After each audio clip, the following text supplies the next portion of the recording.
Hello, everyone. It's been a while. Well, about a day or so. Anyways, it'll be time for some more Genshin Impact. Oh, hold on. Oh, there we go. Alright, that's all good. Perfect. We're looking good there. Alright, let's get to it. Dailies first, and we'll get through everything else.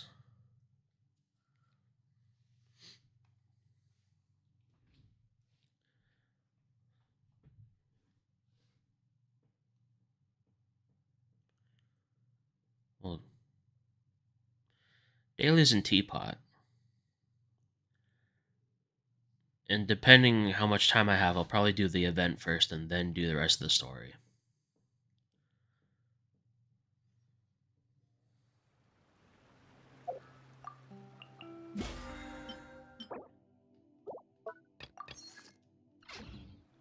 Um...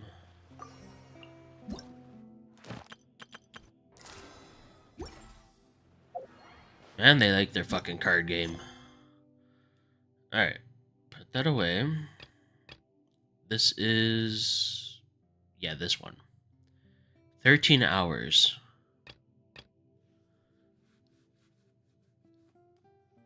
Okay, we got a lot of time then.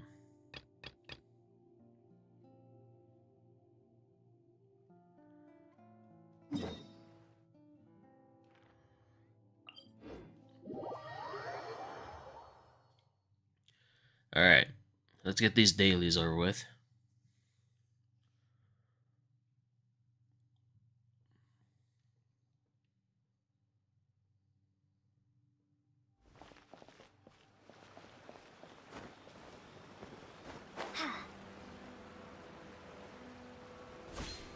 Meow.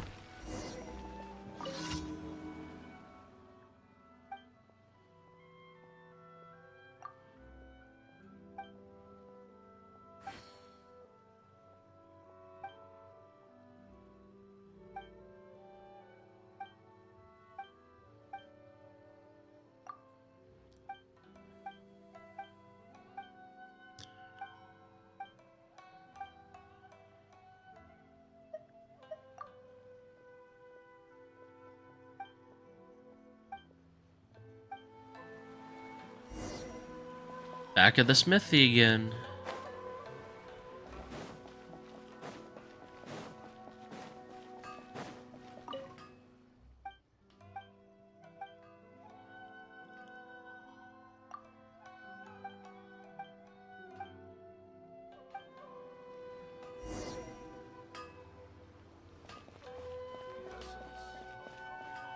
Please speak to President Sumner. I'm just...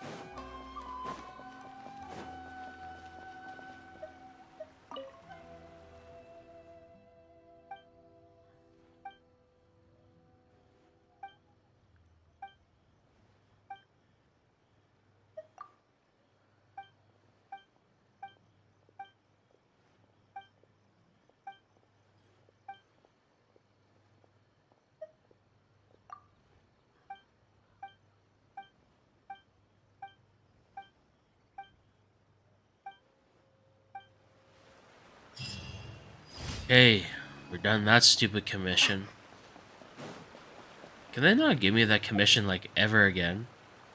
That's a stupid one.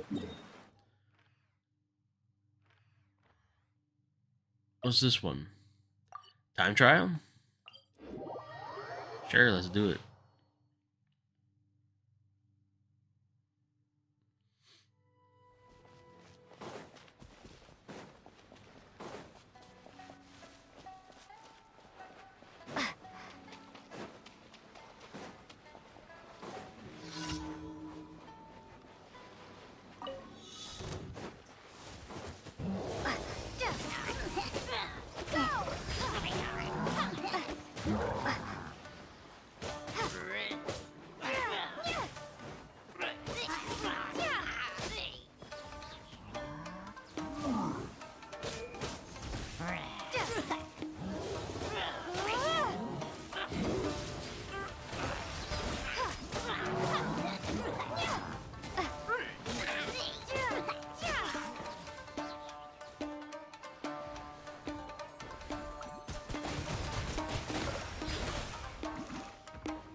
Water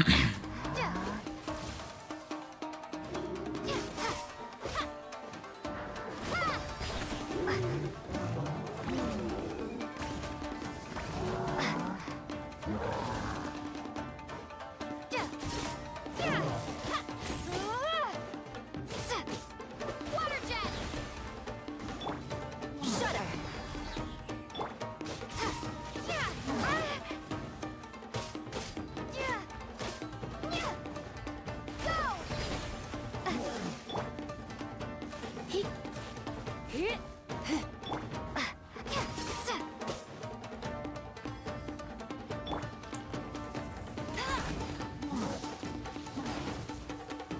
Hey! Go, go, Barret Bunny!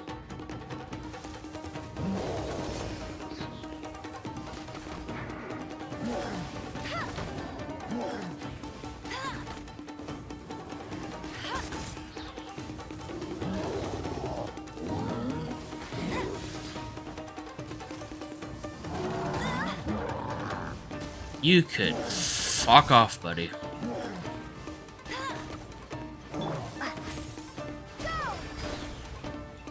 Ooh, water and fire is actually pretty good. Hold up.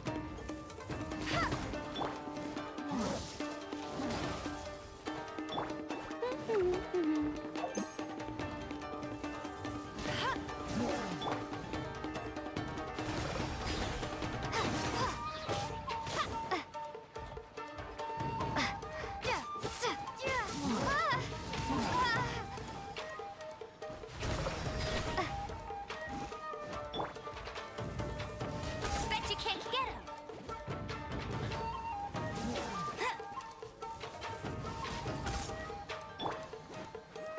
Water jet!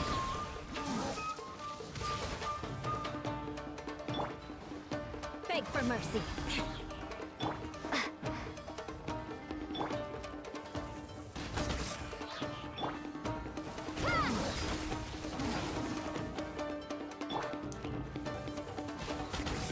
Go, go, Barret Bunny!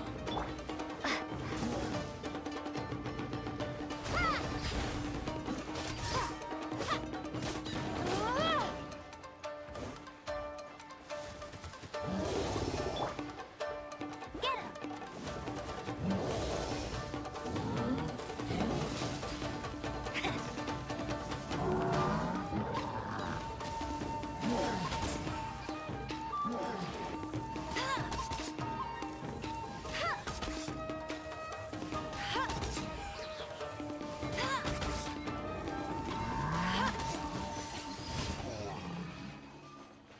Damn. Did it. But damn. That was nuts. Yeah, I need to improve my other characters when I get the chance. What's this mission for? Defeating opponents. Let's regroup and heal up. Then I will go and do that.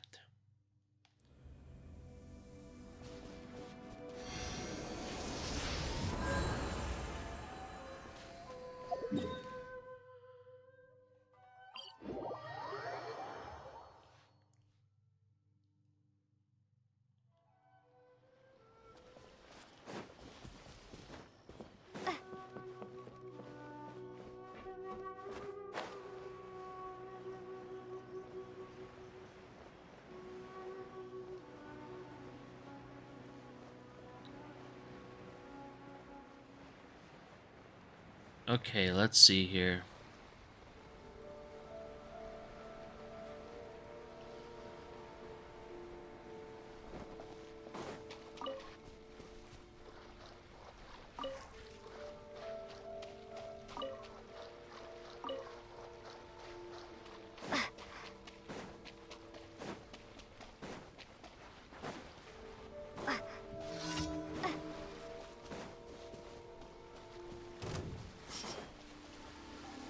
Water jet! More!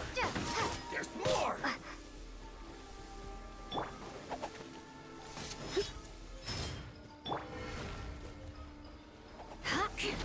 Yeah. Boom! Crush!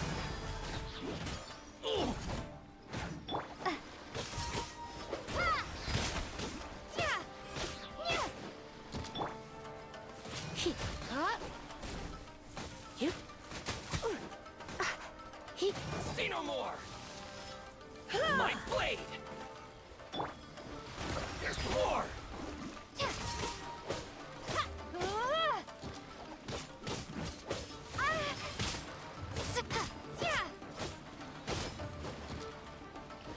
To the very... Finally, No.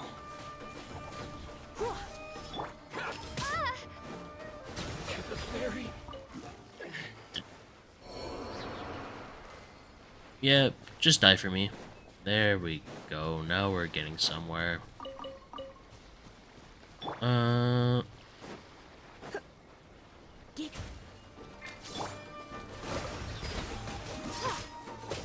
Take this!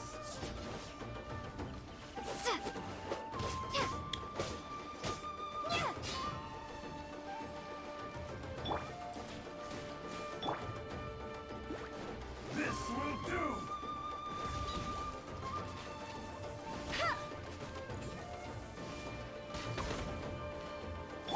Taste my blade!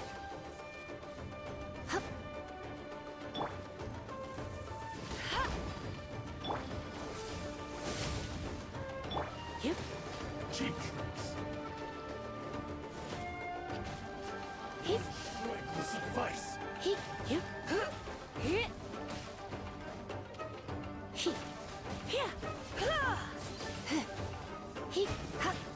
Cut down! Like this.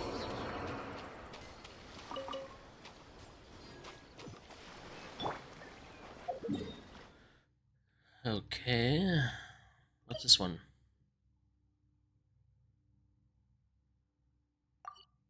Hot air balloon.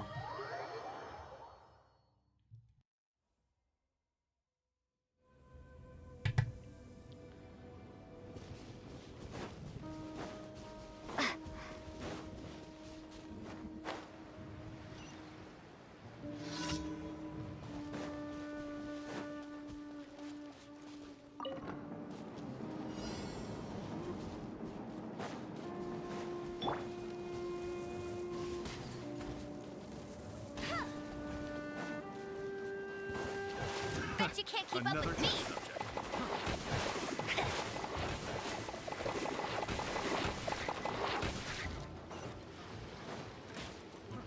Fry that jingle! Water jet.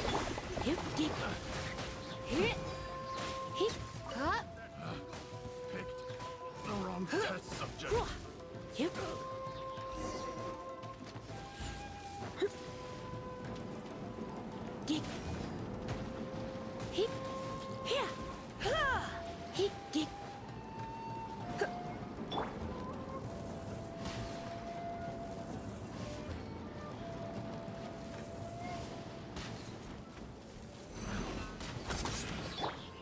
Water jet.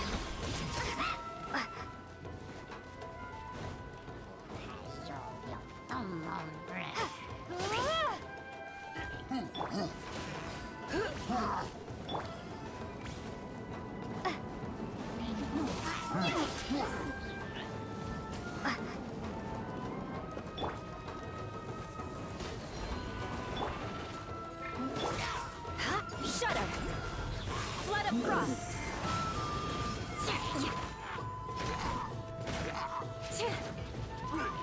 More speed. Yeah.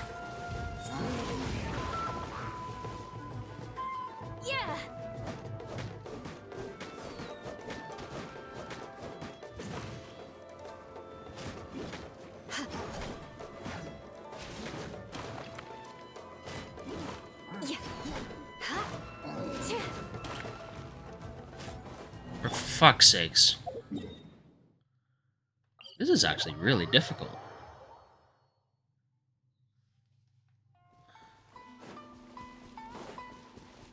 Okay, I'd probably have to take out the enemies faster than anything else.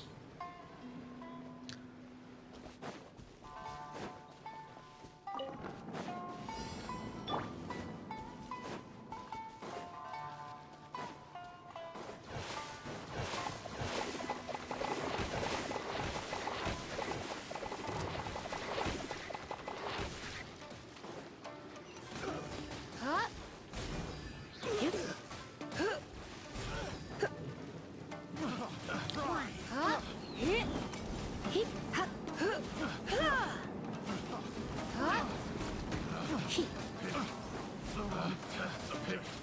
The wrong test subject picked. The wrong test subject.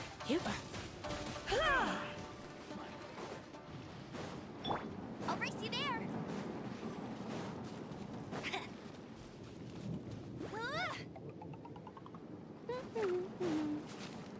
Right.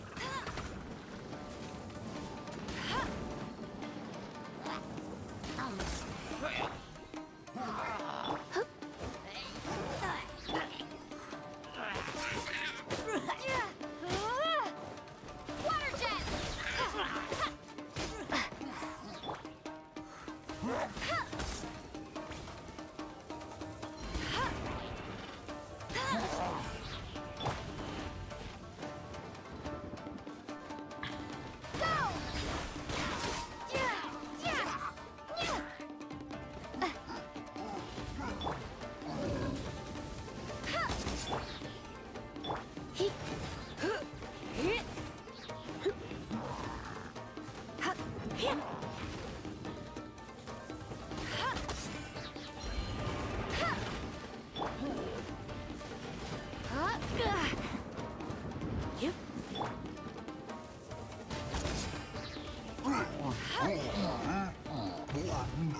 Go. I'll race you there.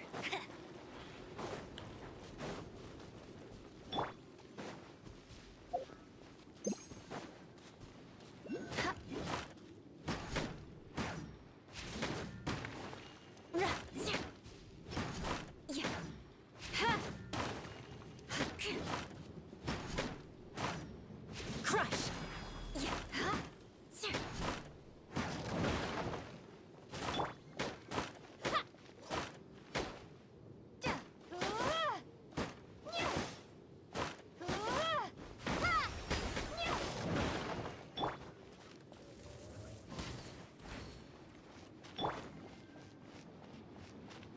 Alright, should go all the way forward and reach the end now.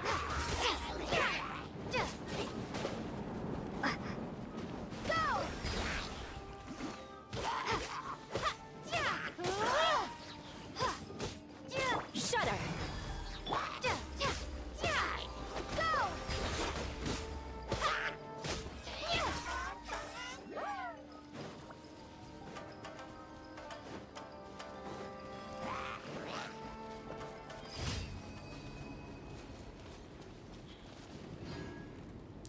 Okay, it's done.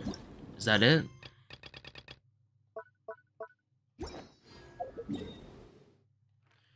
Okay, that's all that done.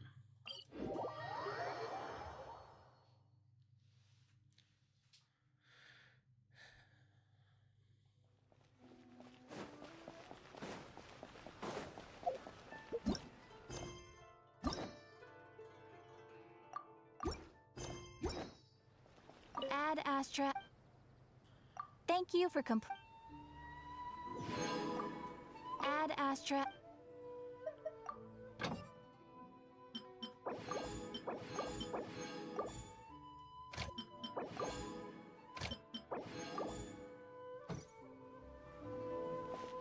Alright.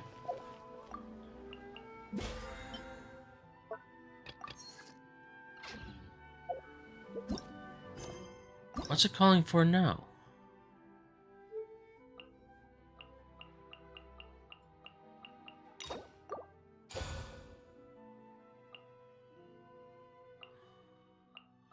Oh, it took a key to unlock the stories of the people. Gotcha, gotcha, gotcha.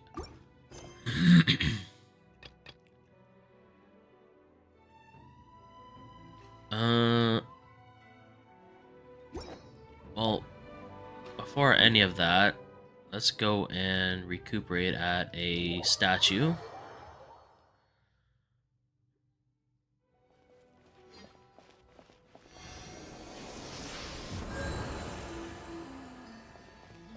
There we go. Now we're gonna go to a pot and finish the few things here.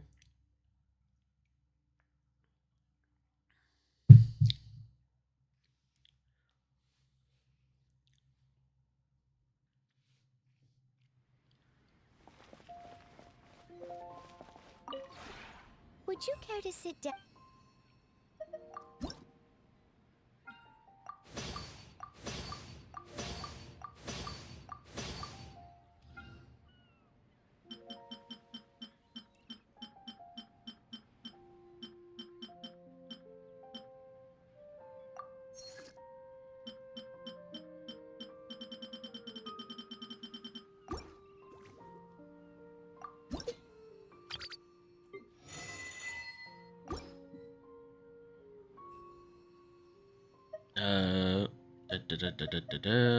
I want depot.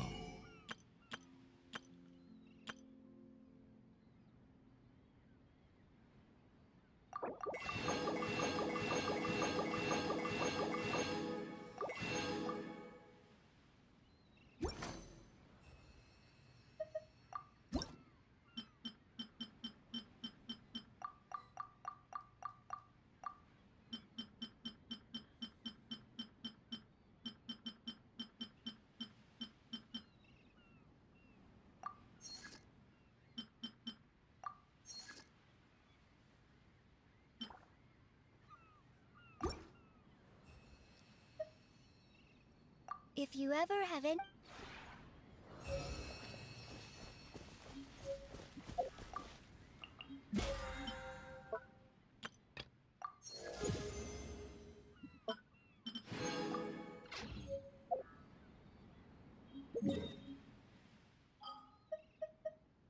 Okay. Well, before I do any of that... Oh, you can't choose... Ah, gotcha, gotcha. Okay. Let's head to Fontaine. We'll go... here, I guess. I don't know.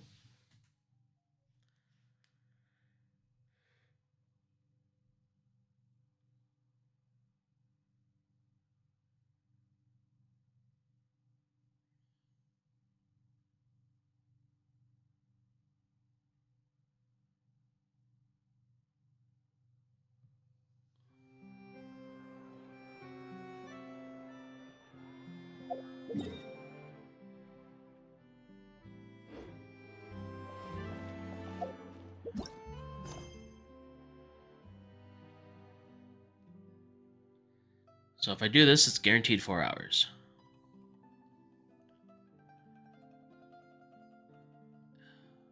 The only thing I need to know is Act 5 the last one? Usually is.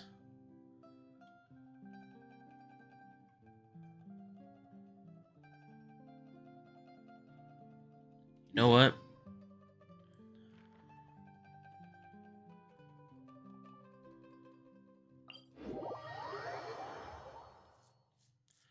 You know what? We're finishing main story.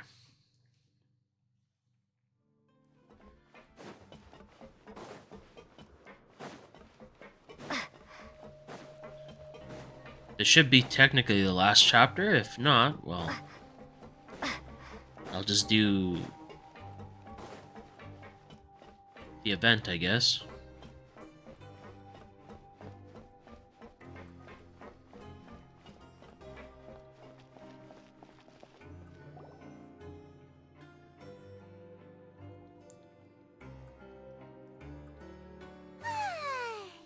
Now for a little rest after breakfast. This is the life. Wait a sec. Isn't something important supposed to happen today? Oh, today's our big day! We're supposed to leave the Fortress of Mirapede! Come on, we've got to go complete the release procedures now!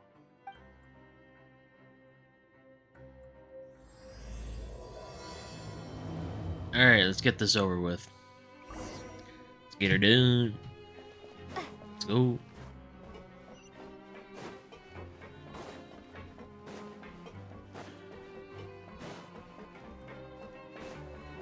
You're crazy to think I'm going to be doing anything like that.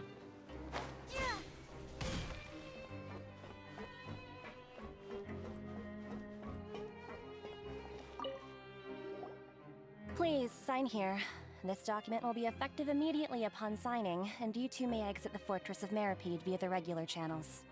It's been so long since we've been to the surface. Let's hurry up and...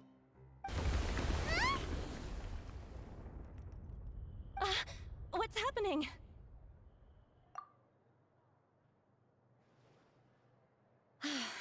fine, thanks. But I wonder what that tremor was just now. Let's go ask the Duke.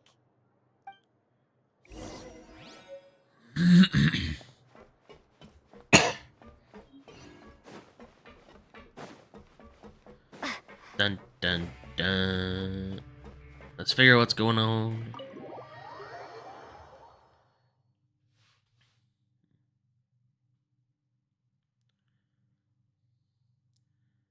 Ooh, I can't wait.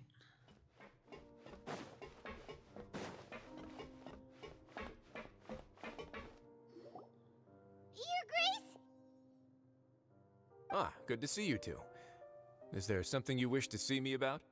Yeah, what was with that earthquake just now? Ah, that. The tremor didn't originate from the seafloor. In fact, it seems it came from the surface.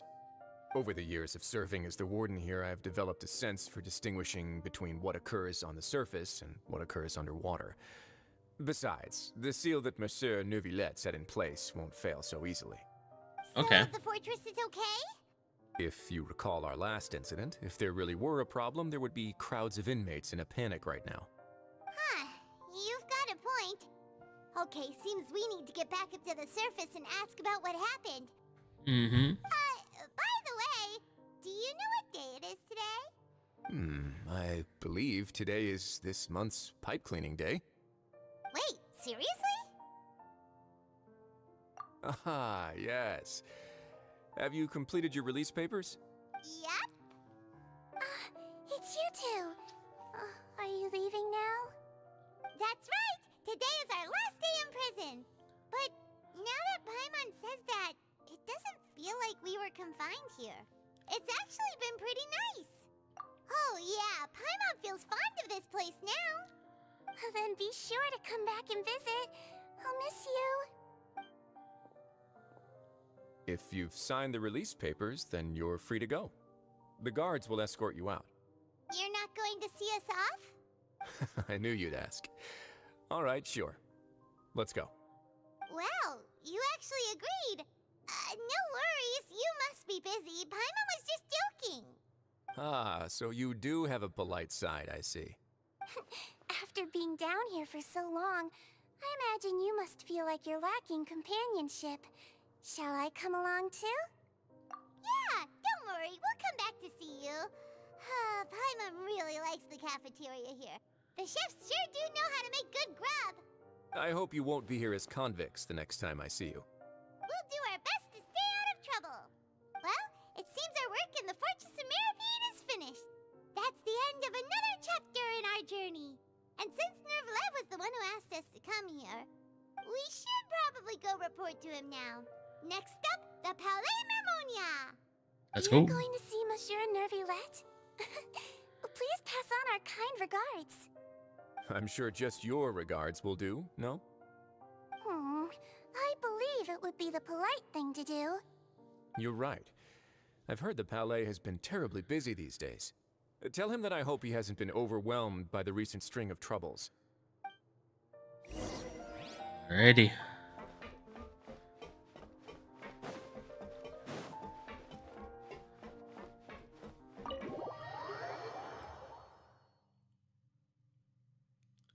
I'm going out the main way.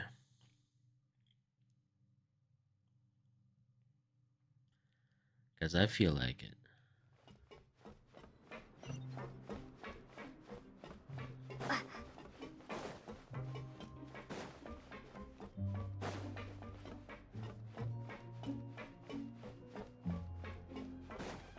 Unless you can't.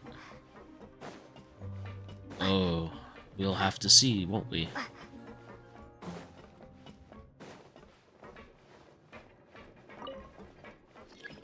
Okay, you can activate the lifts from inside though, so should be fine.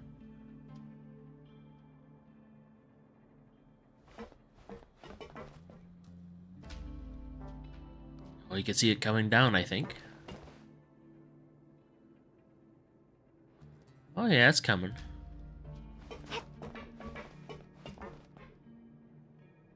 Slowly but surely.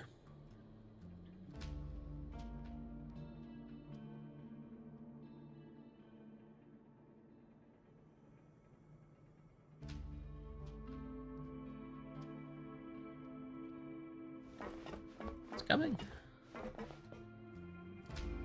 Oh.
Oh.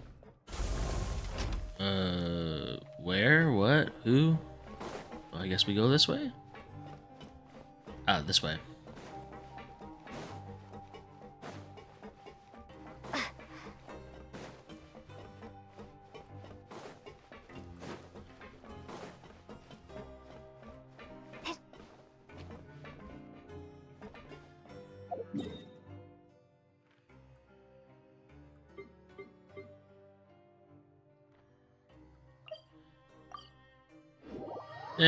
I guess for some reason you can't just leave. Odd.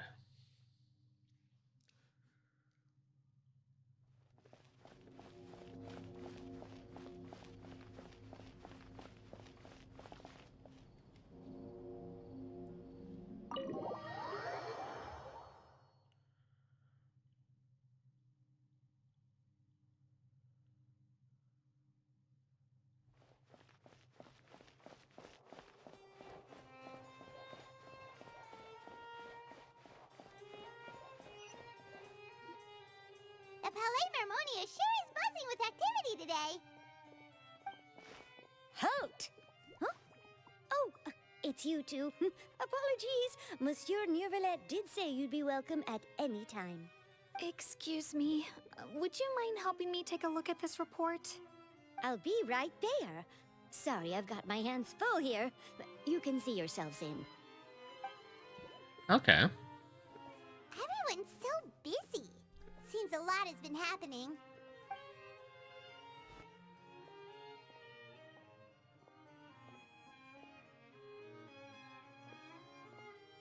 Neuvillette! Hello. You've come at the right time, but you'll have to wait for just a moment, as there are some urgent matters I must tend to first. In the meantime, please, have a seat. If you'd like to have something to drink, let the Melusine outside know. That's all right. We just ate. Very well, then. Let's take a break over there while we wait for him to finish his work.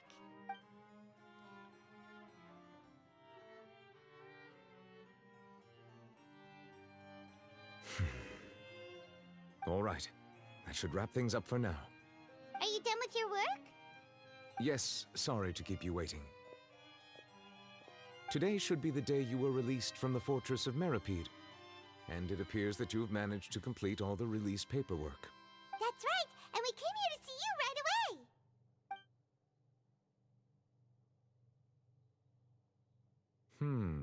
A massive whale. Do you have any idea what that might be? Judging from your description, that cannot have occurred in any ordinary waters, but rather something like the primordial sea. A whale of that size and shape cannot usually be found in the waters of Tevat. Therefore, we can only assume that Child is presently immersed in primordial seawater. Immersed in primordial seawater? But how? And is he okay? I mean, he's not from Fontaine, so he won't dissolve. Most people wouldn't be capable of entering in the first place. I'm not completely sure how he could have gotten there myself. Yes? What is it? Oh, right! Paimon felt it too! We asked the Duke and he said it wasn't from underwater, so we figured you might know something about it. It turns out that I've just received a report about this particular matter. In fact, that's exactly what I was busy with a moment ago. The source of the tremor was here on the surface near Poisson. After the shaking stopped, the water levels in the Poisson area rose at an alarming rate. Oh, The water levels rose? Oh no! What about all the people there? Fortunately, the water levels only rose for a short period of time and have already returned to normal now. However, I still have a bad feeling about the whole phenomenon. If the change in water levels is connected with the leaking primordial seawater, then the situation in Poisson may be much worse than it appears. Navia should be in Poisson, right? We need to go check on her! I would also like to go there as soon as possible, but I'm afraid I can't leave just yet. We must immediately formulate disaster prevention plans for the surrounding coastal areas to avoid potential catastrophes. I'll have to ask you two to go to Poisson first. I'll meet you there to check on the situation once I finish things here. sounds like a No plan. time to lose! Let's get going! Please be careful.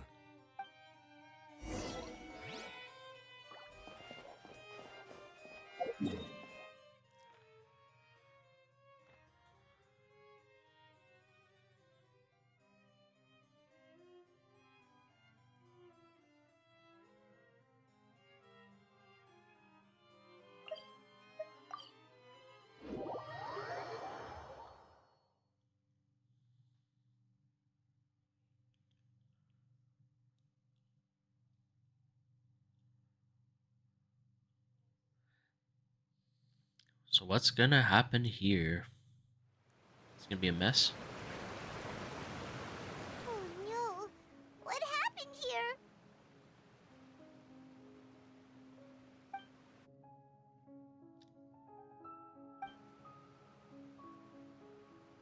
Navia should be around here, right? We need to make sure she's still... Haima means we need to check on her. She's probably on the boat.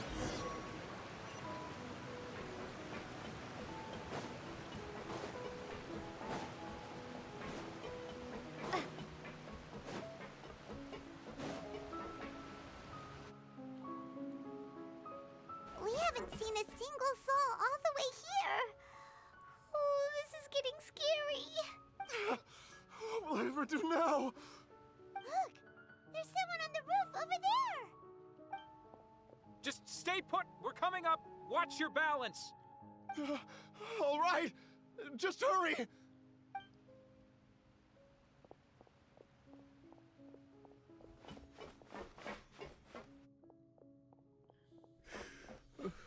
I'm not young anymore. How will I survive on my own? My Desiree!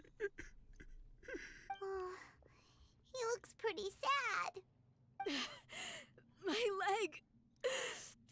My leg! How could this have happened? It hurts! Just hang in there. Help is on the way.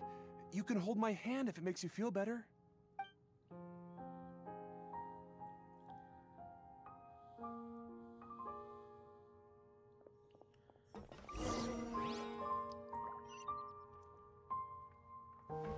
Oh. I guess we go behind the building now.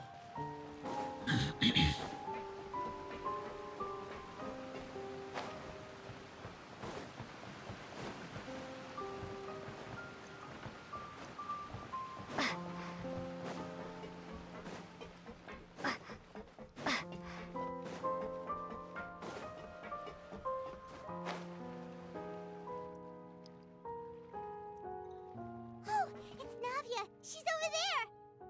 Hey, Navia, are you okay?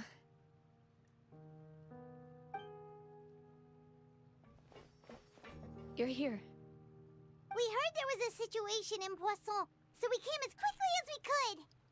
Yes. As you can see, the water levels suddenly rose. It caused quite the disturbance, in fact.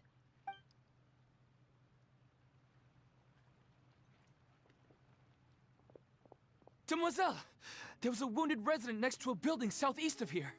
We've already transported him to safety, but we've run out of medical supplies. He's wounded? How badly? He fell, so it's probably a broken leg. He's pretty shaken up. When the water level rose, he desperately climbed up to the roof. Once the water receded and he saw the ground, he became terrified and eventually... He jumped down then. Oh, the horror. Find the leader of Squad 1 and tell him to take the wounded resident to see a doctor. He should know where to go. Understood. I'll take over his search and rescue mission in the meantime. All right, you'll be in charge. I'm sorry. Where were we? The situation in Poisson? Right. Allow me to explain. A little earlier, we suddenly heard a loud noise. At first, everyone thought that something might have exploded on an aquabus. But before we knew it, water started pouring out from everywhere. The rushing water seemed a little odd, almost like the unique color of primordial seawater. Some people didn't realize the danger and thought it was just ordinary water, leaking from somewhere. Everyone on the street who happened to be close to the water didn't have a chance to escape. As the water levels rose, they suddenly disappeared. They were all dissolved. Oof. Those who realized what was happening started to flee in a panic, desperately trying to get to higher ground. Many were injured in the stampede, and some people fell from significant heights. The Spina di Rosula initiated rescue operations as quickly as possible, but there have been a lot of casualties. Fortunately, the water began to recede after some time, and the chaos came to an end. The water that flooded the area contained primordial seawater, so the lower levels of Poisson are still hazardous. To ensure everyone's safety, I've asked the people there to leave as soon as possible. No one knows if this could happen again. All we can do for now is try our best to help evacuate the residents. We still haven't completed the head count, but we'll have some numbers soon. How awful. And all of this just came out of nowhere. It was quite frightening indeed. I only wish that everything that just happened was a bad dream. Is there any way we can help, Navia? Yeah, we're here to Thank help. you for being so willing to help in a moment of crisis like this. You don't know how much it means to me. I really can't express how grateful I am. Don't say that, Navia. That's what friends are for.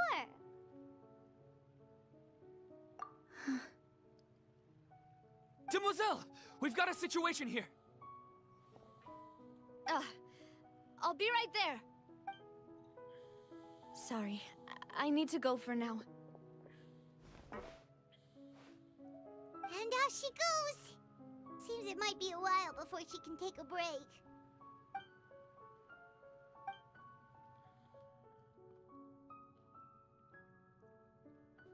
Okay, the wounded are being tended to, and we finished a preliminary head count. More support has just arrived, so I suppose I finally have a moment to focus on my own matters. Of course, we should remain ready for anything, and continue doing our best to rescue others. I'll be sure to have everyone at the Spina di Rosula ready to render assistance. Traveler, Paimon, would you two accompany me to my father's grave for a moment? Huh? Right now? Thank you.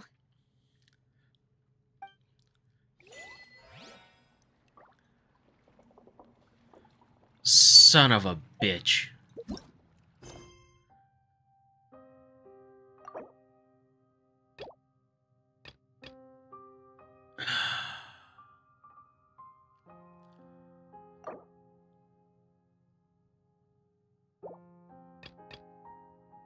Is there a way I can abandon this quest for now or something?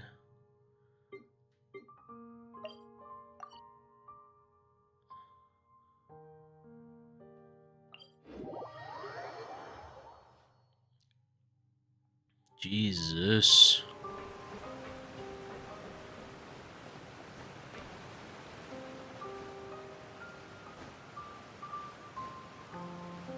Trying to do the main quest and these other quests get in the way.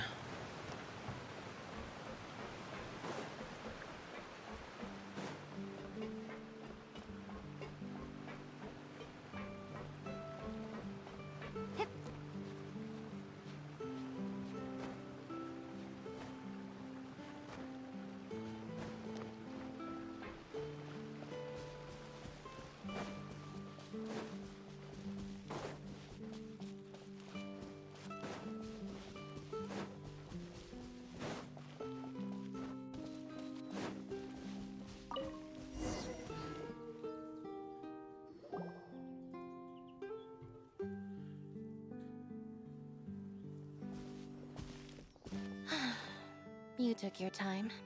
Sorry, I bumped into the Traveler and Charlotte en route, and we ended up chatting for a while. It's been a while, Lynette. We're working as Lenny's temporary assistants in the investigation of the Phantom Weasel. Thank you. It's good to have you helping. So, what's the situation? Have you seen Gemma? Nope. I've been here a while, and she still hasn't shown up. How bizarre. Maybe it was bad intel. Well, we won't get anywhere by standing around waiting. Traveler, Paimon, let's go ask around.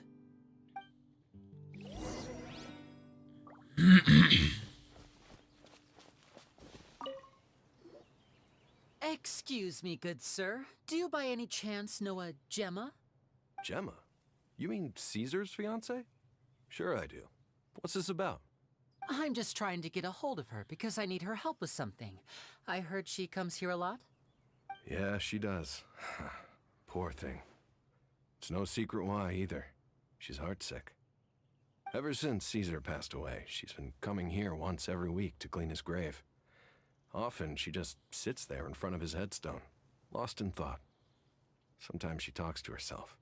I asked her what she was doing once. She said she wanted to speak to him again.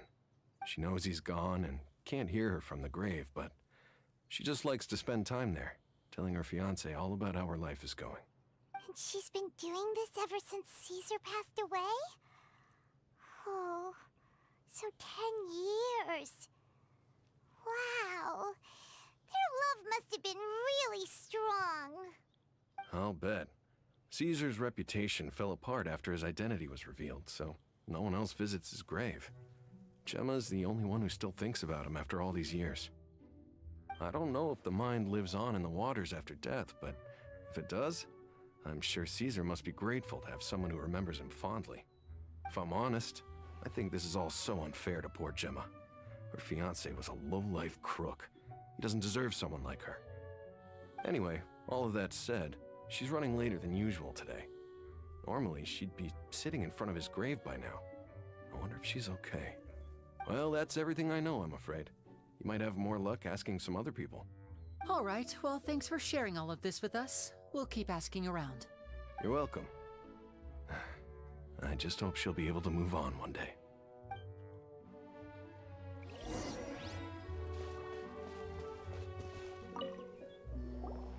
Did you hear the news? They're saying the Phantom Weasel's back. You're kidding. Wait, isn't he dead? I don't know anymore. All sorts of news flying around nowadays. I can never tell what's true and what isn't. But what if, just hypothetically, I mean, what if this weasel's the real deal and Caesar was framed? Called it. Seriously, 10 years ago, on the day it all went down, I said to myself, you know what? This guy's been set up. The Caesar I knew was a good guy. He gave balloons to children on the street, for Pete's sake. What, are we supposed to believe that he was a balloon thief or something? Give me a break. Oh, please. Weren't you the one cursing his name to high heaven when the police announced the news? You were all, oh, that gosh darn lousy son of a, oh, you think you know a guy, or words to that effect. Wait, did I say that? I don't seem to recall. Hello there. Sorry for disturbing you, but I couldn't help but notice you were discussing the Phantom Weasel. We're actually quite interested in this topic as well, but we're struggling to get to the bottom of it. Do you think you could spare a moment to tell us a little bit about Caesar? You've come to the right people. Yep, I was there. Back when Caesar used to perform magic tricks on the street. He was a great magician. The best trick I ever saw him do was pop a transparent balloon, only for a whole bunch of doves to fly out from the inside. I was right up close and didn't blink or look away once, but for the life of me, I still don't have the faintest clue how he pulled it off. Really incredible stuff. That is. I saw him perform too. He always used to bring some gifts along for the kids who came to watch his show, and he'd hand them out after he was done. Sometimes he even got the kids to write their wishes down, and then he'd make the items on the wish list appear in his next show. Huh. He doesn't sound like such a bad guy. But after he died, there were also rumors that he used the wish list to find out what was precious to people, with the intent to steal it later. As I'm sure you know, the Phantom Weasel would steal just about anything from anyone. Whatever the case, now that the weasel is back, Caesar's become a hot topic once more. I bet Gemma must be pleased. If Caesar's name gets cleared, maybe it'll finally give her some solace after all this time. No, speak of the devil. That's her over there. If you've got any more questions about Caesar, she's definitely the one to ask. So that's Gemma. Is it just Paimon, or does it look like something's wrong? Wait, it looks like she's injured. Come on, let's see if she's okay. Injured.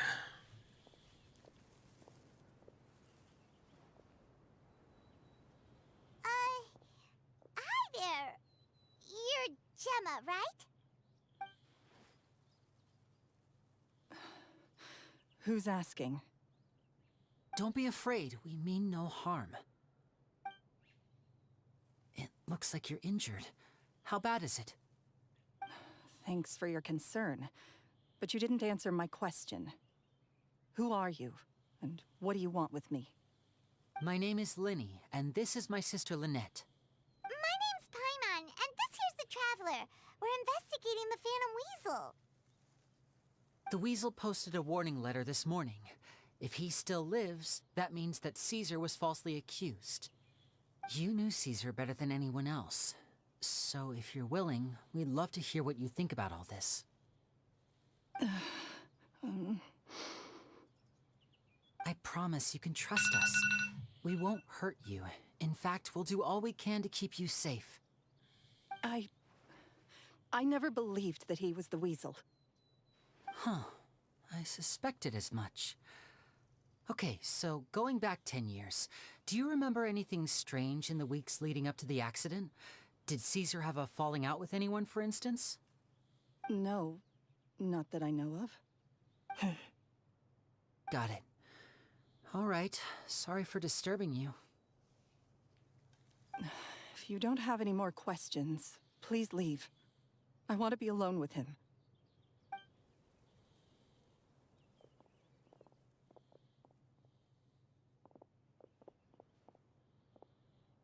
Judging by the look on her face, there's definitely something fishy about her.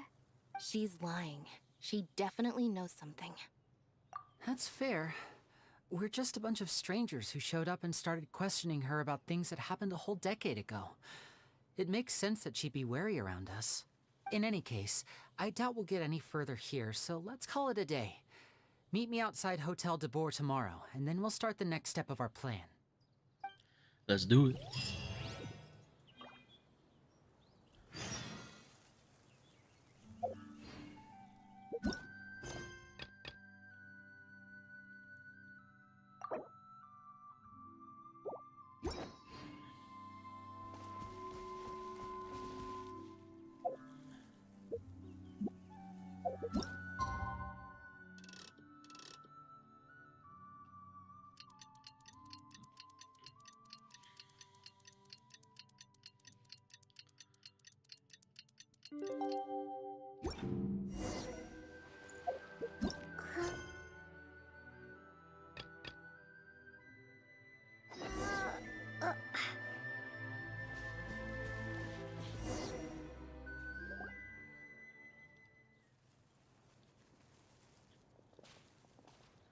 Finally, the real meat. The real meat and potatoes. Let's go. Well, given the time of day and the whole situation in Poisson, Paimon doesn't think there'd be a ton of people here visiting graves. Right. That's how things are now. The living are so exhausted that they've no strength to spare any words for the dead. Oof. Navia?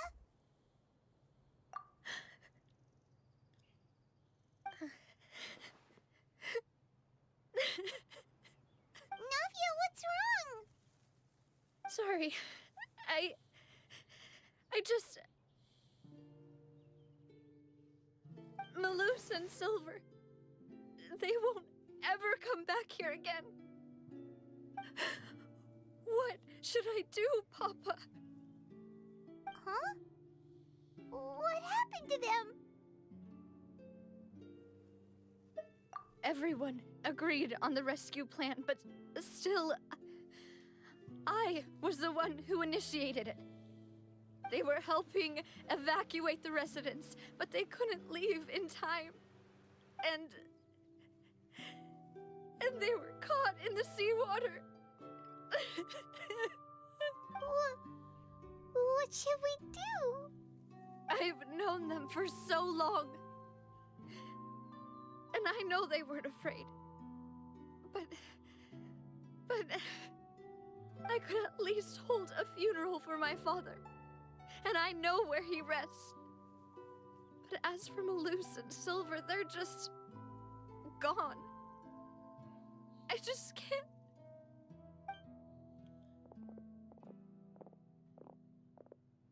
Everything looks so clean after it rains. Even the gravestones. I didn't expect that you'd enjoy a glass of red wine in front of Master Callus's grave. I can understand. Besides, the scenery here isn't half bad. See, it's not just me. I always want to bring something when I visit Papa. Perhaps we might even have a picnic. He wouldn't be angry, would he? How could Master ever be upset with you, demoiselle? Yet the cemetery is the home of those who have passed, is it not? Everyone ends up here sooner or later, no matter who you are. Buying yourself a plot in advance, are you? No need yet. But when I do, I hope you'll let me be buried beside Master Callus, demoiselle. Hey, stop joking around. I'm quite serious. That way, it'll save us both the trip to see each other whenever you visit your father's grave. That makes sense.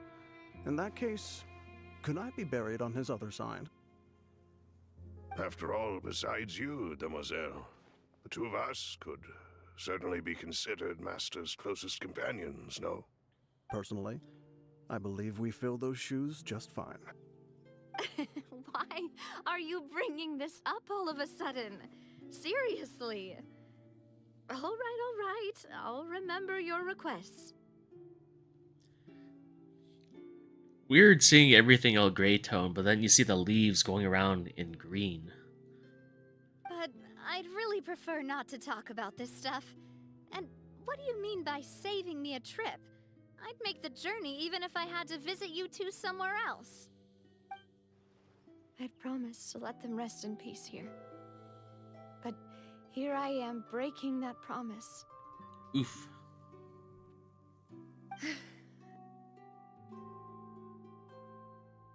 I'm sorry for letting you see me in a mess like this.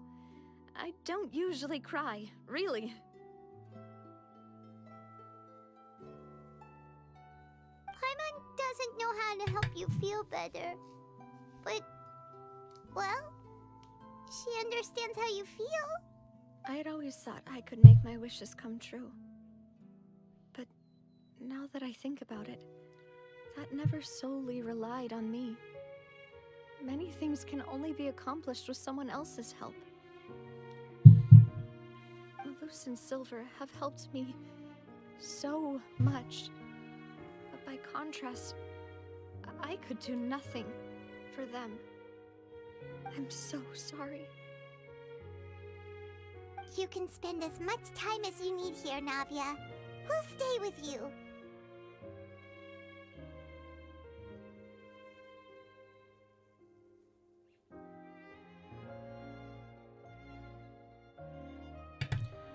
Yeah, we're here for you.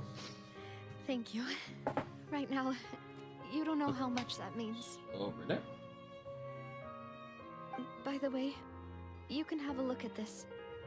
It's a list of victims from the incident that took place here.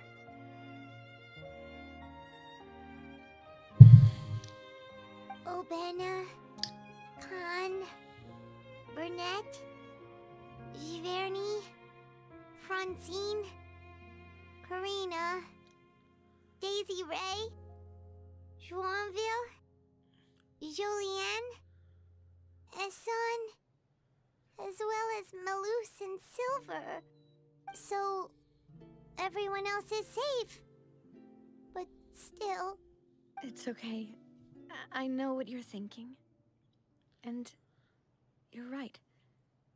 We lost Malus and Silver. But we were able to save more than we anticipated. The overall outcome indicates that the cost was worth it. Right! Don't think that way, Navia. One person might be saved at the expense of another, sure, but that isn't something we should ever consider a trade. Malus and Silver were not the price for saving anyone. They're heroes. You're right. Thank you, Paimon. What you said just now was pretty amazing, actually. I'll remember your words. Oh, really? Seems you've become more eloquent in the time since we last met. The knave? What are you doing here? Is everything going well on your side? Yes, my people are carrying out the mission according to your request. All the residents of Poisson have been evacuated, and we're preparing to relocate them to higher ground. As for these supplies, we have everything taken care of. There is no need to worry. Thank you very much. Wait, do you two know each other? We just met recently. Right, Miss Navia? Usually, I would call this a coincidental encounter. But that doesn't quite fit this time. Besides, it never even crossed my mind that a Fatui Harbinger would come looking for me. Thanks to the Knave, Spina di Rosula received generous support from the Fatui, which allowed us to complete the rescue and evacuation work so quickly. Mutual aid is essential to fostering positive developments. We were already in the area, in any case, so it was nothing. That said, I must say that you're a lot sharper than you let on. I'm sure you understand what I mean. I apologize for all the ways in which I tested you previously. We've never worked with a Fatui before, and it's extremely important for us to know who we're working with. My subordinates have reported that Fatui soldiers have been observing water levels and taking head counts in various locations. I hear that they've also prepared a large amount of emergency supplies. I'm quite surprised. This is nothing to brag about, nor do I intend to. It is simply the way of powerful organizations to act forcefully, whether they are doing good or ill. You've witnessed that firsthand, in any case. As I've told this traveler before, I know of the prophecy, and I intend to prevent the impending disaster. Lending your organization a hand was a natural first step in accomplishing that. As such, do not be troubled by this token of our sincerity. Perhaps one day, you'll also be able to help me in the same way. Without your help, there would have been many more casualties. I won't forget your kindness. Furthermore, I sincerely regret what happened to Malus and Silver. I only wish that my people could have arrived a little earlier to prevent this from happening. Don't say that. You and your subordinates did everything you could.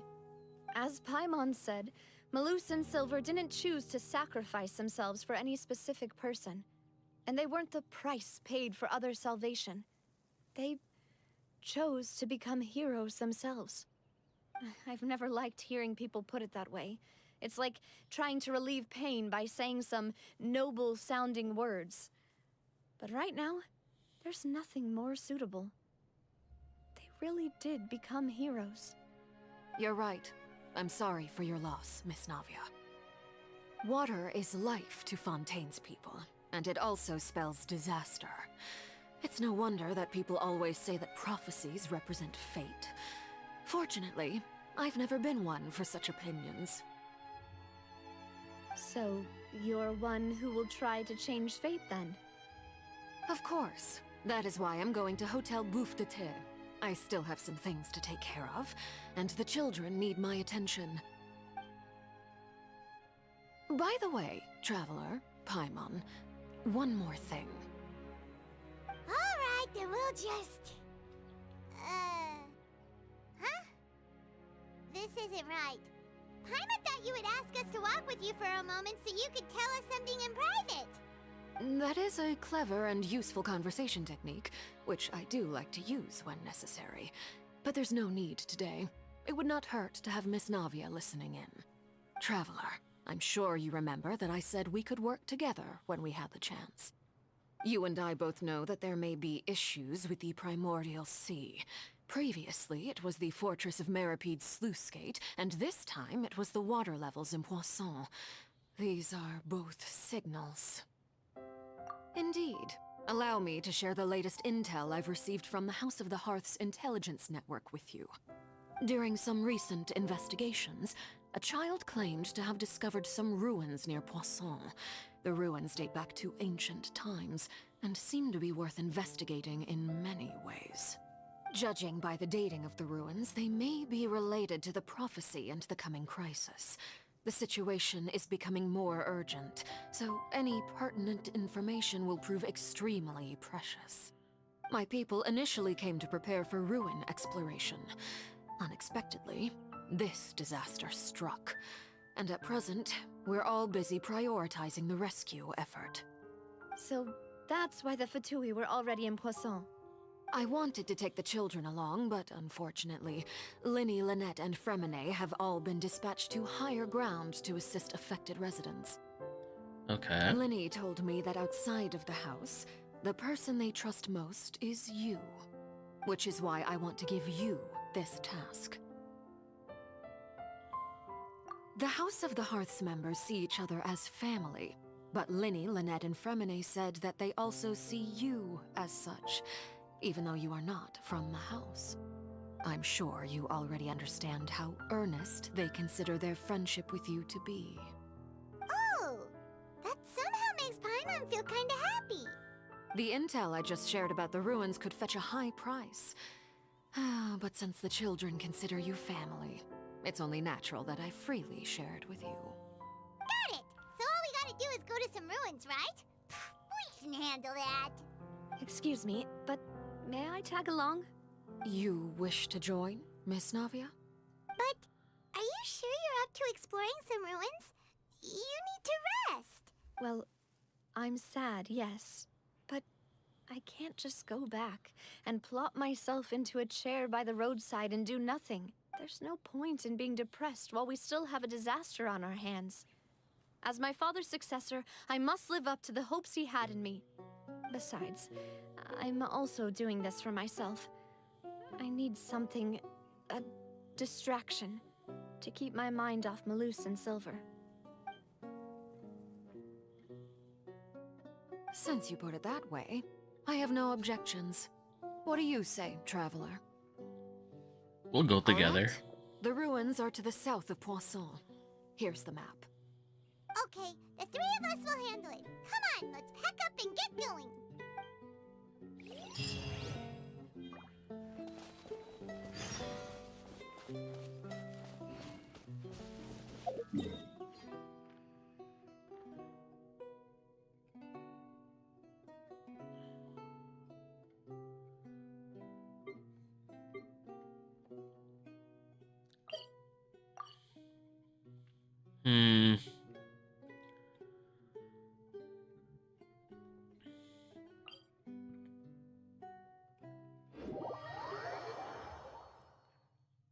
I'll teleport up here.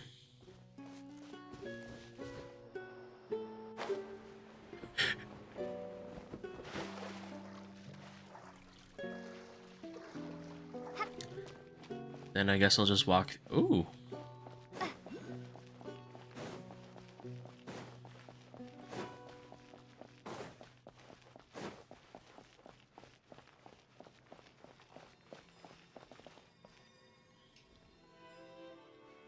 Ooh, I want that so badly.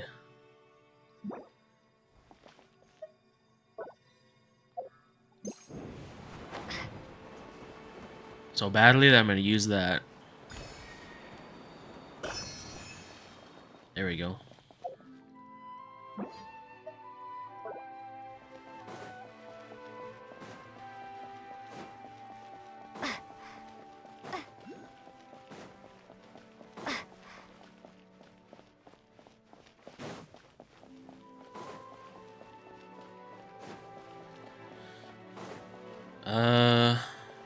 It's about here where I need to be off? Yeah, about here. Okay, we'll land here, we'll walk across, and we'll jump off from there. Sounds about right.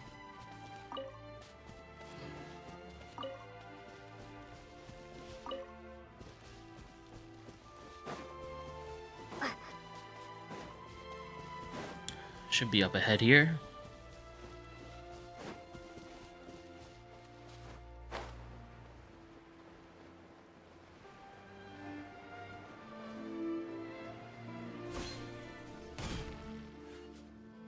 So, are these the ruins the knave was talking about? Whoa, talk about old. They seem to be pretty ancient, all right. Let's go in and have a look. Just be careful. Why she say that almost she's not coming with us?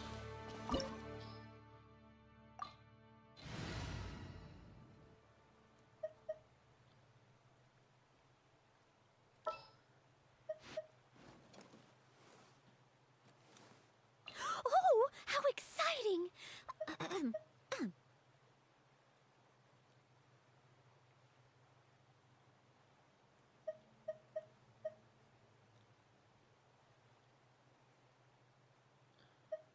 Alright, these are my members. Let's go.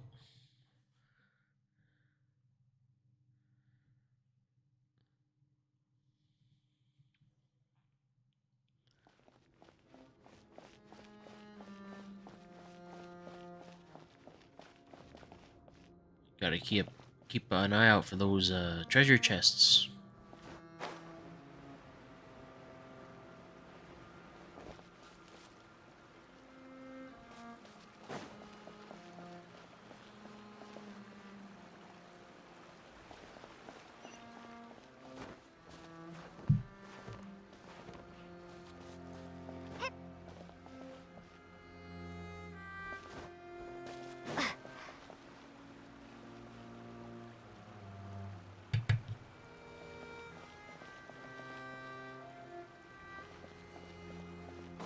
Okay, I can't go too far off the path.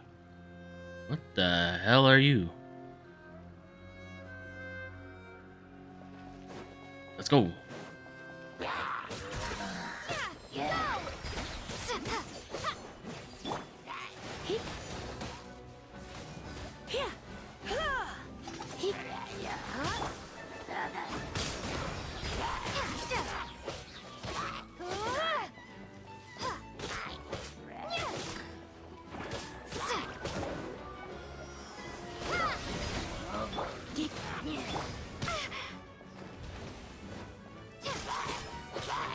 Is this a different heli troll?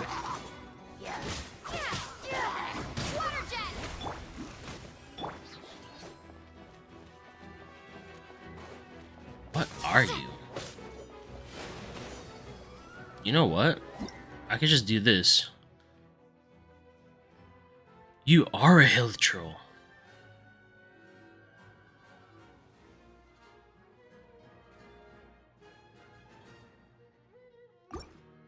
This is actually pretty cool.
That was an interesting battle. I liked it.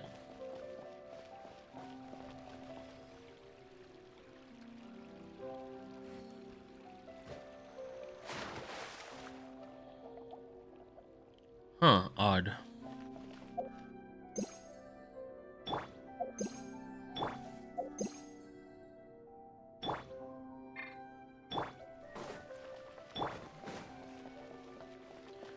Alright, everyone's well fed, everyone's all healthy. Alright, let's go. Keep an eye out for those goodies.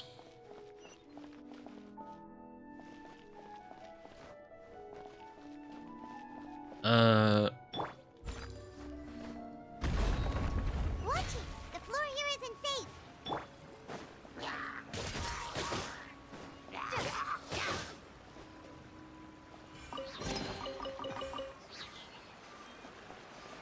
Simple as that. Knock them off.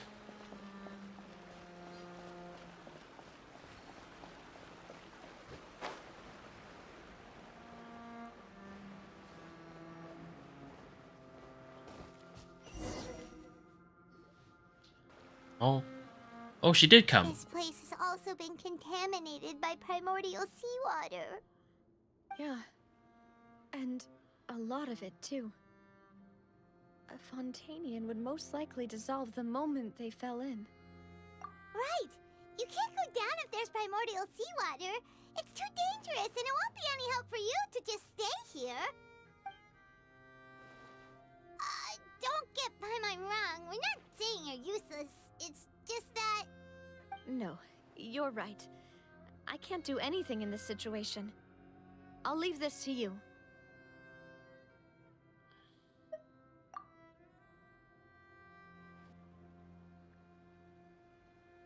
That complicates things. Maybe the only way left is forward. In that case, do you want to wait for us here? The water levels here are unstable, and there's a chance the water will rise. So, staying here wouldn't be safe either. I'll go together with you. Perhaps we'll find the exit just up ahead. All right. Come with us for now then, but please be careful.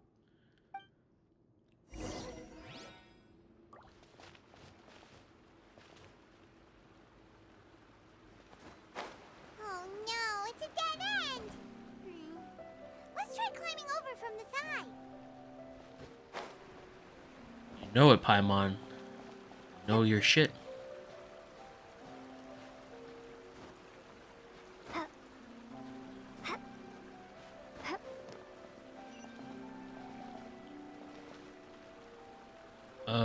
Oh. Okay, we can make our way through this way.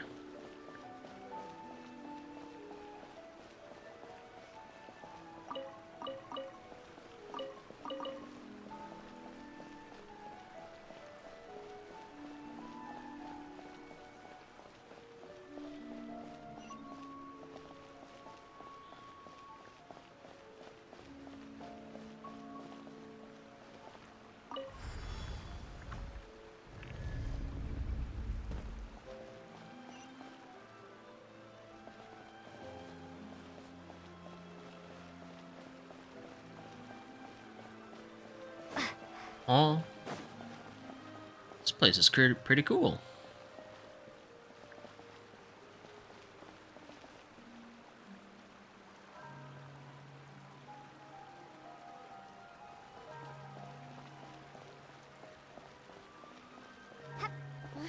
Wait, there's something wrong with this bridge. Run for it! Oh.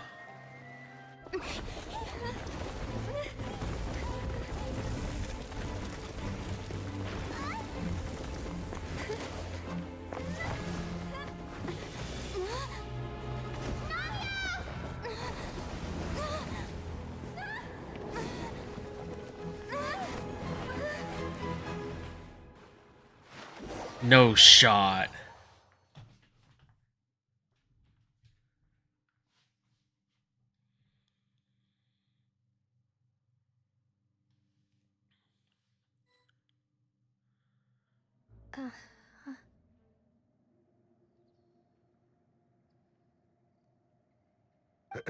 Demoiselle? Huh? Demoiselle, what are you doing here by yourself? Would you be standing here till dark if I hadn't come to get you? Maybe she just wants some time to herself, Malus. Hmm? Oh. Was I sleeping? Yes, it would appear so. I must be tired. That's quite possible. However, you were the one that suggested we go out for a walk. Oh, right. I nearly forgot. It must have slipped my mind when I dozed off. I haven't had a nap today yet. Have I? This is a familiar feeling, yet something's a little strange. Is something the matter, Demoiselle? Oh, no. No, I'm fine. I was just trying to recall why we came out for a walk. Do you remember Mr. Giverny?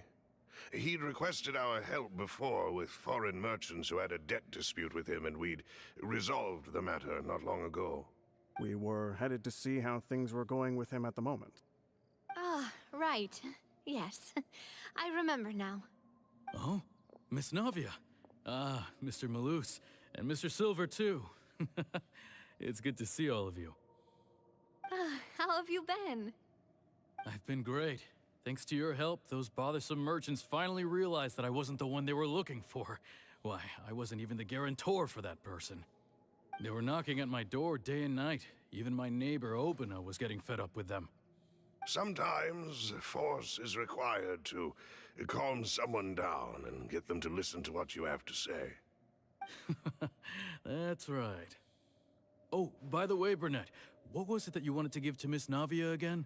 Oh, yes. One moment, I have it right here. Miss Navia, these are some flower seeds that I prepared. Please take them.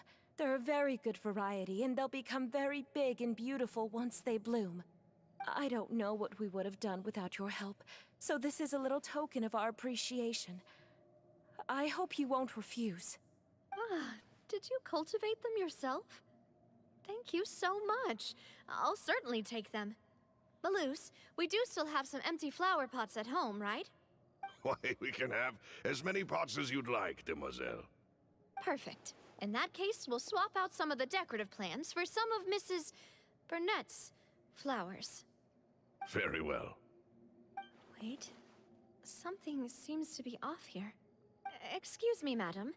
If I'm not mistaken, your name is Burnett, correct? That's right. Is something wrong? No, it's nothing. This is the first time we've ever met, but your name seemed familiar to me. I must have heard it when I was discussing things with your husband previously. I've heard this name before. Sometime recently, I'm sure of it. And why are there so few people around here? Where did everyone go? We must mind the time, Demoiselle. We still have important things to attend to today. Huh? We do? Like what? Well, now, did you forget? Miss Navia, here you are. I've been looking for you. Please, come to the Opera House. Your trial is about to begin. My trial? Wait, why would I need to go to the Opera House? Yes, she's right, Demoiselle. It's just about time now, so we should get going. Oh?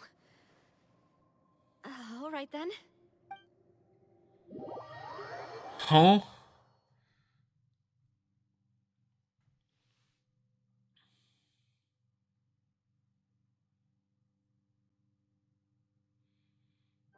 Look, it's Navia! She's here! And her two attendants are with her. Goodness, everyone's finally here. There sure are a lot of people here to see the trial. And they all seem to be oddly excited about something. I even know some of these people. Karina, Desiree, Joyville, Jolien, Essen. Why are so many people here? And why do I have no recollection of this case? And as for the judge... huh? Where's Monsieur Neuvillette? Please sit in the defendant's seat. Don't worry, Silver and I shall accompany you. All right. But are you sure you can stand behind me? Typically, it wouldn't be allowed, but today is an exception. Hey, what kind of place do they think this is? Come on, do they have any idea what they're doing? Seriously. Enough with the whispering! Could someone please tell me where Monsieur Neuvillette is? And why I'm standing trial? My dear Miss Navia, have you not yet realized what you've done? In that case, allow me to explain. As all here know, you are Master Callus's successor, the head of the Spina di Rosula, someone held in high regard by every soul in Poisson. After you took over the Spina, you treated all of us just like the late Master Callus had. If anyone in need reached out to you for help, you responded. Not only you, but your butler, your subordinates, nearly everyone in the Spina di Rosula fought for the well-being of those in Poisson. Wait a moment. Aren't you just proving that I'm a good person? Yes, correct. Absolutely right. And that is why you stand accused. You have helped so many people get through so many difficulties. You are one with us. We are inseparable. We are one big family, all of us who are from Poisson, inextricably linked. And with you being so important, we couldn't possibly do without you. Therefore, this fair and honorable court shall declare you guilty, and you shall stay here. You will be together with us forever. Huh? What are you saying? Everything you have said is correct. I have indeed done a lot for my hometown, and I would be willing to be with you all, but what is the purpose of having me stand here like this? What is there to discuss? Ah, well, if that's what you think, then I have no further comments. How wonderful, Miss Navia! I know all these people. Why are they laughing? I seem to remember now. Yes, I get it. This trial is... Wait just a moment. This isn't right! Malus? What was that, Mr. Malus? Our conclusion is very clear and unanimous. Let the court judge her now. She's guilty! Stay here, Navia! You're one of us! Demoiselle, don't admit guilt. This trial means to keep you here forever. I wish to exercise my right to defend Our Lady. Mr. Joinville, you only know of Navia's goodness, but nothing of her utterly independent mind. She was born a free and independent spirit. She has never been tied down by anything. Indeed, even the death of Master Callus couldn't stop her. Her actions cannot serve as proof that she identifies herself as part of any group. She merely acted as an individual, extending her hand to help others. Please do not mistake her actions as being otherwise. Really? As an individual, you say? Don't forget, we are all Fontanians here. This is the nation of justice, the nation of Hydro! Even if Miss Navia only voluntarily rendered her assistance, that doesn't change the fact that her beautiful soul must return to everyone. Water accepts all, blends with all. It will surely accept her kindness. Everything is measured here in the nation of Hydro, and in the end, everyone shall meld together. Thus, when a unanimous opinion emerges, that opinion represents justice. Now I speak for everyone. Our opinion is consistent. Navia should stay. We and Navia are one. And you would call this justice? Preposterous. You are merely jealous that Demoiselle still has a chance to exist as an individual. Have you forgotten how much you all once longed to become individuals, to become independent? Do you mean to defy our justice? If your justice is flawed, then why should we acknowledge it? As you said, we can also have our own justice. Silver and I shall defend Demoiselle. And that is how we will enforce justice. Ugh, my head... It hurts. Demoiselle. Silver, it hurts. My head is spinning. All I can see is stars swirling in front of me. I remember now. Everything that seemed odd from the very beginning. Karina, Desiree, Joyville, Jolien, Essen, and Mr. Giverny and Mrs. Burnett, who we met earlier. Even Malus and Silver. I don't want to admit it, but they're all dead. Don't be afraid, and don't admit guilt. We will protect you to the very end. Absurd! Who are you to say that she cannot be judged? We are the majority, and in the nation of trials, the majority is absolute justice. We are the will of all. Don't let them escape! We shall keep Navia here with us! Mr. Malus and Mr. Silver, must you be so stubborn? How could the two of you possibly hope to stand against the collective? Do not resist. This judgment is fair and just. Navia belongs to us. After all that happened, she should not be left alone in Poisson. What are you saying? No more excuses!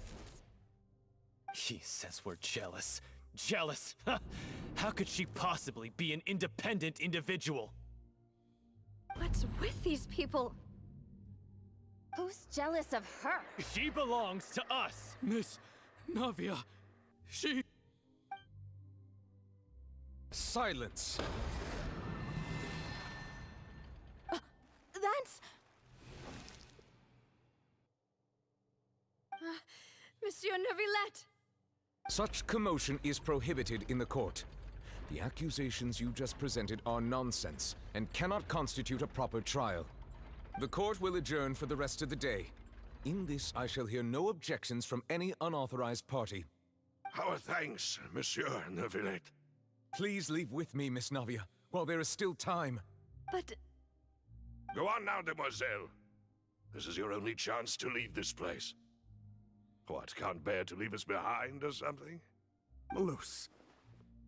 My apologies. I couldn't resist making one little joke once I realized that this shall be our last goodbye. Malus... Silver... Quickly, you must come now! Goodbye, Demoiselle. Farewell. Damn.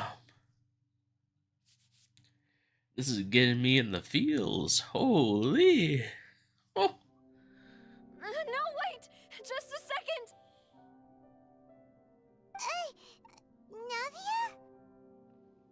Navia? You're awake. Good.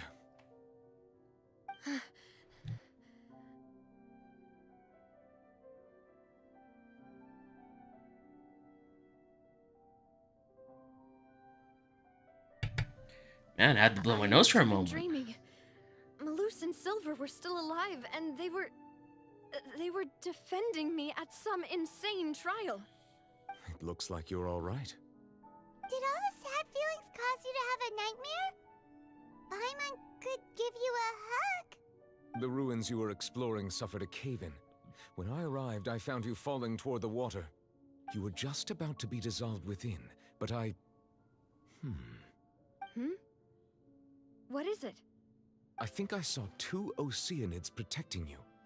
It was only for a moment, perhaps even a fraction of a second, but they gave me the chance to retrieve you. Were it not for their intervention, I would not have been able to rescue you before your consciousness dissipated. Wait, did you say Oceanids? You mean like what happened with Vache? Perhaps those two Oceanids were the people you saw in your dream. I always told them that they didn't have to protect me. To think that they'd keep doing so even after death. Please come with me.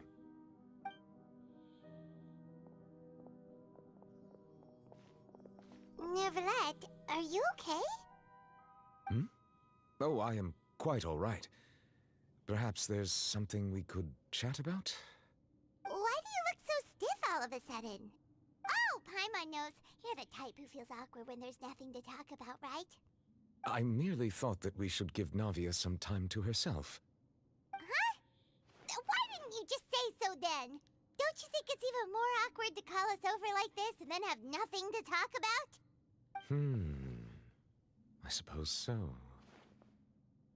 Ah, Sigewinne. I hope all is well with her these days. Her work in the Fortress of Meropide has not been too much for her, has it? No way, don't worry. She's doing fine down there. She's an amazing head nurse. I see. Well, that is good. I have always worried that Sigewinne would need a lot of time to understand the world of humanity, just as I have. Oh, and the Duke also says hi. Even though Sigewinne made him do that. He hopes that you haven't been overwhelmed by all that's happened lately. Thank you.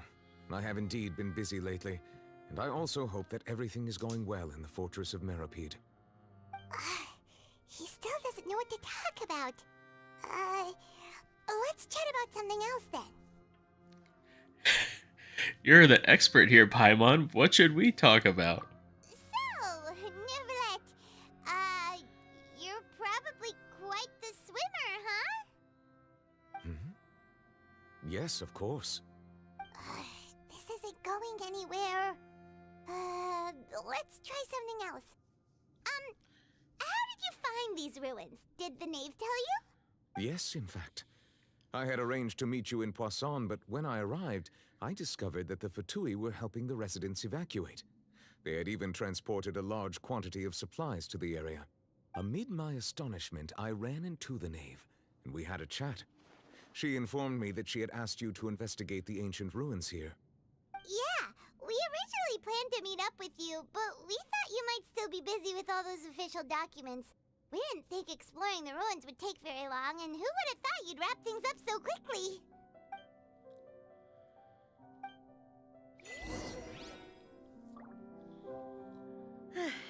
I'm sorry to have kept you all waiting like that.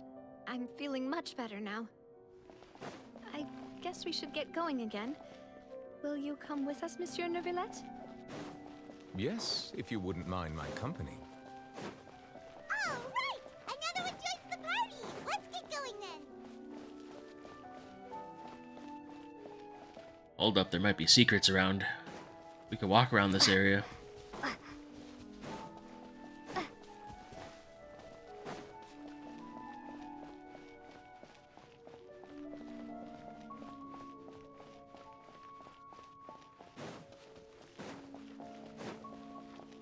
Oh no, another unstable path.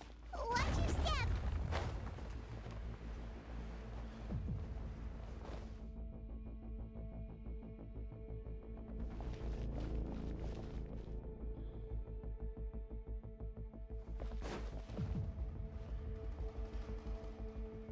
Wait, I need to go over there though. Stop it. Oh man.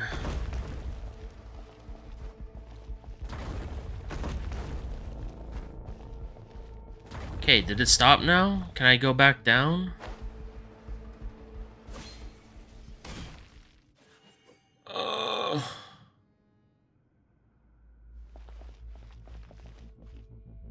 Go up what stairs? It's blocked.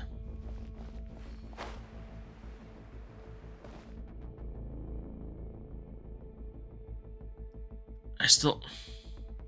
Did I really just fuck this up?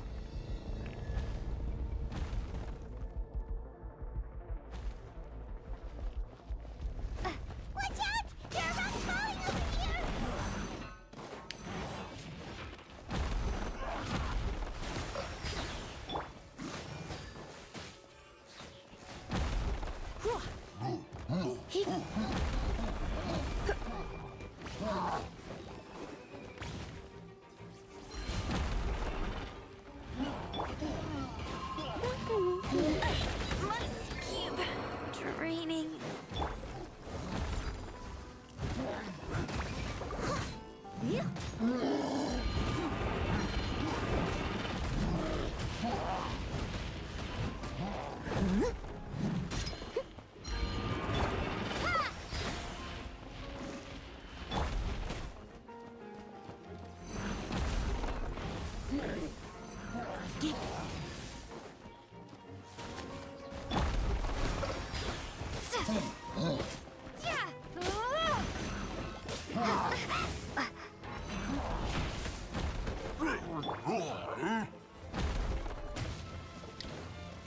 Surrendering will be gentle.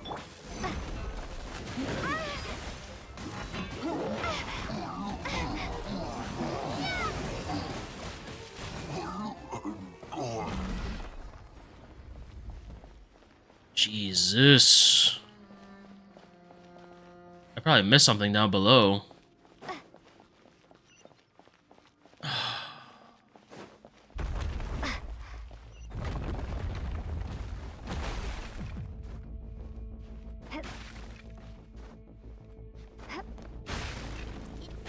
Almost at the top. Keep it up.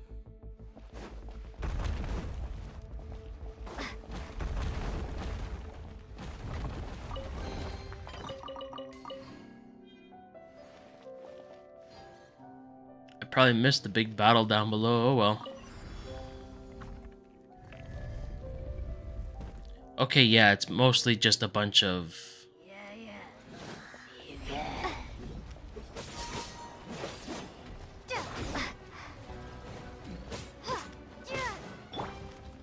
As a good knight should.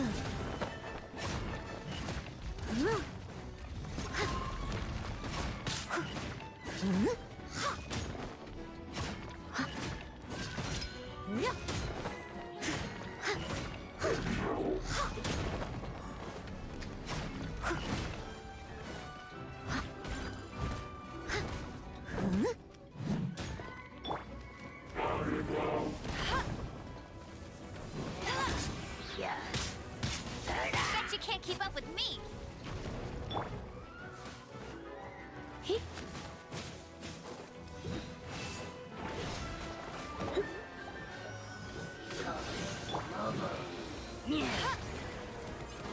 Hey, go Baron Bunny.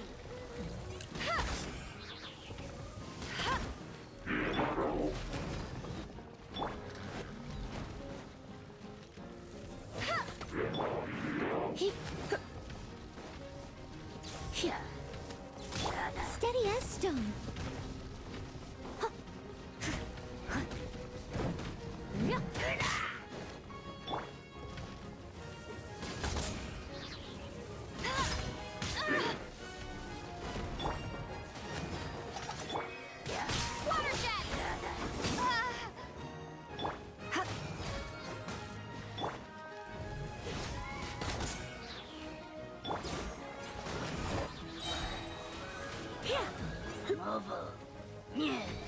Try not to enjoy this too much.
Woohoo!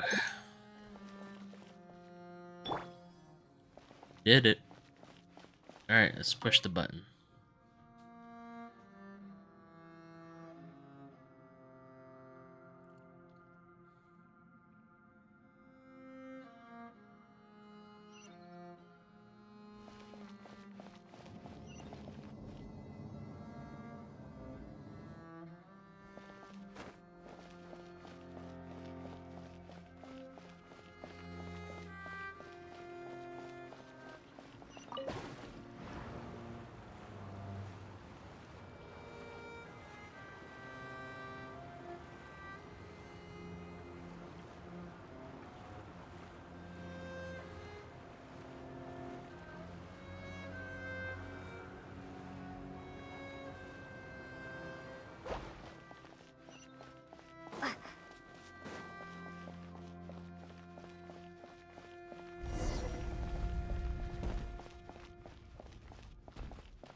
Looks like we've reached the end.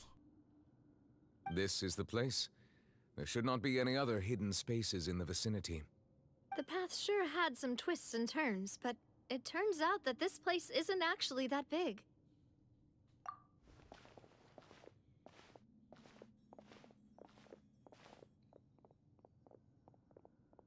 Stone slates? It seems like they were put here as an offering. Could we take them down and have a look? Perhaps we should just leave them be for now. There are 4 locations in total, but only 3 stone slates. The slate that should be in the first empty spot is missing. The surrounding walls also show signs of damage. There's something written below. Let Paimon see. Reason dictates that this nation be destroyed. I shall record the history of its future here in its past.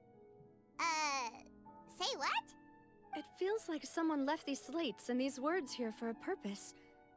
But does he mean that Fontaine should be destroyed? That would fit the circumstances dictated by the prophecy, yes. Indeed, the slate's contents correspond to it. Take the second slate, for example. There's a person kneeling here. She seems so dedicated. And there's a whole bunch of other people behind her doing the same. She's facing this... what is this? Some kind of island in the sky? And is that Lady Farina in the third image? Did the Hydro Archon fall into the water? And is that a ring of people around her? Paimon doesn't quite get it. Are they all in the water? Maybe if you rub those brain cells a bit more, Paimon, you'll figure it out. The fourth image. I know this one. This exactly matches the content of the prophecy. The people will all be dissolved into the waters, and only the Hydro Archon will remain, weeping on her throne.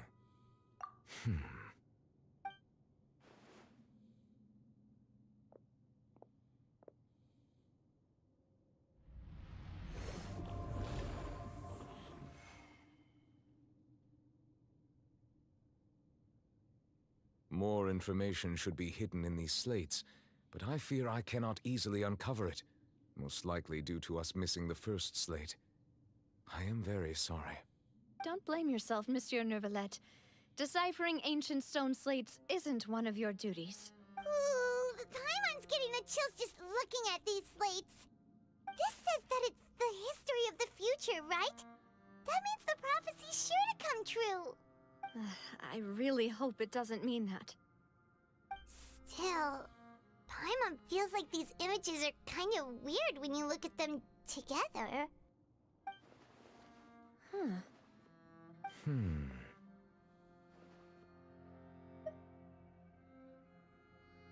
That's right! If the images are in chronological order, shouldn't the fourth, the waters drowning Fontaine, come before the third, where the Hydro Archon herself falls into the water? And yet the order is reversed here.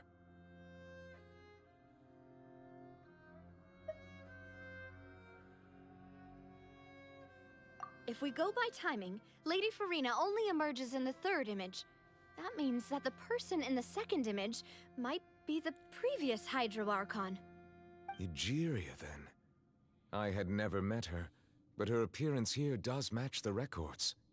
The previous Archon kneeling before the floating island in the skies, as if confessing a sin. Did she herself commit that sin? And if not, why would she be in such a posture? Also, I'm still wondering why these ancient stone slates are here at all. Judging from their contents, could this place be the origin of the prophecy?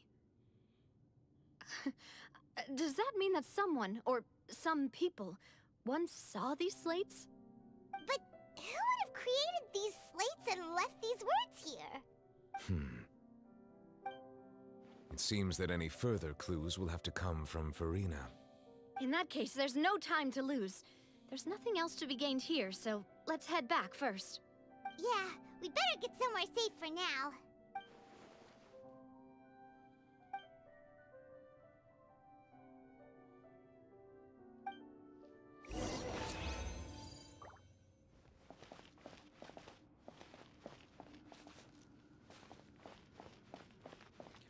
Ooh, treasure chest. Don't mind if I do.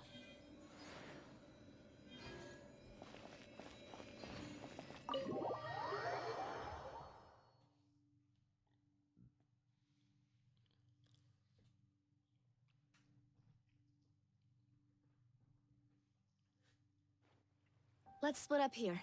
I'm going to check on what's happening with the Spina. You know how it is. There's some things you just need to be there for yourself.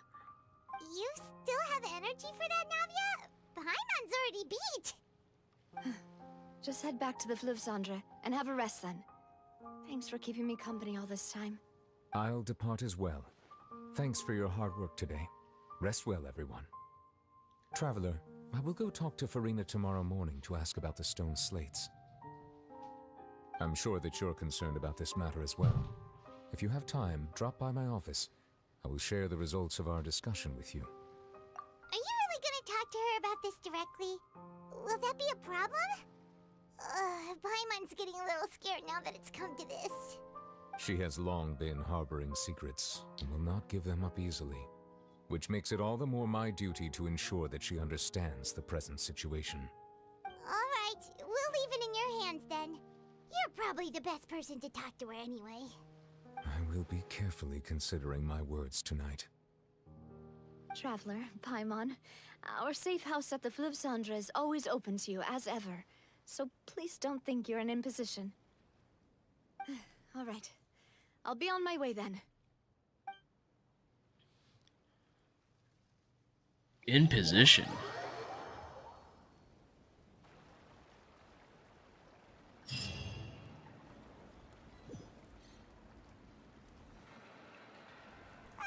We're finally back! Welcome back. We've got a special menu prepared for you two tonight. Yay! And there's good food too! Navi, no, the boss is the best. Ooh, desserts! Nice! These are all Paimon's! Paimon's already starting to forget what happened today. Hold up. Wait a minute. Oh, that voice. Is that who I think it is? How'd she make it all the way over here with her budget of nothing? It's you two. What are you doing in Fontaine?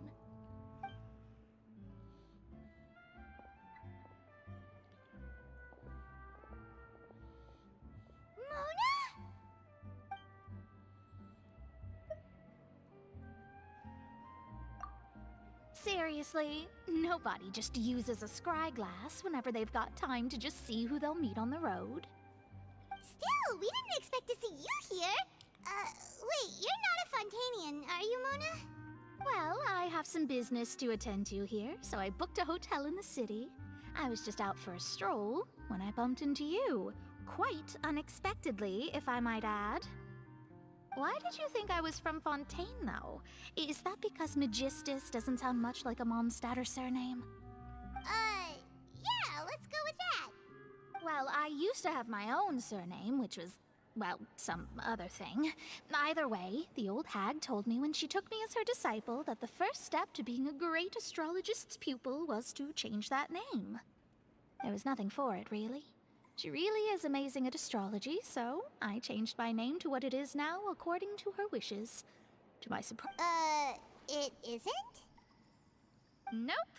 Although it is used by us in place of surnames, it generally just means great. Wow! Imagine including a boast in your name.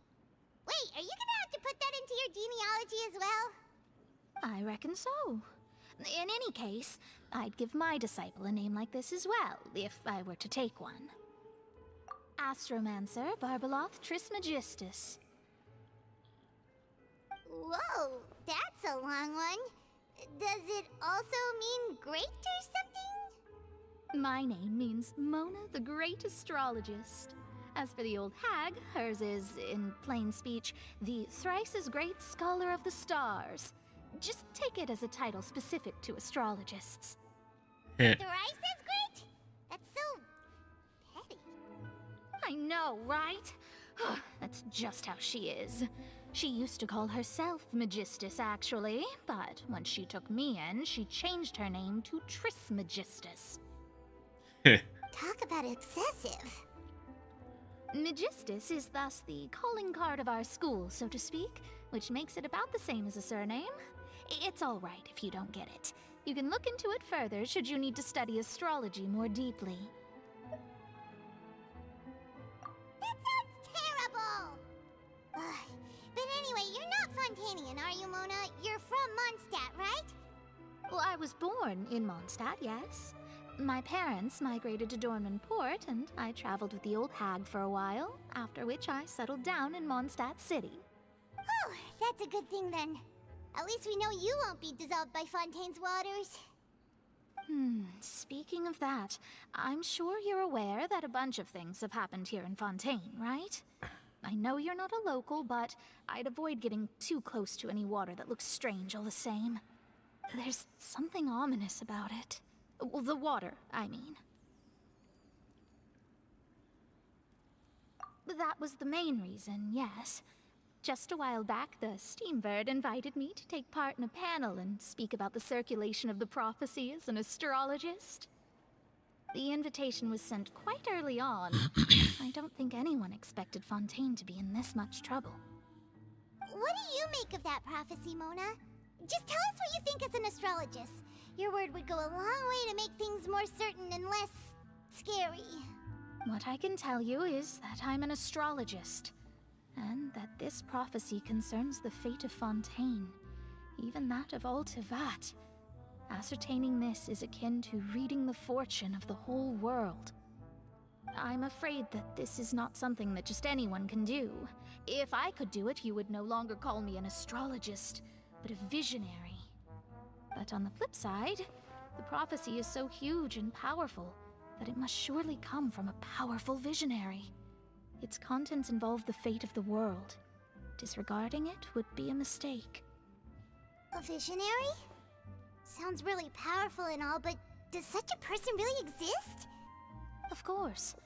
The old hag could do it, and I'd bet there are others amongst those Hexenzirkel colleagues of hers who could do something similar. Huh? Are you sure? Wait.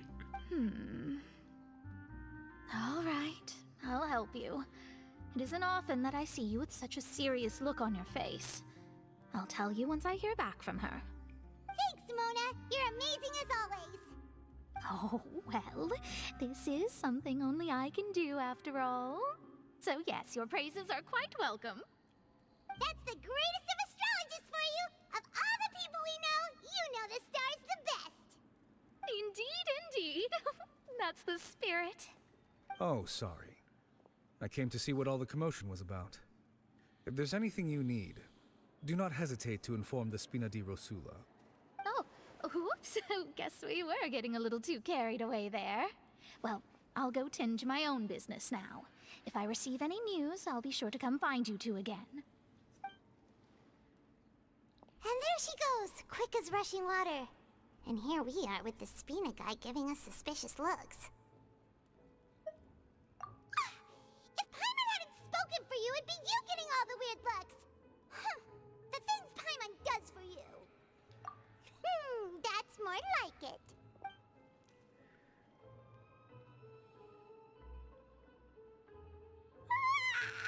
Good morning. To be honest, Paimon's still feeling kind of sleepy.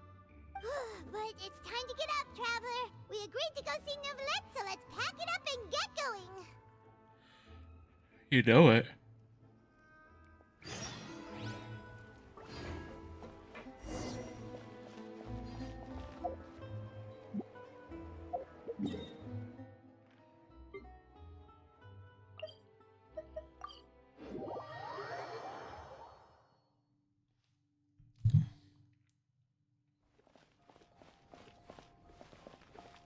Actually, now that I'm here,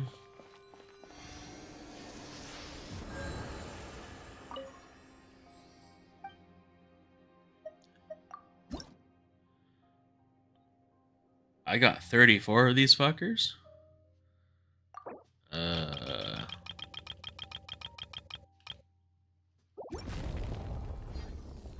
Let's fix the statue up just a little bit. Just a teeny tiny bit. Make it look a little more pretty. So I need 22 for next one, and I get a memory. Okay. Ooh. That's a lot of Primo Gems.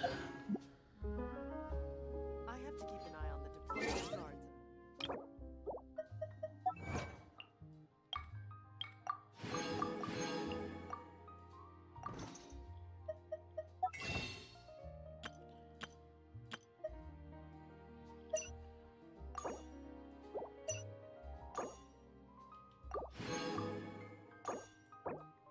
23.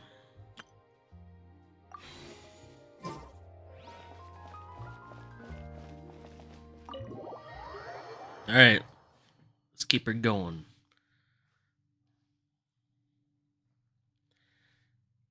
I'll get one finishing this quest.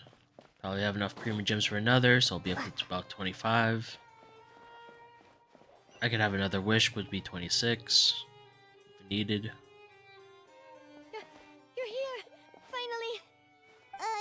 Is something wrong? Monsieur Neuvillette and Lady Farina, they seem to have gotten into a dispute. Please go see for yourself.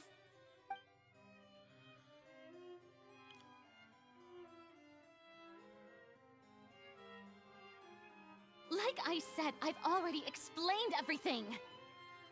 And yet the problem has not been properly solved. There is little space for excuses between us. It is not my intention to offend you, but please, tell me where you stand. You are the Hydro Archon Focalor, are you not? Look at this. This is a list of the victims from the recent Poisson incident.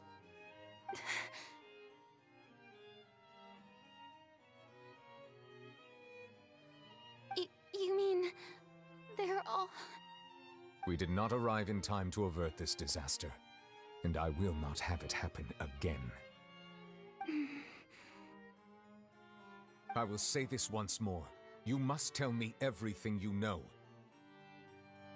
Yesterday, I found 3 stone slates in some ancient ruins near Poisson. Do you know anything about those? Seriously? You're questioning me like this is a court case now. I don't know anything about that. But you found them in some ancient ruins, you say? That's correct, which is why I came to ask you some questions.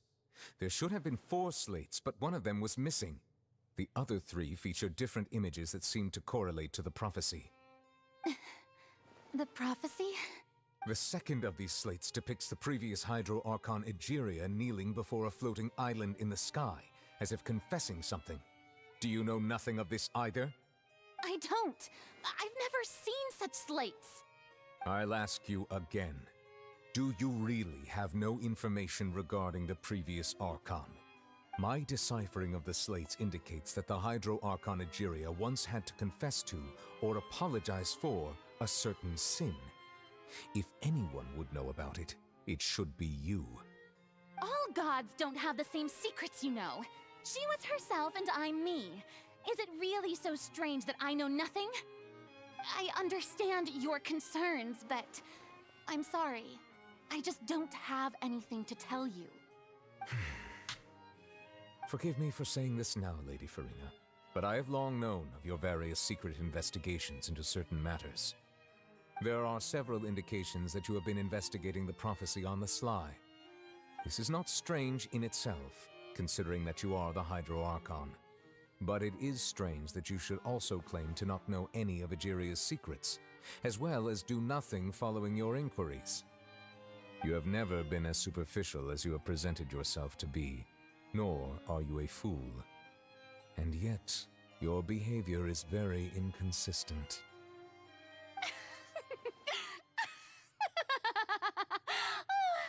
So you've been watching me all this time, have you? I didn't think you were that type. You... Well, since you know about my secret investigations, then you should know I'm actually working to take care of it. There's no point questioning or suspecting me. You're the Eudix, but you're still my subordinate. You should be following my lead. Just trust in me, your Archon, and do as I say. Never mind whether you can truly convince yourself to or not. It'll all turn out fine. That's all I have to say. We do not discuss this matter again. Oh, the opera's about to start. Toodles!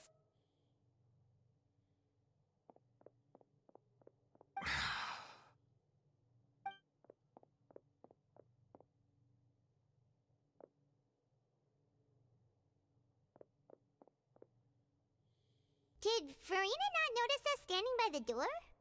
Wonder what's up with her. She was smiling. Huh. She didn't seem in the mood to care if we were listening in or not.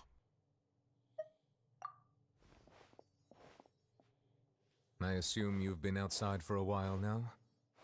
Oh, you noticed. Seems Farina didn't even realize we were here. She was in a great panic, though I cannot discern the reason. Our discussion reached impasses time and again, a state of affairs that we cannot allow to continue. Still, I do not understand. Dialogue is the basis for understanding, so why did she keep refusing to engage?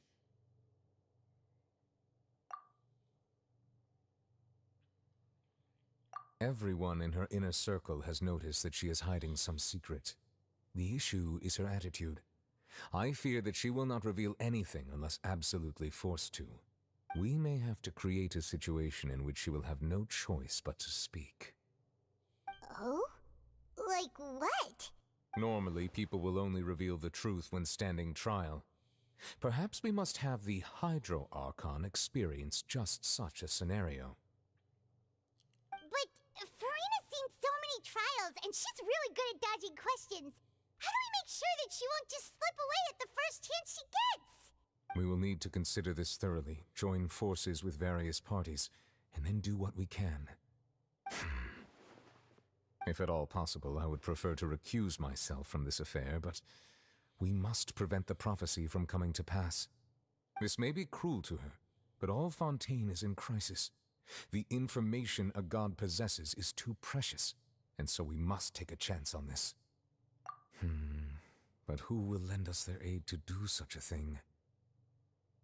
Oh, I think I know who to call.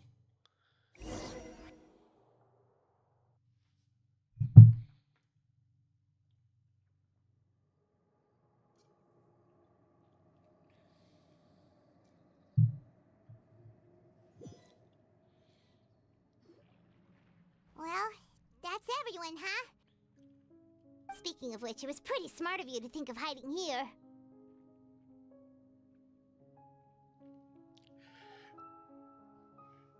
Why is it every time I hear this tune when I'm in Poisson? It sounds like Moonlight Serenade is gonna fucking pop off, but then it doesn't. Just a big fucking tease. It's like, ugh. Poisson was just involved in a disaster, so it's presently devoid of people.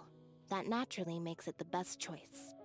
And here you are drinking tea like it's the most natural thing in the world, huh? That's what families should do. Sit and enjoy a leisurely time together. It's nice to enjoy tea here, you know? Care for a cup? Lend me your ears, everyone. Or perhaps one of you might like to start us off. How about you, friend? Me? No, I don't think I can. Then, how about you, good sir? I fear that I will cause the mood on this boat to become as somber as it is in court. Well then, I guess we're lucky we've got a local like me to organize things. Wonderful, the spotlight at last. I guess I'll be facilitating things from here. That was a little long-winded, don't you think? Oh, she's here too. Wait, it'd be kind of sick if the knave is here as well. You might be right. Anyway, to cut to the chase, our friend here, the Traveler, has brought us together to discuss something. You know it. As for what that is, well, let's start by saying that we'll be pooling our efforts together to create a series of traps. Oh, how intriguing. Well, it's just an expression, really. One that I just learned from Chlorand, and used on the spot. So, let's invite her to explain in detail. A round of applause, please. Huh? Didn't you say that you would be facilitating this? Oh, come now. Your work doesn't involve much public speaking, right? This is a good chance to practice. You might even pick up some fancy oratory tricks to impress your boss with in the future. I see. And what does my boss say? He is glad that you consider him your boss. Do go on.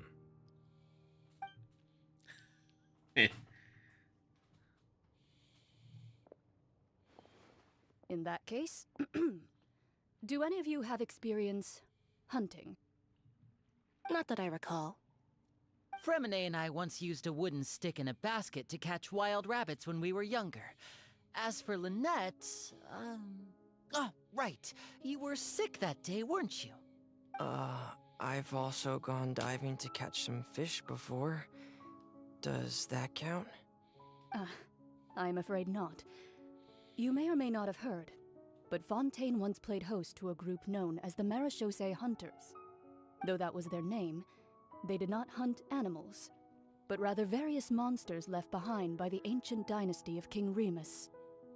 Today, Fontaine's monster population has already thinned greatly, so the hunters have blended back into society, taking up arms in other lines of work. They even left a unique methodology of hunting in their wake. A trap comprises of the following components: bait, a trigger, and a containment device. Sometimes a lethal implement will also be necessary to deal with the prey. So, if we were to build a trap together, right now, what would you choose to build it with? For me, I would prefer something basket-shaped. Pigeons and rabbits will see the bait and naturally enter the snare. Our line of work requires a deft hand, and we're some of the best in the industry, so you can count on our techniques. You used some of those techniques while moving the people of Poisson, didn't you? My subordinates mentioned that you even performed some magic for the bawling children. Yes, and I even managed to gather some intelligence in the meantime. I'm quite the multitasker if I do say so myself. I'm afraid I can't claim that as my strong suit. I prefer more stable methods, like placing bait in the water and waiting for the fish to come within reach. That's the kind of method I would count on. Calm and steady. Exactly the kind of person who would catch loads of fish. And I can be their assistant. With discretion, I'm sure. I'd probably use some sort of mechanical animal. Papa once bought me some small clockwork squirrels, mice, and such. When placed in the forest, they can attract others of their kind. I remember that you liked those too, didn't you? I did. And that would be a good way to go about it. If they're realistic enough, Animals of the same kind will follow them all the way to the trap. What about you, Monsieur Neuvillette? I fear I do not have any related experience. That makes sense. You usually solve problems directly, without the use of any such tricks. But I do have one more question for you, Monsieur. If we were to create a trap now, how would you design it? I would like for it to be effective, but bring no harm to the prey.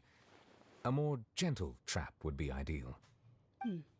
Kind, as always.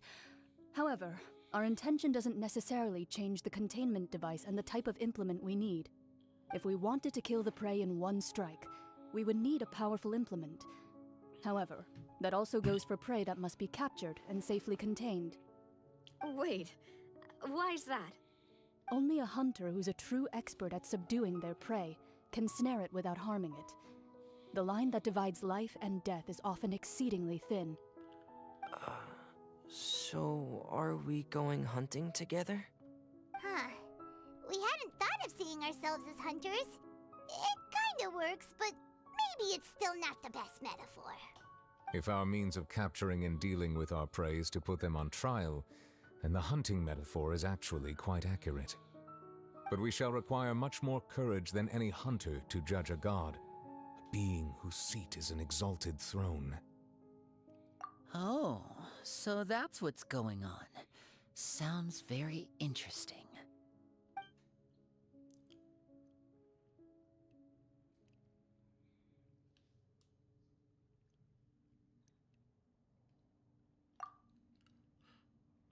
Oh wow, they're actually allowing me to read it, so then I could just... Okay, that's... I wish this happened to all of them. Because there's some that just popped and then passed by and they were so long, it's like, huh?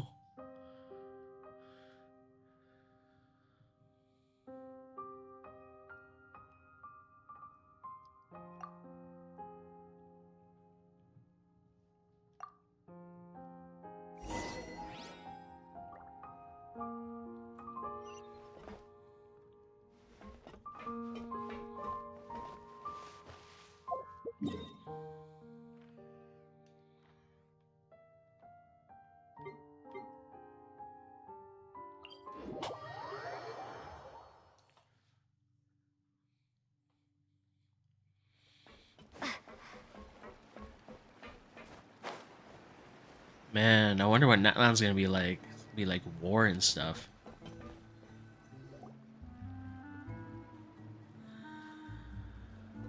Anyways, back to this.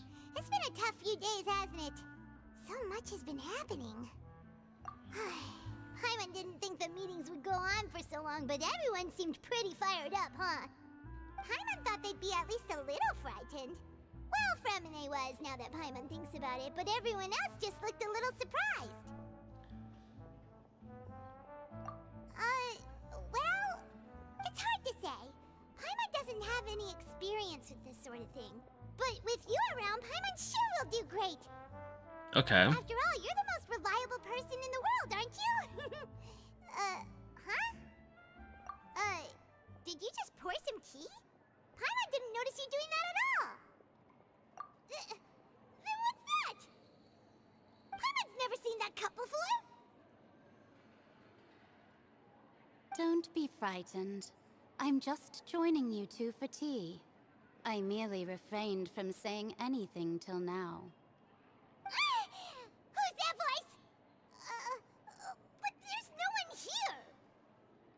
Ah, have you forgotten me already?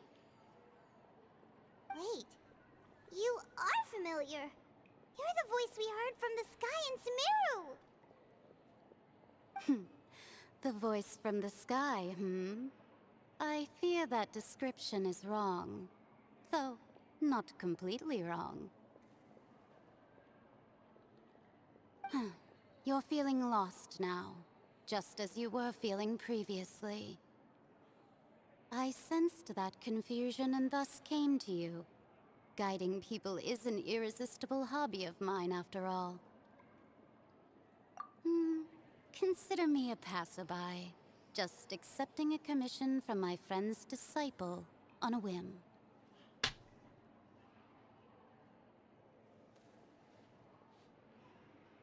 Ah, is this Magistus, teacher? It must be.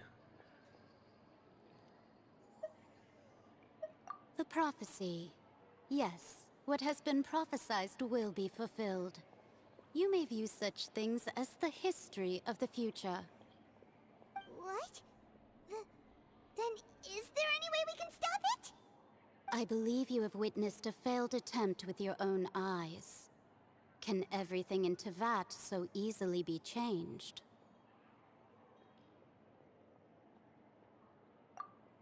Ah, so you've caught on. Just as prophecies are usually only the future as seen from the perspectives of the gods, could things be happening in hidden corners where the gods' gaze does not fall? Are the things that you shall see different from the fate that the gods perceive? What is she talking about? It all sounds really impressive and important and stuff, but it also sounds kinda scary. Rub those two brain cells a bit harder, Paimon. You'll figure it out. I believe that you understand, right? Some things are insignificant, but others you must reach out to change. Ultimately, fate shall serve as your only guide, no matter what will happen in Tevat's future. All you need to do is to play your part. This was good tea, by the way. Thank you for your hospitality. Well, that'll be all for today. The voice. It's gone.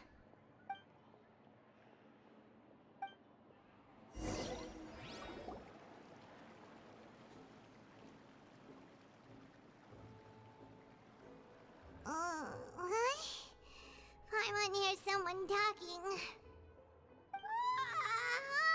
Alright, coming! Hey, it's you who's getting lazy, okay? Well, I see I've walked in on some lively banter. Luna! Fine, just fine. I went to take part in that Steambird panel. It turned out to be more interesting than I expected.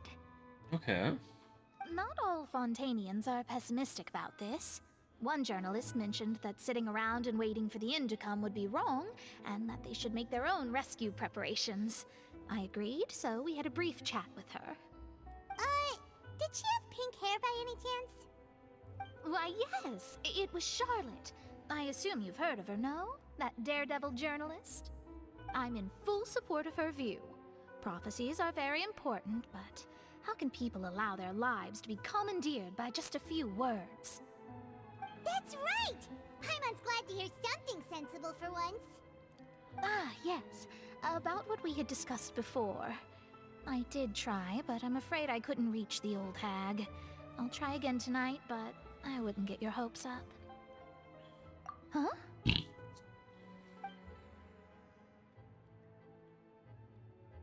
Goodness gracious. Are you serious? She said that even the god's gaze has blind spots. Pretty bold if you ask Paimon. Most people would believe the gods to be all-knowing, right? The Hexen Circle members are certainly anything but ordinary.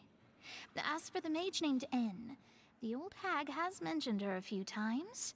She said that N's sense of direction is incredible, and that she loves guiding those who are lost.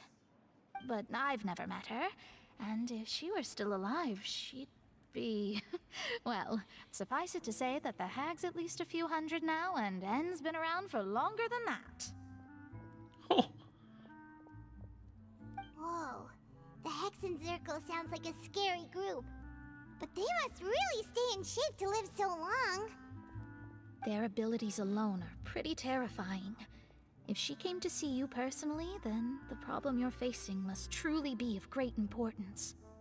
Well, it's not like Paimon could understand anything she said. Yes, she was quite cryptic, but I suspect she means that there is still a way to turn things around. She didn't say when or what that would be, though, so... perhaps it is something that you cannot know right now.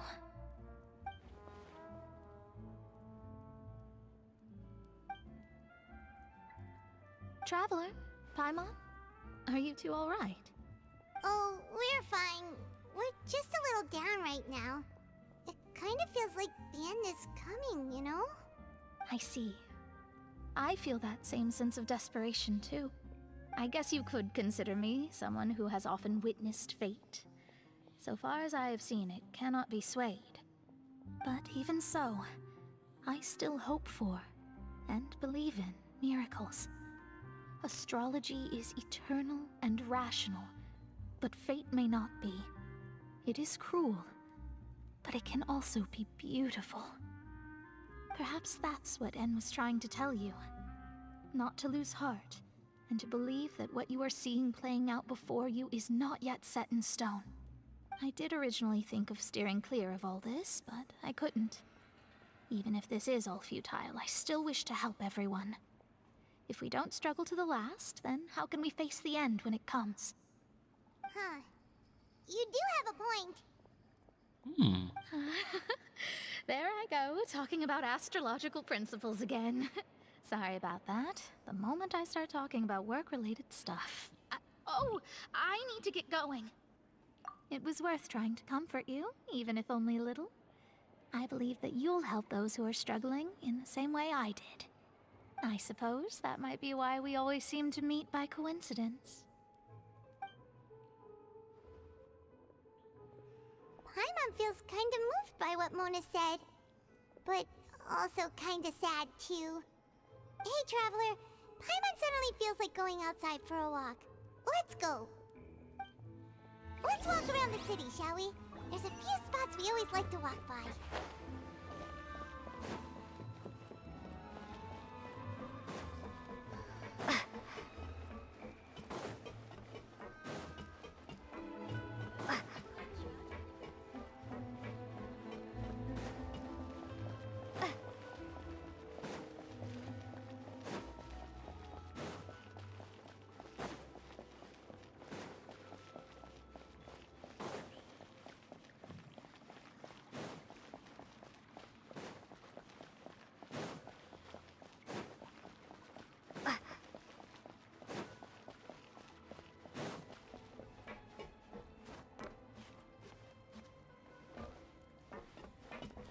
Hold on, let's build up that stamina. There we go. Is this the right way? Yep. Good.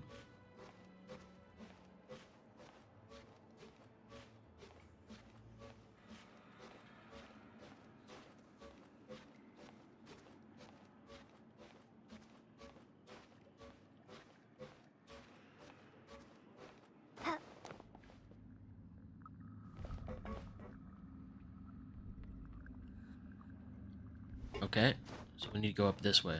Gotcha.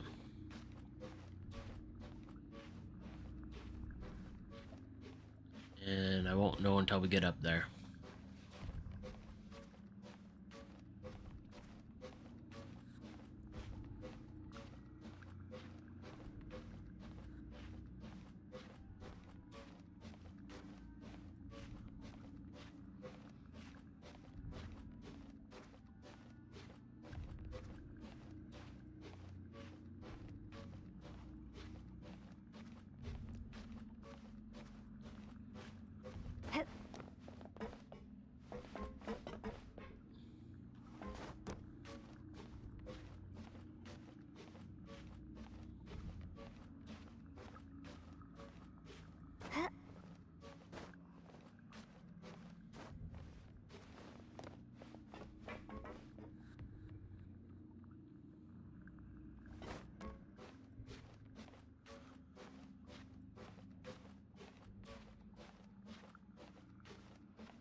Almost to the top.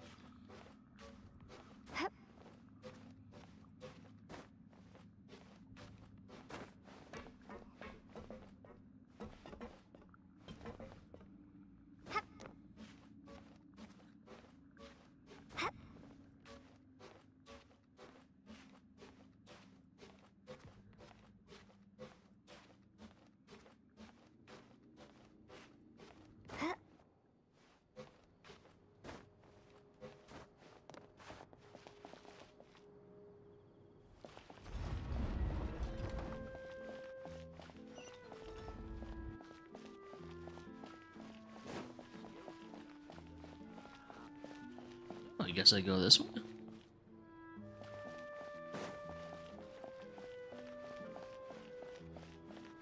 Okay, we need to go up there, so we need to go like...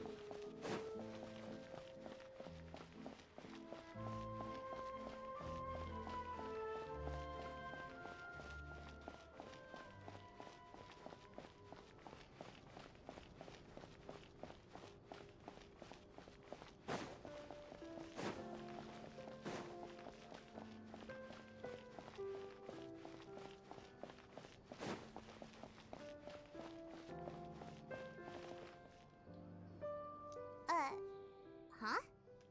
Our names are written in this newspaper. What's going on? Let Paimon see! The underwater stronghold, the Fortress of Meripede, has continued in its noble autonomy, but that does not mean that others cannot interact with it. My recent attempts to enter the fortress bore little fruit. Huh. Guess Charlotte still hasn't given up on that. Thus, did an Outlander friend become the focus of this report? A blonde adventurer with their white fairy legends trailing in their wake. It is said that this mysterious traveler once visited the underwater fortress. So while the fortress's interior remains a mystery behind closed doors, do not fear, for the tales of the traveler contain surprises in spades. Journalist Charlotte's biggest scoop yet, the Traveler's Trail, World Walker. Huh. Charlotte took so many awesome photos of us and we never even noticed her. She hasn't been able to get a hold of anything at the fortress, so since we're easier to find, she's using us as the subject matter instead? Ugh, seriously? Well, fine. Those headlines and photos do look cool, so Paimon will forgive her this time.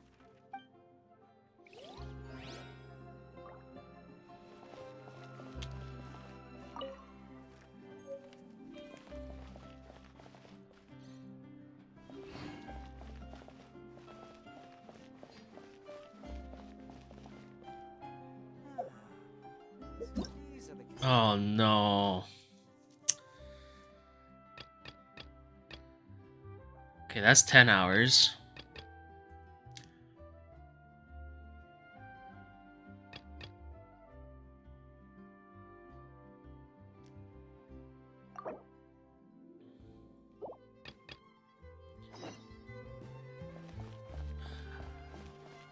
Maybe I should just focus purely on this just to get it out of the way and done and over with. Because this is stupid.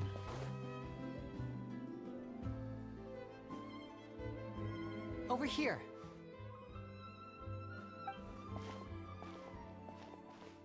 Lynette's not joining us today? I've had her follow Gemma and see if we can make any inroads with her. They should be at a cafe right now. Still, I don't think that Gemma's likely to open up to us. So, we need a contingency plan. Alright, I'll be back in just a moment.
Oh, there. That's better. Okay, both is working. Live. Perfect. Alright. So I'm gonna be eating some snacks while we play this. So you won't probably hear much from me, but I'm a bit hungry. But I will get back. Probably when we get to the main quest.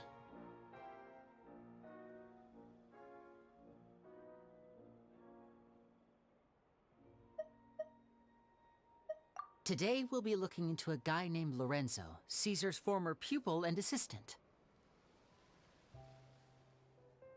When Caesar passed away, all the stolen goods discovered in his home were confiscated and returned to their rightful owners. But Lorenzo was the only one privy to all his magic secrets, and he inherited his craft. Before long, Lorenzo was the next big magician in town, his fame surpassing even that of his master, and it made him very wealthy. He's since left the magic scene though, and these days, he's a wealthy businessman with his fingers in a lot of different pies. I had to pull a lot of strings, but I managed to get him to agree to a couple of drinks with me. Be warned though, I hear he's got a hair-triggered temper. We'd best be careful.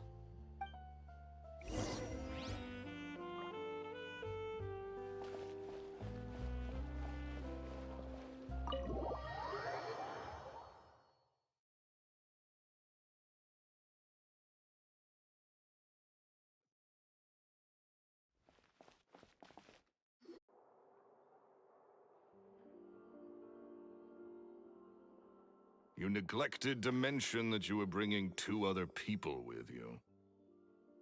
My apologies. These 2 are my assistants. When they heard that I was meeting with the former magic maestro himself, they begged and pleaded with me to bring them along. And if it's no trouble, a couple of autographs would really make their day. Oh, forget the pleasantries, just sit.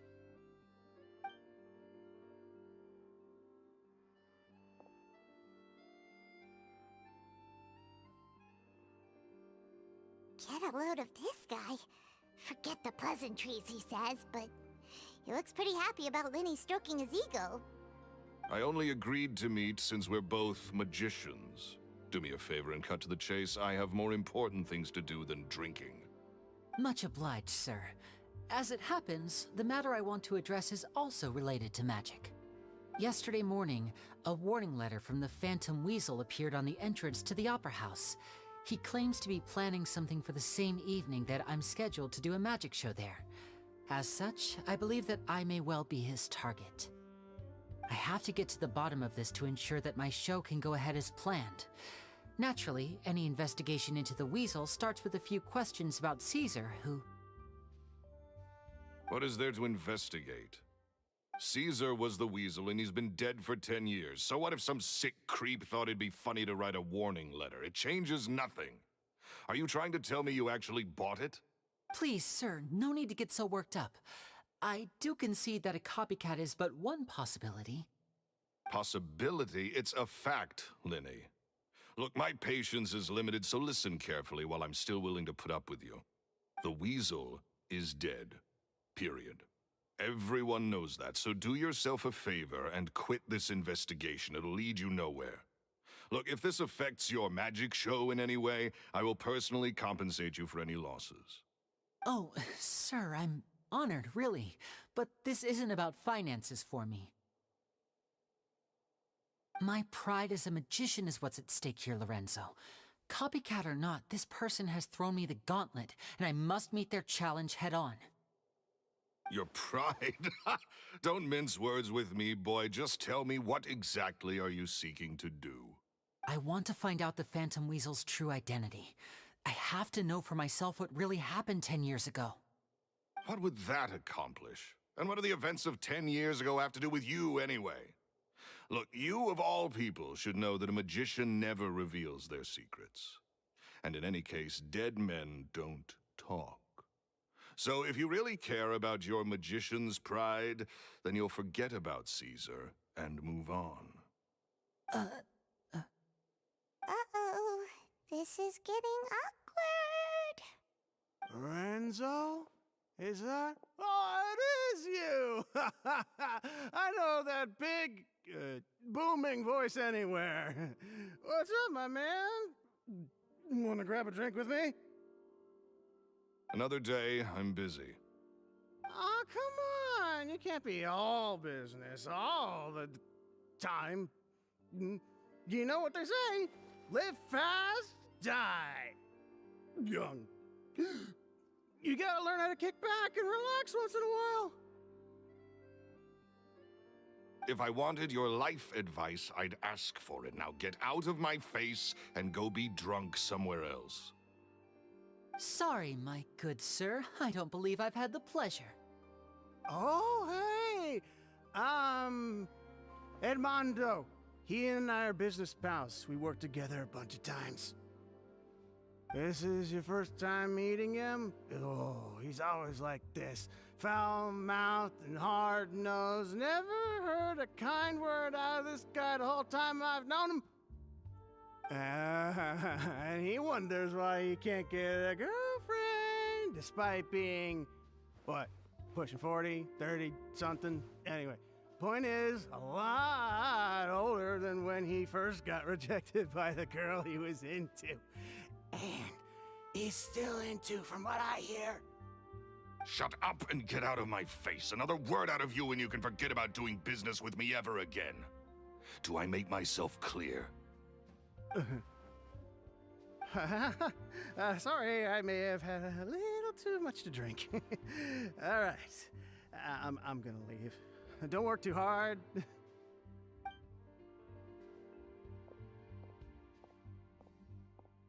I think it's high time I made a move as well. If you really want to investigate this, Linny, be my guest. But if nothing good comes of it, don't say I didn't warn you.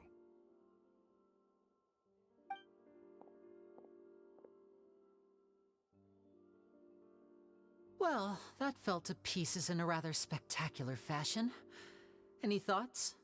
Totally. And what was all that about compensating you for your losses?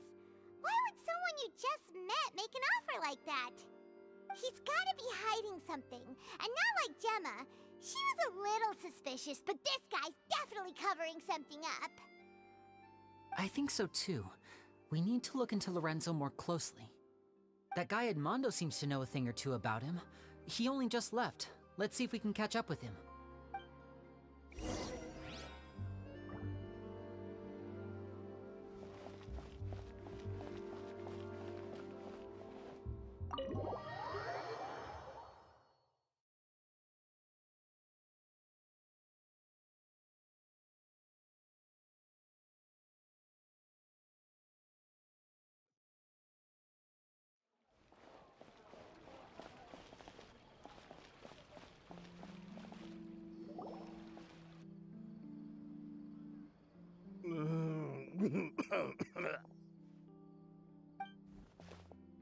You okay there?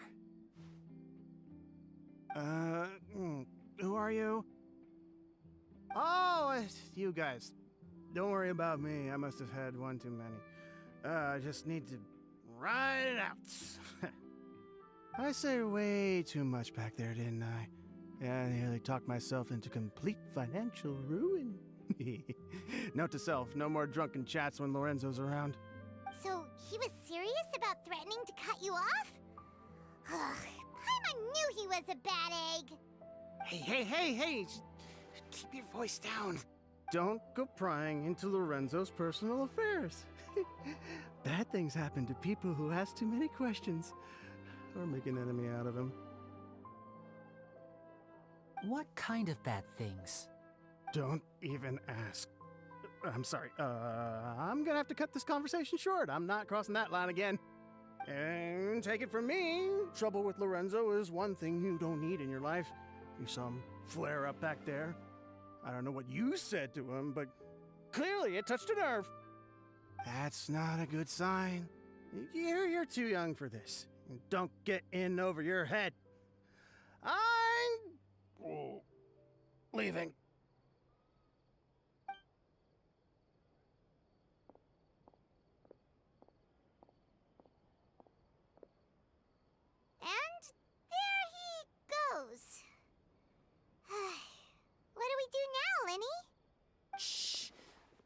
think we're being watched. Someone was listening in to our whole conversation. Don't say anything and don't look back. Any altercation in the city will attract the guards. We'd better take this elsewhere. We're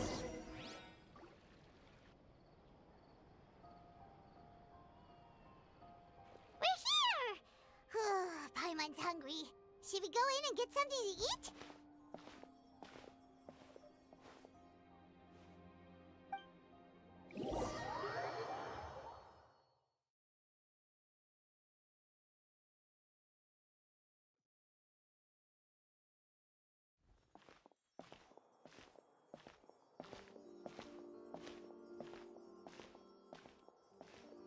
Hey, quick! Look! That's the limited edition only 16 slices a day cake! It was so delicious the last time we tried it! Despite the tense situation we were in, let's give it another go! I'm sure it'll be great! One slice of cake, please. Someone showed up after all! Oh, wait, you're the one from the Palais Mermonia. Oh, are you here to buy cake too? It seems Monsieur Nervalette was right. You really can eat. Wait, did he really say something like that? That's right. Even he has his own preferences when it comes to food. As for me, I love the cake and coffee here. Do you come here often? Usually every day. Every day? It's part of my daily schedule, apart from work. I shall have my cake and coffee. Then what if someone told you one day that this place would be closing soon, and you wouldn't get to eat cake here anymore? What would you think? But why would it close? Well, Paimon doesn't know either, but maybe the waters will rise tomorrow. You know, like in the prophecy. Oh, the prophecy. To be honest, I haven't paid much attention to that. No, still, even if there'd be no more cake tomorrow, that wouldn't keep me from having some today. No, it's the same for eating in general. You might not be able to eat tomorrow, but if you can do so today, then you should carry on. That's what people call living, you know. Huh. Don't be sad. Excuse me, could I have 2 more slices of cake to go?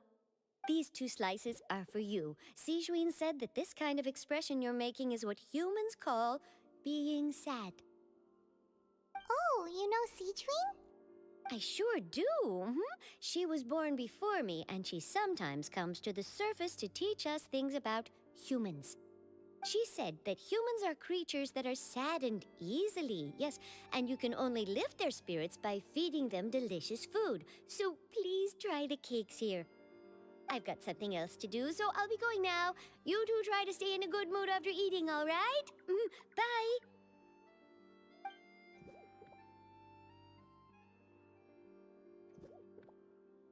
And there she goes!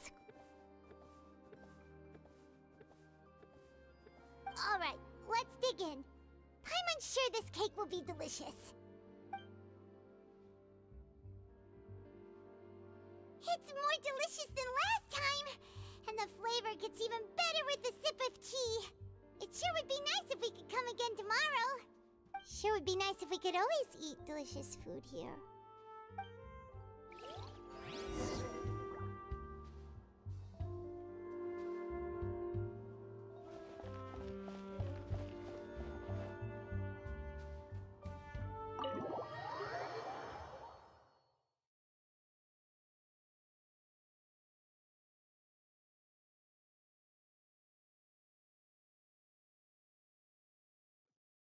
Oh, we're near the Steambird office. Let's go look for Charlotte and have a chat.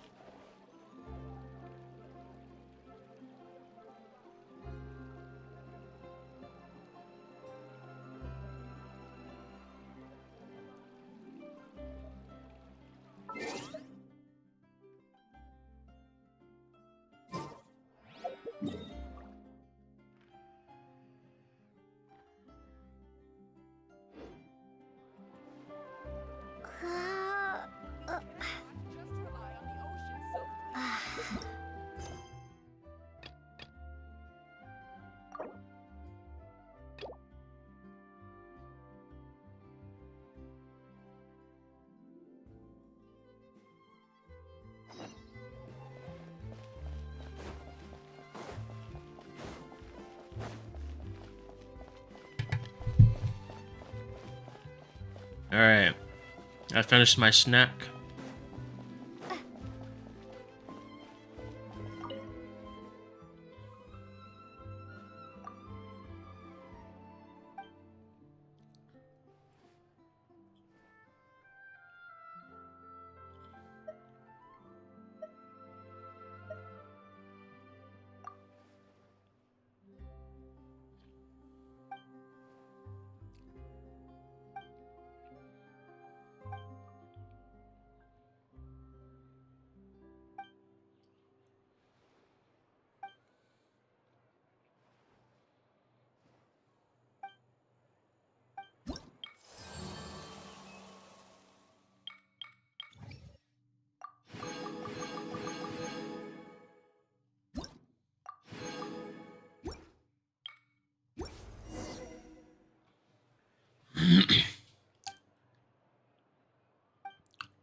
Okay, that silly quest is now all over with. Good.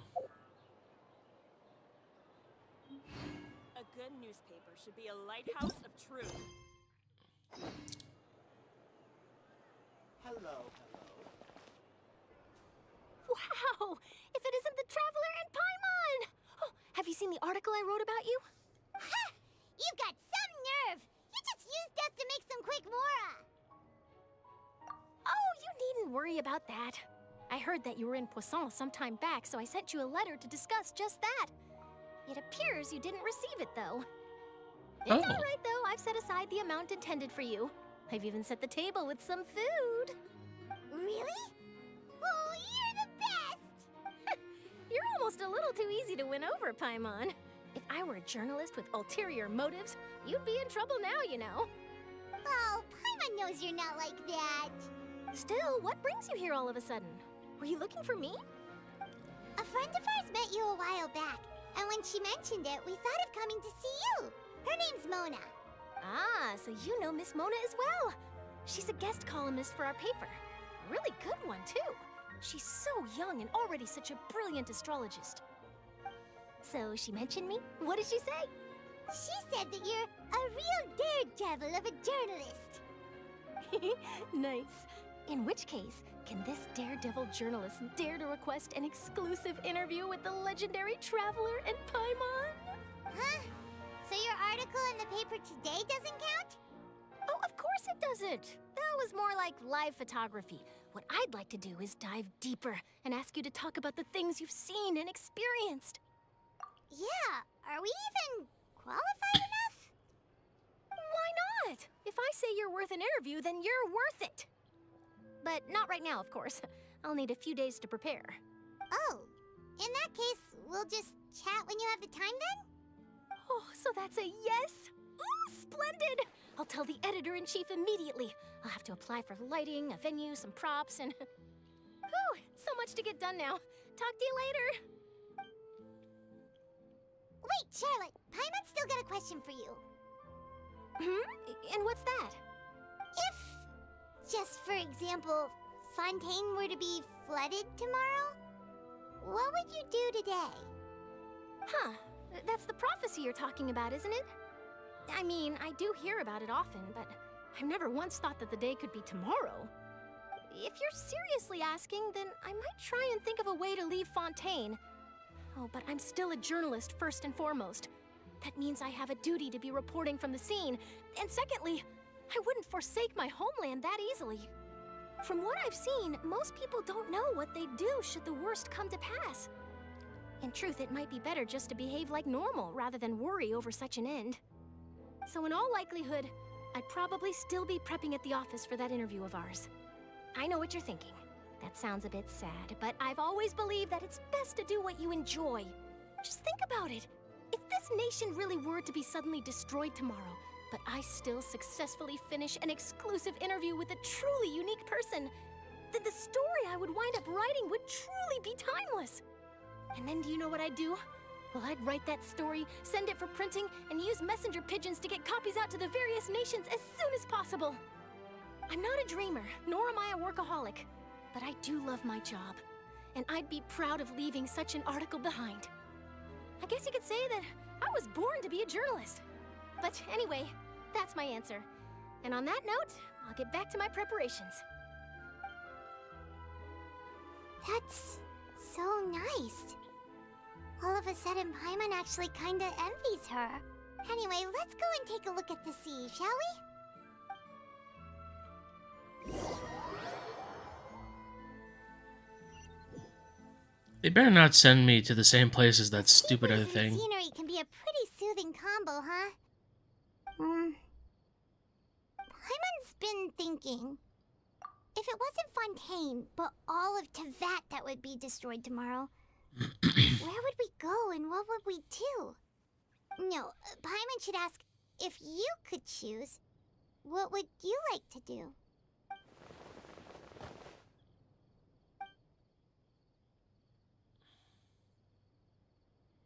We've always been moving to the next destination, so we haven't spent much time thinking about these kinds of things. We didn't have to either, with us always being on the road and whatnot. You mean, still traveling?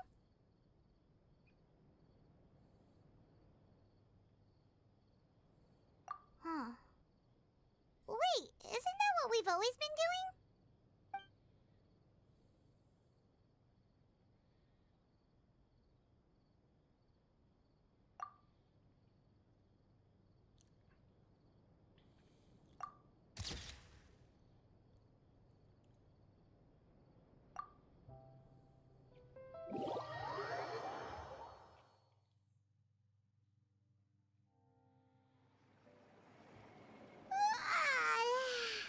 Feels like you'll grow mold if you stay here long enough.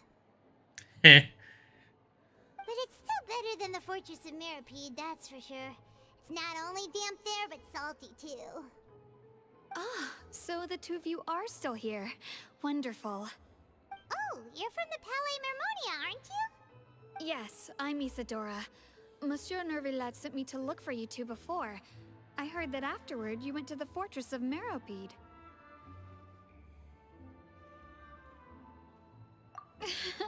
Not at all. I'm well aware that you're friends of his.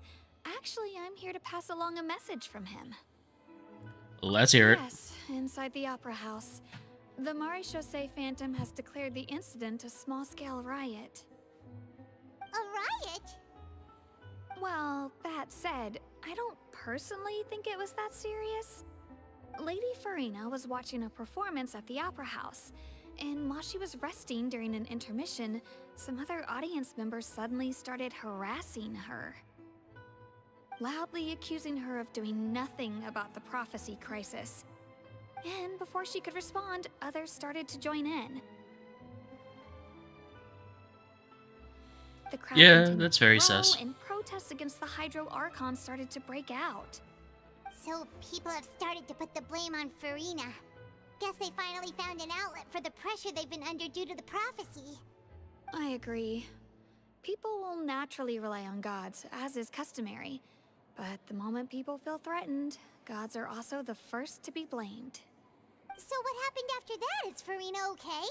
Seeing that the situation was spiraling out of control and that further argument was pointless, she claimed that she'd gotten tired of this and left in a hurry. The Maréchaussée Phantom had their hands full maintaining order and did not catch where Lady Farina had gone. Only when things had stabilized did we realize that she had gone missing. So, you mean she's still missing? That's right. The Maréchaussée has dispatched many people to search for her, but we don't have any leads yet. That said, I don't think there's much to worry about. She is a god after all.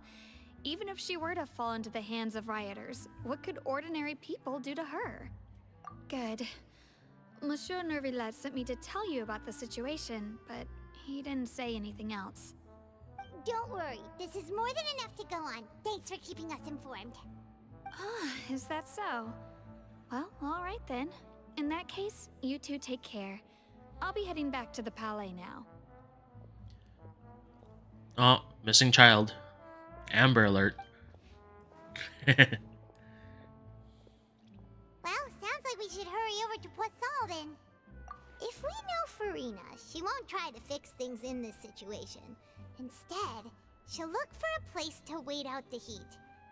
And as we also know, she may be loud and dramatic, but she doesn't have a heart of stone. When Nervalet was talking to her in the Palais Mermonia, and she heard about Poisson, she couldn't hide her sadness and remorse. It would be hard for her to ignore being accused by the public today. Paimon thinks Farina's probably taken the opportunity to slip away to Poisson and try to relieve the sense of guilt that she's feeling. Huh! Well, what do you think? Paimon knows the answer, of course, but Paimon can do the analysis to back it up, too. Cool, huh?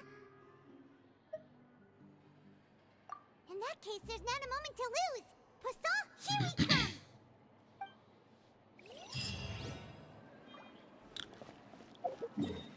Farina went to go hiding at fish.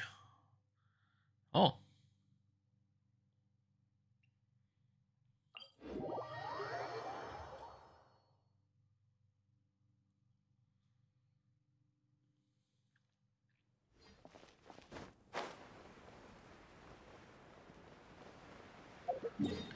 Hold on. It's actually in Poisson. I didn't notice that until now. Oof. This place looks deserted. Guess all the survivors must have evacuated already. All that's left here are signs of devastation. Could Farina really be here? Let's try to find her as soon as possible.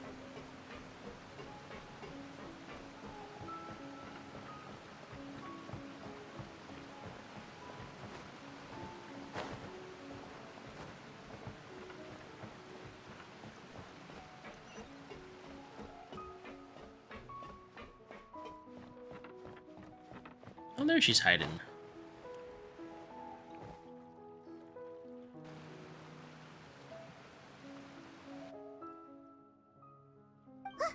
That's Farina, right over there. She really is here all on her own.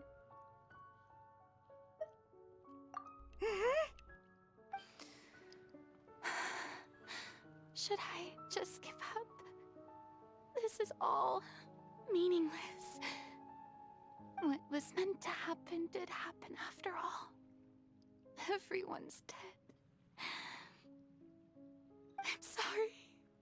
I am so sorry. Give up, Farina. There's no point in holding out.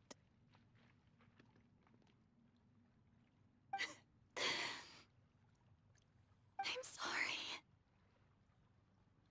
But what can I even do other than to repeat meaningless apologies over and over?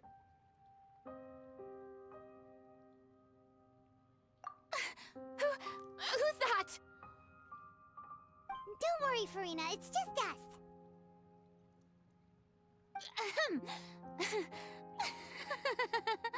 So it is you, blonde traveler from another land. Why, I almost thought you were summoned from that mob of my ignorant subjects. Come to kneel and beg for my forgiveness. Farina, you were crying just now, weren't you? The tear stains on your face are obvious. You know it. Alright, I'll be back in a sec.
All right.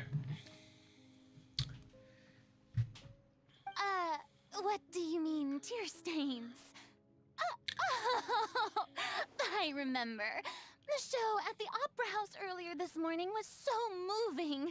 I'm still trying to process it. Who did that uncivilized rabble think they were, disturbing my enjoyment of the arts? They even dare to tout their Archon. I must teach them a lesson.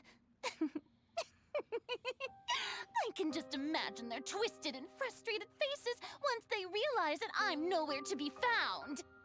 Oh, and I'm sure Nouvellette and those people from the Maréchaussée Phantom are freaking out right next to them, too.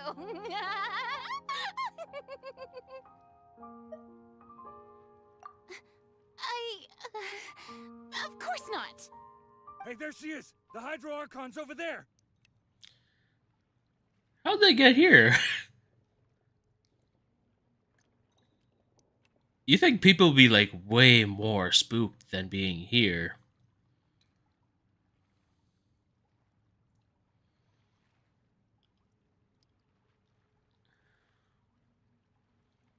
Quick, after her!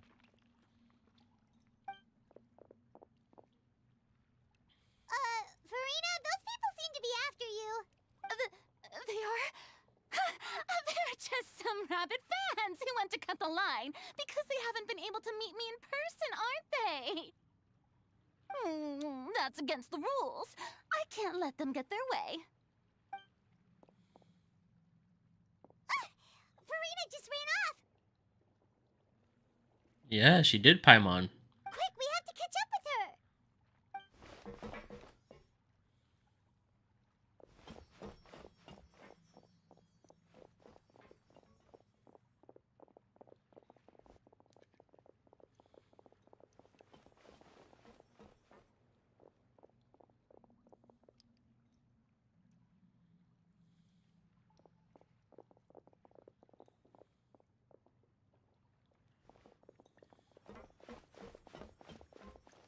This should be the place, right?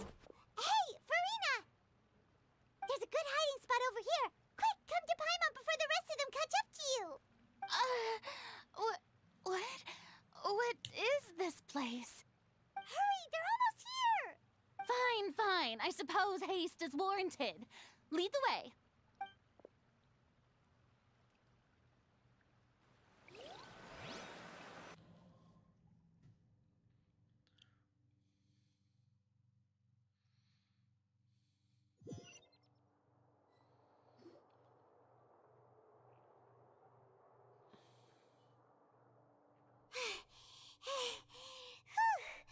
Paimon's exhausted. How are you exhausted, Paimon? You fly. I'm so tired. I totally thought they had caught me. No, I mean, I merely gave in to the sheer enthusiasm they displayed.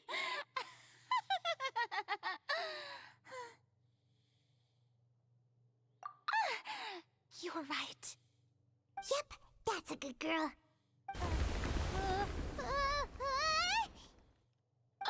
What's happening? The ground's shaking. Is it an earthquake? Yeah, a quake of this kind preceded the flooding in Poisson, didn't it? It can't be. It's happening again. Well, there's no need to worry too much about that. Nouvellette's made some emergency plans, so the evacuation should go a lot smoother this time. Yeah, I hope you're right. But the people of Poisson, they've already...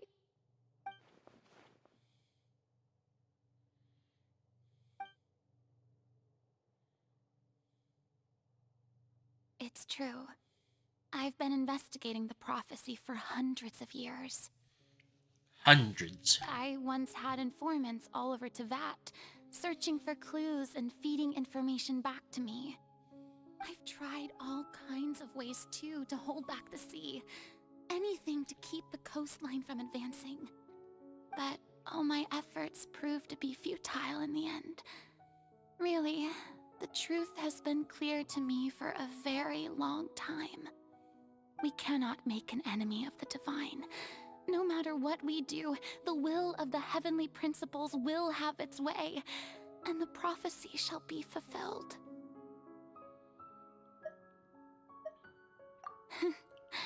Give up. I do love the sound of that phrase.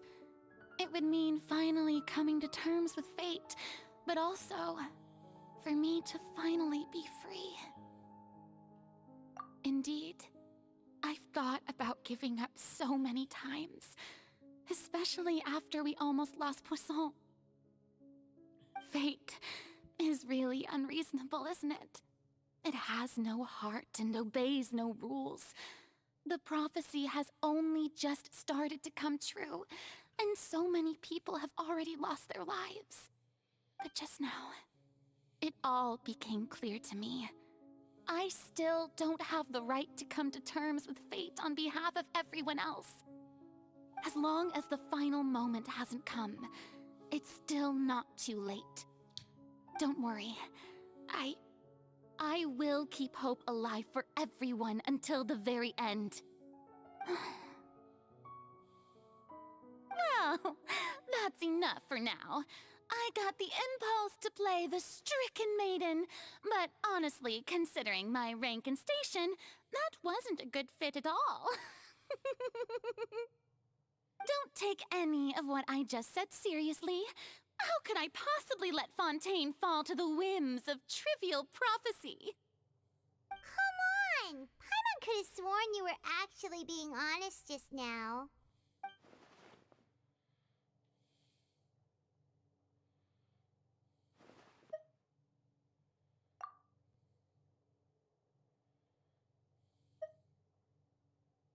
Share my burden. That's impossible. It was fated right from the start that this would be my duty alone.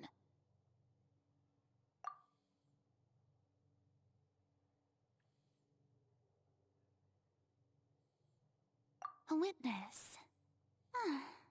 Yes, I've heard that you came to Tevat from beyond the stars, yes. In other words, you never belonged here. And if Tevat is, in its entirety, a show on a stage, then you're just a spectator, aren't you? If that's the case...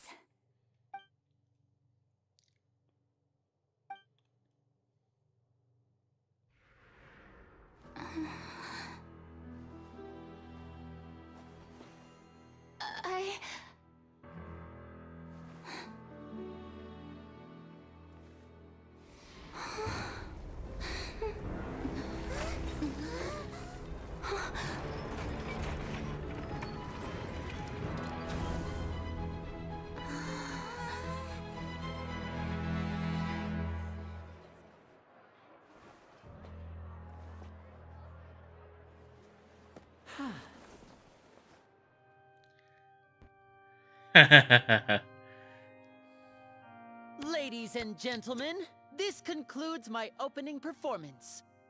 Now, without further ado, we may proceed to the trial of our god.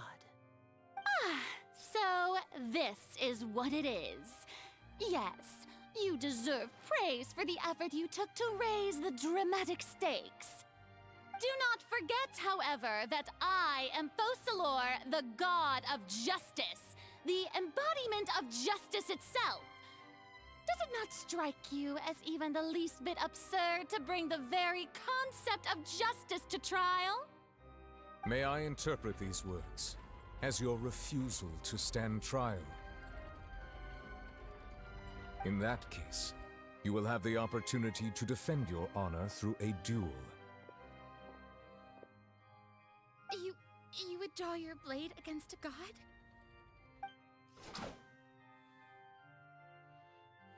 I see. It seems like you have made up your mind.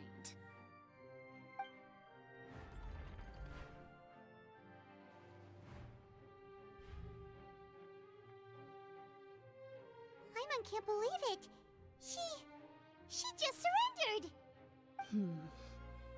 What the heck is going on? Did I just see an Archon surrender to a human? Wow, how utterly humiliating. Lady Farina, what is the meaning of this? It would seem that there has been a misunderstanding. To be clear, the raising of both hands is not always an indication of surrender. Looking for excuses again, huh? I raised my hands just now to indicate my acceptance of the trial. No duel shall be necessary. I will admit that I've been running away for a long time. I'm sorry, everyone. I was unable to protect the people of Poisson. It is my duty to stand trial for my crimes. You are not the only ones to be disappointed in me. I, too, am exceedingly disappointed in myself. But now, it is time for the Hydro Archon to show you her courage and resolve. I, Farina, will use this trial to show the world the true meaning of justice! This time, I will protect you. Applaud and rejoice! One of the most outrageous and fantastical arcs known to the opera epiclese is now unfolding before your eyes. Mark my words, this shall be one of the most exhilarating and brilliant shows ever to grace the stage of Fontaine! The trial of the Hydro Archon, Focalor, will now begin! Woohoo! Oh, now we're making history! Why does it feel like Farina just took over the whole thing? Like, come on! Didn't she just get forced to stand trial for her crimes? Also, even though she's still acting super dramatic, she is taking this seriously this time, right? All right, then. Who will be my opponent in this trial? The court asks the prosecutor to please take the stand. Is that so? Very well. Then please speak, witness of Tivat, my accuser and fated opponent.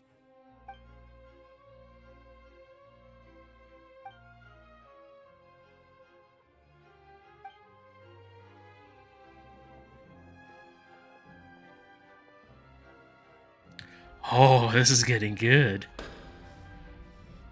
Also, please allow me to ask, as a final question before the trial begins. Just how much work did you do to force me onto this stage? Well, we did do a lot of prep after the meeting that day. I can go over the tasks assigned to the Spina di Rosula, since they were rather straightforward and easy. Navia, the president of the Spina di Rosula. Most of the people who participated in the disturbance this morning were my subordinates. They changed into plain clothes and came to the Opera House as regular audience members, waiting for the perfect opportunity to incite insurrection against you. The people's resentment against their Archon has been building as more and more of the prophecy is fulfilled. A spark was all we needed to turn smoldering anger into a flame.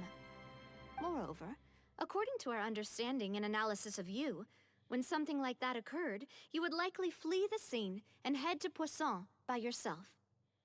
So, we arranged for a second group to lie in wait there.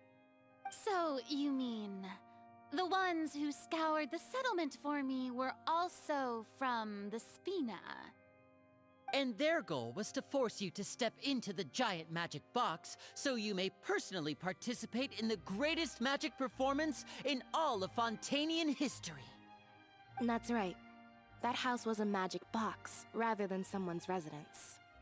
As the super ultimate version of the setup that I used when I first performed at the Opera Epiclese, the volume of the box was increased by a whole order of magnitude, and the distance it traversed was the entire gap between Poisson and Aranias. Its cargo, of course, was an Archon instead of a human. My thanks, Farina. Without your help, we could never have pulled off such an extraordinary performance. You're welcome. Of course, this performance was only made possible with Father's support. The House of the Hearth spent a massive amount of labor in Mora to pull this off. We had to select a location, construct the giant magic box, dig a tunnel, and open up a path through the water. It was a lot of work for all of us.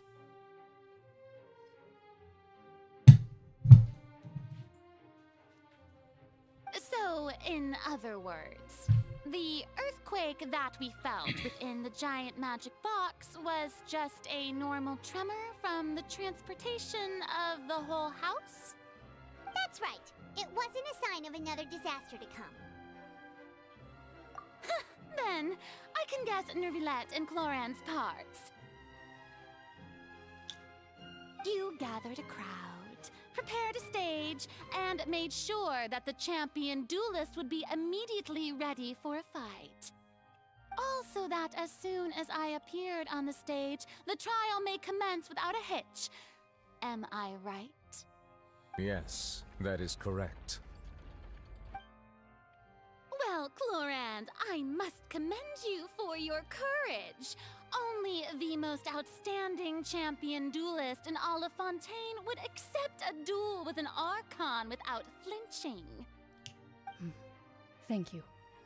As for you, Traveler, I suppose your role was to keep me distracted with conversation once you found me in Poisson. You'd make sure that I didn't notice anything amiss before revealing yourself as my prosecutor once we'd arrived onto the stage. Oh?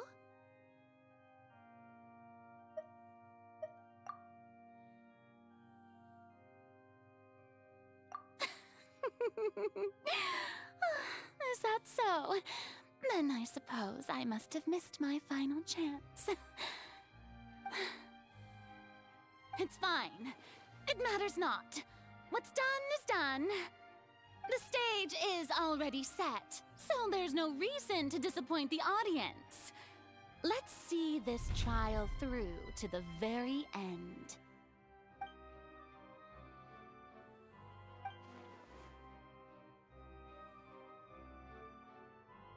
Madam Prosecutor, please allow me to pass this along. This is a document that Miss Charlotte applied for and received permission to share with you during the trial. According to her, it should speed up the proceedings. Huh? Charlotte wanted to give us something? Oh, so she's here too! Hey, Charlotte! Oh, let Paimon see. Isn't this the exclusive interview that she did with us before? So she's already finished it, huh? I know it. Wait, then that means this document is a perfect timeline of everything that's happened ever since we stepped foot in Fontaine! So in other words, we can refer to this anthology of evidence every time we want to use something from our journey as evidence for an argument! Let's quickly confirm the information in it. Just think of it as a refresher, alright? You defeated the Hydro Archon in the very first duel you took part in at the Opera House. That's one for the history books, all right.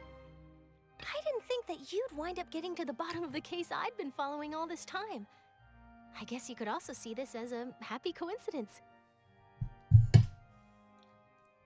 This is the first time Monsieur Nervilette had a difference of opinion with the Oratrice. Even the Hydro Archon can't figure it out. A Fatui Harbinger. She's an extraordinary person.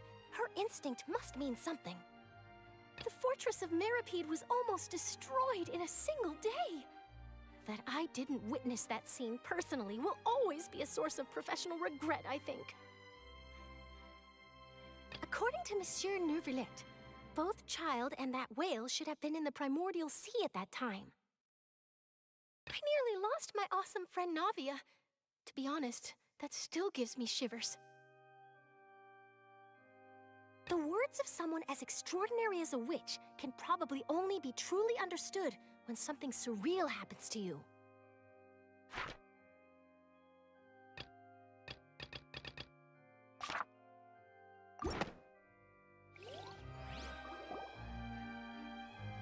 The prosecution and the defense are both in position. The trial shall now begin.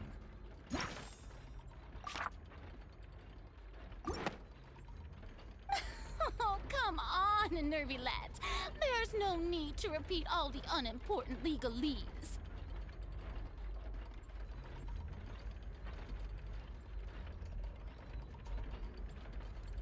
Just fast forward to the part where the prosecution lays out my offenses. As the defendant and the lead actress of this performance, I still haven't even been informed of my supposed guilt in all of this.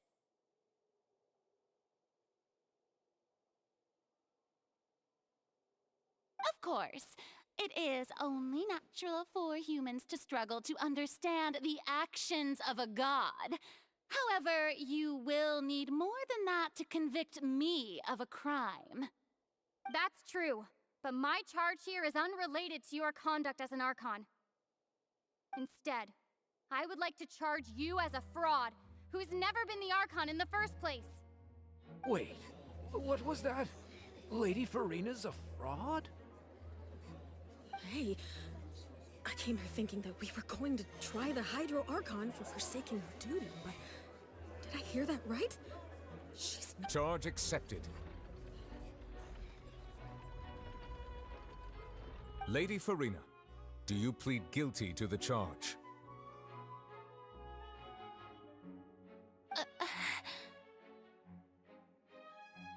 Lady Farina.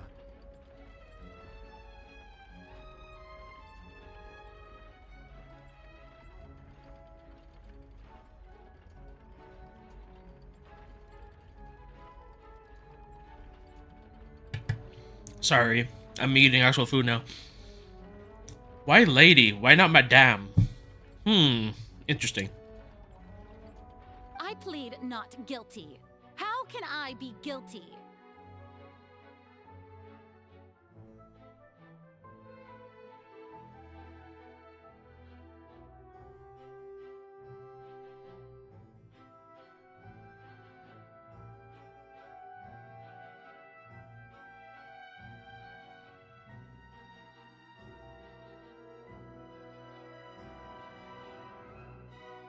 There is no way that I, Focalor, otherwise known as Farina de Fontaine, a member of the Seven and the Regina of all waters, kindreds, peoples, and laws of Fontaine, could be anything other than your true Archon.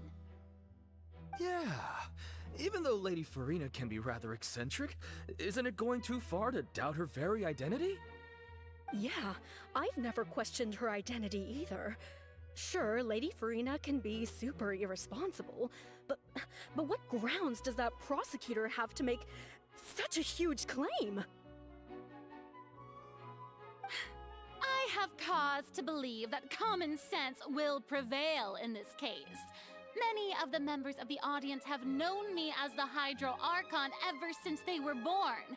There would be no fooling their memory. See? Even the Oratrice has decided to show me its favor. Are you sure you want to commit to a charge that will never be upheld?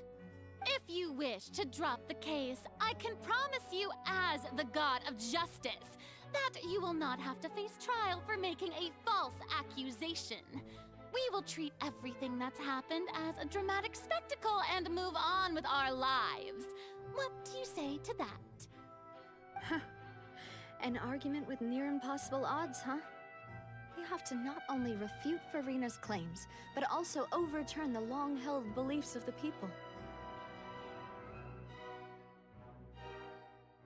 Well, I tried to give you the chance to surrender. If you must persist, then let me ask. If you believe I'm not the Archon, then what manner of being do you think I am? And if I was not the Archon, then how did I manage to live for over 500 years?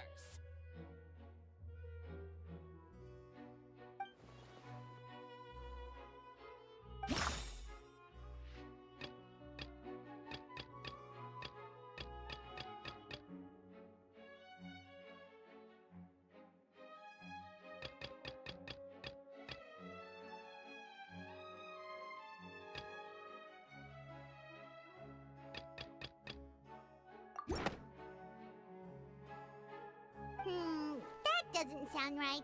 Paimon doesn't think this clue can be used as compelling evidence to build our case.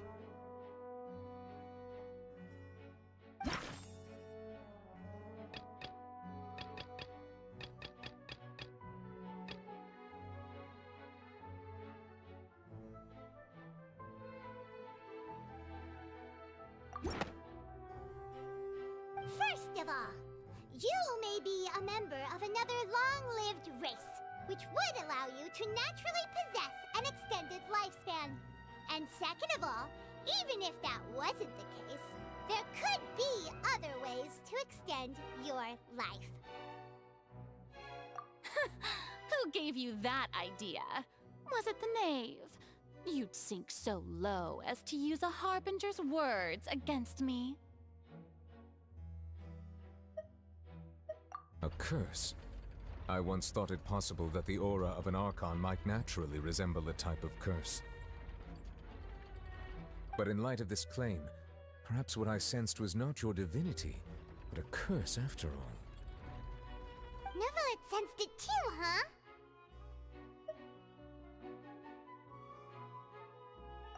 Lady Farina is actually a human?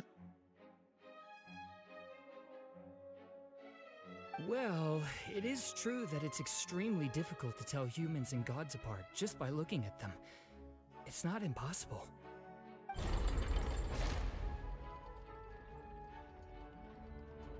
Well, don't start celebrating too early now. Even if I have been carrying a curse like you said, how does that prove that I am merely a human being? Besides, everyone knows that the main difference between a human and a god is the possession of authority. Gods can do what humans cannot. That's why they're worshipped as gods. For centuries, manifestations of my authority have served the nation of Fontaine. One need only to turn their eyes towards the Oratrice Mécanique d'Analyse Cardinal in this very opera house, or consider the indemnitium that is used in every aspect of life.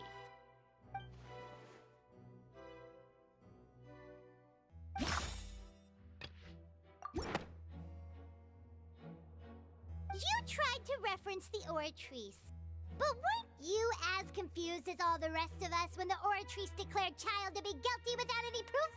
Otherwise, you should have come up with a good explanation for that by now. Didn't I make myself clear at the time? The decisions of the gods are naturally difficult for humans to comprehend. There is no need to provide an explanation. Lady Farina, I believe a reminder of your current circumstances is in order. While the court is in session, the principles of justice and the law must come before all else. While you are an Archon, you are also first and foremost the defendant in this trial. Alright. Finished my food. Let's continue. You will prove yourself unable to defend against the prosecution's charges if you continue to withhold vital information against the rules of the court. I never thought you'd use that kind of rhetoric against me. That was no trick of rhetoric, Lady Farina. I've merely reiterated the rules of the court. Rules that all should respect and follow. So, you neither knew why Child was declared guilty, nor did you understand the structure and operations of the Oratrice. Instead of having been created by you, the manifestations of authority you mentioned have been made by the real Hydro Archon, haven't they? The real Hydro Archon? Well, now you're really losing me. It is true that I did not know why the Oratrice gave out a guilty verdict that day. But the Oratrice handed out that verdict unilaterally, and it has been operating independently ever since it was first created. You can't argue that just because a divine creation is flawed, that the god behind it must also be no god at all. She's still throwing out all kinds of excuses. Seems like she's confident that we won't be able to produce proof that she has no power over the Oratrice. My power as an Archon. There are many ordinary citizens in the audience. How can I just carelessly demonstrate the formidable power of an Archon?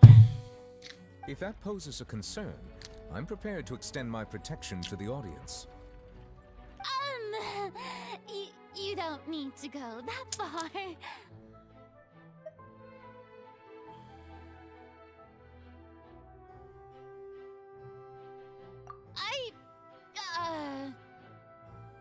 Aren't you the Hydro Archon?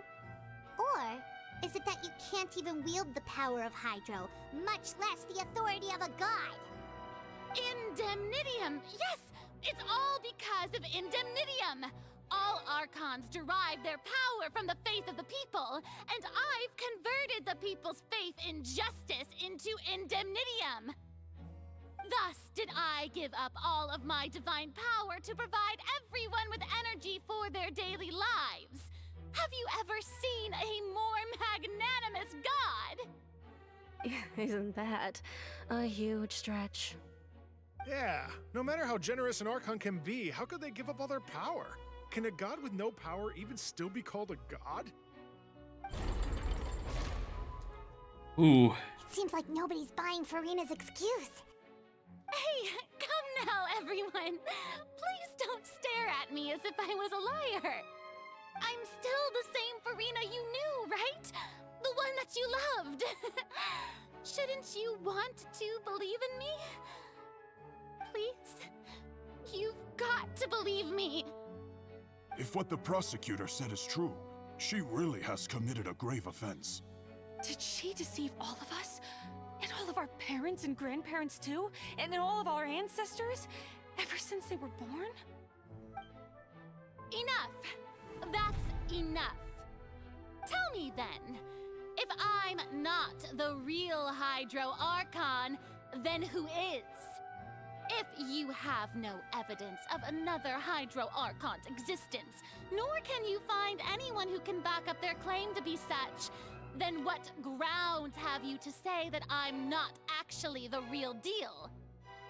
Wow, she came up with yet another argument. How can we refute her now? Seems like she really doesn't want to give up.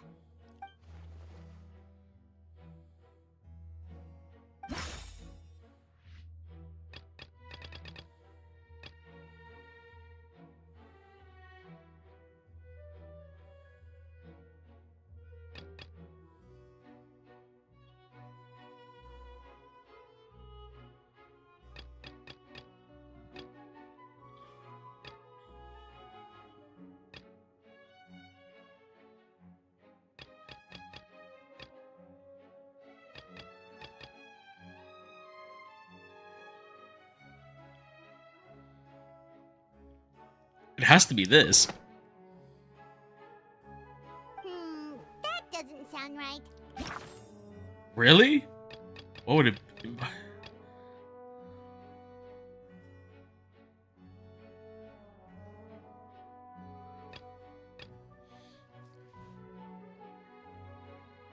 Maybe this, I guess? I don't know.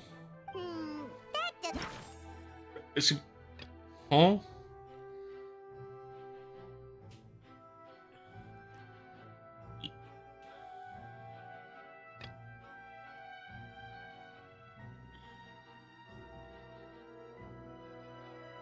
I guess this then.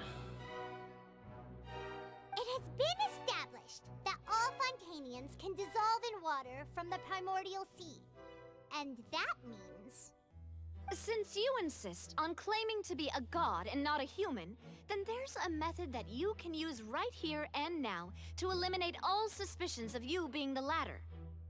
Miss Navia, please apply to serve as a temporary attorney for the prosecution before addressing the court.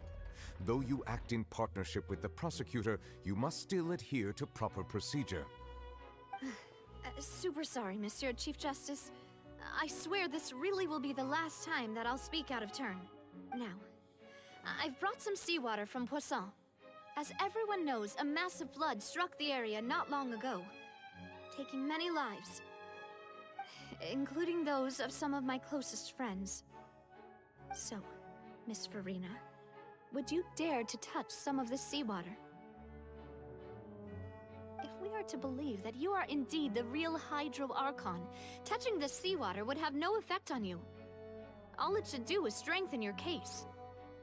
But if you don't dare to touch it, then we would have basically proved the reverse. Oh, and I must remind you that after the disaster at Poisson, nobody wants to see any more people dissolve. I do hope you'll act prudently and choose the simpler path of admitting guilt. Navia from the Spina di Rasula. The Spina has governed Poisson for many years. I guess her suggestion is valid.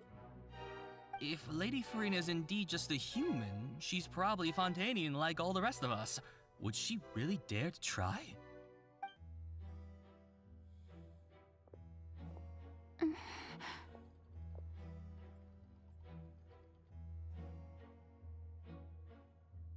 Lady Farina, this test has been unilaterally proposed by the prosecution. As it falls outside the realm of standard court proceedings, you possess the right to decline participation. Well, of course he had to tell her that. But refusing to participate is basically the same as a confession of guilt. She's just staring at the water without saying a single word. It really does seem like she's quite terrified of it. That could only mean... What's going on? Is she really planning to... That's not what we thought she would... Due to the inherent risk of the test, Lady Farina, you may...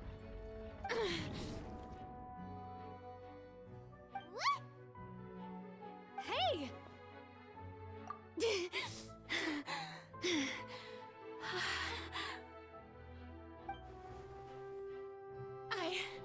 I'm fine! Look at me, everyone! My hand is still here! I haven't been dissolved! Will you believe me now? I really am your Archon! I'm nothing like a normal human who would fall apart as soon as they touch this water! Really, was this not the most obvious thing in the world? Miss Siegewien? If you are present, Miss Siegewien, please come forward and attend to the defendant. Siegewien? Don't be nervous. It'll just take a few seconds. Let me see. That should be enough. Please announce the results of your evaluation to the court, Miss Siegewien. As everyone doubtlessly saw, Miss Farina was displaying symptoms of hyperventilation and flushed skin. These indicate that she was experiencing the adverse effects of exposure to primordial seawater. The extent to which she was affected is the same as other humans when exposed to primordial seawater of a similar concentration. Thank you, Miss Siegewien. Lady Farina, you may return to the defendant's stand. Oh wait, what did she just say? I didn't get dissolved! Shouldn't that be enough to prove my innocence? Well, considering your tendency to run from your problems, we did originally prepare a direct sample of the seawater around Poisson. However, after extensive discussion, we exchanged it for a sample that is not concentrated enough to dissolve an actual human. After all, on the off chance that something entirely unexpected might occur, we don't want anyone else to lose their life to the sea. Yeah, so out of regard for Farina's life, you secured a low-concentration sample and asked the head nurse to serve as an expert witness. It's a great thing that the direct sample wasn't actually used. Farina could have... I can't believe... You...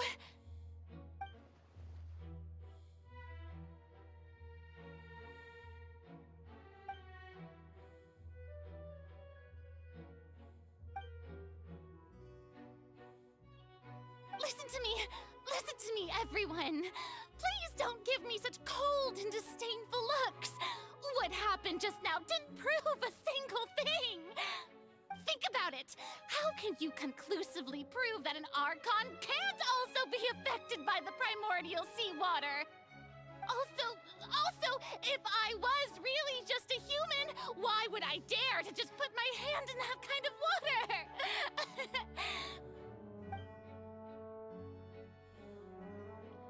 Ah, she's losing it.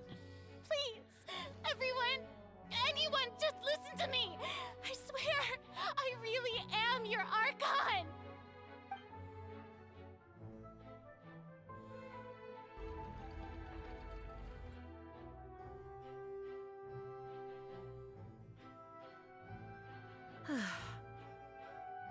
I don't think anything she says at this point will sway anyone. The odds are just too stacked against her now. With all the things that have been said, Paimon doesn't think there's any way left for Farina to win. I believe the time for arguments and presentation of evidence has come to an end. If there are no objections, we will move on to the final judgment.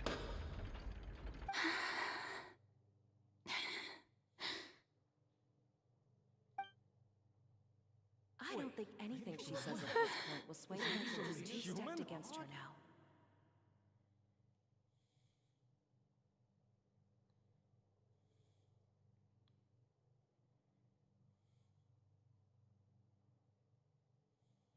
In my capacity as Chief Justice, I shall now render judgment on Farina's misrepresentation of herself as the Archon of Fontaine. As a human who knowingly deceived her fellow citizens, Farina is guilty.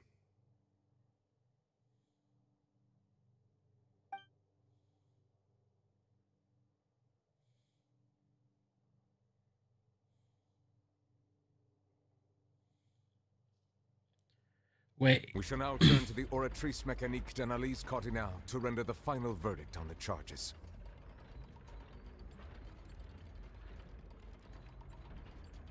Just like that picture.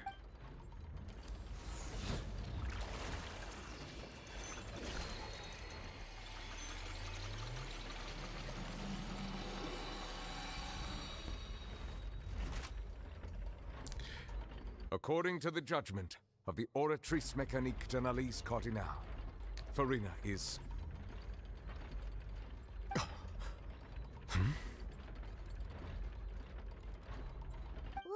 what's wrong? What's the Oratrice's verdict? No, the Oratrice also displays a guilty verdict. Isn't that correct then? However, the exact wording of the verdict is thus: the Hydro Archon, guilty, to be punished via the death sentence. The death sentence? That's actually one of the available sentences? I've always thought that it was just a myth. The one and only time the death sentence has been handed out at the court, and it's been given to the very person we've worshipped as the god of justice? What an unexpected twist. Farina's been sentenced to death by the Oratrice? We just wanted to use the trial to show her the seriousness of things so she'd tell us the truth. How did things escalate this quickly? This outcome is indeed quite strange. According to Fontaine's current definitions of justice, as well as its recommendations for criminal sentences, is this sentence really appropriate for the crimes that have been committed? Yeah! Even Fache wasn't sentenced to death by the Oratrice. You know, the real evil mastermind behind the serial disappearances case. Indeed. Not only is Farina's sentence overly excessive, the very point of our trial today was also to prove that Farina has never been the Hydro Archon in the first place. But now, the Oratrice seems to have deliberately invoked the title of the Hydro Archon. What does this mean? Damn, what's going on? Excuse me, if I may interrupt. Is the trial still going? Fremine! You finally made it. I assume this means you've completed your mission? Mm-hmm. Any mission Father assigns to me will always be top priority. Is that the first prophecy slate? Huh. So the knave privately arranged for Fremine to try and find the missing slate. I looked everywhere and finally found it at the bottom of the sea. It took me a long time to get around some dangerous stretches of water. But has the trial already concluded? Then doesn't that mean I've come too late? Oh no. Father will be disappointed in me. Thank you for your hard work, Mr. Freminet. Please allow me to review the record left on the slate. Traveler, I believe that you have already seen the other existing slates, and would like you to come here and confirm their contents. Huh? So what do you see? What is it?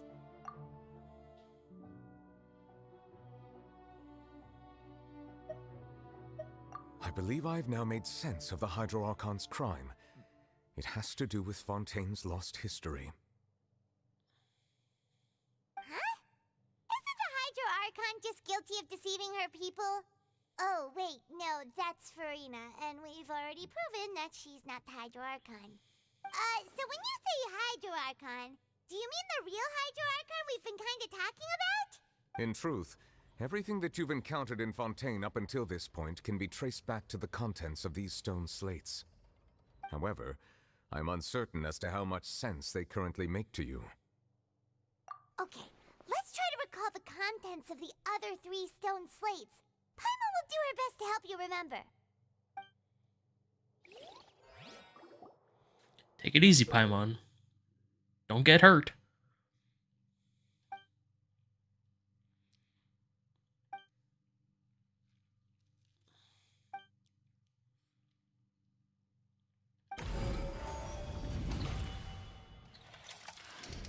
The first stone slate describes what you just said. It seems to show the previous Hydro Archon using her divine power, and then the Oceanids turn into humans. Does that mean that Fontainians are transformed Oceanids? Oh, Paimon wasn't expecting that. But if Oceanids can turn into humans, then perhaps this process can be reversed as well. The second stone slate shows Celestia floating in the sky, and the Hydro Archon and her people worshipping it together. But the heavens still brought judgment down upon them. This must be the point when the Hydro Archon and the Fontainians were branded with their original sin. Does this mean that the original sin and the Hydro Archon sin are the same thing? The third slate shows the Hydro Archon sinking into the sea surrounded by many people. That reminds Paimon, didn't we also watch that happen to someone else?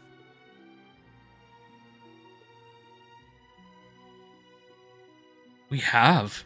Well, the fourth slate is the prophecy the Fontainians have been talking about. People dissolving into the sea, the Hydro Archon crying on her throne, and so on. We didn't believe that such a crazy disaster could happen at first, did we? But after that incident, it was just a question of when and not if.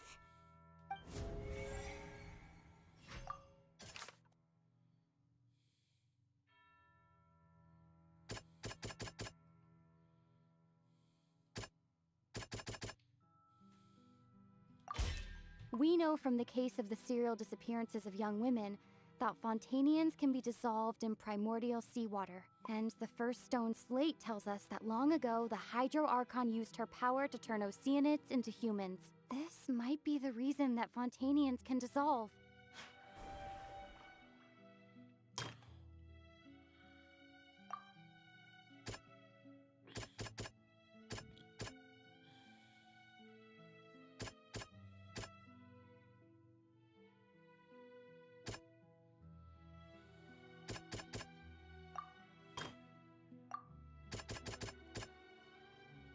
That doesn't sound... Damn it.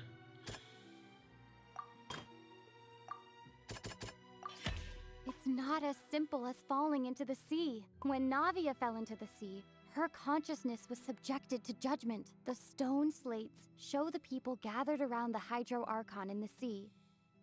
Could that be alluding to the same thing?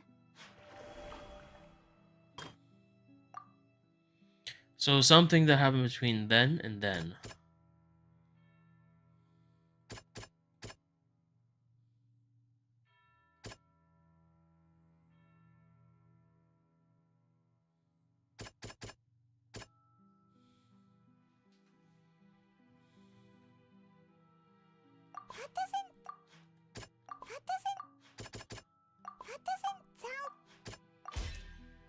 what is about to take place has all happened before. The true sin of the Hydro Archon that Nervilette mentioned, and the original sin cast down on the people of Fontaine by Celestia, as recorded on the stone slates.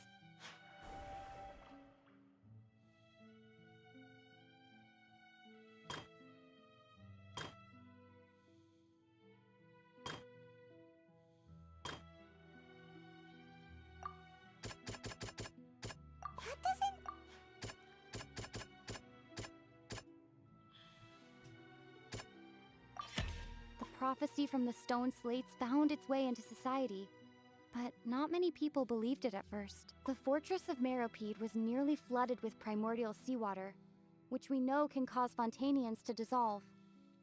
It seems increasingly likely that the prophecy may come true. If we hadn't dealt with it in time, things could have gone very badly. They'll dissolve into the primordial sea but won't cease to exist.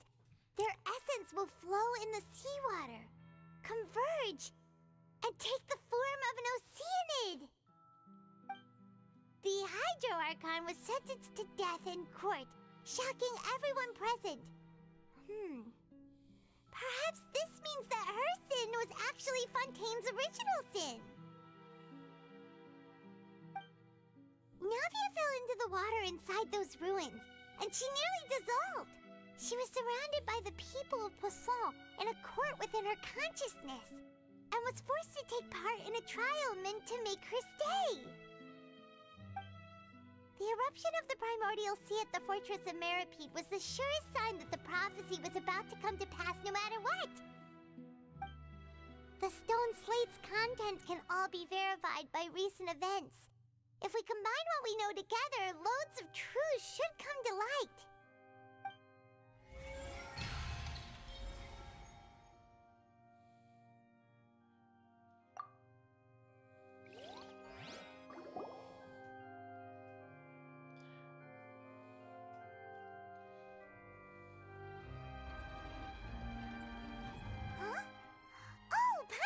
It now, so that's how you can make sense of it.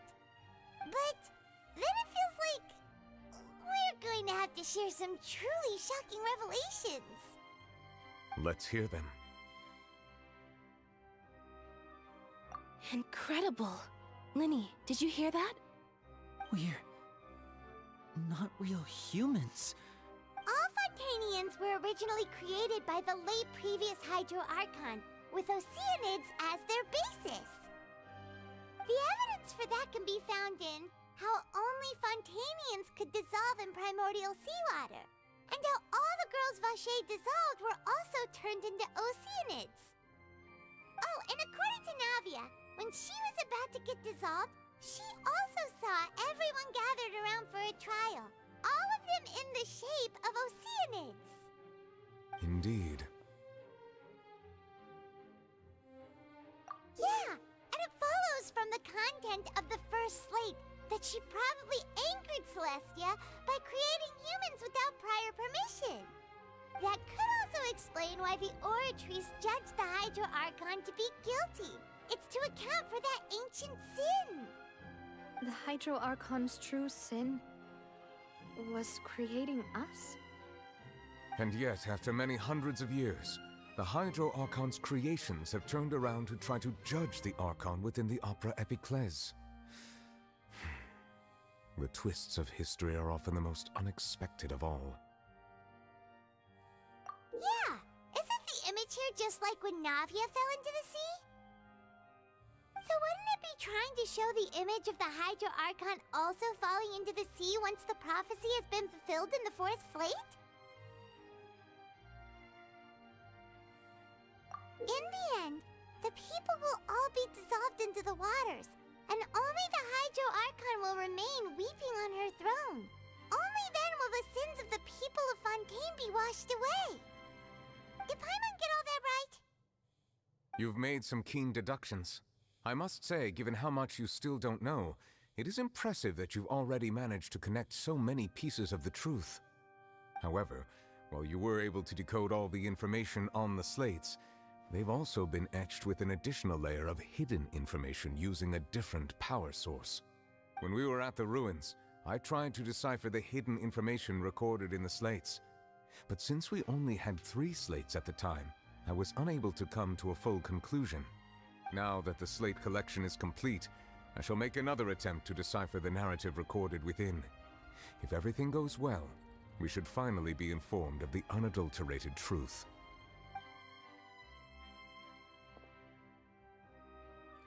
Oh, what's gonna happen now?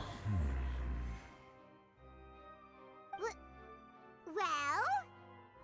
Did you get it? I believe I should share this truth not only with you, but with all the people of Fontaine as well. I will try to briefly summarize it for you. Your hypotheses regarding the origin of Fontainians and the sin of the Hydro Archon were both correct. In the Fontaine of old, the previous Hydro Archon sensed the yearning of her Oceanid familiars for life on land.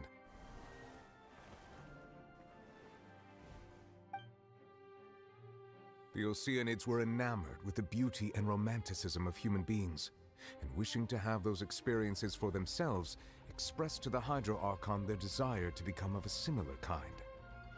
However, even though water as an element is intricately linked with the power of life, the Hydro Archon, as one of the 7, did not possess the authority to create a new form of human life. Not one to give in, she eventually found a way to create permanent humanoid bodies for her familiars by appropriating the power of this planet's primordial sea. She poured primordial seawater into the Oceanids' blood vessels, creating humanoid mimics in the process.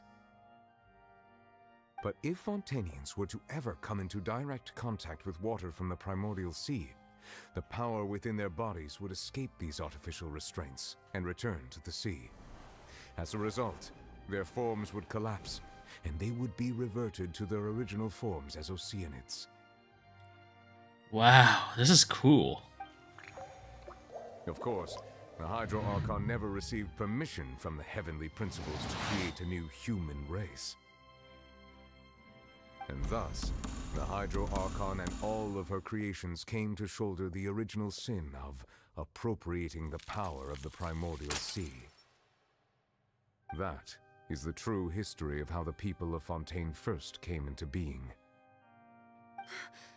So we were all Oceanids before we turned into human beings? That's way too much information for me. I think I'm just going to pretend that I never heard a single thing. Wait, but if that's the truth, we can't let the Hydro Archon be sentenced to death. After all, her only sin was creating us. This really might be too much information for your regular Fontainian, but it does answer a lot of our questions. Alas, your hypothesis regarding the 3rd and 4th stone slates was inaccurate. The slates' respective positions are, in fact, correct. A key point of the visual on the 3rd slate is how all the individuals depicted in the water are humans rather than Oceanids.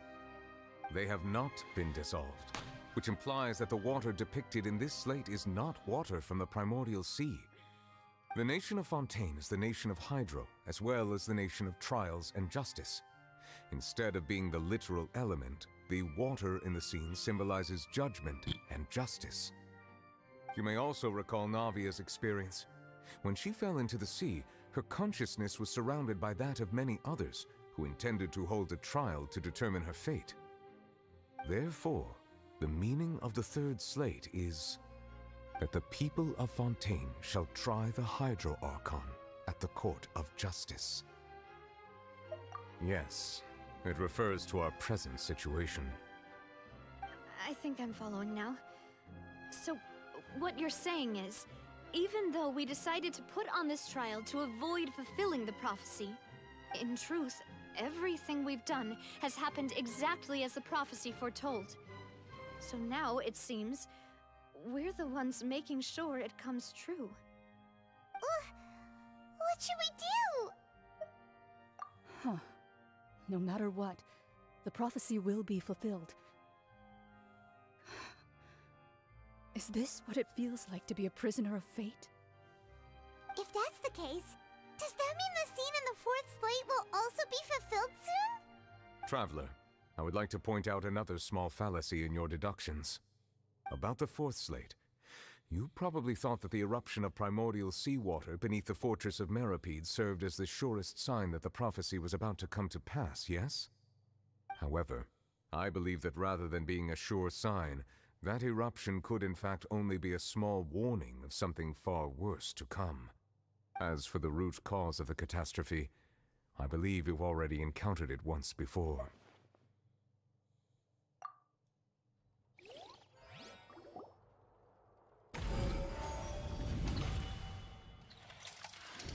This eruption was just a small warning of the things to come. We must find the root cause of the disaster.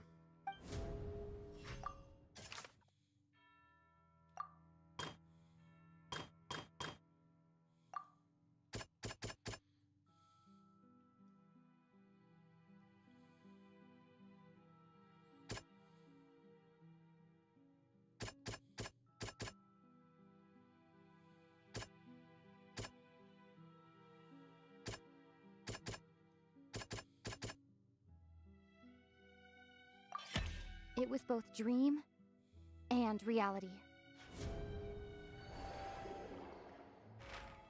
If we're talking about a true culprit, that could only be that thing inside the primordial sea, right? The truth, the original sin, the trial, and the root cause of the disaster.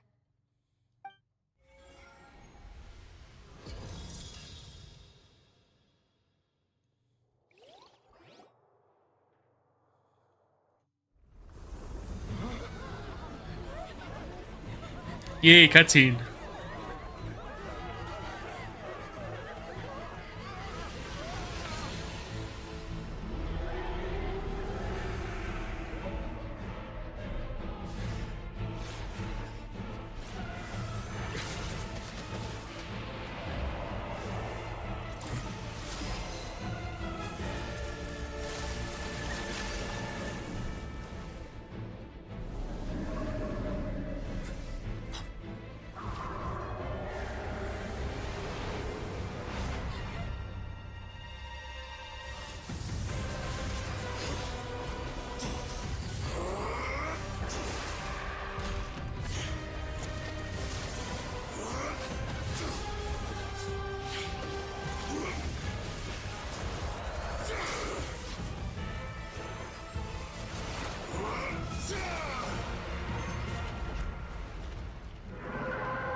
Does that mean we get to fight the whale?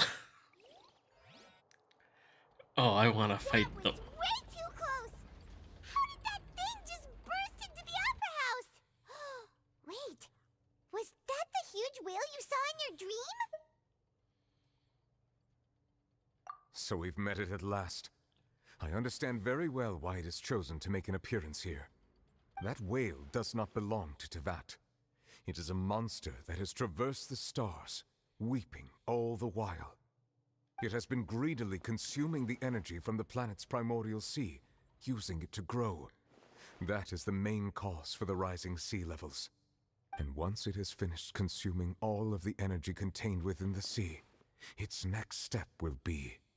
You said that when the Hydro Archon first created Fontanians out of Oceanids, she filled their blood vessels with primordial seawater.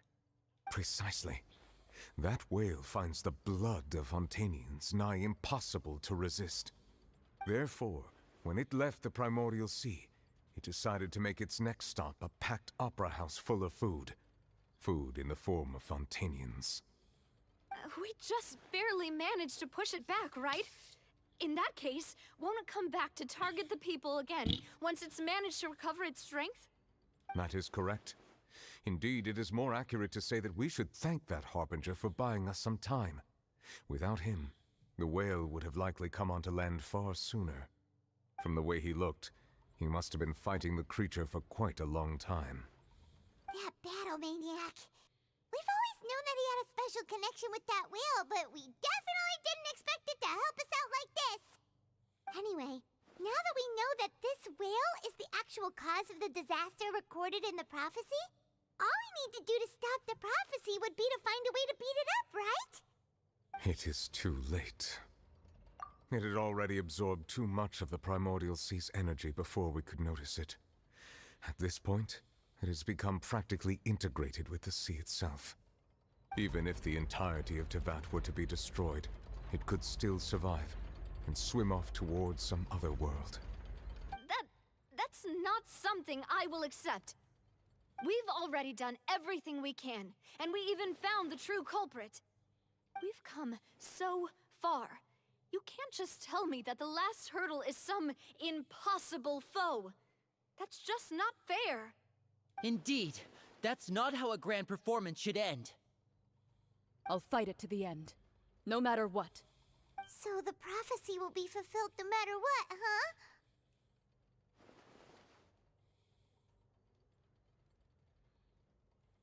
The prophecy. Yes, what has been prophesied will be fulfilled. You may view such things as the history of the future.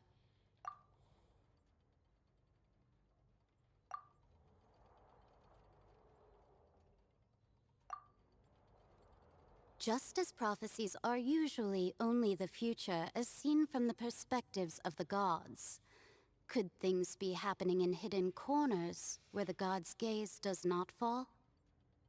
Ultimately, fate shall serve as your only guide, no matter what will happen in Tevat's future. All you need to do is to play your part.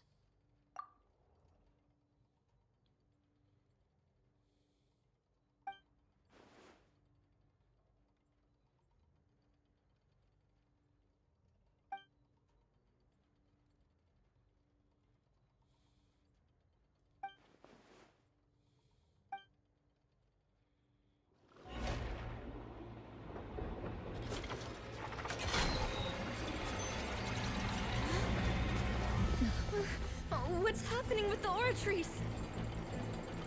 I believe it is preparing to carry out the death sentence.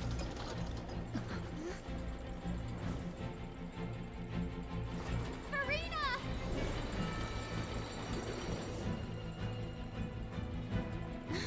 No, I still need answers.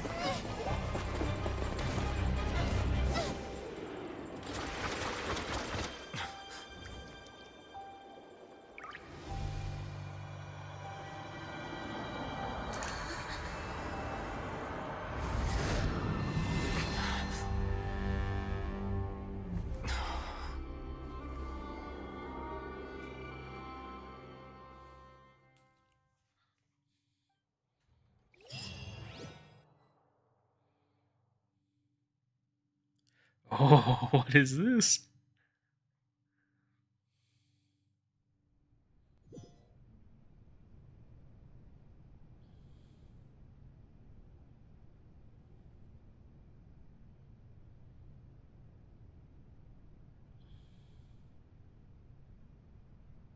You.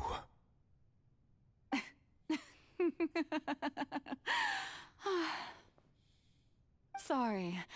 That shocked expression on your face is just too amusing. I couldn't help myself. You are not Farina. Who are you? Ah, the sweet sound of bewilderment. Marvelous.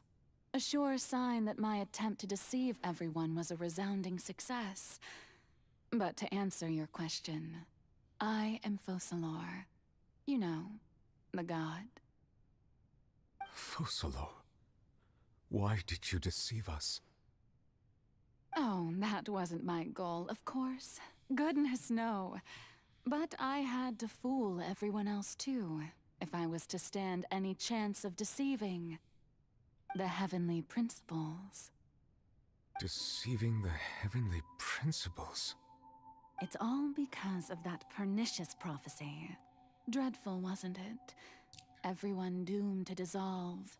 Fontaine condemned to be flooded.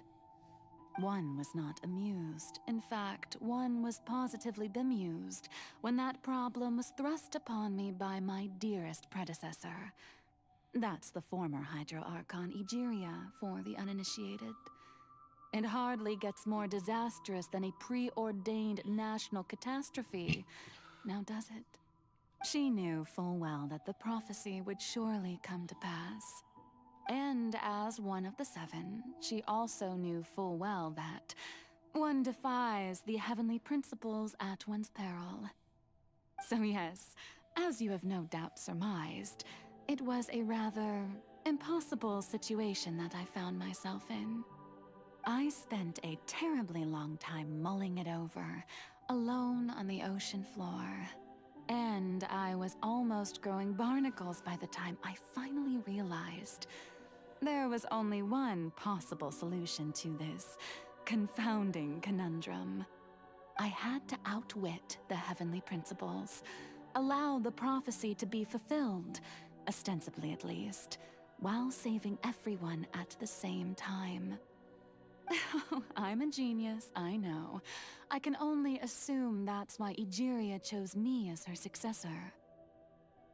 Although, looking back now, it was hardly the inheritance one dreams of. Between the task of saving the nation, the quotidian duties of the Hydro Archon, and not to mention the original sin of creating a new race of humans, I dare say she left me quite a colossal mess to clean up.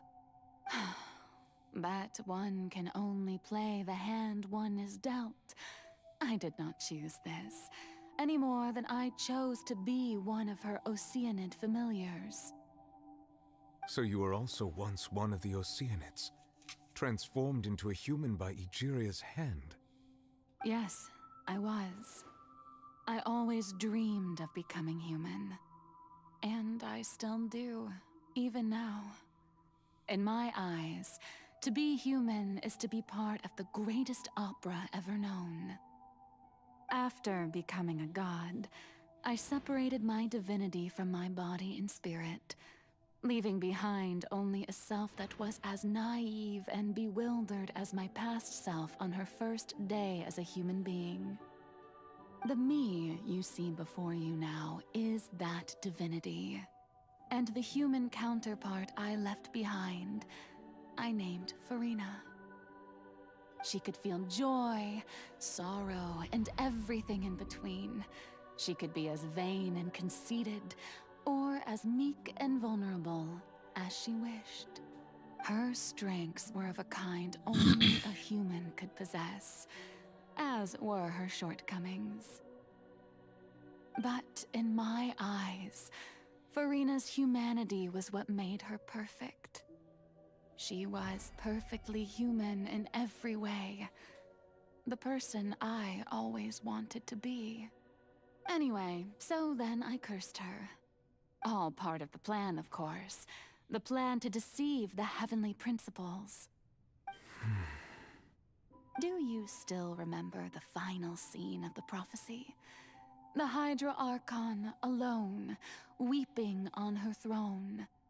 In order that the prophecy might appear fulfilled, I invited Farina to be an actress, to play the part of the Hydro Archon in the prophecy. Under the curse I placed on her, so long as I, Focalor's divinity, continued to exist, she could not die. But nor was she free to live her life in the pursuit of happiness. Instead, she was forced to take the stage in the opera house, to embrace the role of leading lady, to forever play the part of the god from the prophecy, all to create a deceitful appearance of that prophecy coming to pass. I suppose now you probably understand why your court is called the Opera Epiclese. But Farina is only human, isn't she? Even though she has had a long life, her mind is no stronger than that of any other ordinary human being. I cannot begin to fathom what she has had to endure. It must have been torture for her. It has indeed. And although she is, in a sense, me in human form, I most definitely owe her an apology for it. I most definitely owe her an apology for it. It's been 500 years, and all along, she's been playing her part in the most unimaginably long, unbearably lonely, and agonizingly painful opera of all time.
Oh, I like how the shadow pops up from the fuck.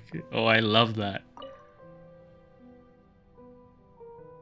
Oh, who permitted you to come onto the stage?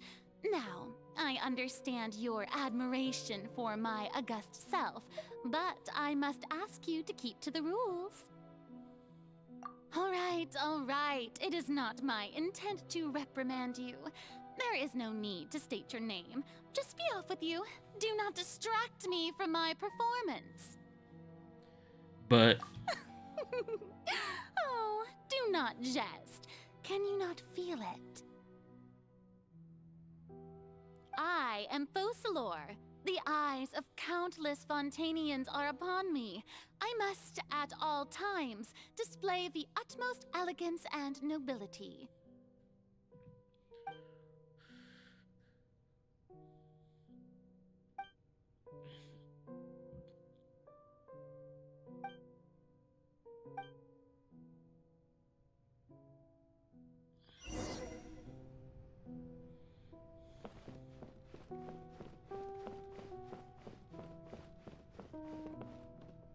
Dear audience, the performance is experiencing a technical difficulty, but worry not. The guards shall resolve it soon enough.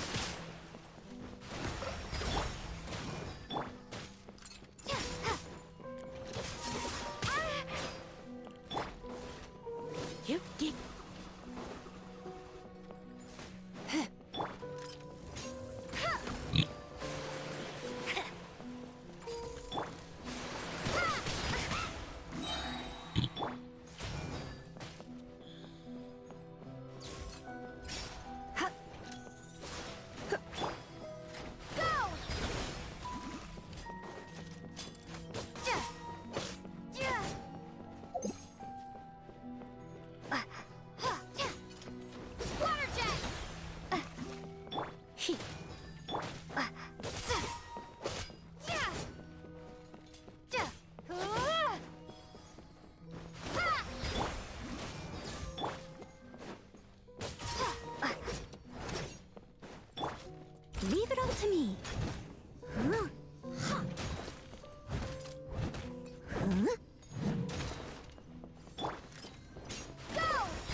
Interesting. Hey, what gives? The audience is still watching me, you know. Guards? Wait, where are the guards? Guards!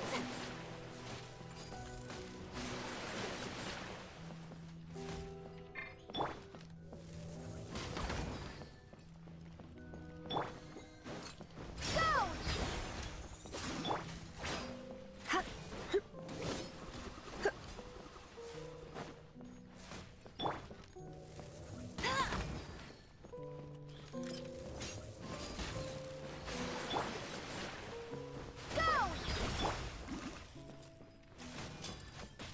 Yep.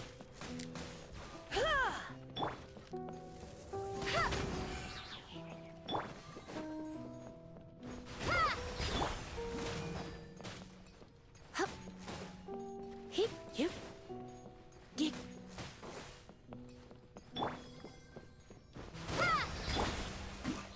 Hip. Hit. Get him!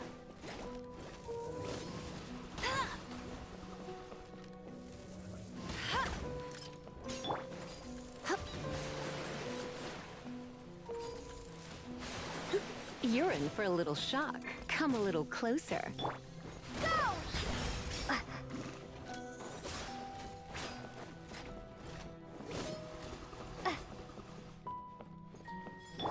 You're in for a little shock.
Oh, we get. Oh, we actually get to play as her?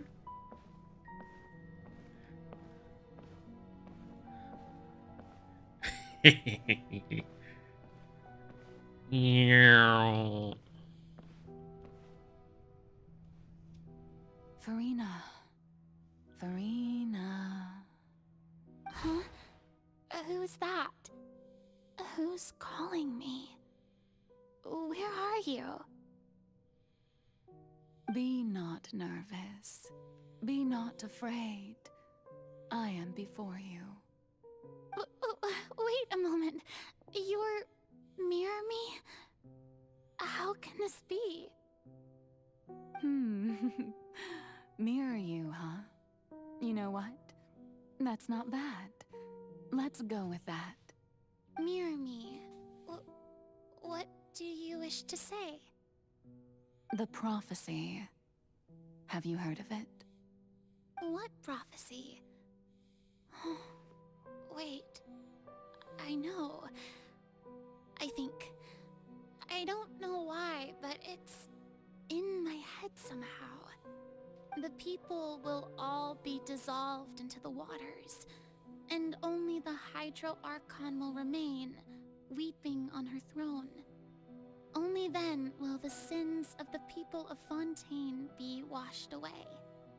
Oh, very good. You know it well. What's going on? I can't seem to remember anything clearly. The only thing I know for sure is this prophecy. Will it really come to pass? Yes, it will. And that is why I've come to you. Disaster will come to Fontaine sooner or later. Things will develop just as the prophecy declared. There is no escaping it. But doesn't that mean everyone will die? I'm a Fontainian just like them. Will I dissolve too? Oh, don't worry. Magical meetings exist in this world precisely to give people a chance to turn things around. It is the reason why you met me today. I will tell you how to save everyone, but you may have to suffer somewhat. Oh, so there's still hope after all. Goodness, you frightened me. You spoke so much and with so much certainty. As for the suffering, well, I will admit that the first thing that came to mind was, why do I have to be the one to suffer? But if the prophecy will come true, I'll also die anyway, right? So if I've already met you as my magical meeting in this world, if there were scales, with all the people of Fontaine on one side and my pain on the other, is it not obvious where the scales should tilt? You truly are the perfect human, my ideal. I suppose this would also be the justice that belongs to you. Huh? Don't worry, it's nothing. Listen well. Fontaine has just lost its Hydro Archon. I need you to play a role, that of the new Archon. Play as a god? That's right. You must begin a never-ending masquerade. You must never let anyone suspect your identity. If you can keep it up, then I shall have my way of defying this prophecy. But should your identity be revealed, then all hope will be lost. But how will I do this? A human assuming the role of a god without being exposed. Don't worry. What you must do is not to turn yourself into a real god. You simply need to play the role of a god as humans imagine them to be. Being a human yourself, I'm sure you already know what such an entity would be like. Remember, your true challenge will not be pursuing divinity, but contending against humanity. I'm still not sure I understand, but I'll try. I'll try to do this. So, how long am I going to have to play this role? To accomplish this mission, you will have to stay on the stage for many, many years. You will endure and not grow old until your task ends. But I promise you, all will eventually end in a magnificent and dramatic trial, and everyone will be saved. A trial, huh? How exciting. I'll be looking forward to it.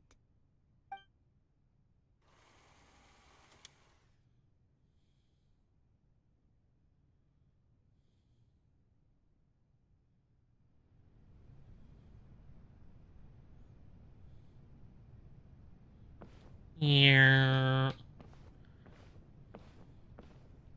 Oh, you only get to walk so slow and stuff?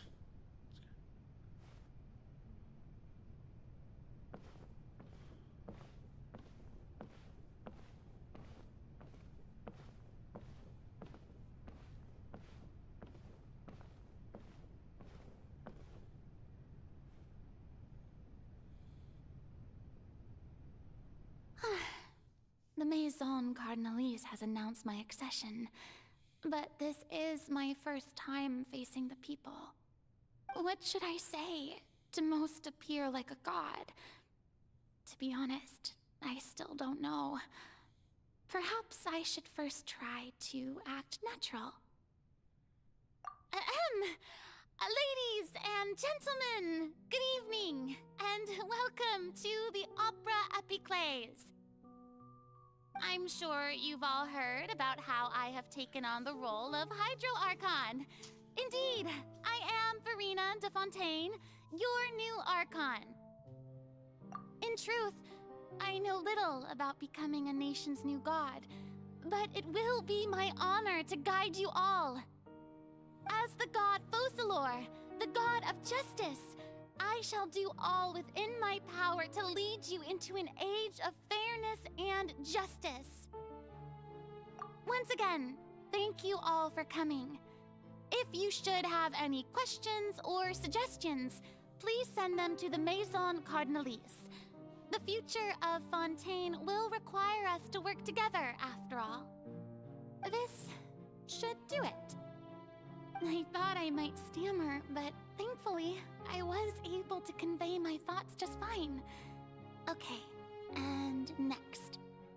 That's the new Hydro Archon. Is this some kind of joke by the Maison? I would have thought that a being that surpasses humanity would be a bit more assertive. Hey, did you hear that? She even told us to send her suggestions there at the end. Shouldn't gods be all-powerful? She's being so modest.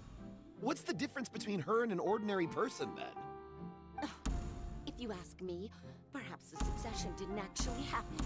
She might just be a Maison-backed puppet. Wait, what's going on? Why is everyone suspecting me of being a fake? Oh, this is bad. If I get exposed here, there'll be no saving the people from the prophecy. Right. Mirmi said that I just need to play the role of a god as humans imagine them to be.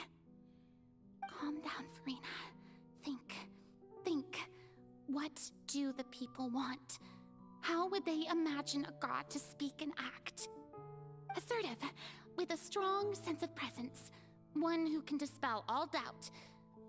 That is the character I'm fated to play.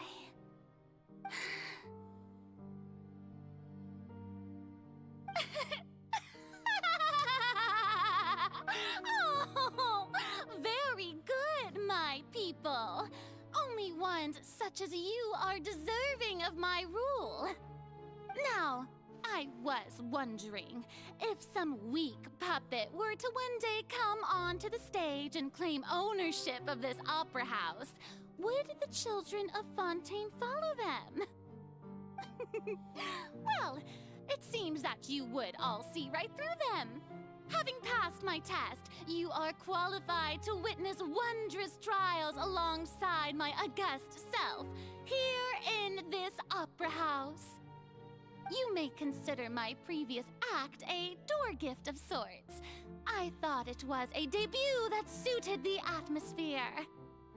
Now then, let us be reintroduced.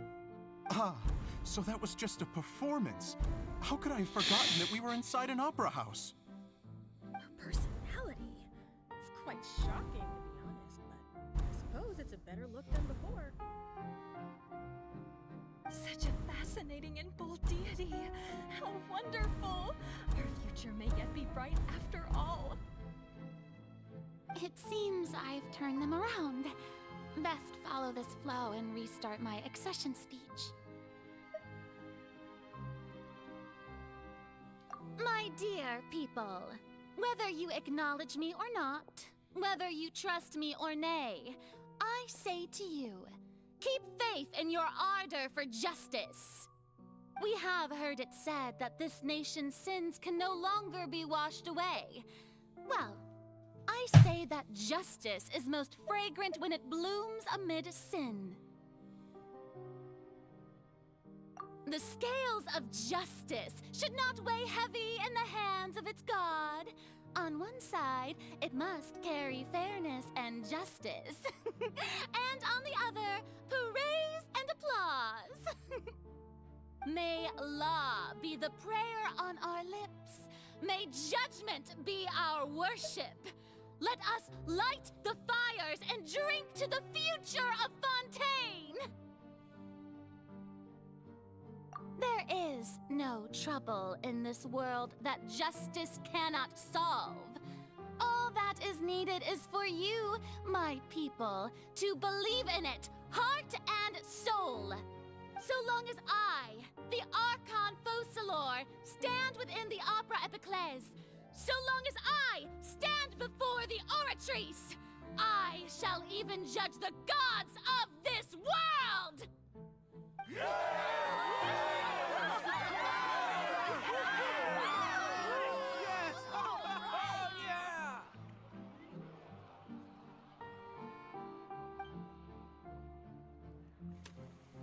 This is so interesting.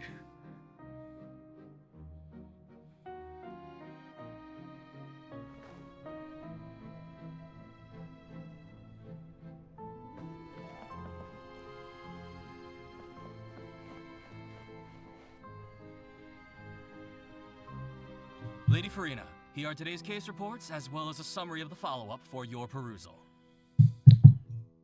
Come now, was I not just at the Opera House in person? Leave these kinds of things to Neuvillette. Besides, none of these trials were the one that I'm looking forward to the most. If I may be so impertinent, what kind of trial are you truly looking forward to? A magnificent, dramatic, and wondrous trial. A trial to end all things. How could you hope to understand? That's true. I fear I lack the ability to grasp your divine thought, Lady Archon. No need for fright, and do not take what I said before too seriously. Go now, do your duties. The trial I await. It will come one day.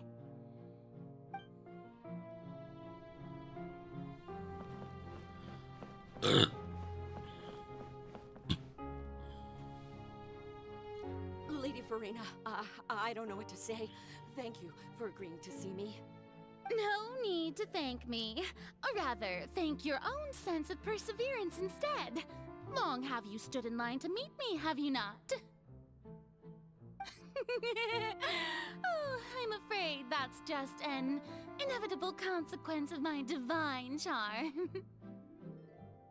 All right, Deoteria, is it? How is your son's illness?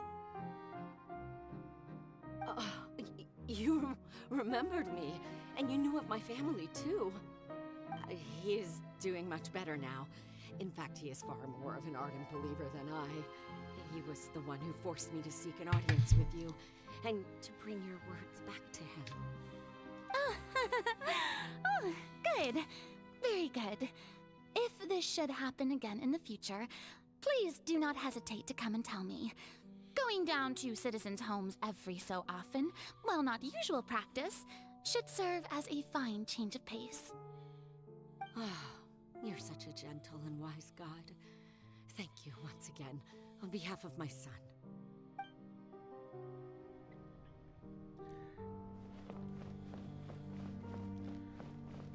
Wait. Is that why we sustain...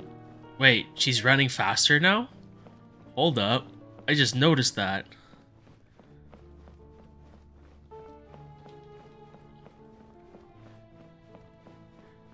Oh, I can spin faster. Oh. Alright.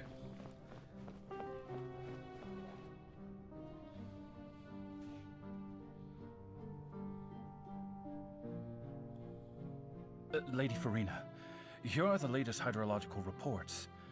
As for the specific parameters you asked to take note of, I'm afraid things still don't look good. I see. It's as I thought then.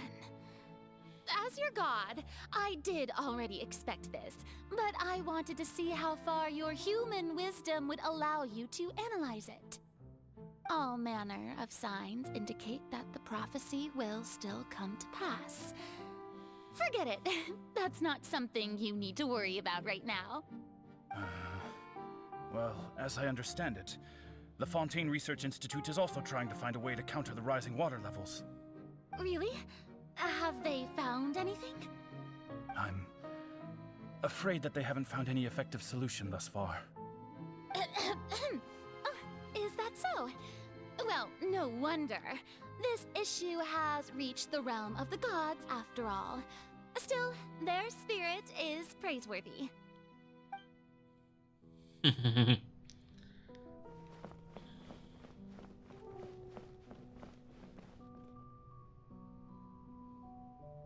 day is finally over. I haven't had a moment to breathe this whole time. But it's good to see that everything's getting on track. There are no longer any voices of suspicion. Maybe this is fine. I just need to keep going, and everyone will be saved. Alright, Farina, don't think too hard about this. You need rest. Tomorrow's a new day.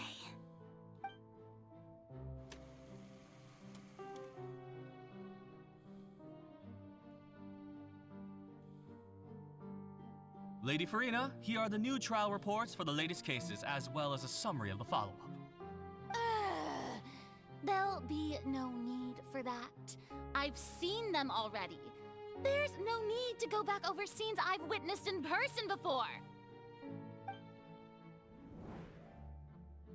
Lady Farina, I've waited so long for this chance to see you in this manner. Indeed, my dear, loyal citizen. This joyous moment is an honor for us both.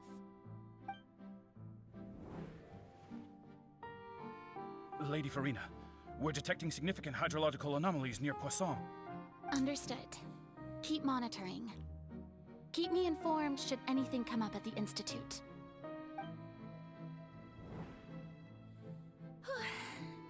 I don't think I let anything slip today.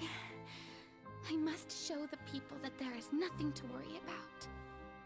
I just don't know when these days will end. I feel utterly exhausted. Best to rest early today, too.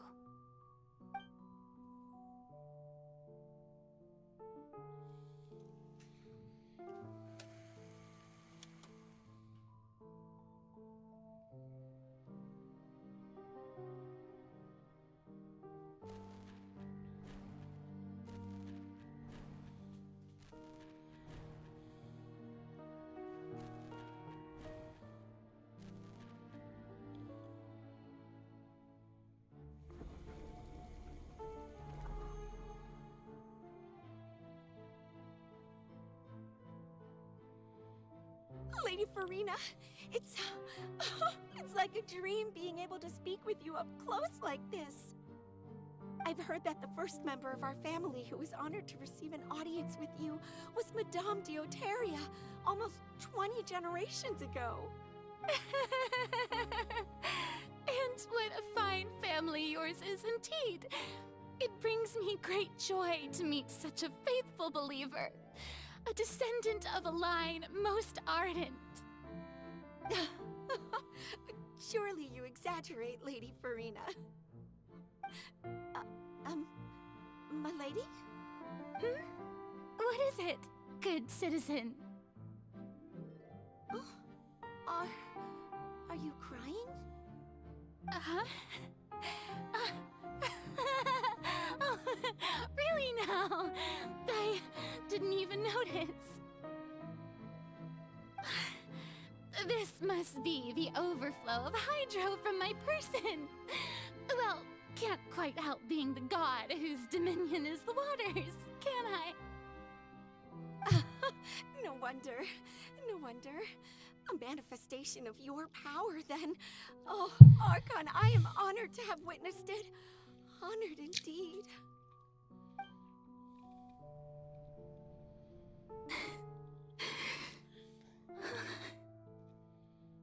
So interminable. So lonely. Just how much longer? Hundreds of years must have passed by now. Perhaps the The show must go on for hundreds more. I never imagined that it would hurt so much. Have I reached my limit? No. Perhaps I reached it long ago. Today I didn't even notice my own tears. I want to tell someone, anyone, about this. But would that not destroy all I've done so far? I've conducted so many investigations across the centuries. But there's not even a sliver of hope that we might break the prophecy. All I can do is keep heart. I must maintain this act. It is the only way to save Fontaine. Please, mirror me. You have to succeed.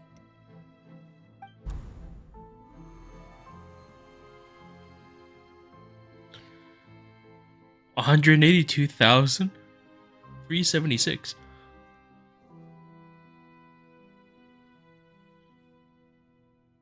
Farina, you don't have to shoulder this burden alone. Although I don't know what you might be keeping from everyone, your people are more than willing to share your burden with you.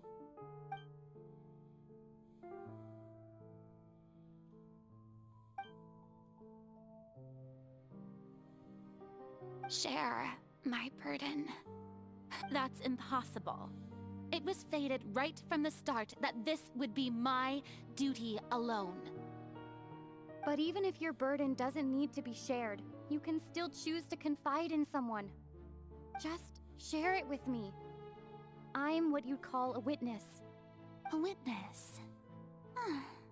Yes. I've heard that you came to Tevat from beyond the stars, yes. In other words, you never belonged here. And if Tevat is, in its entirety, a show on a stage, then you're just a spectator, aren't you? If that's the case... She's right. I could confide in her, couldn't I?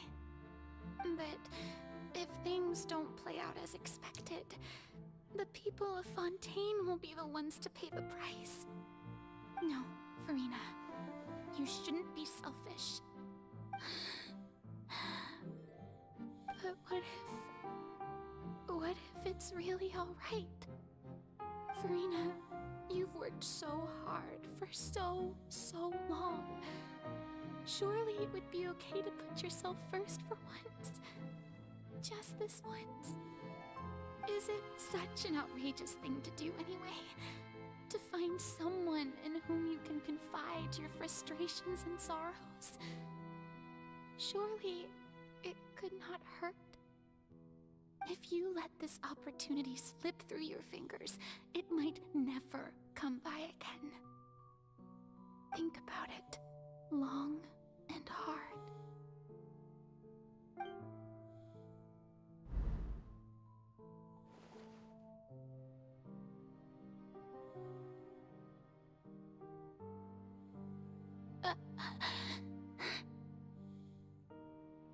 No, I have nothing to say.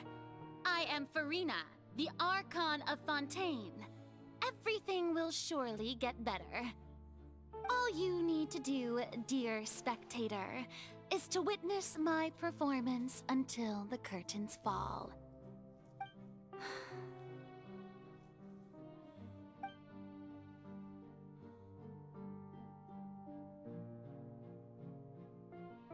Fine.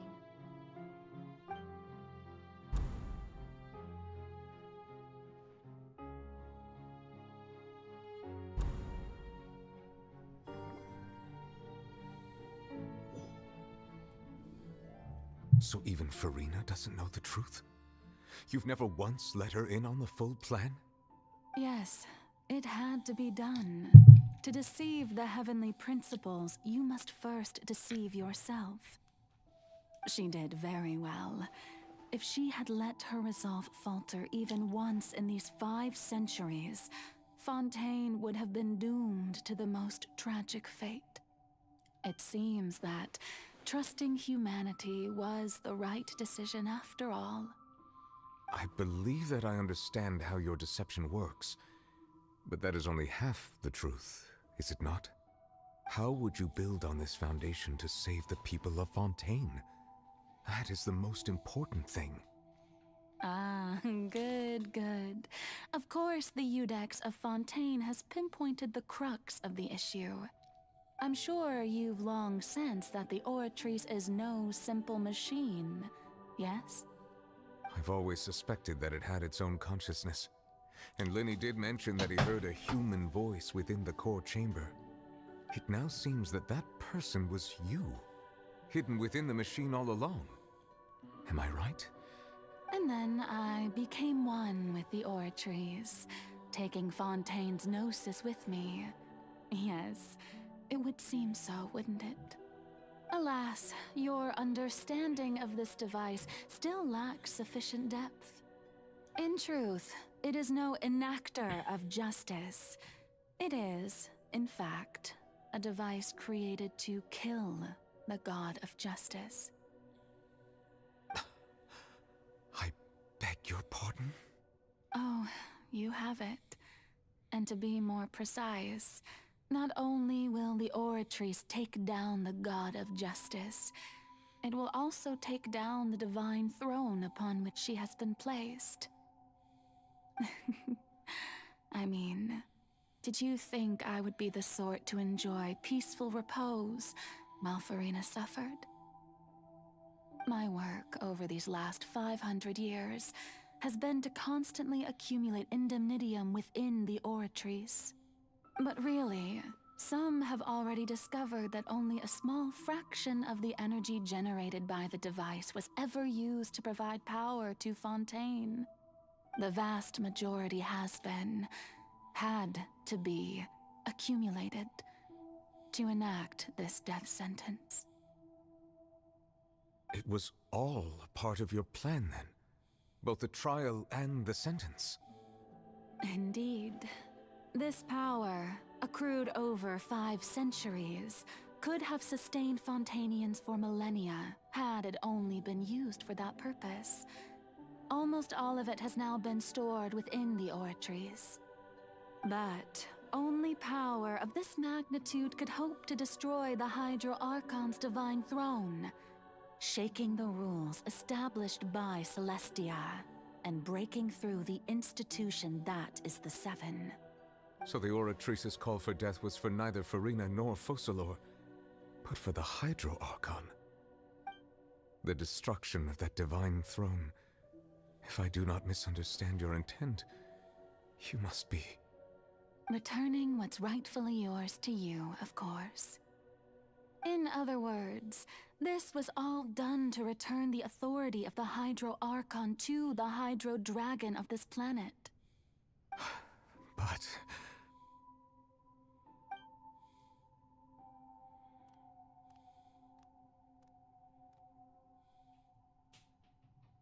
Oh, what?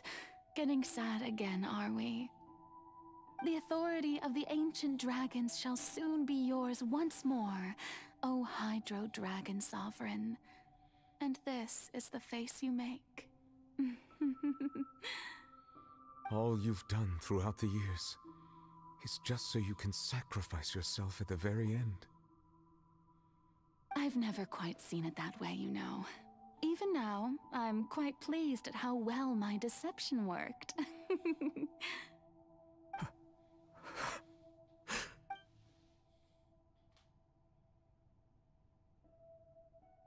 Hydro Dragon, don't cry.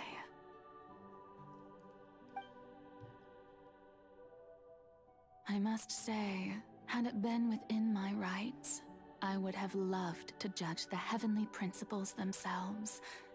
Were they not guilty of essentially the same crime? Egeria stole the power of the primordial sea, and the heavenly principles stole the power you ancient dragons possessed. I, for my part, am the god of justice. And is it not just that your original powers should be returned to you? Speaking of justice, I have always believed that justice lies in the process of pursuing human existence itself.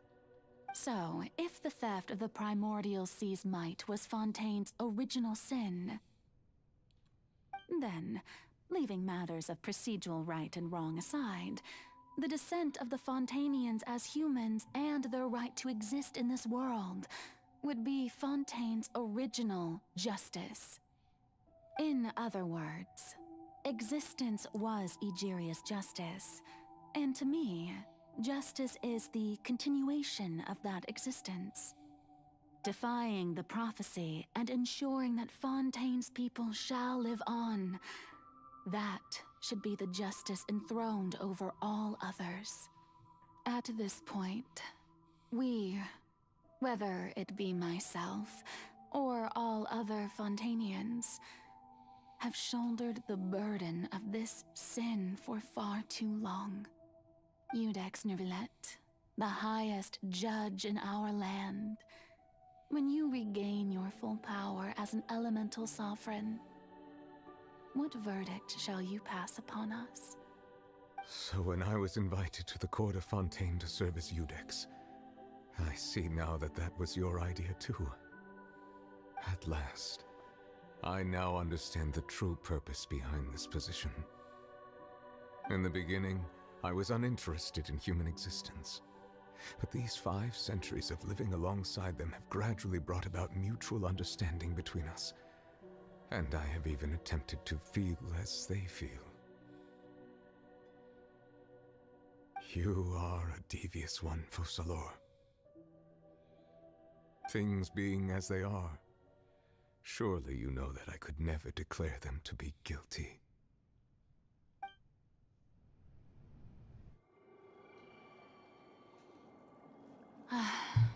The hour of my execution is almost here. For the sinner, the curtain call has come. I know I may not sound it, but faced with death, I find myself a little afraid. Perhaps this is one thing both gods and humans have in common.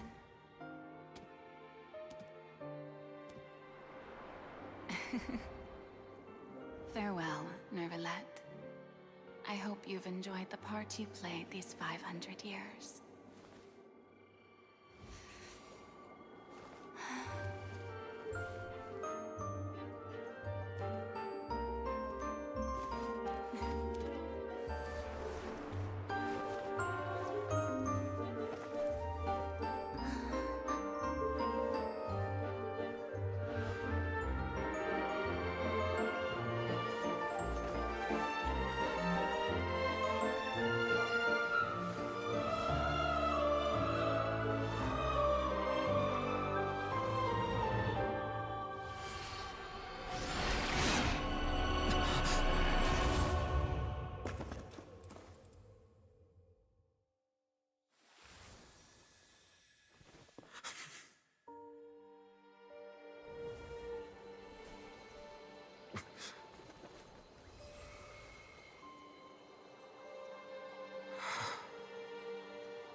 Ho ho ho.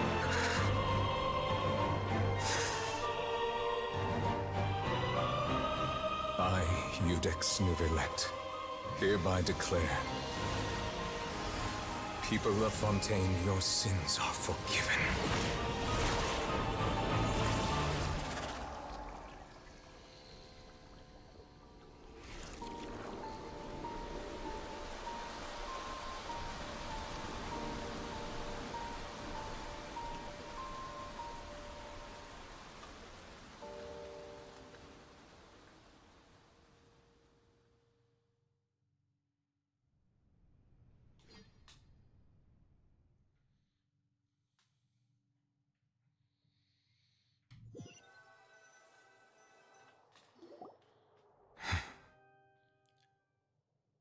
So the only question I have now is,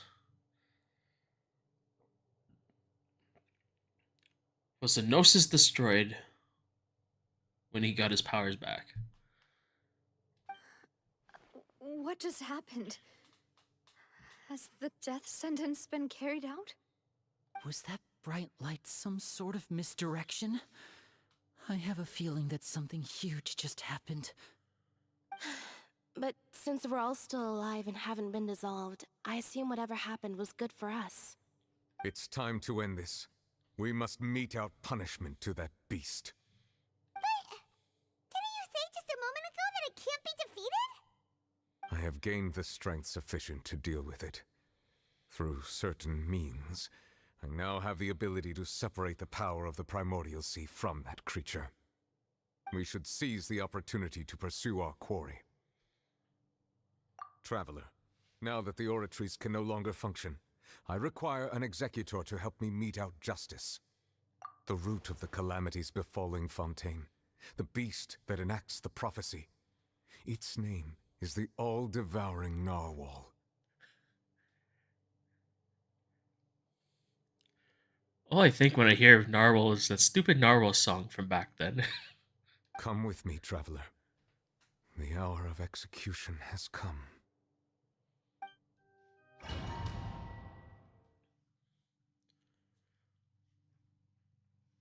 Let me guess, this is gonna be a boss battle for every now and again.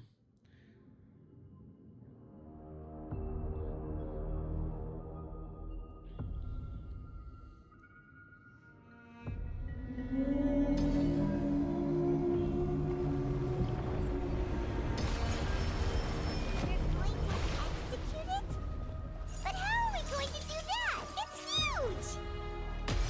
I've already done my best to separate the power of the Primordial Sea from the way. Considering the size of the beast, I cannot reach the power source. Unless we can find a way to attack it from within. I shall share a part of the ancient dragon. We shall look for an opening together.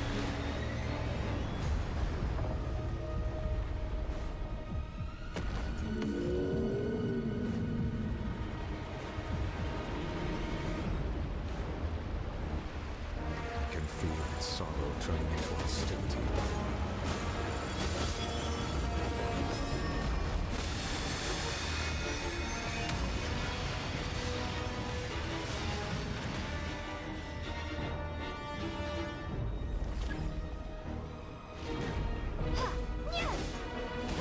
The all-devouring Narwhal cannot resist its instinct to devour. Continue to trigger its hostility. Chance will present itself.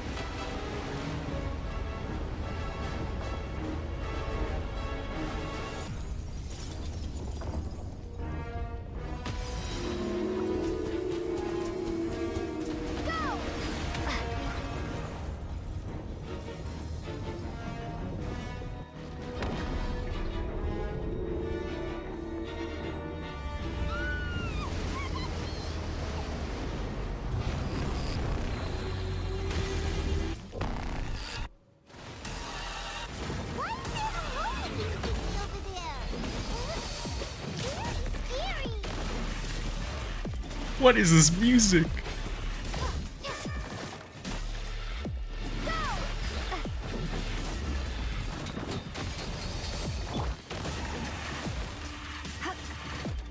I have granted you my protection. Do not fear. Seize the moment and use my power to suppress its root from within.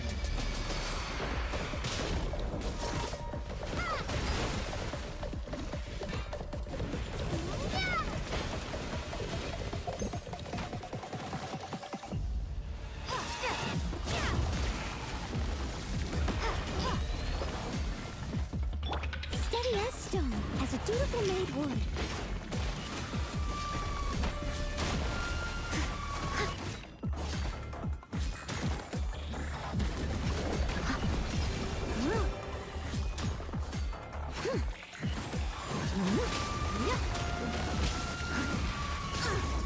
I missed a spot.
What's with this music?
Who are you?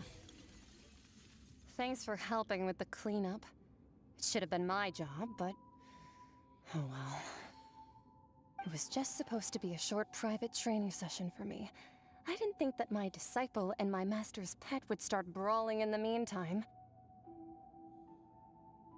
Well, actually, I had a feeling that it would happen at some point, but they bumped into one another earlier than I thought.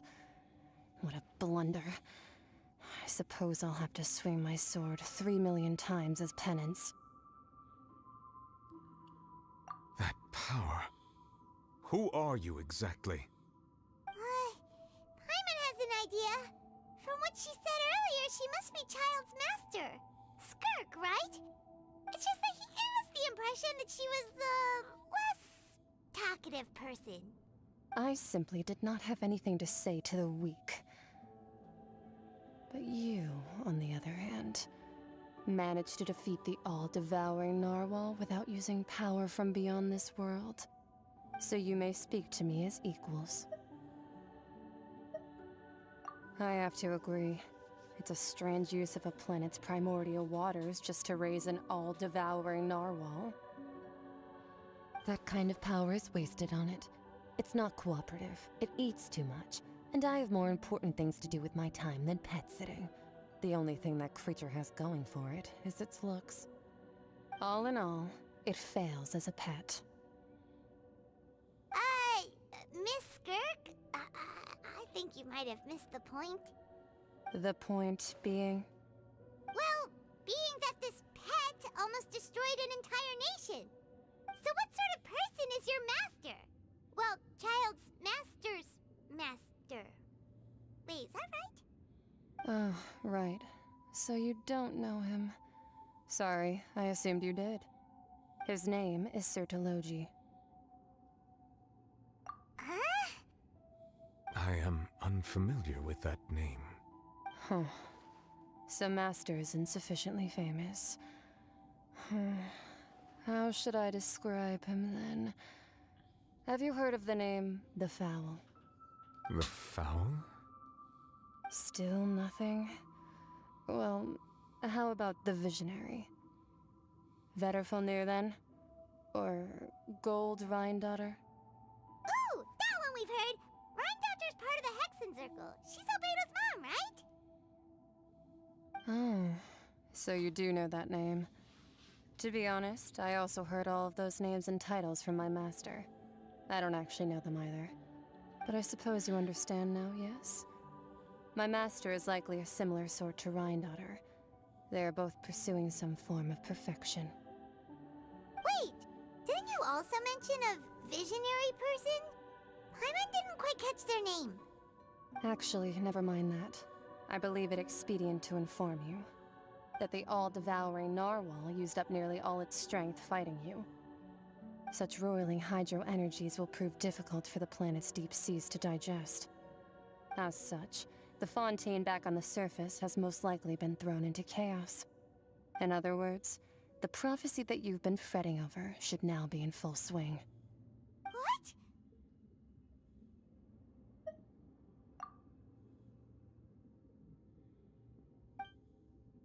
Not to worry. Focalor has already managed to deceive the heavenly principles. In the end, the people will all be dissolved into the waters, and only Farina will remain, weeping on her throne.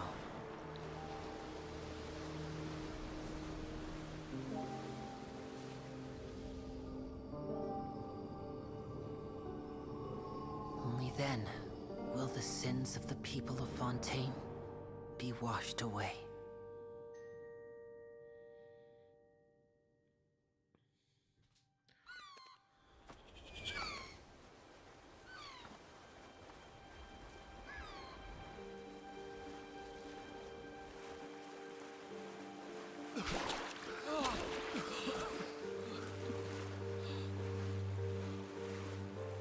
Hey! Help! Over here!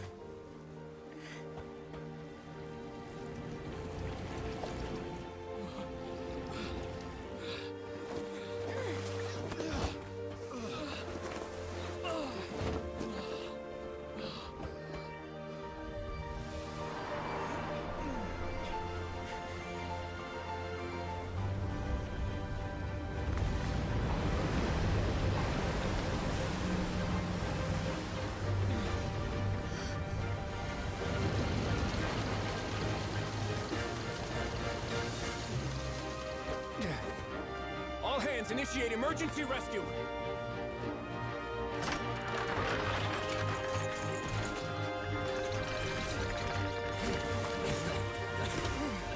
Hurry!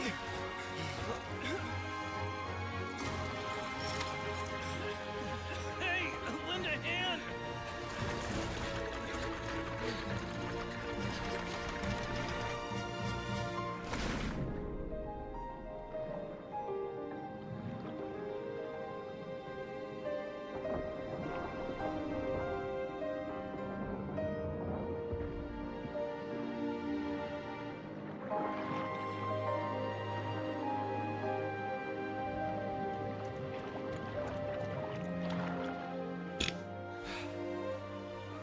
Look! The water's receding!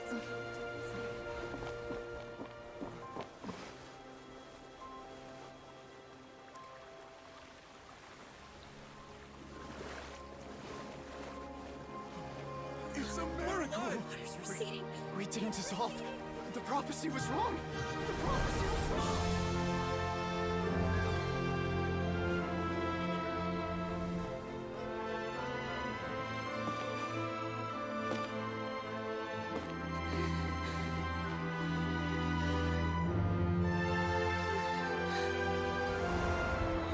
Are you alright? Yeah. We're saved. The prophecy was wrong.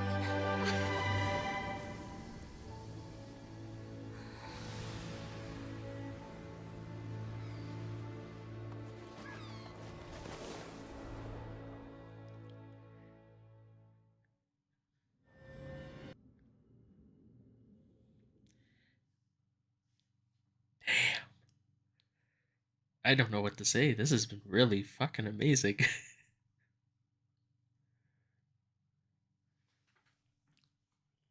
Oh, this is cool.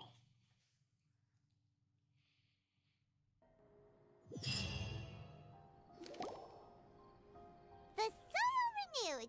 The Svina di Rasula talks post-disaster rebuilding. I recently visited Poisson to meet with Miss Navia, spokesperson of the Svina di Rasula, and we spoke about Poisson's present and future.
Oh. I had to go bathroom so bad I couldn't think straight. Old soil can still give birth to new bloom, Miss Navia stated. Hope is like seeing a small cookie when you're starving late at night. You just need a little of it. Skyship Winglet, Booner Brain of the Fontaine Research Institute. The various disputes that have arisen on account of Mr. Edwin have suddenly become a shield over the Institute, with Jurier turning out to be a once overlooked hidden gem. People always call the first researcher mad, but few know what to call the second. And should that latter person achieve a miracle, they would find it all the harder to find a word with which to classify him and his team. Wow! Paimon barely recognizes the people in the reports. Are those really Jurier and Navia? They sound like real big shots. What do you think? Pretty enthralling, huh? The Steambird's idea was pretty simple. With the disaster just having passed, we would print a free edition packed to the margins with good news to calm people down. The value for these big scoops lies in their inevitable follow-ups. We'll publish further reports and go into the stories behind those people. Edwin's assistant, Jurier, created a true flying ship, while Navia is leading people in the reconstruction of their home. I'm sure that these stories could draw even your well-traveled eye.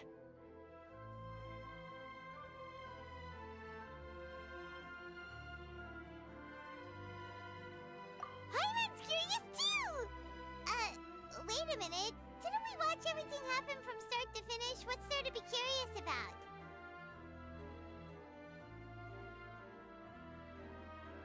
And that's exactly why I'd like you to come conduct interviews with me. You're the best incubators of news, if you haven't noticed. And also, with you around, I'm sure I'll get to see that Duke. Are you sure? Hasn't he turned you down several times already? Oh, this time will be different. Come on! Let's head to Poisson first, and then make a trip to the fortress. There are some things you'll only know when you get there.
Navia!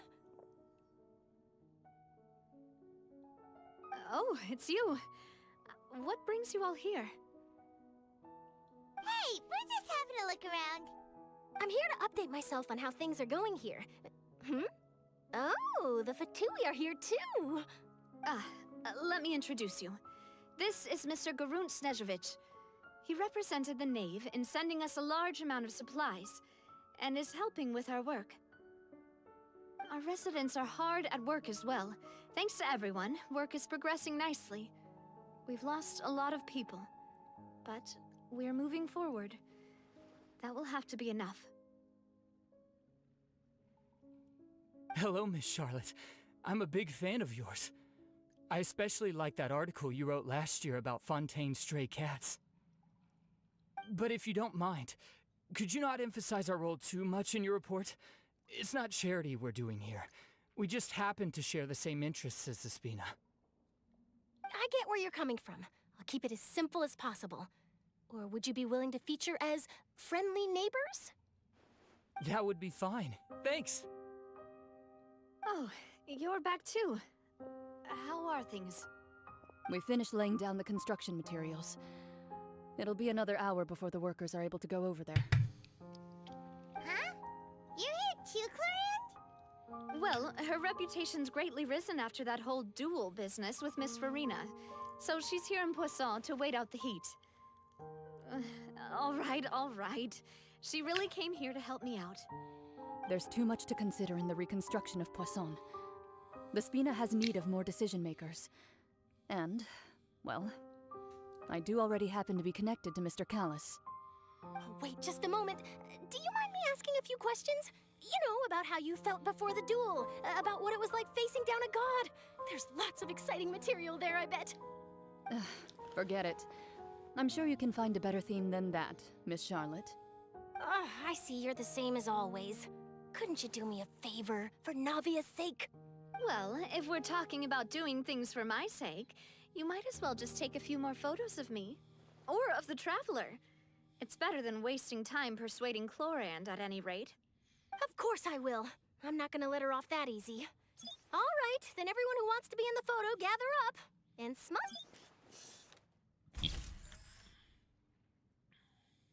How did it go? Was it a good shot? Did Paimon look cute in it? Not bad. Your addition really helped the composition of the picture. All right, hang on a moment. Let me snap a few more shots.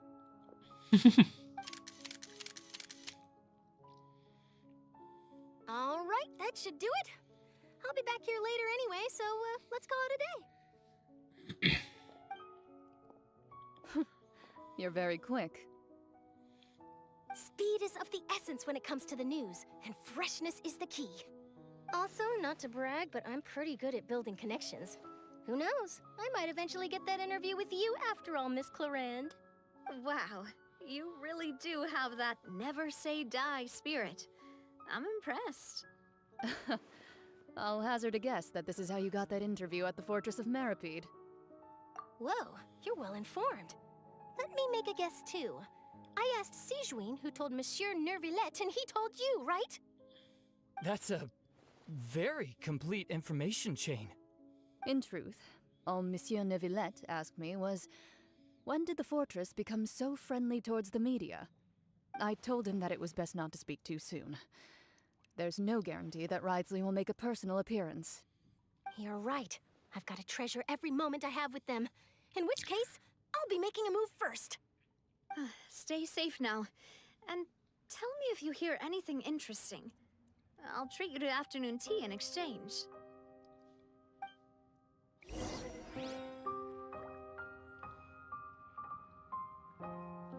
You seem curious about the fortress. Of course. That Wriothesley. I still remember going down to the fortress to grill him for information on my father's case. Boy, did he take me for a ride. Without telling me anything, of course. But he did invite you to tea, didn't he? 2 large pots of it, in fact. It was good tea, though. I have to agree. The tea there is very good. Speaking of that, would you like to have some today? I mean, you've got time, right? Well, I'd be partial to some shortbread. Wow, it's like we've got a menu or something. Sure. Good. What flavor of biscuits would you like, Mr. Snezhevich? Me? I'm fine with anything. But I would prefer chocolate, should you have it. All right. Leave it to me. I'll go over the newly arrived supplies with you later, Mr. Snezhevich. We should be able to finish the preparatory work today. That works great for me. Huh. Is it just me, or did you get a new lipstick? I did. It was a gift from Sijuin. Want to give it a try? I think the color would suit you, too.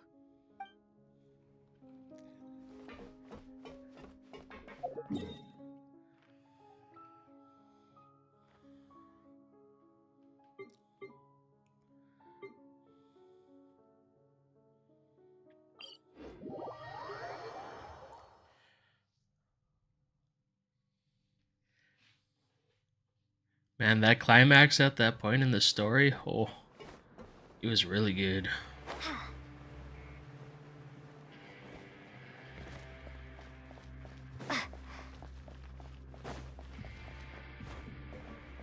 Somewhere around here.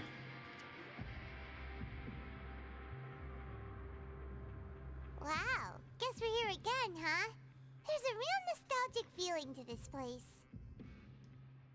Looks like you've been missing us. Duke! Did you come all the way to the entrance to greet us? Of course. I'm here to welcome you and our dear Miss Charlotte, whom our good head nurse recommended to me. It's an honor to finally meet the much-rumored Duke. Thank you for consenting to my visit to the fortress, sir. No need to thank me.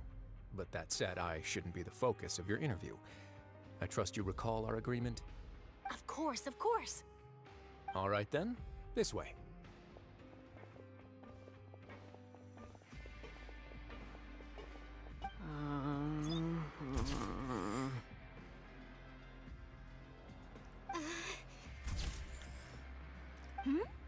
Hey, no need to be so nervous. I've already taken all the photos we need. Miss Charlotte, do these pictures really need to be published on the cover of the Steambird? It would seem that Miss Lorvine doesn't want her face to appear beside that of Mr. Jurier, Sir, please don't say things like that. But it looks like dear Mr. Jurier denies it. Might this interview be very important to you then? No, I just... This is my first time being interviewed, and I'm very thankful to the Steambird for... Now, I might not look it, but I actually did meet Mr. Edwin once. And I'll be honest, I enjoyed chatting with you more. You've definitely got more of that genius vibe going on. The boat that brought about a miracle, the ark that saved the people. Why, you recreated a myth back there, like an emissary of legend. Still, if I might ask, where's that flying ship now? Huh! Looks like Charlotte's trying to get herself another exclusive scoop. I have to apologize, but that ship is presently in the bowels of our factory. I'm afraid it won't be easy for you to get a shot of it. Really? Well, then in that case, could I have an interview with you to make up for that loss? You already know my answer, I'm afraid. Best you interview our head nurse instead. Or perhaps you'd like to take another photo of this couple of researchers? Did you really have to use the word couple? Well, then, 2 solo photos will do. Is my hair messed up? Please, someone help me have a look. Things sure are getting pretty lively here. We've seen this kind of thing before. Oh, seems like everyone's here. Would any of you like to try this new drink I came up with? Ah, Siegeween. Hey, Miss Charlotte. Why don't you, take some pretty photos of our head nurse? Sure. Come on, Miss Siegeween. Over this way. Let's find a brighter spot. Huh? Sure. Do I have to smile? So, how have things been at the fortress? Same old, as you can see. Fontaine's undergone some changes, but this place is still more or less the same. Other than that flying ship, it got a tad too much attention, I think. That's why I decided to let the interview go through. We should direct more public opinions toward the behind-the-scenes heroes. Am I right, Mr. Jurier? Miss Lorvine? You're too kind, sir. I believe that you too should have your day in the sun. Not that you would want that, which is a pity. I'll just leave the spotlight to you two.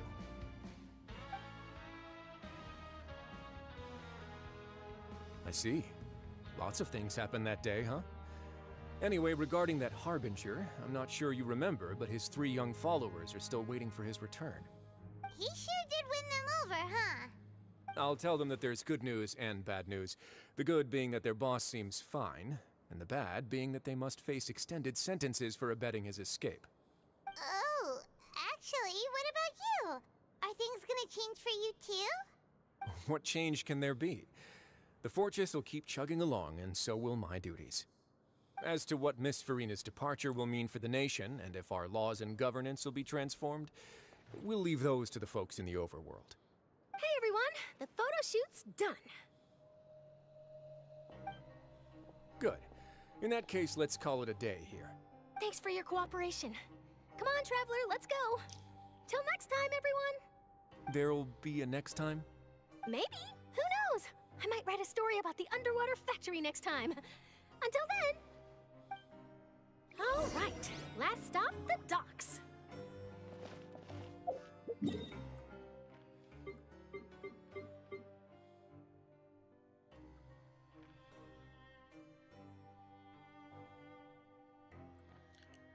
Oh, really?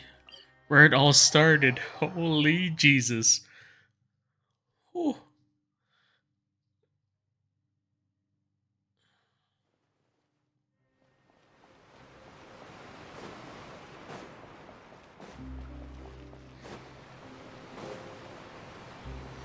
Oh, I can get re-healed here. I'll do that right now.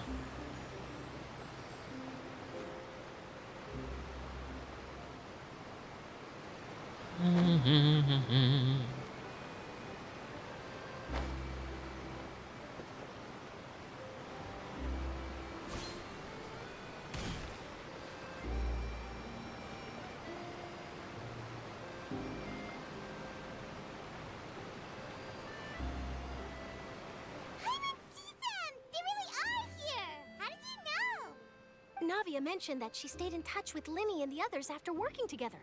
Apparently, they've been at the docks distributing these strange pockets the whole time since. Traveler, Paimon. Ah, and Miss Charlotte, too. Would you like a magic pocket? What sort of gadget is it? It's a wondrous bag that can be used to carry many things. The water level has returned to normal, but if you see any of your things floating around, you can use this to carry them. Or you could trick a friend into doing it for you. Trick a friend? I wonder which of my friends would fall for that.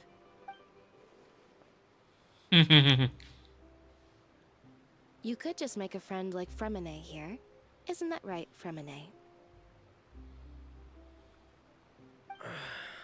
Is this what you meant by, I'll help you make some more friends? To be honest, that sounds pretty sweet. Could I have your contact, please? Sure. Please, write down my address. Lynette sure is working hard to help Fremine socialize. He was the one who proposed doing this.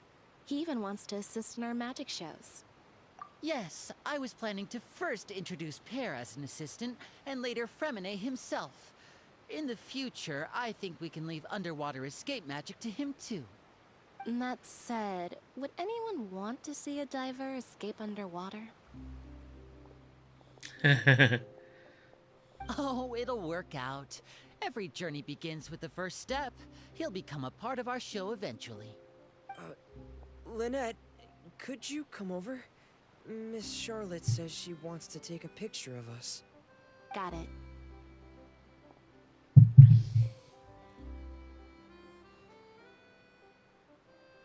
My, that Charlotte is rather perceptive. She got rid of everyone the moment she realized I had something to say to you. So, how have things been, Traveler? I'm doing alright. Father says that you did a great deal during the latest events. She's very grateful for your contributions to Fontaine. That's alright. We were more than happy to help. So, what's she doing now? Oh, I guess you haven't heard. Well, after Lady Farina left, Father and Monsieur Neuvillette opened negotiations, during which he gave Fontaine's gnosis to her as a diplomatic gift. A diplomatic gift? A gnosis? Yes, I was quite surprised at first myself. But when I thought it over, there were actually a number of things going for it. It could have been done as an apology for the incident with Lord Child, or as thanks for his help in tying the all-devouring narwhal down. Furthermore, Father did also lend significant aid to Fontaine and Poisson. That's true, but this is a gnosis we're talking about. Doesn't this seem a bit irresponsible? I would agree, but I've also heard that it seems that Monsieur Neuvillette has had a significant change of heart regarding the matter. So there's some reason for this that only Neuvillette knows about? I suspect you'll have to ask him about that yourself. Ah, yes, speaking of which, I did see him strolling around the entrance to the Fortress of Meripede a while back. Isn't he real busy and stuff? Paimon didn't think he'd have the time for that. But back to the topic. The Gnosis was given to the native, right? What about Child? They say that he's returned to Snezhnaya to recover from his wounds. I hear that the recent disaster really did a number on his health. That's true. When you think about it, we've had loads of run-ins with the Fatui. To think we'd be allied with them this time. So shocked by such a simple switching of sides?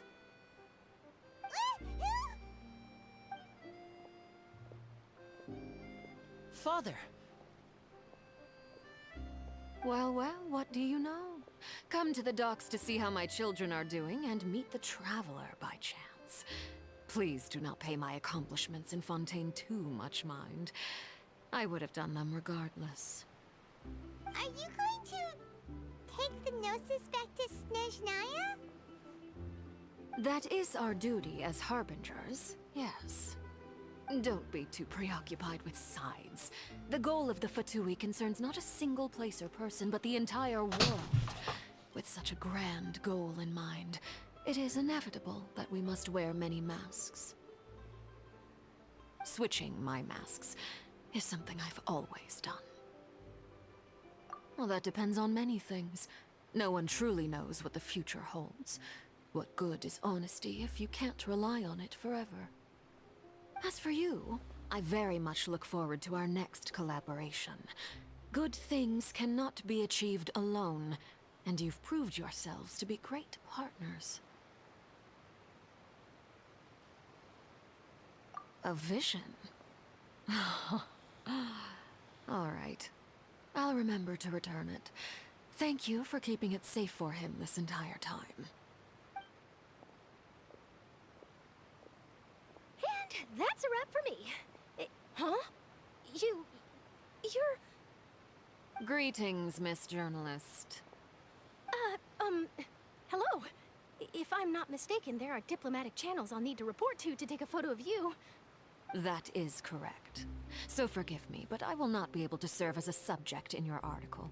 However, feel free to write as much as you'd like about our dear magicians and our upcoming rookie talent. I will. The sea breeze is quite pleasant. I shall continue my walk while the weather remains so agreeable. Farewell. Farewell, Father. Oh, she has such an intimidating presence. I didn't even dare to take a picture. Thankfully, I've already wrapped up all my pre-scheduled interviews. Thank you all. This'll be more than enough for me to write about, I'm sure. Don't be too nervous. Why don't you take a magic pocket before you go? Here, Traveler, Paimon, you take one too. To move things about? That's right. Funny. I was giving out magic pockets when we first met too. And what do you know? I'm doing the exact same thing right now. So many things have happened, but the pockets are still the pockets. I guess this must be life. We will all follow our own paths, and serendipity will lead you to your fated friends. All right then. We'll be handing out pockets in some other districts later, so we'll get going now. Have a good day, you two. Well, guess we sent Charlotte off. Shall we go see what Neverlette's doing? As long as he's not so busy that he doesn't have time to chat anyway.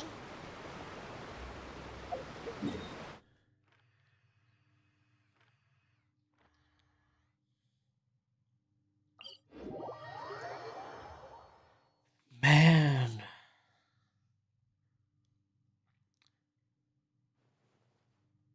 Well. Oh, wait. Oh, wait till I know it's officially over.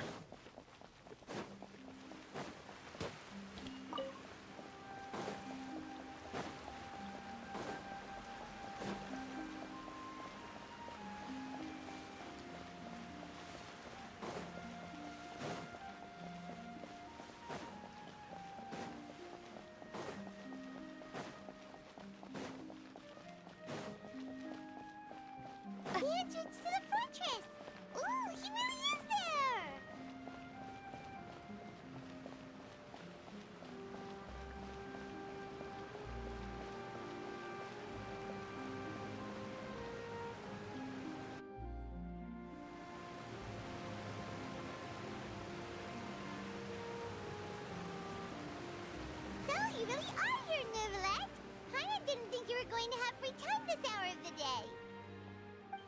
really? Oh, I suppose you must have met Mr. Linney. He took the time to greet me earlier when he passed this way. In any case, you came at a good time. I was just considering reaching out to you to set up a meeting, so I may explain some things that I haven't had the time to before. Aw, Paimon's glad that you remembered.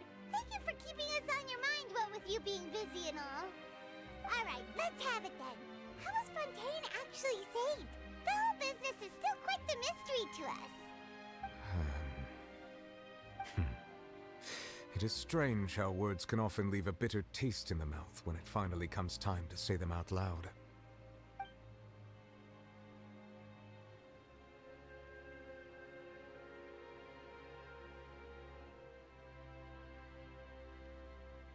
Whoa. So that's what happened? Focalor destroyed the divine throne of the Hydro Archon and restored your power to you, transforming you into a fully fledged elemental dragon sovereign. But Paimon still doesn't quite get what you did to save the Fontanians from dissolving. For me, the authority of the ancient dragons refers to absolute control over the hydro element. Fontanians were incomplete humans born of Egeria's use of the power of the primordial sea, with constitutions similar to that of mimics. But so long as those primordial energies remain within them, I could use the ancient dragon's authority to grant them true blood, after the fashion in which life was first brought into being on this planet. In other words, when I gave my verdict, Fontanians became true humans, and thus would naturally no longer be dissolved by water from the primordial sea. Focalor must have counted on you to make that decision as well. Your verdict was the key to making the prophecy appear to have come true while saving everyone. Yeah, and in a manner of speaking, Focalor finally managed to fulfill the original Hydro Archon's wish to turn Oceanids into real people too!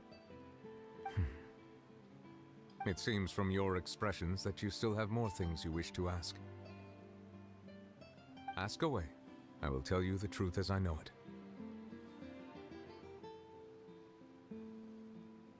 I have investigated his case along many avenues, and I have learned that he once fell into an unknown chasm when he was young.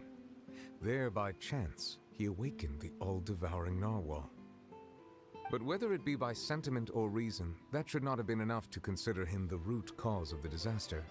At most, he would have had tangential liability.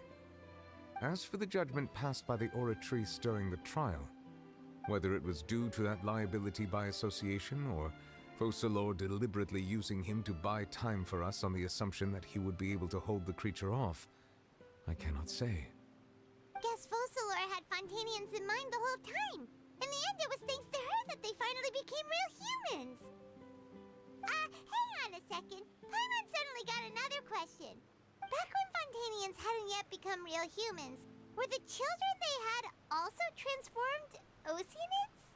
Life has always flowed like water. Do you recall how Fontanians would often come to the Fountain of Lucine to pray for children?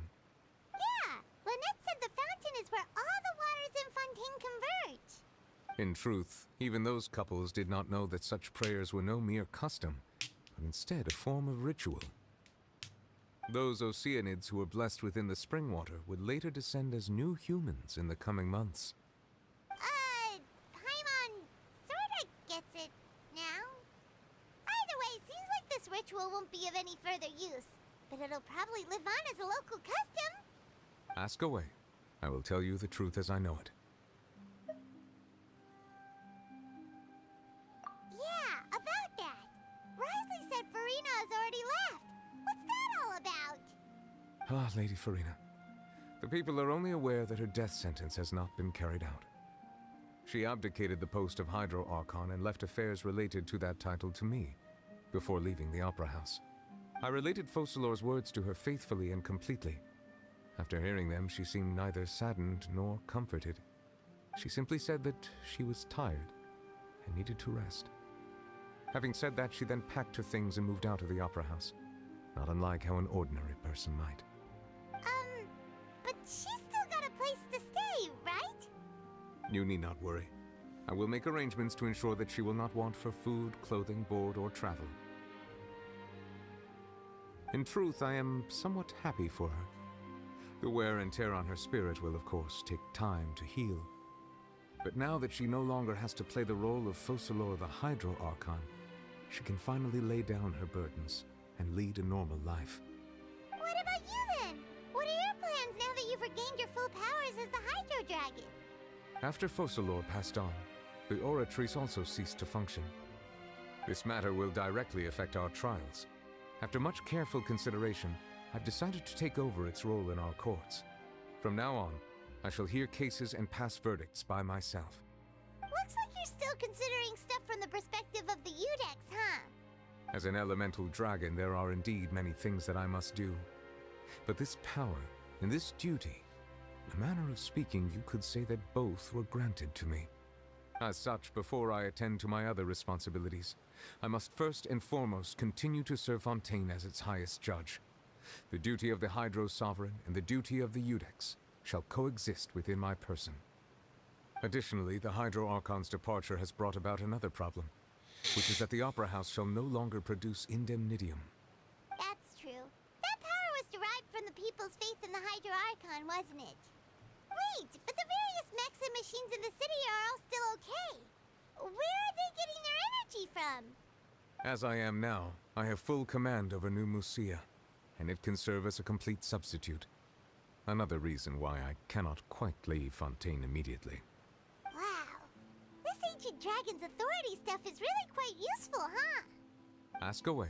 I will tell you the truth as I know it. Oh, that's right! They say you've given it to the knave as a diplomatic gift or something! Leaving aside their intentionality, the two Fatui Harbingers have indeed done much for us during this crisis. Their sole remaining goal in Fontaine, at least at this point, would seem to be the Gnosis. The Oratrice has ceased to function. The Hydro Archon's divine throne is now no more, and I do not need the Gnosis's power. As such, it has lost all meaning for Fontaine. If the Fatui have impure designs, then we might as well accede to their request now, and avoid unnecessary conflict. What complicated considerations! Paimon thought you were just giving it to them out of gratitude to the knave and as an apology to Child. Ask away. I will tell you the truth as I know it. About the next stop on my journey. Let's hear it. You'll soon be heading to Natlan, I presume. I'm afraid that I have little talent as a travel guide, so all I can do is tell you what I know about that land. Alright, shoot. As far as I'm aware, Natlan can be said to be a nation of dragons. Huh? A nation of dragons? You mean like you? No, I suspect that I would not find myself welcome there. Unlike ancient dragons such as myself, the dragons of Natlan have undergone long years of development and evolution. Large numbers of them have entered a form of coexistence with humanity. Natlan is also the nation of war. War ravages those lands like an undying flame. There is one other piece of information I got incidentally from my negotiations with the knave that I believe may be useful to you. The harbinger known as the Captain has thrown his hat into the endless ring of war. The Captain.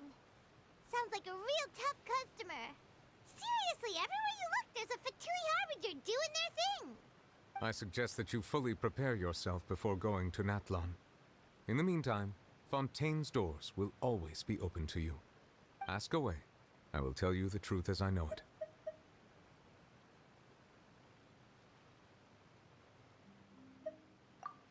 Hang on a sec. Paimon's still got a question about the Gnosis. When we spoke to Linny earlier, he mentioned that your attitude towards giving away the Gnosis had clearly changed. We guessed that there might be some reason for it that only you were aware of. No wonder the House of the Hearth is the Fatui's intelligence division. They are certainly sharp. So regarding this specific issue, I was just getting ready to share something with you. What is it? In truth, I exchanged some further words with that lady named Skirk after sending you two back to the surface. It went something like this.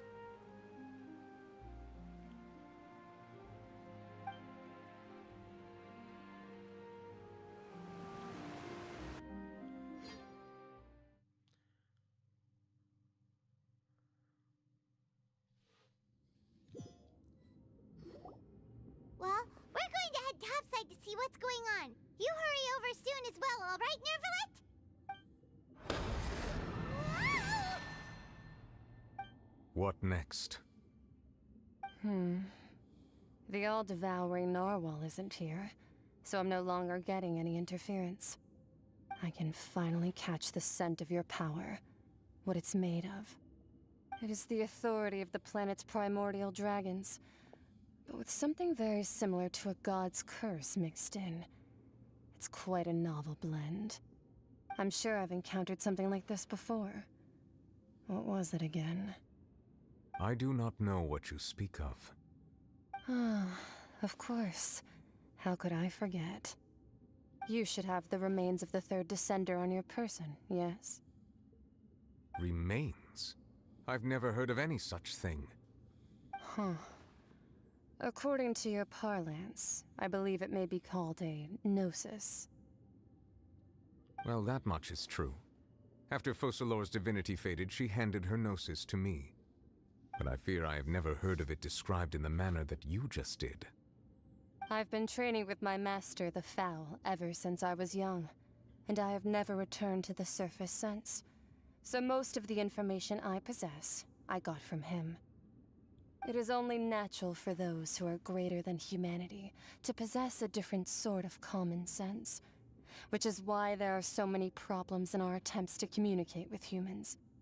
Regardless, you should probably get rid of objects of misfortune to prevent any disasters from befalling you. To live in itself is a blessing. But once a person dies, the bonds he once had with this world shall all turn to curses. What do you mean by that? No need to fret.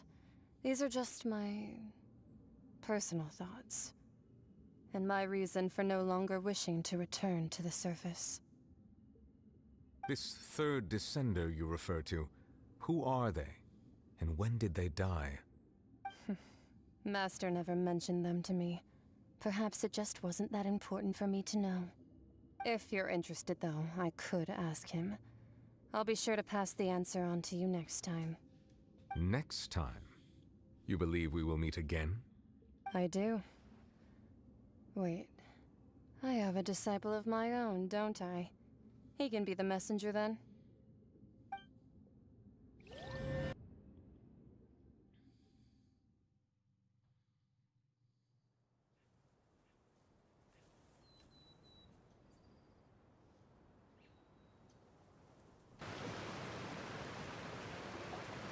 That's what she told me. Whether it would prove useful or not, I wanted to pass that information on to you. The remains of the third descender? So that's what the Gnosis actually are. Paimon just thought they looked like chess pieces. How could they be a person's remains? All the same, assuming that there was no misunderstanding or special metaphor at play, that is what she meant to say. And she said that it would bring misfortune and that you should check it, which is why you gave it to the Fatui. If she speaks the truth, then I would simply be putting Fontaine at unnecessary risk by keeping it here.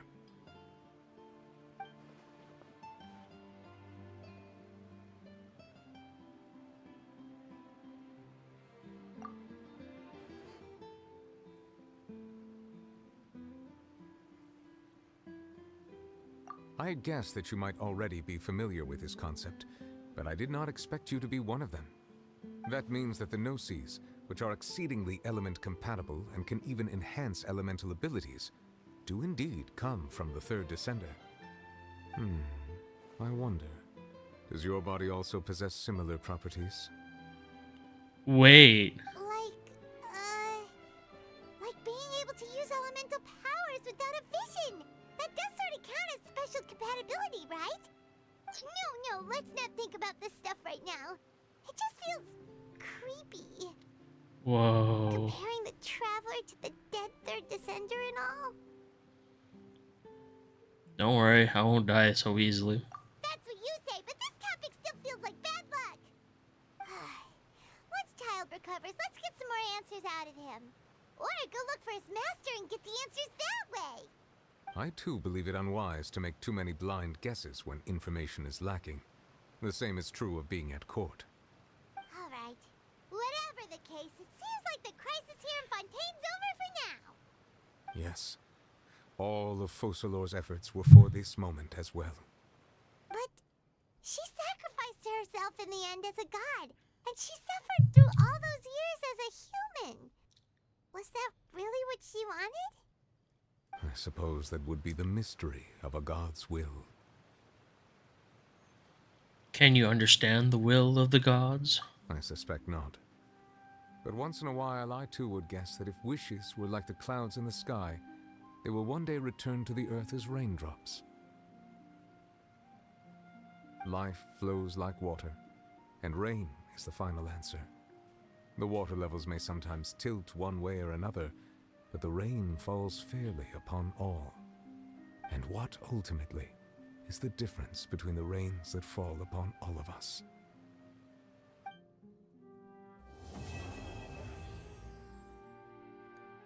Oh.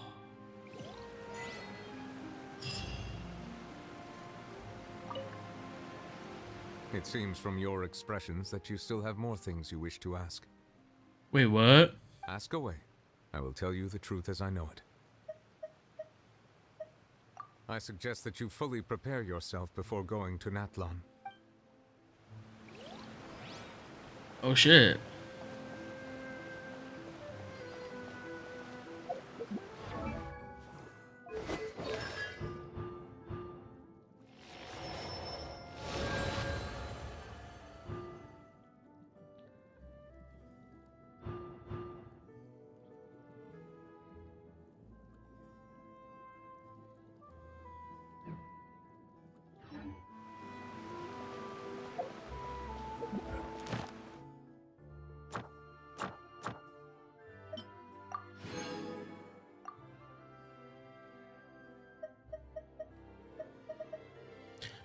No more? Yeah, I got a lot of fucking things to do still. Alright, hold on. Let me have a quick gander.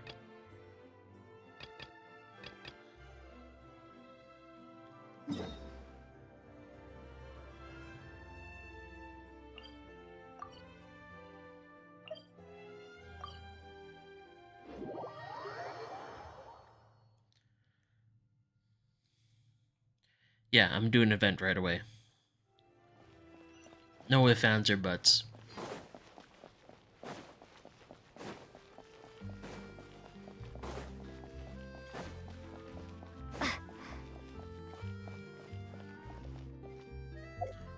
Before I do that though,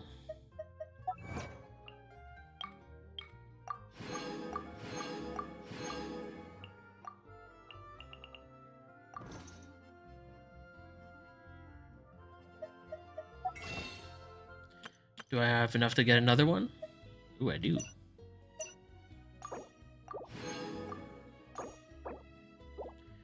Oh, yeah, 25.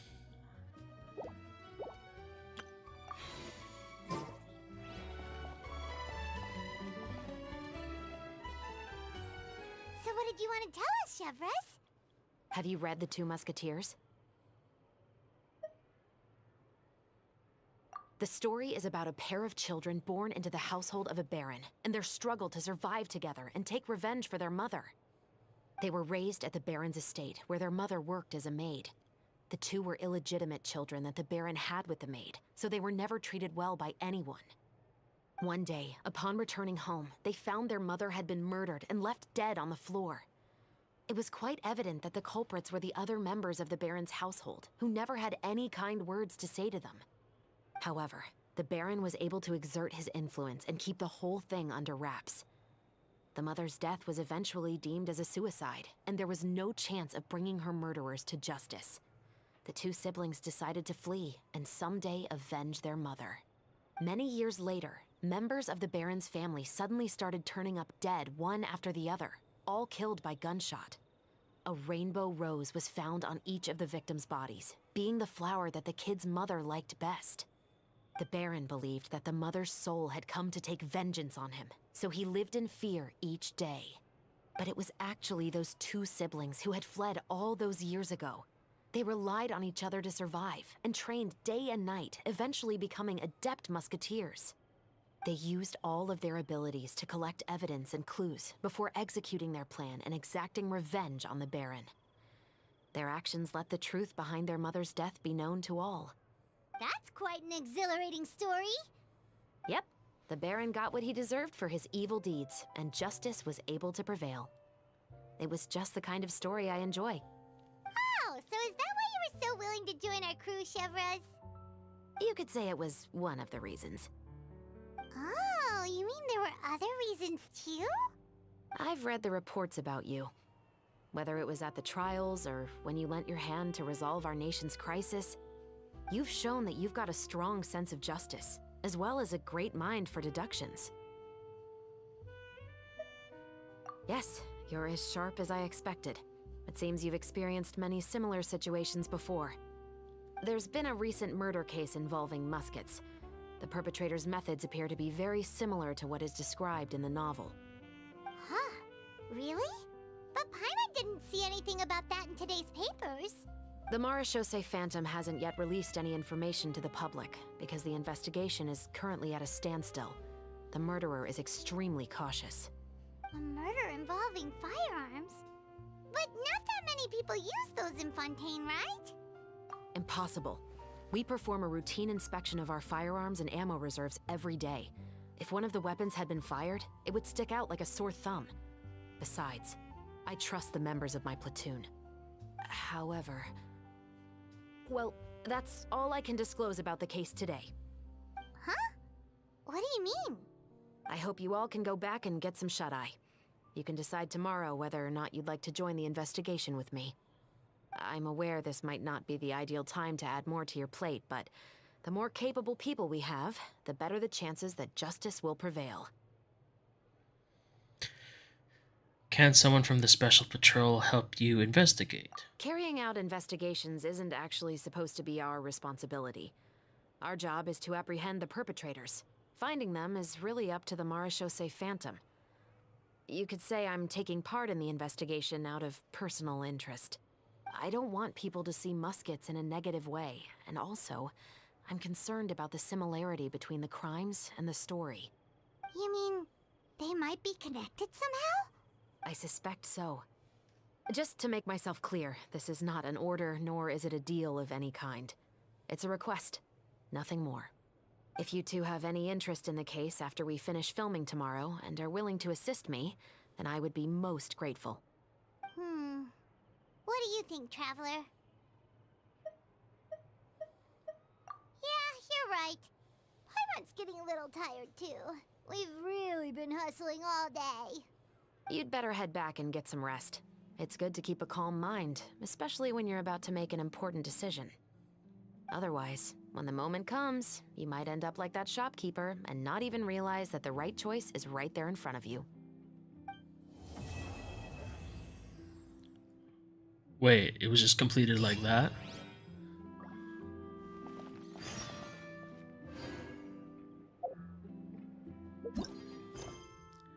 Damn. That would have been the end of it right there. That's good to know.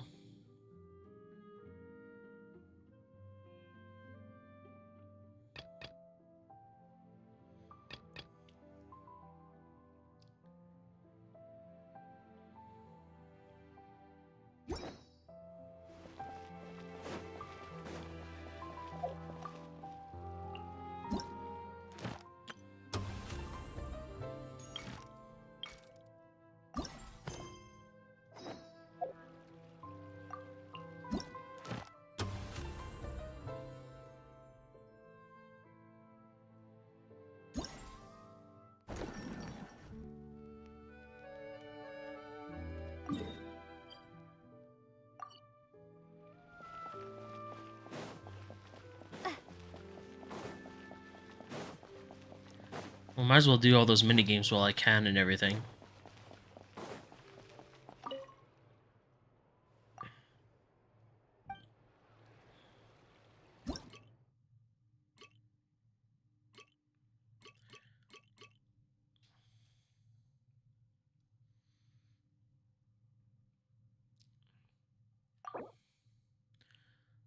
So those can't be destroyed. Can. can.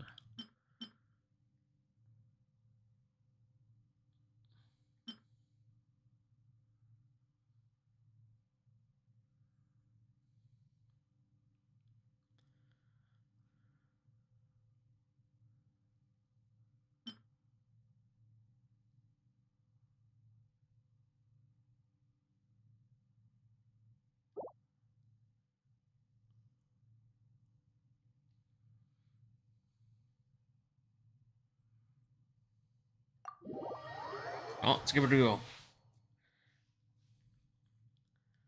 No time like the present. It's been a while though.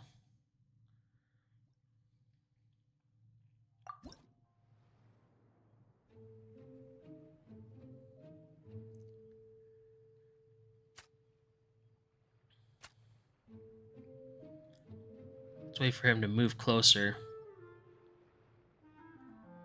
That's right.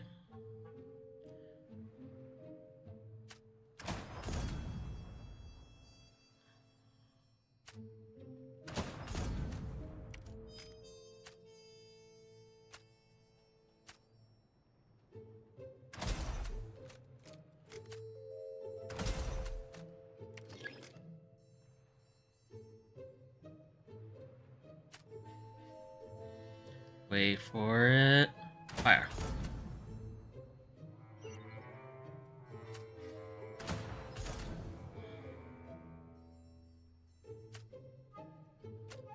Hmm.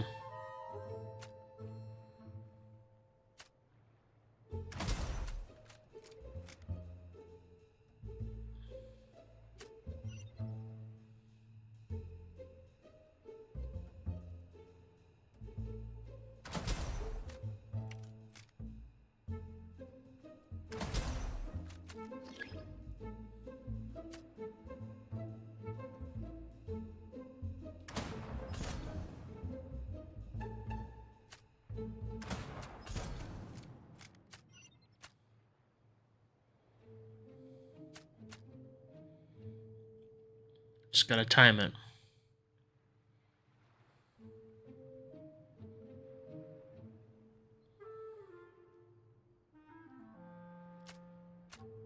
Come on.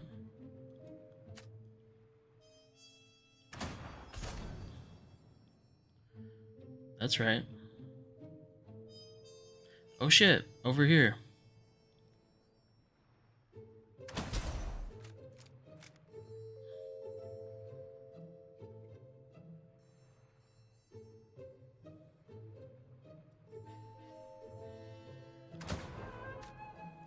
Shit.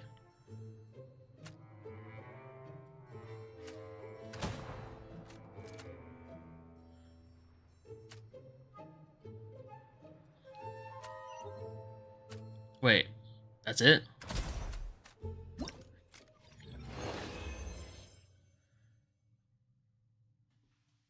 And I somehow still pass.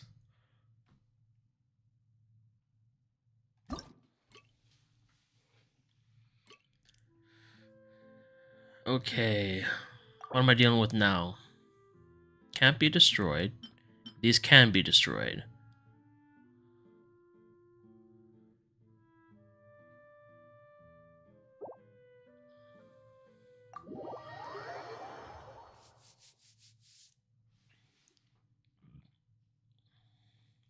Alrighty. Last one.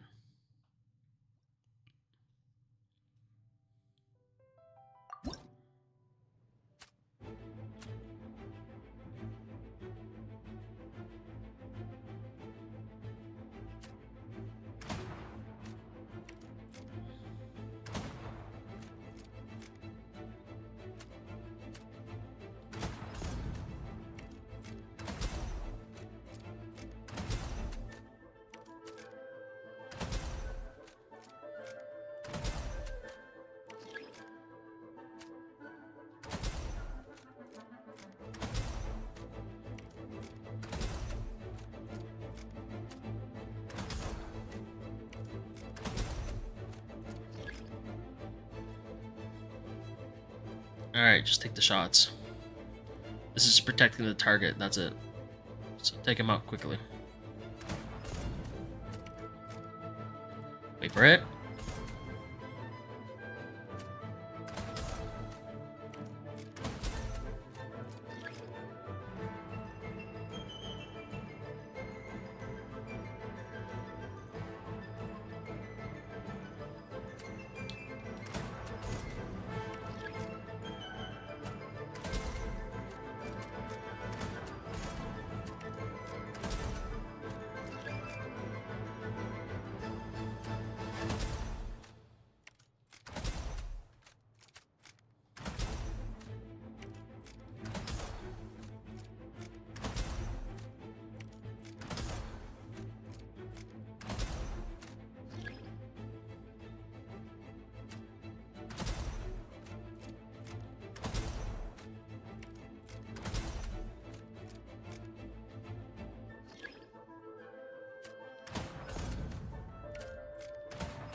Oh, let's go. It's all done. I thought it'd be a bit harder, but that's good. Get her done.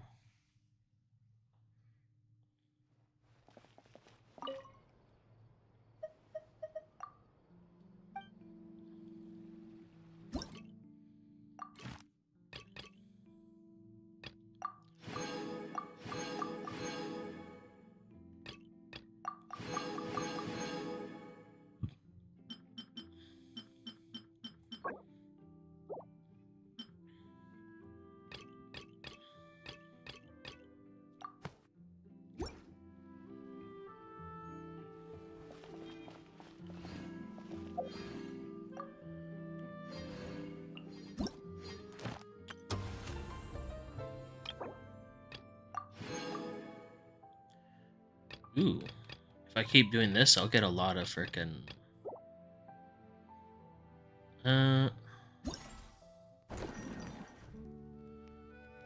So I did the sharpshooting already.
Alright.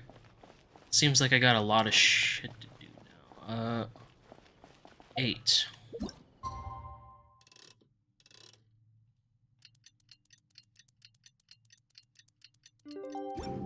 finally time to meet up with everyone. Paimon even dreamt of making the film last night. If Paimon remembers right, we're meeting at Hotel de Boer. Let's get going.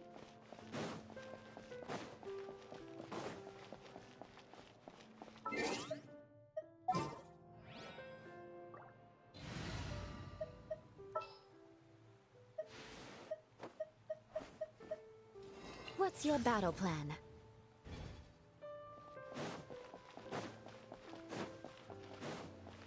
Ayaka,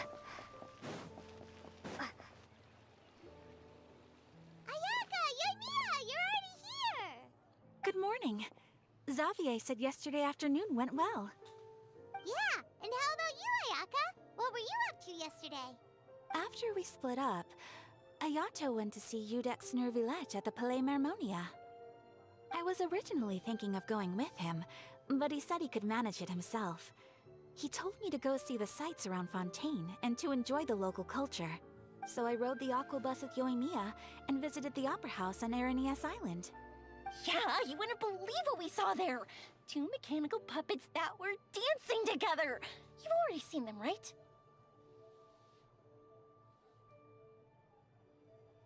Yeah, those two! Amazing, aren't they? We sat and watched for quite a while. It was mesmerizing. Like we could keep watching them forever. Oh, it was the same for us the first time we saw them, too! Afterwards, we went swimming at the beach! Well, diving, to be exact. It was the first time I ever breathed underwater! I held Ayaka's hand and we counted down together. 3, 2, 1, and then splash! We were beneath the waves.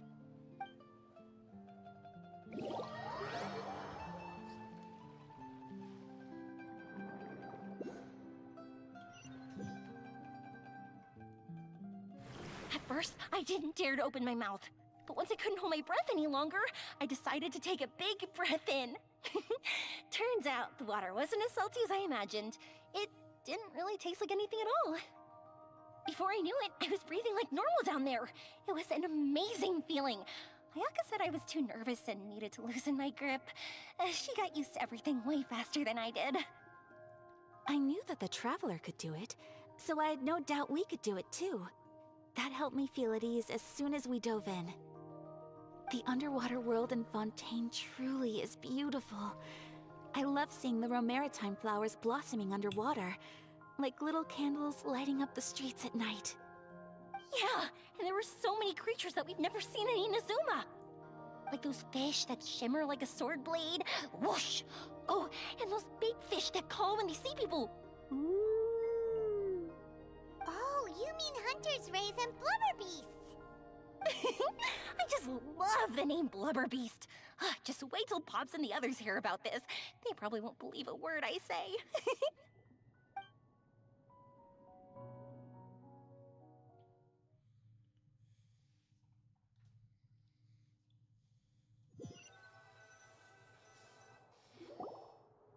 Yoimiya was down there for quite a while. It was dark before we finally rode the aqua bus back to the city. I figured she'd want to sleep in today. Yeah, even I was worried I wouldn't be able to get up. I still felt like I was drifting in the waves when I went to sleep last night. But as soon as I woke up today, I remembered that we'd all be shooting a film together, and I was ready to go. Speaking of the film, where's everybody else? My brother and Xavier were speaking to the restaurant owner about using the place as a filming location. They should be here soon. As for the others, We're here.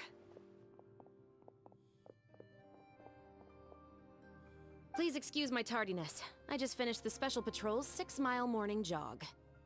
Wait, 6 miles? I'm so tired. I heard you all chatting, so I decided to come down. I sure could use some of that endless energy everyone else has. Good morning, everyone. Morning. Can someone fetch me a cup of coffee? More milk, hold the sugar. Sure, I'd be happy to do that for you. No, you can't go anywhere. Please, have a seat over here so I can get started on your makeup. The last thing I want is coffee stains on my costumes. I can get the coffee. It's the perfect job for an assistant.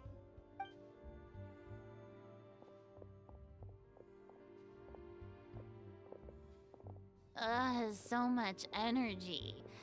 Seriously, what's her secret? Oh, Yoimiya's always like that. But you sure look exhausted, Farina. It's because you're not used to waking up so early, huh? Of course not. I spent the whole night reading the novel from cover to cover, marking sections that either need to be omitted or adapted. Wow, Paimon didn't expect you to be so thorough. Well, I was the biggest star in all of Fontaine after all. It takes more than just a pretty face to earn a reputation like that. I know how to get serious when the situation calls for it. I went all out when I was acting as an Archon, so why wouldn't I do the same for my own life? Here's your coffee, Director Farina.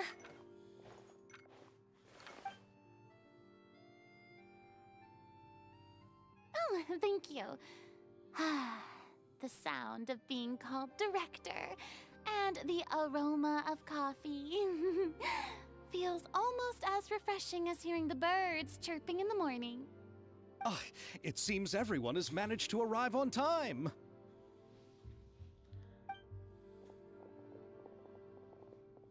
We've reached an agreement with the restaurant owner. We are free to use the second floor to shoot our film. Really? That's great! He is really looking forward to our film, and hopes that providing his restaurant as a filming location will attract more customers. Well then, Mr. Xavier, I'll leave the rest to you. Okay, thanks. First, I'd like to introduce our new members.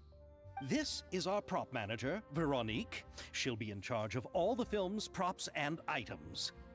And this is Bonneau, our lighting technician. He'll be in charge of lighting and illumination to set up each scene's atmosphere. Wow. Sure feels like we have some real professionals joining the crew now. First of all, please allow me to first express my sincerest gratitude to everyone in the crew. When my investor informed me yesterday that he wouldn't be able to provide the funds, I really thought that this was the nail in the coffin for this film. I had no idea that I'd find so many people willing to help me on such short notice. Thank you. Thank you all from the bottom of my heart. No need to be so cordial, Mr. Xavier. We're all honored to be a part of this. Your works made a profound impression on me when I saw them back in Inazuma. I am sure that someday, this film will be remembered as a prime example of cultural exchange between Fontaine and Inazuma. Yes, the story is the reason I agreed to join. I can't bear to even imagine what this film would look like without the very best director. Anyway, I would like to make a promise to everyone that as the producer of this film, I'll do whatever I can to ensure that everything goes as smoothly as possible. This is not just my film. It also embodies the thoughts and feelings of every person here, as well as the endless effort we are about to pour into it. So, without further ado, the Two Musketeers will officially begin filming now!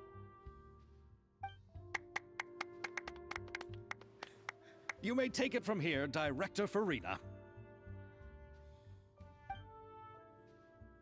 All right, listen up, everyone. The first scene takes place when the two young musketeers are living at the Baron's home, still unaware of all that is about to happen to them. We'll need props and lighting to set the scene. Our lead actors can go get their makeup done, and extras, please take this time to go over your positions. Whoa. Seems Farina's really kicking things into gear as the director. Is everyone clear? I don't want anyone traipsing around the set like umbrella finches. All right, cameras will start rolling as soon as the set is ready. Let's make a film that'll make some serious waves in Fontaine. Not the kind of waves that drown people. I mean, the good kind of waves. Seems like she's still a bit traumatized by that. Anyway, let's go see if there's anything we can do to help.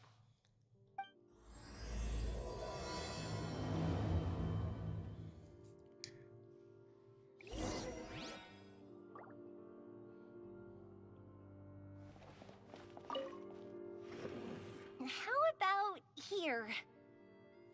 A little more to the left. You got it. Hey, Yoimiya, do you need a hand? No, I'm fine. You know, doing the lighting is kind of like designing a fireworks show. It's interesting to imagine what kind of atmosphere the lights will create. I heard that the Traveler will be operating the camera and Paimon will be the clapper loader, right? Those roles are just perfect for the two of you.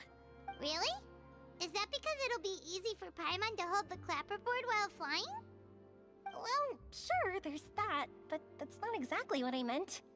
I just think that after all your journeys together, you two must have developed a super close bond and just naturally know how to work with each other. If I'm not mistaken, the director will want the cameras rolling as soon as the clapperboard goes clack.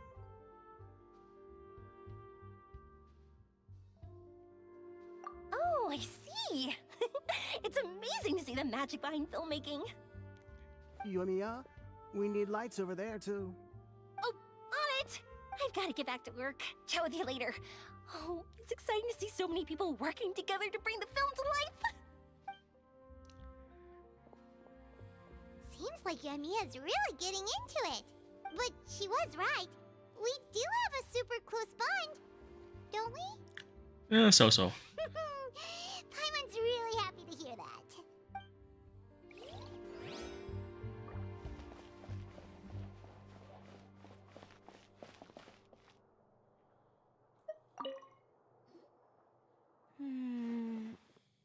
Ayaka has mentioned you to me before. She said that you two were great friends when you were kids. No talking. I'm thinking about how to do your eyeshadow. Ah, yes. To help me really look the part. To achieve a more young and naive look for this scene. Are you saying the wrinkles around my eyes are too deep? You just have too much of a calculating look in your eyes. You sure don't mince your words. It seems you really haven't changed much. Quiet.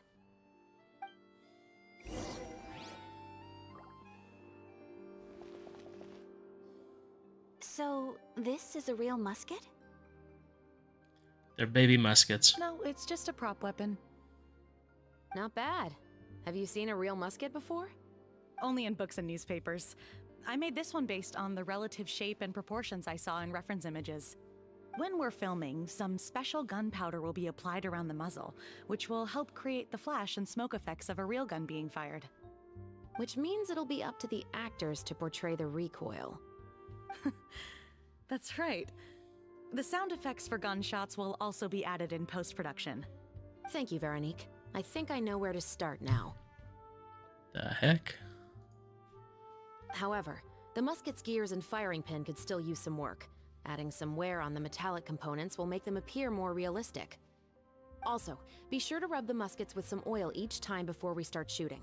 That'll give the impression that the firearms have been well maintained. Good point. You seem to know a lot, Miss Chevres. I assume you use these types of firearms on a regular basis? Yes, I perform routine maintenance on my weapons every day. Just like we as people need to eat and sleep, muskets need to be cleaned and maintained. I also perform similar care for my sword every day, and familiarize myself with its shape and weight, to the point where it feels like a natural extension of my body. Yes, this way, our weapons will never betray us in the heat of battle. Yes, well said. It seems we have the same philosophy on this topic. Oh, sounds like they found a common interest to talk about. Though these props differ from the muskets I use, I can still give you some pointers. Good. I look forward to your instruction. First and foremost, never point the weapon at anyone, regardless of whether it's a real or prop weapon or whether you're holding it or it's on the table.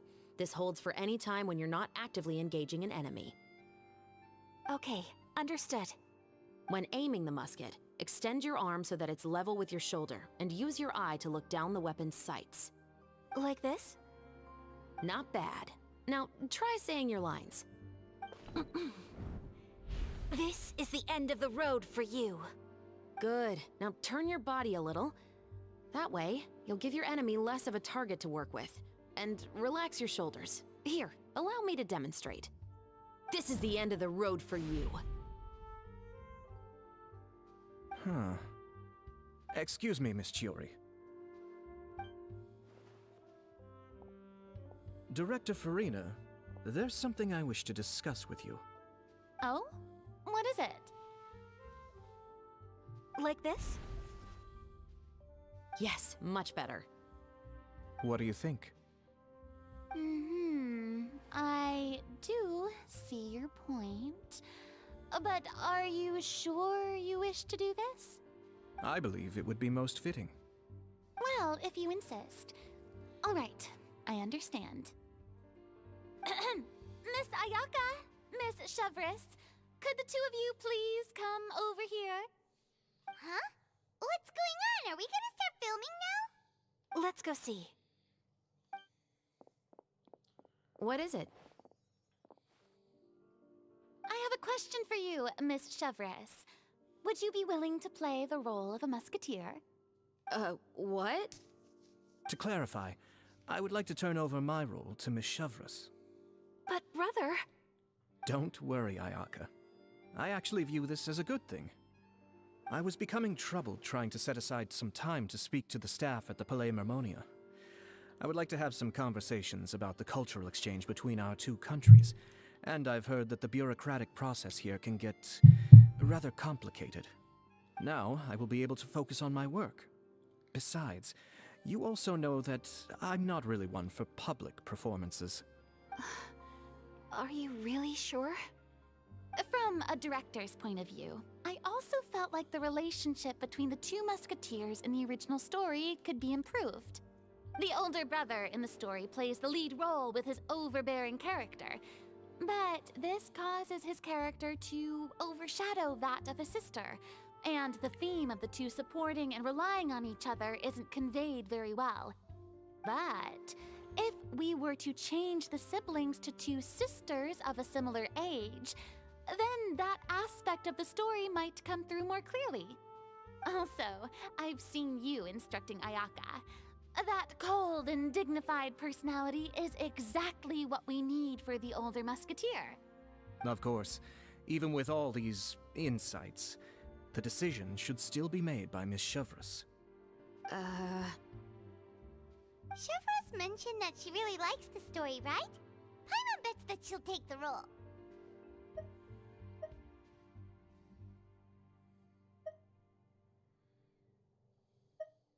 All right, I'll take the role. Good. It's decided then. I'll get started on making edits to the script. We'll also need to make some immediate adjustments to the lighting, props, and costumes. I have a feeling that our adaptation will be even better than the original story. You're doing a great favor for me, Miss Chevris. You have my gratitude. Don't mention it.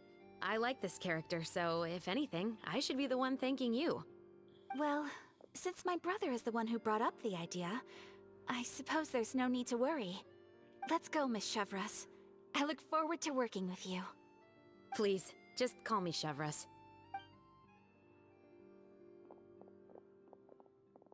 Seems like you're really going out of your way to solve the problem I was having with your makeup. Surely you jest, Chiori. I assure you that I was mostly motivated by a desire to spend more time on formal business. Oh, come on. You really think I'd buy that? According to what I've heard from Ayaka, her brother is someone who can juggle 10 different matters at the same time. I'm sure you have other reasons for backing out. Perhaps. Ayaka always said she wanted to go out and see more of the world, just like the Traveler. But I feel that she needs not only to see other nations, but also to make some different kinds of friends. I think it would be harder for her to make new connections with me constantly by her side. I would like to give her some space. Alright, go on. Spoil her some more. Ayato! It's too bad you're stepping down from the role. Paimon really wanted to see you act as a musketeer. No need to poke fun at me. I'd wager that you also felt that I wasn't the best candidate for the role. It's a little hard for Paimon to imagine you saying those lines. Yes, I've made an appointment to meet some people from the Palais Mermonia. Now, I will have some more time to prepare. Traveler, get the camera ready. Paimon, get the clapperboard. Actors, to your positions. We're about to start shooting the first scene. Go on now. And please take good care of Ayaka. Yep, don't worry. Thank you. I look forward to seeing the film when it's finished.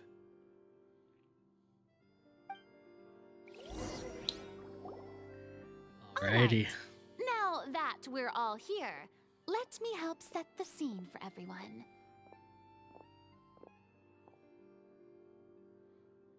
The The first scene takes place when our two main characters are still living at the Baron's estate.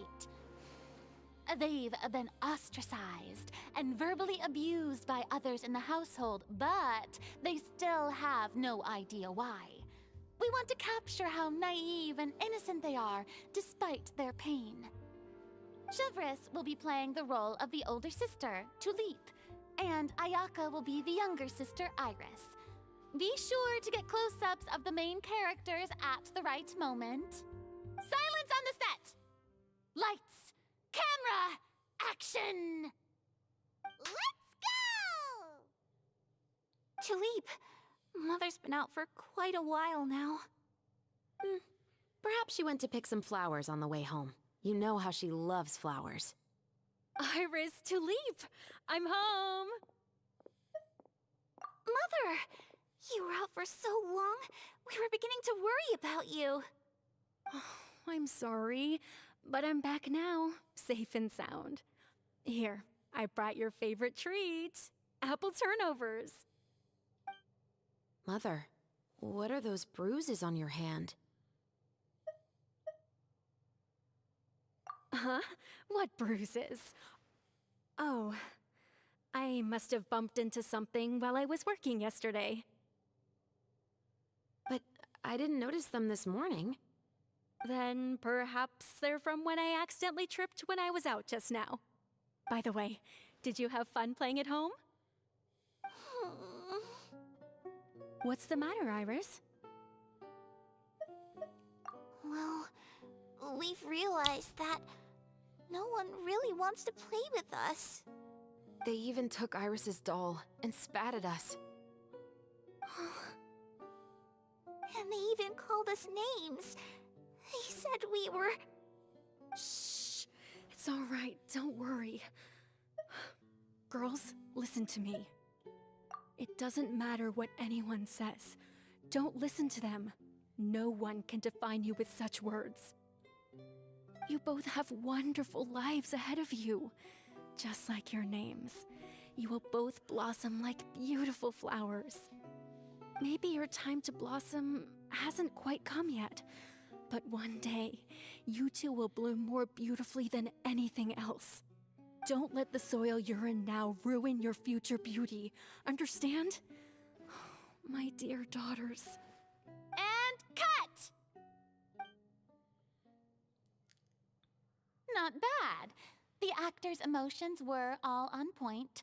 Let's keep that take. Also, if our clapper loader could avoid shouting at the start of the scene next time. Oh, got it. Great. I was a little worried that my nerves would get the better of me. What about you, Chevres? I felt fine. The lines weren't too difficult at all. Seems like Farina must have adapted the role nicely. You two were great. I couldn't tell it was your first time acting in a film. You should have more confidence. Thank you for your encouragement. Positions, everyone! We'll move on to the next scene after we try a few more camera angles.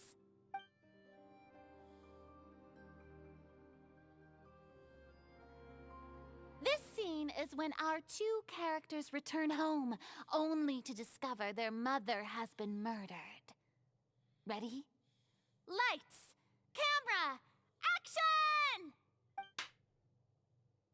Mother, we're back!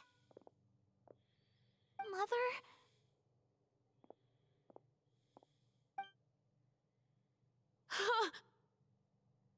What's wrong, Tulip?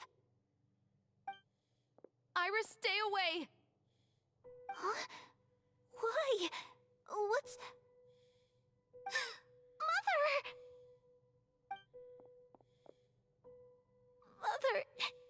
She's...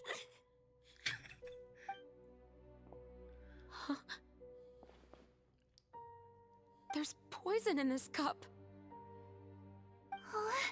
I could have sworn I've seen this kind of cup before. Those aristocrats. They didn't even try to cover up their actions.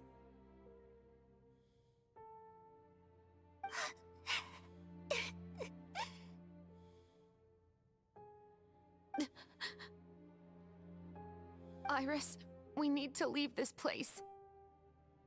Leave? But now that Mother is gone, where can we even go? Anywhere. All I know is that we can't stay in this house. But are we just going to let them get away with this? We'll have our revenge, I promise you. Just not right now.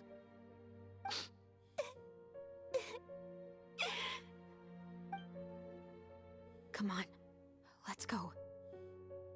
No, wait. We can't just leave Mother here like this. At least let me leave this rose with her.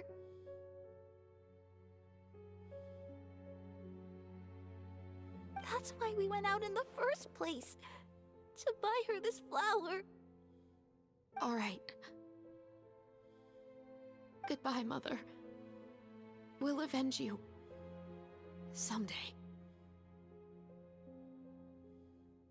And cut! Beautiful! Great performance! Oh my, you're so amazing, Ayaka! And were those real tears I saw? How did you do it? I was surprised too. Thank you for the kind compliments. Actually, as soon as Director Farina said action, I told myself not to think about anything. I just felt the weight of the moment and became the character. It's quite similar to practicing the art of the sword. You clear your mind and focus only on what's happening in front of you. Ayaka's performance was amazing. Have I discovered an acting prodigy? Pipe down, everyone! We need to move on to the next scene!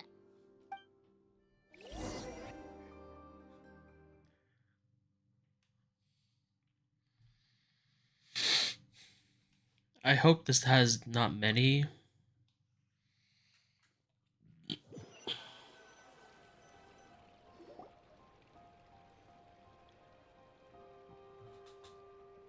Really? That's it? That was quick. Huh? Are we done already? But Paimon wants to keep playing with the clapperboard. How do you feel, Traveler? Is your arm sore from holding the camera all day? Good work, you two. You too, Shivers. You were quite the actress today. I've read this novel many times before. I have a good grasp of my character's mindset. Anyway, do you remember my request from yesterday? Oh, right! We were having so much fun that Paimon nearly forgot. Didn't forget it Case at all. where the murders seem really similar to the cases in the novel, right? So, how are they similar exactly? In the story, the main characters grow up to become two musketeers, always using their guns to carry out their revenge. And on each of the victims, they place a rainbow rose as a signal that they've returned.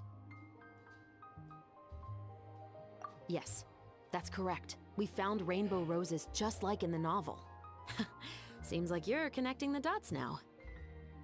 Oh, that does sound pretty concerning. It does. Especially after seeing the script today. Oh, now Paimon can't stop wondering what kind of ulterior motive the murderer might have. What do you think, Traveler? You're smart. Paimon wants to hear your thoughts. Good. On behalf of Fontaine's Special Security and Surveillance Patrol, thank you for your dedication to justice. There's no time to lose. We should start investigating right away. Follow me. Huh? Right now? But we just got done filming all day. Paimon's so tired. Well, go to bed, Paimon. The most valuable intel always comes after nightfall. They are like small, remote islands in the middle of the sea. If you don't stay vigilant, you will pass right by them in the fog. That's how one of my favorite books always puts it, at least. So, where are we going right now? Let's start by checking out some workshops that sell mechanical components. If the culprit is making their own weapons, it's very likely that they'll visit those sort of places.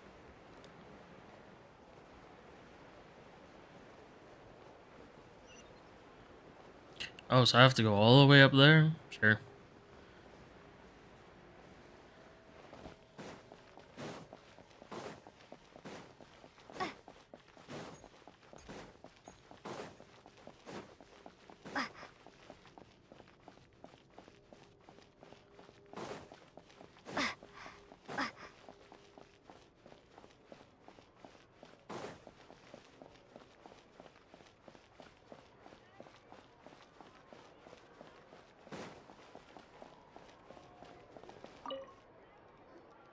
Welcome to LeChaux's Clockwork Workshop. How can I help you? Hello. I'd like to know if anyone has purchased some special components lately. Special components? Sorry, could you be more specific? I mean the kind of components that aren't typically used for clockwork toys, but for firearms. Huh? For firearms? No, we don't sell those sort of things here. Don't misunderstand. I'm not here to cause any trouble. We are merely investigating a case, and we're hoping that you could cooperate. Well, to be completely honest, I'm not even sure what kind of components that would entail. Has anyone ever purchased components here as an individual rather than on behalf of an organization? We have a lot of customers who buy toys, but those who buy components are all regular customers who buy in bulk on behalf of their organization. Is that so? I understand. Thank you for your cooperation. You're welcome. It's the least I can do.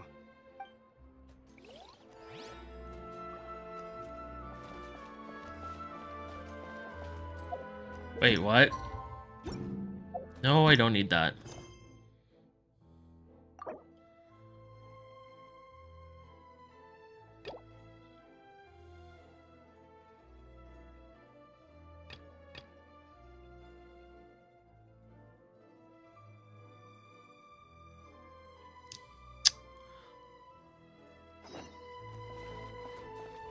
I have so many quests I need to do that they're freaking coming against me.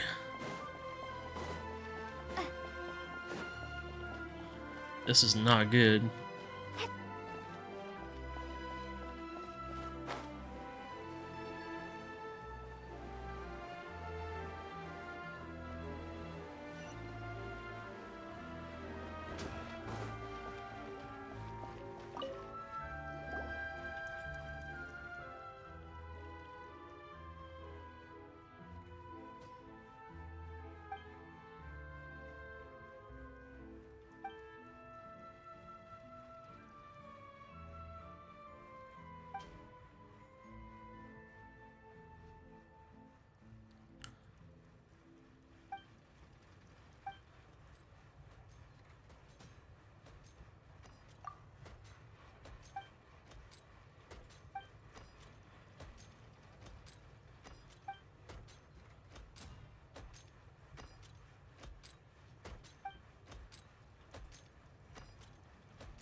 Just complete that stupid quest.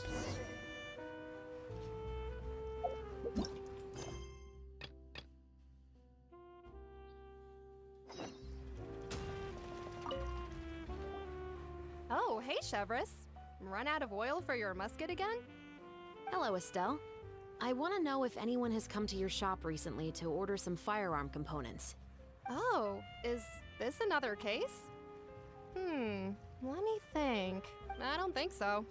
Some people have requested that I make some prop guns for the Fontanalia Film Festival, but I refused all of those requests.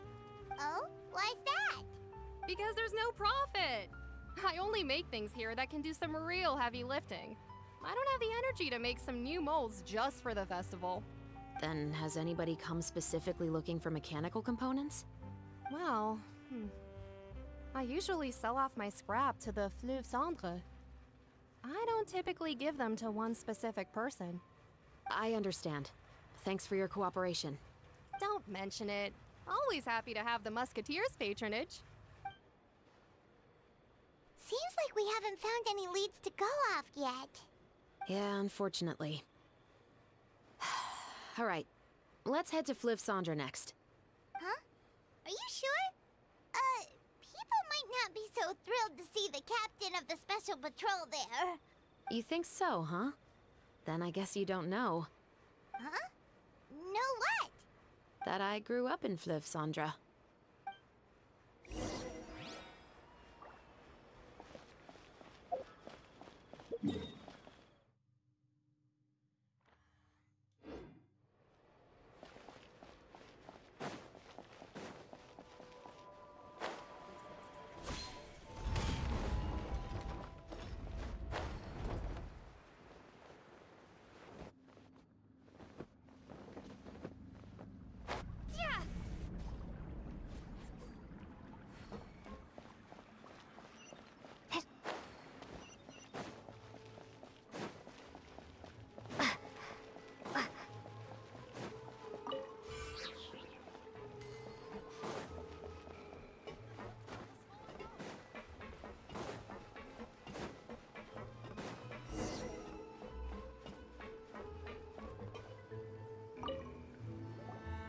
Hello, I'd like to ask some questions. I don't know anything. Don't worry, I'm not here to arrest anybody. You say that now. It's the truth. Here, take this as my guarantee. Wait, did Paimon just see what she thinks she saw? Is the captain of the Special Patrol bribing a citizen? Seems you're different from the other guards. What do you want to know? Have you heard anything related to muskets in Fleuve Cendre lately? Anything at all? Muskets, huh? All I know is that about 2 weeks ago, we started hearing some loud noises at night. So loud that it's been waking me up. Were they gunshots? Possibly. It's hard to tell around here. Someone's house collapsing, a pipe exploding somewhere, it's all the same. But the noises I'm talking about definitely happened after I fell asleep. Do you know where the noises were coming from? I don't remember clearly. Is it that you don't remember, or that you need to think about it some more? You tell me. Then please, think about it some more. She's giving her even more Mora!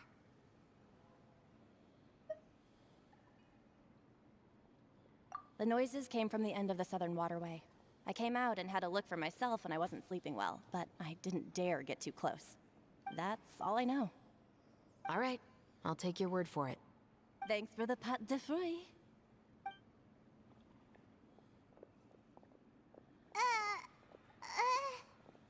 No need to be surprised.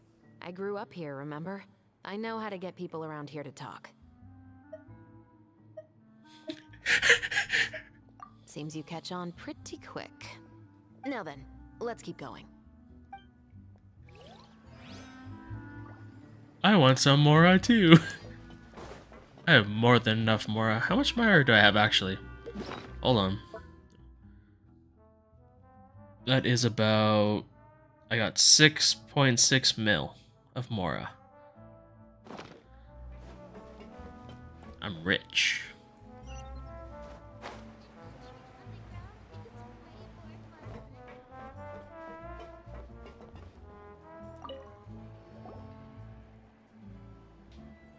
It's been a while, Tetro. Please, just get on with your request. I want to know if you've heard anybody talking about muskets lately. Information isn't free, you know. I've heard that bandits have been extremely active in the countryside recently, and they've been affecting the delivery of goods to Poisson. I can allocate some more manpower to help out with that problem. What do you say? You're still as helpful as ever. One of our men got drunk at dinner about a month ago and lost his gun. 3 days later, it turned up in the corner here. What's weird about that? He just forgot where he put it, right? This is Fleuve Cendre, my friend. anything of value left in the tavern won't ever make it to the next day. But that gun turned out to be an exception. It didn't get any new wear and tear on it, and didn't even appear to have been fired. We were quite mystified as to what could have happened. I suspect it came back because the weapon was already known to the guards. You mean, a criminal was afraid the Marechaussee Phantom would use the shot marks to track them down? Maybe. But if that's the case, the culprit really took great care to avoid getting caught. I didn't say anything about a criminal.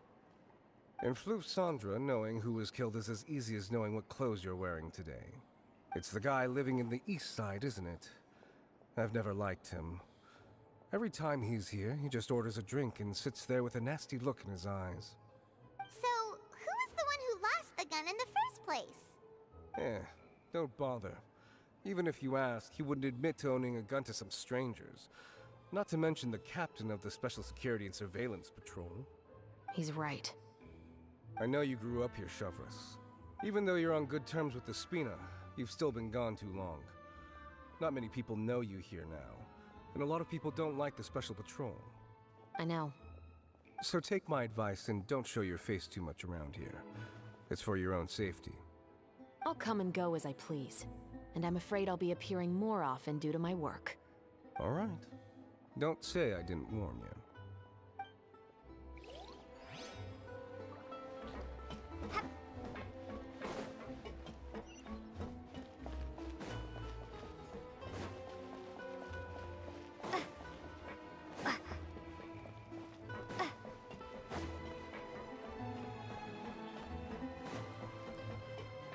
There we go, figured it out.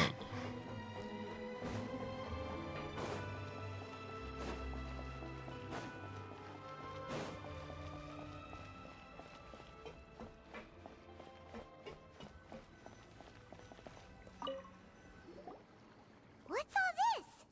Some broken planks and barrels, as well as some liquor bottles? Yes, but have a closer look, Paimon. Even though somebody has purposefully tried to clean them up, these are obviously marks from musket bullets. In other words, someone was here trying to improve their shot. They were using the barrels and bottles for target practice. Could it have been the killer? Your guess is as good as mine. Although many people at Fleuve Sandra own guns, few hide the fact from others. And even fewer would go to such lengths to hide markings from practice shots. Anyway, let's go. There might be more to this.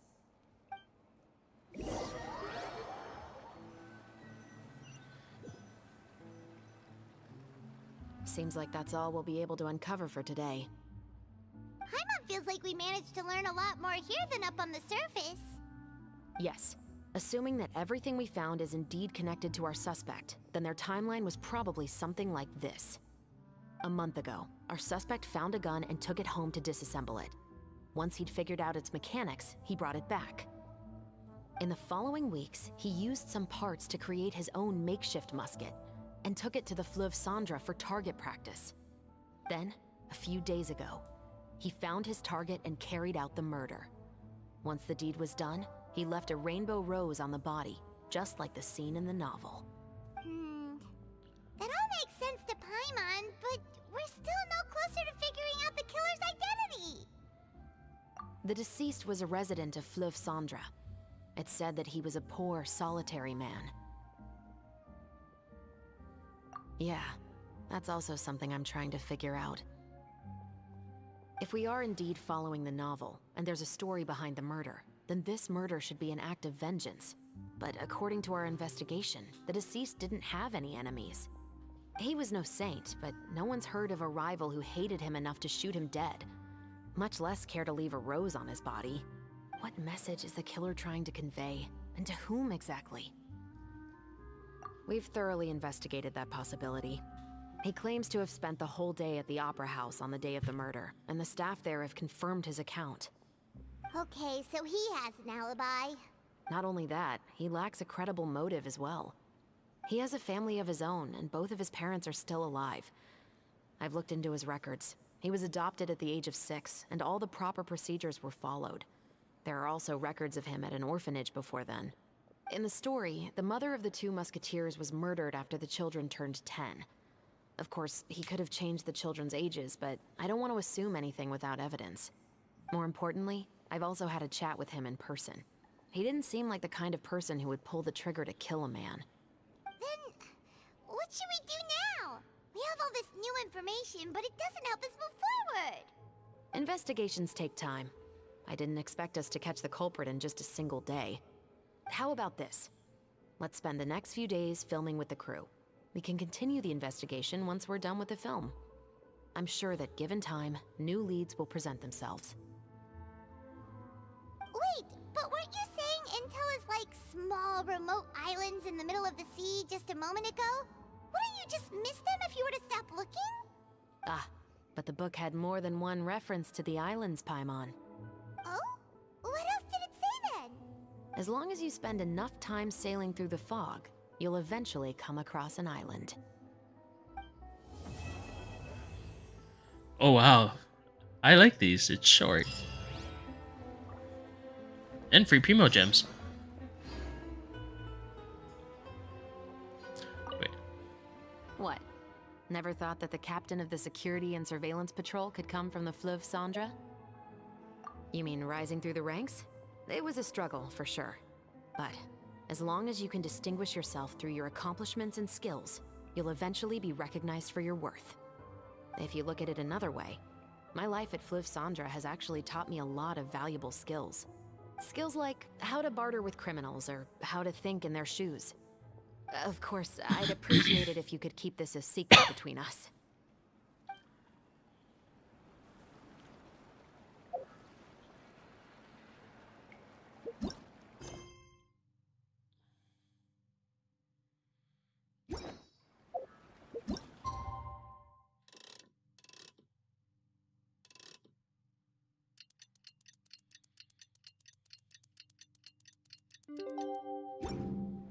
It's filming time again!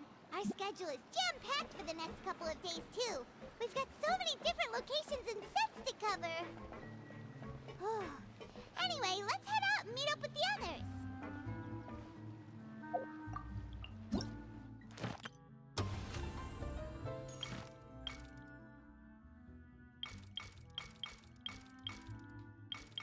Oh, so there's 5 of them.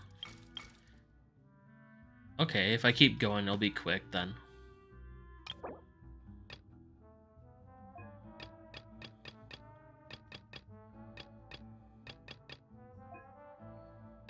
Wait, where do you get the theater tickets?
Okay.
work, everyone!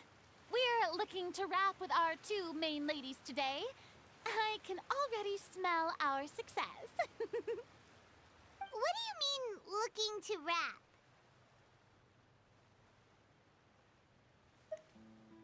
Oh, aren't you the expert now?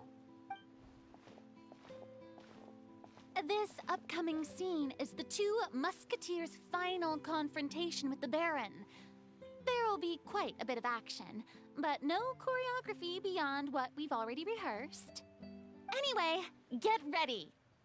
Lights, camera, action! The view is beautiful tonight.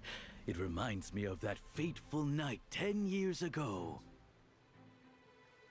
And now that I've said it, I can even make out the faint fragrance of herbal tea in the air. Enough, villain! It's time that you pay for the death of our mother! My dear Iris, have you forgotten your manners? How can you speak like this to your own father? I'd sooner swallow all of my teeth than call you father. What did I expect? Seems the daughters have turned out to be just as obstinate as their foolish mother. In this world, Mora and status is everything. She thought she could blackmail me using her children and force me to grant her recognition and concessions? Ah, how naive can a woman be? Mother never asked a single thing of you. All she wished was for us to live a peaceful life, just like the others. It was you who personally brewed the poison of prejudice and sent Mother to her death. Compared to that deadly poison, the 2 bullets that will soon pierce through your heart will be like sweet mercy. And that's exactly why I said you're just as naive as her. Did you really think 2 muskets would be enough to defeat me? So let's see.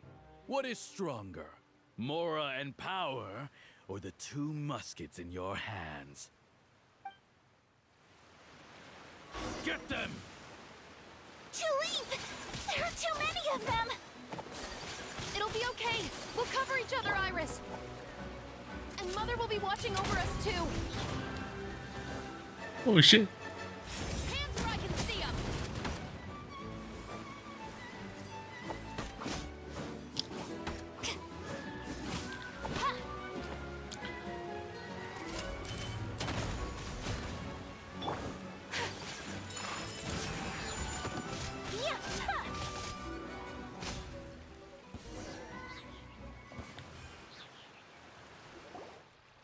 You've lost. To think I'd lose to my own 2 kids. We are no children of yours, and we'll never call that place our home.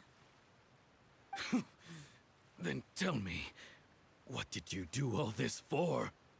You lost your mother, and will soon kill your father as well. What will you gain in the end, other than sentences for your crimes? We will gain our long-awaited justice.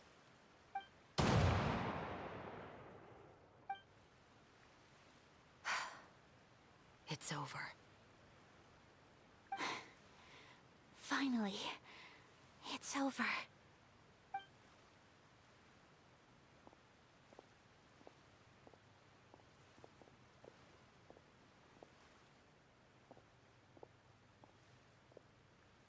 So, where will you go now, Tulip? I'm not too sure, Iris. Maybe somewhere with lots of flowers? After all, Mother always did love going where the blossoms were. What about you? I want to go visit Mother's grave.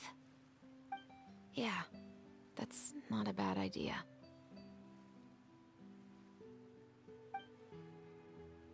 Huh? Tulip, look!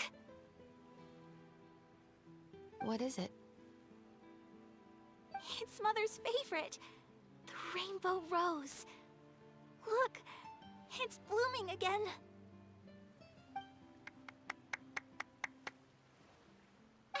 excellent! That was beyond mesmerizing. Even I didn't expect the scene to go so well. And we got it in a single take. Holy, a single take. All right, everyone. We've got a wrap for Tulip and Iris. Congratulations, Ayaka and Chevrolet! Thank you. I didn't expect our parts to wrap so quickly. I wish I could savor the experience for just a bit longer. Paimon totally understands. Paimon's not ready to say goodbye to the clapperboard either. Filming has really been a lot of fun. You were great too, Chevrolet. The way you said, long-awaited justice. It gave Paimon chills. That is indeed my favorite line in the whole book. I still remember trying to act it out in my room the first few times I read it. Whoa, Paimon would have never guessed you're that type. Who doesn't like stories where the guilty are punished and justice prevails over evil? Don't forget, I'm the captain of the Special Security and Surveillance Patrol. Captain, I have something urgent to report. Please excuse me, everyone. I'll be back in just a moment. It's okay, don't worry about us.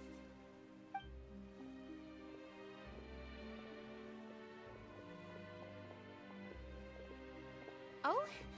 Was she whisked away by work already? I was just about to tell her how great she did.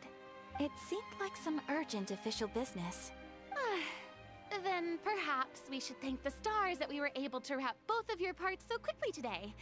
Switching around the filming schedule would have been a real pain. Anyway, I actually came over to let everyone know that we're all done for today. You can go home and get some rest. And one last thing, Miss Ayaka. Your acting skills today were immaculate as always. Are you sure you won't consider taking up full-time acting? See, I just happen to know this great troupe that's still looking for a lead actress. Thank you for your kind words, Director Farina.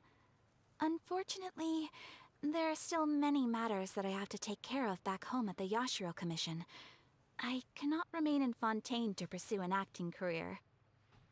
Nevertheless, I will make sure to treasure this incredible opportunity in my heart.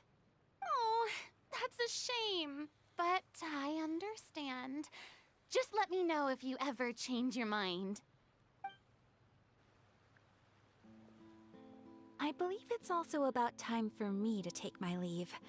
But hopefully I'll see you on set over the next few days. Even though my part's wrapped, I'd still like to swing by and help out the crew. See you tomorrow, Traveler and Paimon. Mm-hmm. See you tomorrow! Well, what should we do next? Maybe we'll go investigate the case some more with Chevrolet today. Traveler, Paimon, please come with me. Huh? Where are we going? You could say that our ship has finally chanced upon one of those small, remote islands of intel. Oh.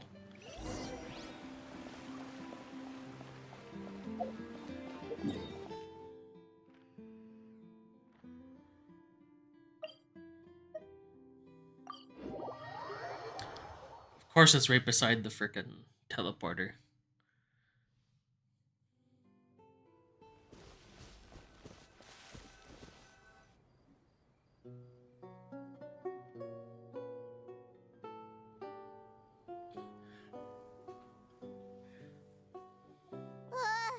Paimon's exhausted.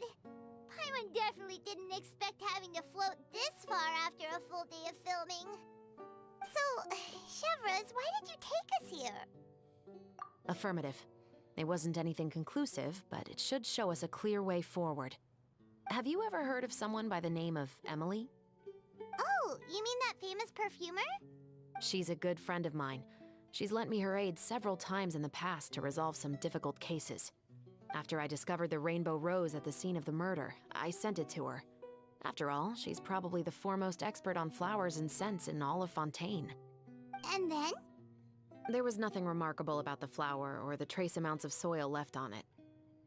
But according to Emily, the rainbow rose left by the killer was derived from a very rare cultivar.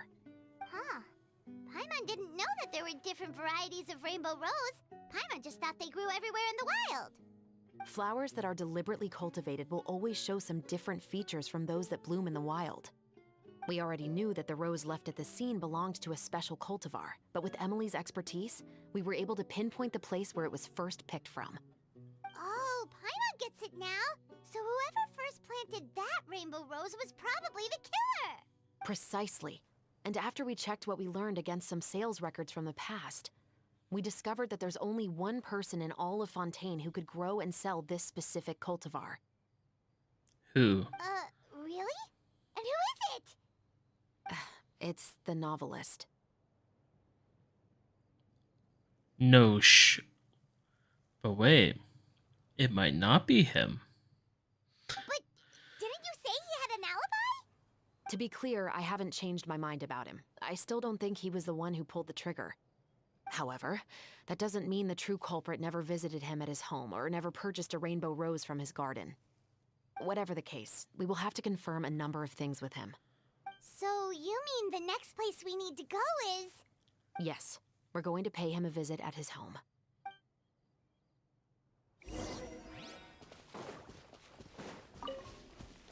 That's cool and all, but let me collect some goodies.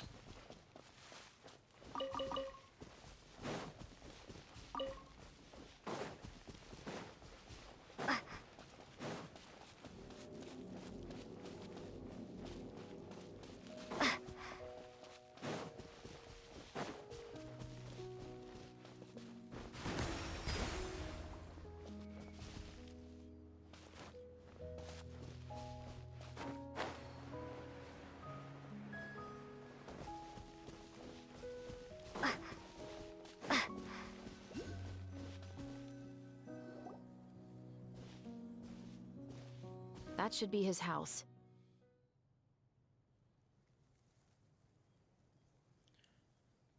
There are so many Gardamex stationed around the place. That's pretty unusual, right?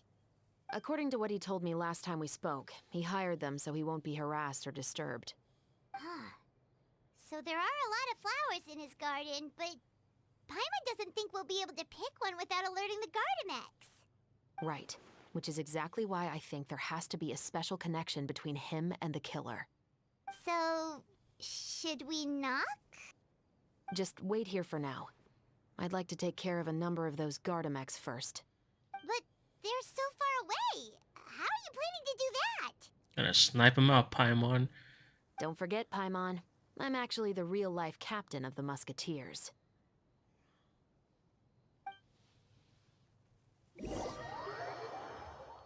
Oh, is it gonna be like that minigame? Ah, shit. Here we go. Oh, this is gonna be fun.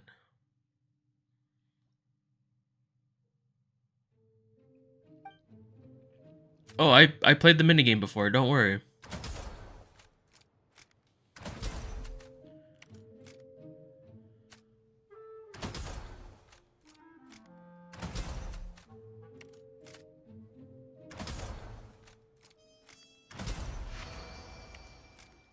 Easy.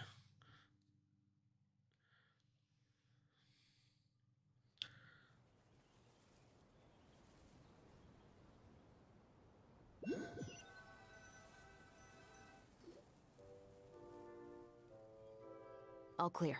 Let's go. Wait! Paimon's a little nervous now that we know he could be the killer. Can we go over our plan of action again? I'll go knock on the door and make sure it's safe inside. Once we're sure that we're in the clear, I'll ask him to come with us for a quick round of questioning at the guard's headquarters. But can't we just arrest him? Paimon. We still have no evidence that he's the killer, or that he lent the killer any direct aid. Still, it would be appreciated if you could pick a rainbow rose from his garden for me while I'm talking to him. It'll help the Marachose Phantom confirm Emily's theory. Sure, no problem. Just be careful, Chevres.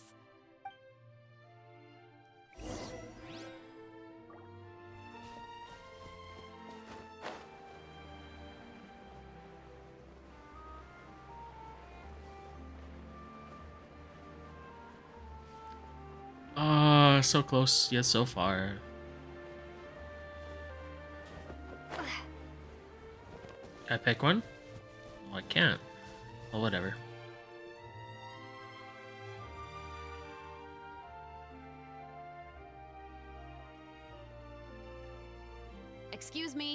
Mr. Baptiste, are you home? Who could it be at this hour? Oh, it's you, Officer Shavras. Would you mind accompanying me to the guard's headquarters, Mr. Baptiste? We would like to ask you some questions about a case. Oh, is it still regarding the murder case from before? I cannot confirm or deny that at this time. So it is then. Listen, I need you to come with me, Mr. Baptiste. Miss Shavras, I'll save you the trouble. Oh, and you two over there? There's no need for you to pick my flowers either. It's not time for them to bloom yet. Oh! Okay.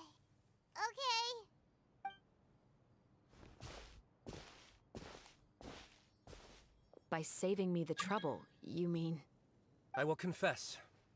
I was the killer. Huh? He just admitted he's guilty! Please relax, everyone. I'm not armed. The musket you're looking for has been buried in my backyard. Then it's my responsibility to inform you, Mr. Baptiste, that everything you say right now will be used as evidence for the inevitable trial. Yes, I am perfectly aware of that. I must say, I hate this feeling. Oh? Is it because I confessed? Or because you've been proven wrong? Both, I suppose. For the same reason as the one I wrote out in my novel, of course. I did it to exact revenge. I know you haven't figured out the link between the two of us. Had you done so, I'd have been taken away to the headquarters a long time ago. But that won't stop me from always remembering his grotesque face. After all, he was the one who killed my mother. Your mother is still healthy and well. You know, I was adopted as a child. I was referring to my birth mother.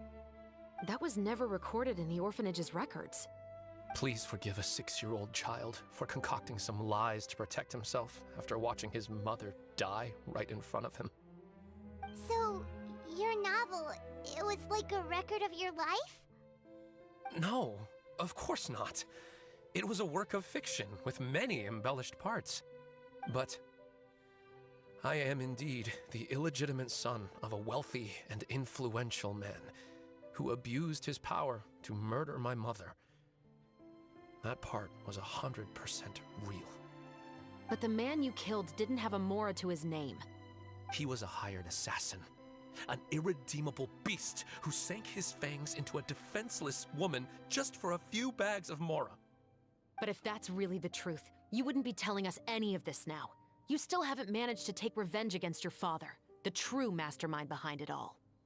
I never thought I'd hear that kind of thing from the captain of the Special Security and Surveillance Patrol. I'm simply skeptical about your motives. It's simple, really. I've grown tired of everything and don't want to shoulder this burden anymore. You may have considered me too soft to pull the trigger. Well, as it turns out, you are exactly right. I've become overwhelmed by the aftermath of the murder. So you're going to call a stop to your revenge, just like that? The true mastermind is too rich and too powerful for me. I've accepted that I will never be able to avenge my mother alone. And so what? The characters in your book never gave up. Now, Officer Shavras, I'm the one who has killed a man, aren't I? Are you trying to convince me to commit another crime?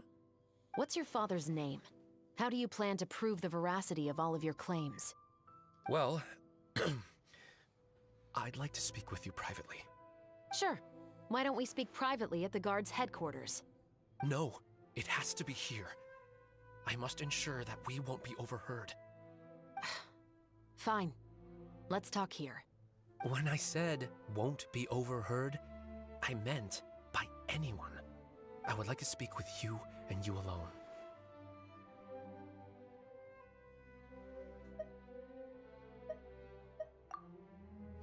Thanks. I appreciate it. Please stay safe, Shavras.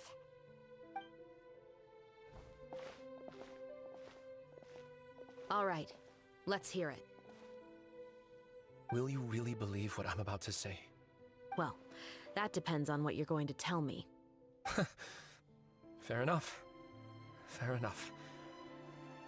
Then listen closely.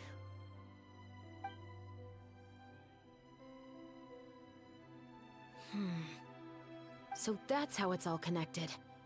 So, it seems you believe me after all. Do you want me to go public with this? No, of course not. At least, not right now. Then why did you bother telling me? You've read my work. What do you think? Even if you were to go public with all of this right now, he'd simply deny everything. It's been too long. Almost 20 years. Anything that could be used as evidence has long faded away. Even if there might have been a solitary island of truth once upon a time, it has long sunk beneath the waves by now. Justice will never find him. Not if you don't try. I know that as the captain of the Special Security and Surveillance Patrol, you will always stand on the side of justice. But do you really think a cushy life in prison really constitutes justice for him? I bet he could lead an extremely comfortable life in the fortress of Meripede. What are you trying to say? I've been observing you from a distance. Your portrayal of the musketeer was exquisite. Pull the trigger of justice against him. Let the villain get what he deserves. You want me to let you go so you may complete your revenge?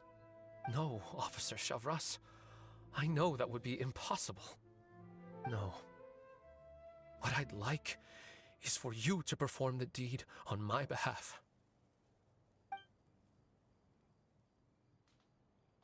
Oh, Shivra sure is taking her time.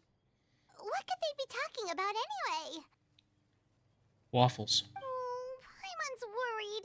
What if he decided to attack her?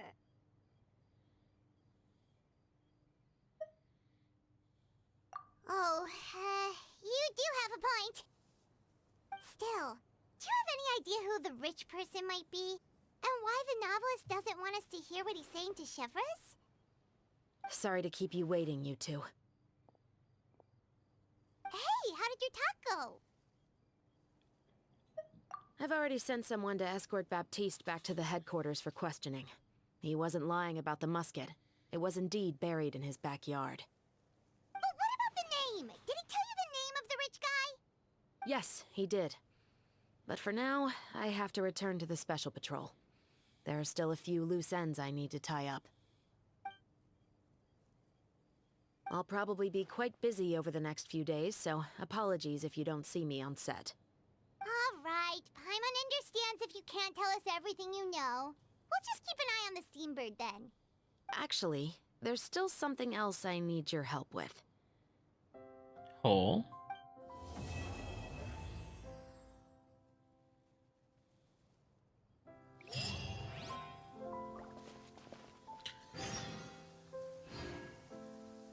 And of course it's raining, but it doesn't matter. Eat again.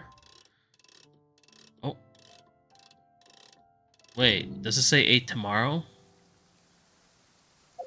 Following morning. Well, let's see if I could just pop it to 8 here and just see if it works. No.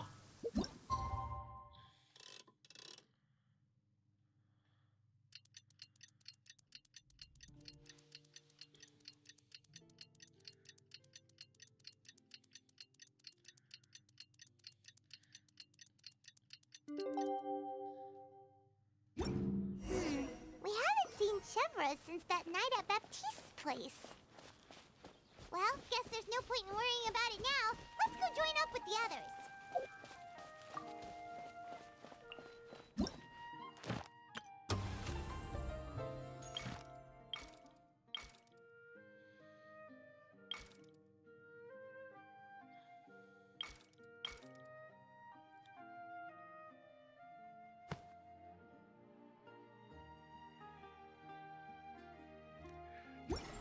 Ah.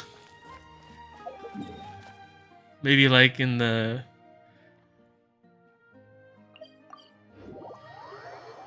I think I know what's gonna happen. It clicked just now.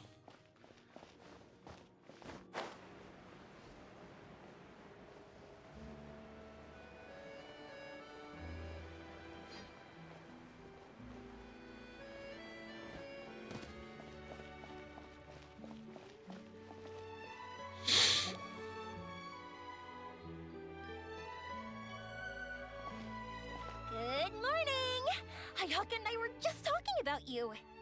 Is Chevra still not joining us today? Probably not. We haven't seen her either. Huh? That's such a pity.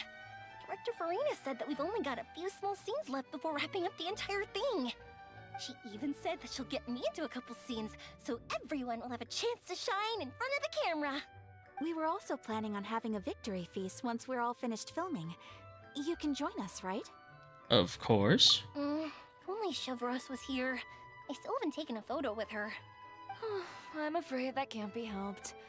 Those special patrol folks are like phantoms when they've got a case on their hands.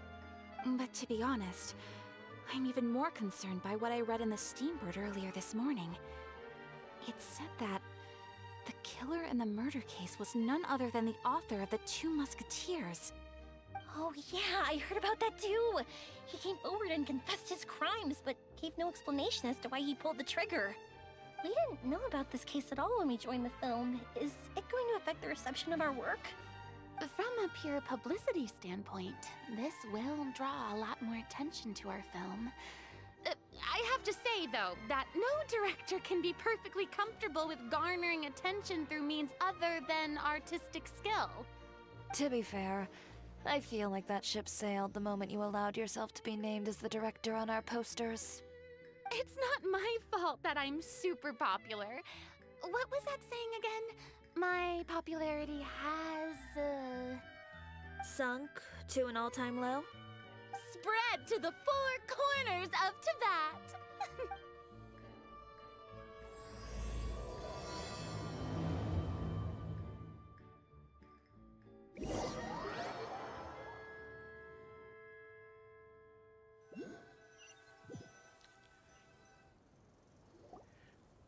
The way the music ended like that was actually nice.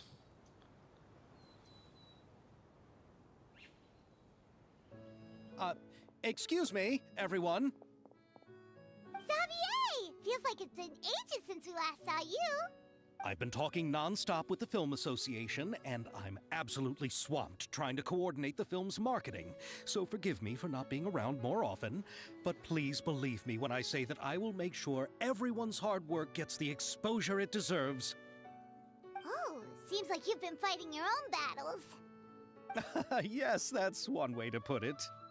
Oh, and before we begin the final round of filming, please allow me to finally introduce you to the original investor of our film, Mr. Morris. A pleasure to meet you all. Yes, glad to make your acquaintance, Mr. Morris. We've heard about the issues you've encountered with your financial situation, and genuinely hope that things have taken a turn for the better. Oh, well, the situation has indeed improved somewhat. Don't worry, Mr. Morris. Accidents and last-minute challenges happen all the time. There's no need to blame yourself over it. The good news is that we're almost done filming now.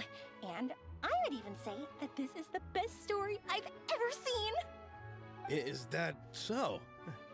I see, that's great news. All right, now that we've gotten all the pleasantries out of the way, let's get this show on the road.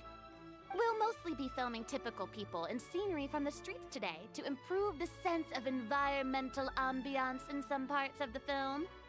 Oh, and there'll be a cameo for Mr. Kamisato and Miss Yoimiya as well. They'll be used to show outsider perspectives on the fates of the Two Musketeers. That's right. Ayato should be here any minute. Excellent! Then let's start with the scenery shots. Camera and clapper loader, you're up. Yep, we'll be ready. Remember, all we need are some wide zoom shots of the streets. If you happen to find some particularly lovely patches of flowers and grass, feel free to grab some close-ups of those as well. Ready? Lights! Camera! Action! Okay, now move the camera slowly.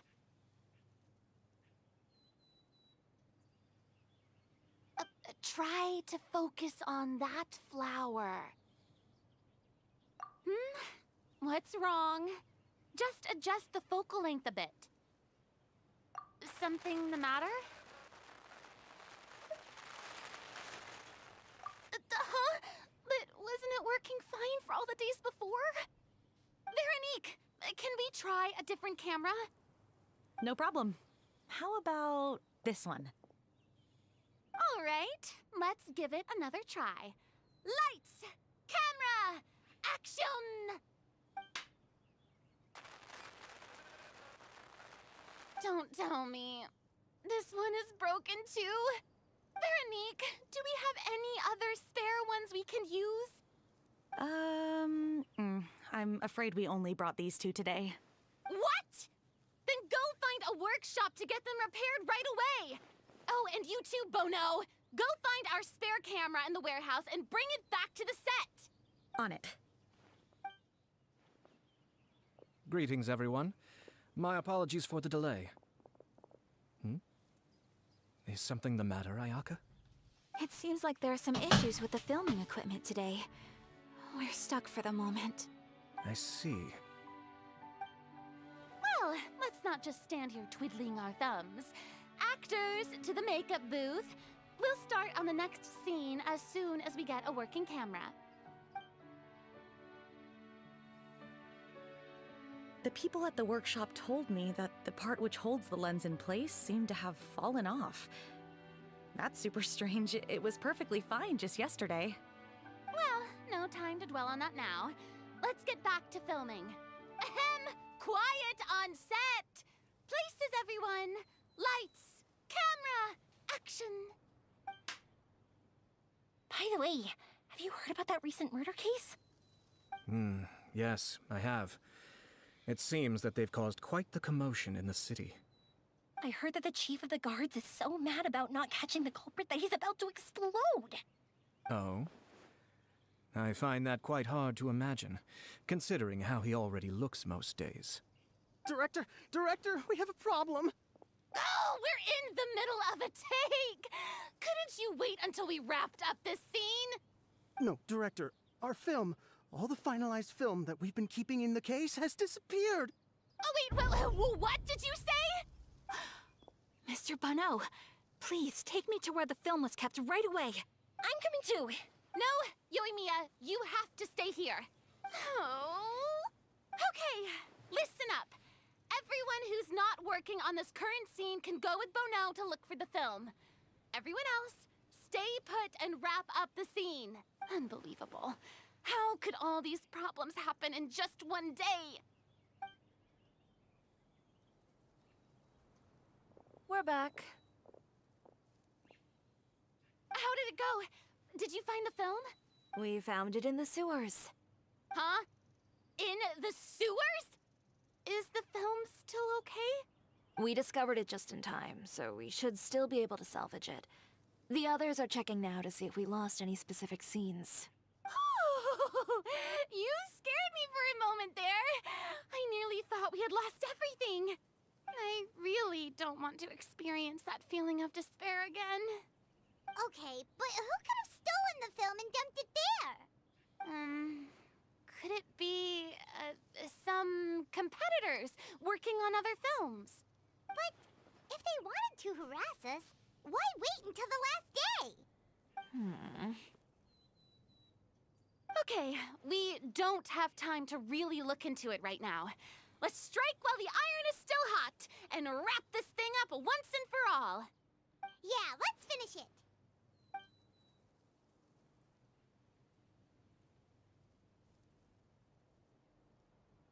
I would like to officially announce that our entry to the festival, The Two Musketeers, has now concluded filming!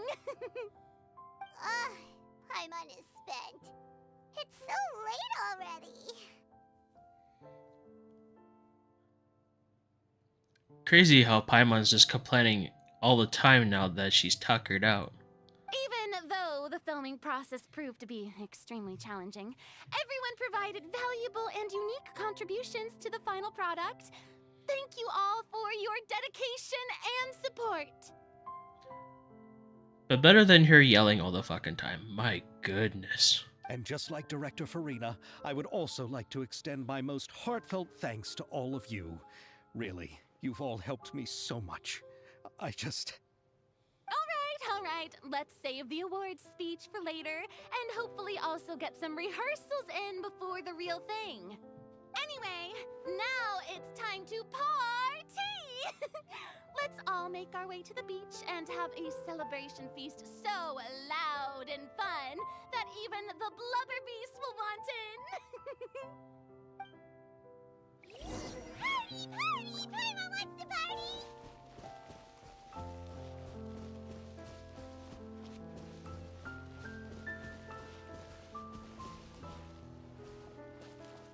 Whoa! This place is hopping! Everyone's finally getting to relax after wrapping up the film! Let's go chat with someone!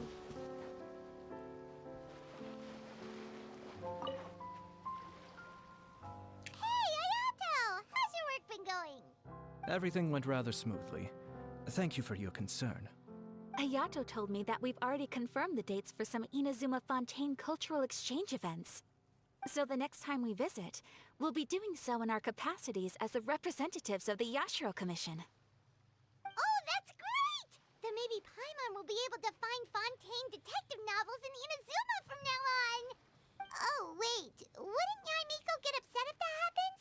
That would be stealing some of her business. You've got a point. She's always complaining that light novels have become bland and too predictable after all. The cultural exchange won't only feature literatures of both nations, of course. We have also made plans for cross-cultural engagements in the fields of gourmet cuisine, toy making, and artisan craftsmanship.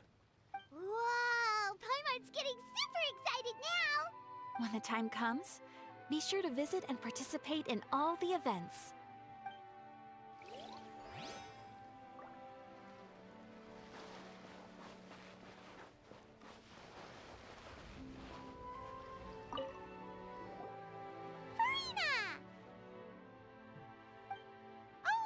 My darling clapper loader and camera operator, you've both worked really hard.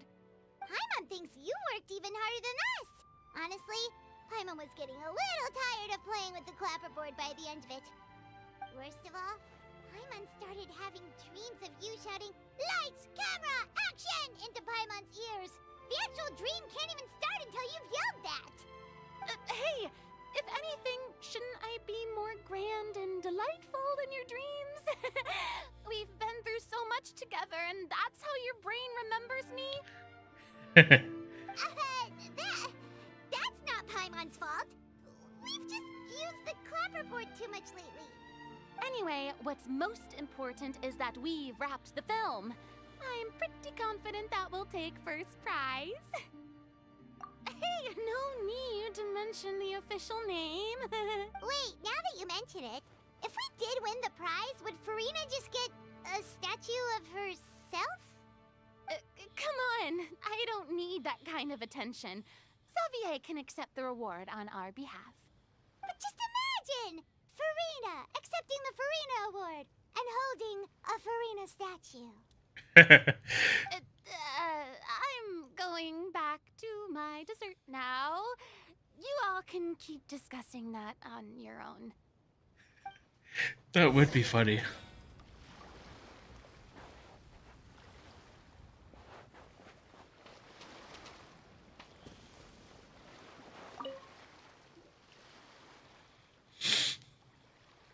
Chiori! Hey, you two. Are you not really into these kinds of big social occasions? Not particularly. But this is still better than Fontaine Fashion Week.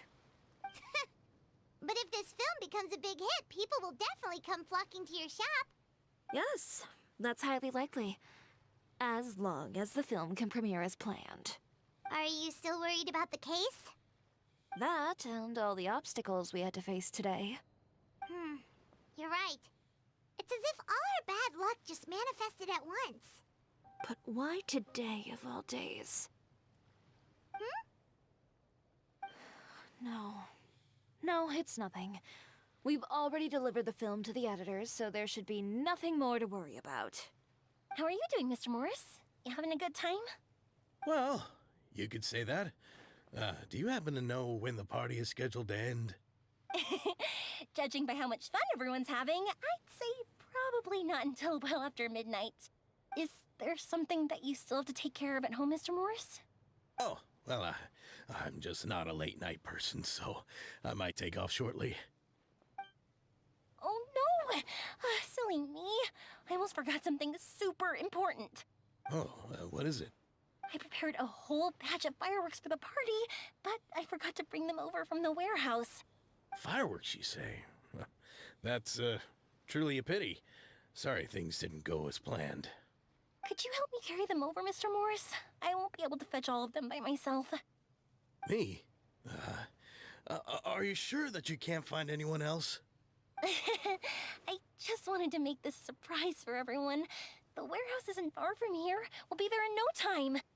Pretty please, Mr. Morris. These are some of the best fireworks I've ever made. So I also want you to see them before you leave. They're stunning. I promise that they'll be a once-in-a-lifetime experience that you'll never forget. But... It's okay. Just come with me. If we're sneaky enough, nobody else will see us leaving. All right. The warehouse is right over here.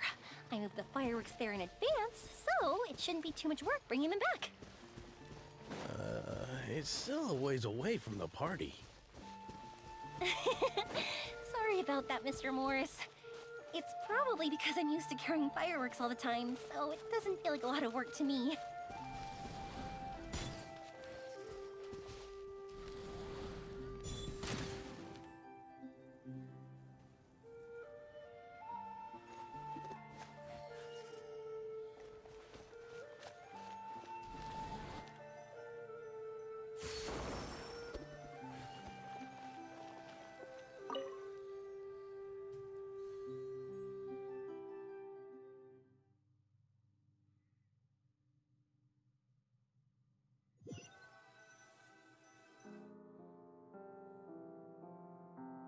It's dark in here.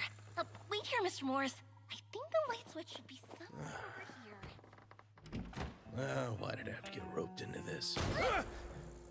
What was that?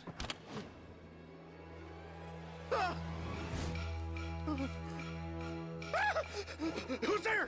Get me out! Get me out of here! Did you really think you'd get away, Morris?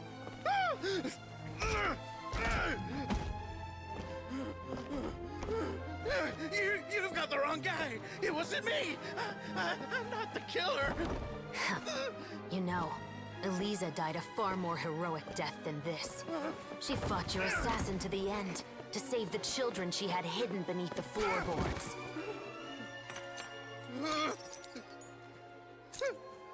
That is Eliza's pendant. The one with a photo of you two inside. The one you gave her. Ring any bells? It's a fake! It has to be! There's no way! No way your assassin didn't destroy it, you mean?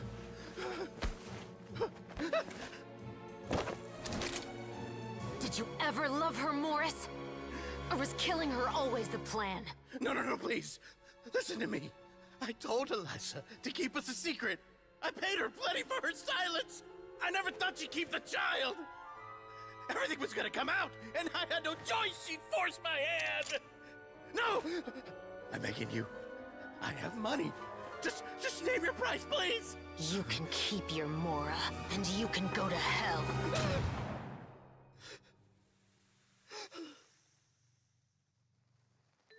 I'm Captain Shovraz of the Special Patrol. Morris, you're under arrest for Eliza's murder. Huh? Hmm?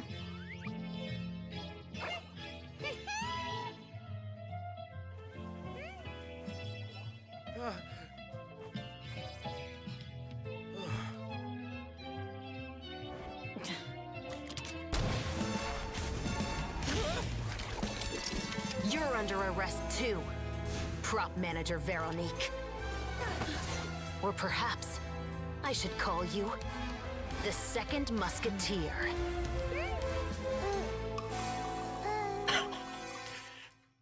That was so What's cool. going on? This wasn't in the script. That was so cool. Drop the gun, Veronique. Why? Why would you keep me from exacting revenge on this heartless monster?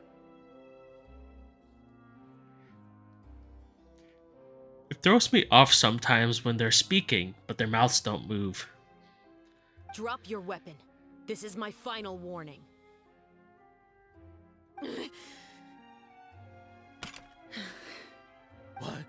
What is going on? Do I have to spell it out for you, Morris? Everything that took place just now was staged to get you to confess the truth. But this last part is all improv, of course.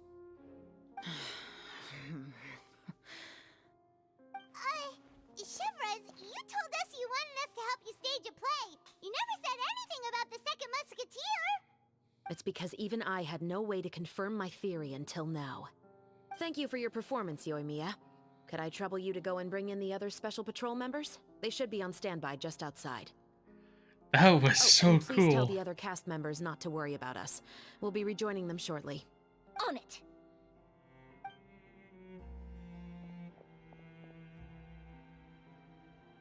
So what do you think, Morris? Care to talk about what happened 20 years ago? My patience is limited, you know. Don't force me to take you back to the interrogation room. I'd wager that you wouldn't last for more than a minute in there. With the recording we made, you have no chance of winning in court. Cooperating with us now is the most practical move. All right. I'll talk. I hired an assassin to murder Elisa. She once worked as a maid on my family's estate. She was very beautiful, and after some time I fell for her. We kept our relationship a secret and carried out an affair for some time, but it wasn't long before she became pregnant. Pregnant. And if my parents ever found out, they would have stripped me of my inheritance and status, driven me out of my home. I also didn't expect Elisa to insist on bringing the pregnancy to term. She even asked me to leave my family and travel far, far away with her. She believed that you were truly in love with her. I didn't have a choice. I gave her a large sum of mora, told her to leave the family and to get rid of the baby. But then years later, she sent me a letter. There were photos of 2 children, and she even asked if I could find some time to visit them. Huh? 2 children? Paimon thought Baptiste was the only... you mean... Even if she had the children against your will, you could have just ignored the letter entirely. Why kill her? I had just gotten engaged to be married to an heiress from another wealthy family. So if anyone were to find out about Elisa, my life would be completely ruined. I didn't have a choice. Some things I could say about that, No. but okay. You always had a choice. You just made the wrong choice. Again. Do you know how it feels to watch your mother be killed right in front of you? My brother and I were hardly even school age yet. We were hidden beneath the floorboards, grasping each other's hands like a lifeline. We were so terrified that we didn't even know we could ever take a breath.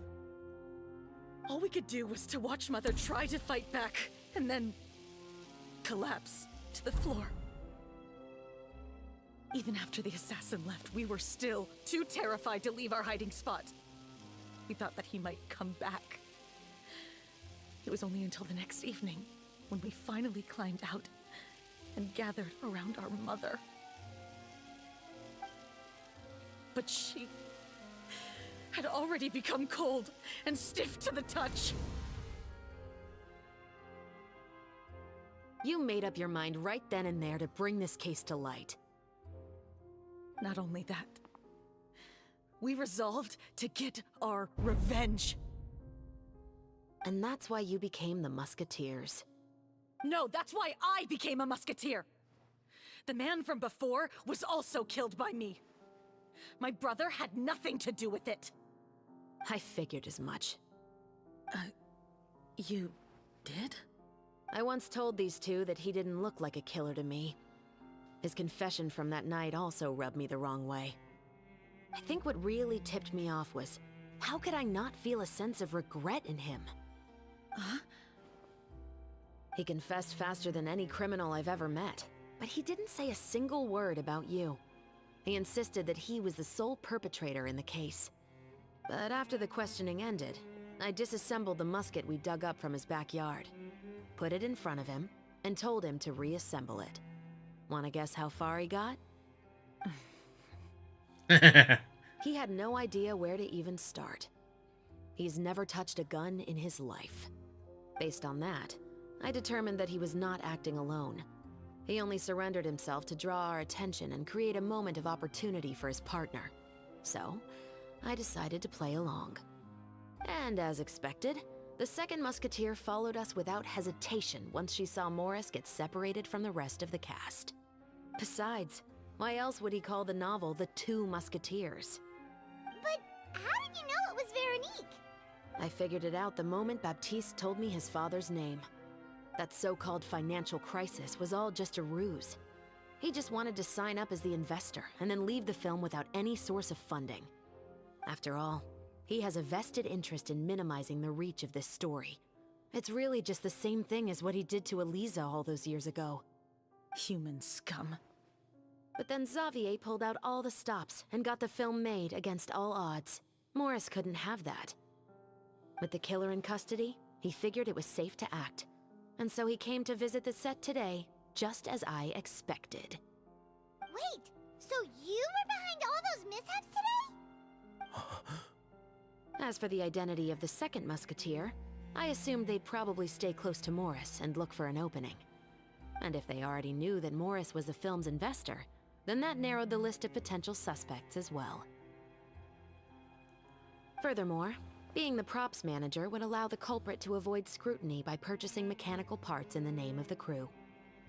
With that hypothesis in mind, I went back to check Baptiste's orphanage adoption records.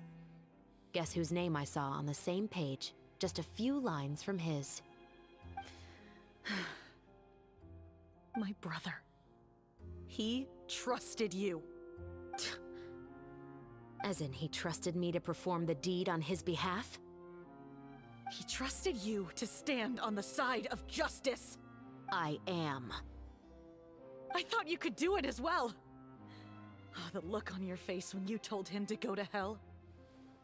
I really thought you'd put a bullet in his brain. You know what he has done. Are you telling me that you'd rather see him spend the rest of his life living like a king in the fortress of Meripede? I will never be able to forget the feeling of my mother's cold, lifeless hands. And you would call this ending fair? Is this what you call justice? I won't lie, Veronique. I did hesitate when your brother first told me about the truth. I wondered. I agonized over whether I should really put a bullet in his head. So why don't you? Because that should never be how justice is carried out in this world. Perhaps, to you, justice is simply reciprocated. An eye for an eye, and a life for a life.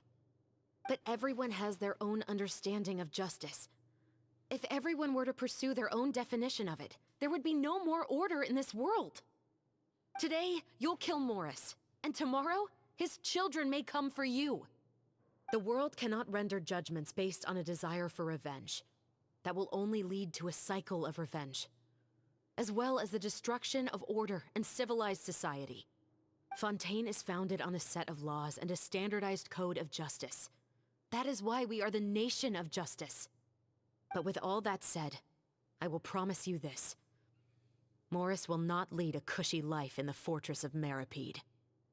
Chevros, the rest of the Special Patrol is here. Thank you so much, Yoimiya. Letelier, Terena, please take them away.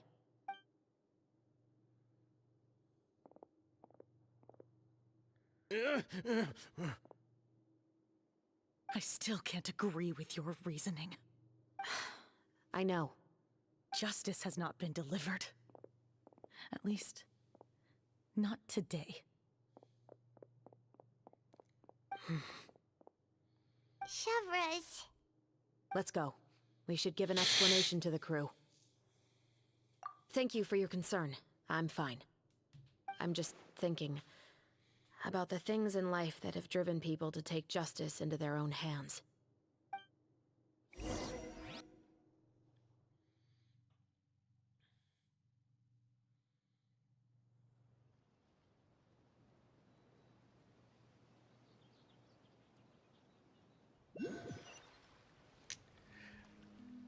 That was such a cool cutscene earlier, though.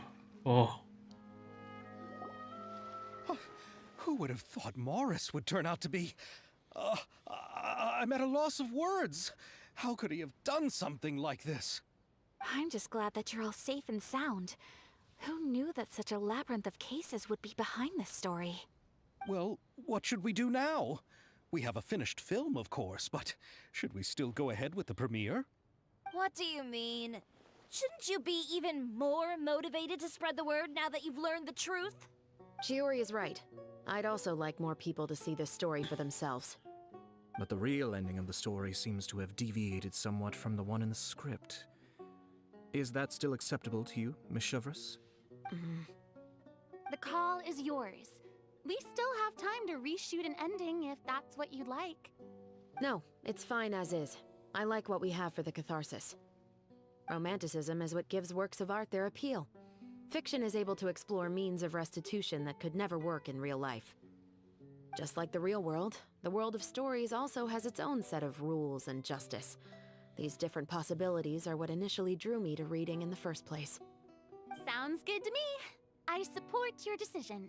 What about Veronique? Will she be okay? She will soon face her judgment alongside her brother and Morris. If I had to guess, they'll probably all be sent to the fortress of Meripede. I'll make sure to give Risley a heads up about it. Oh, you mean that kind of heads up? Exactly. Ahem. All right, then the matter's settled. Now that everything's been taken care of, there's no reason for us to keep looking all gloomy and grumpy. Let's get back to the feast and enjoy each other's company. We'll be starting the post-production process tomorrow. You should join us, Chevreuse. You missed the first few hours of the party, didn't you? All right. Count me in. Then I'll wait for you over there. There's still some good news that I'd like to share with Chevreuse. Traveler, Paimon, could you wait for me by the sea after the party ends?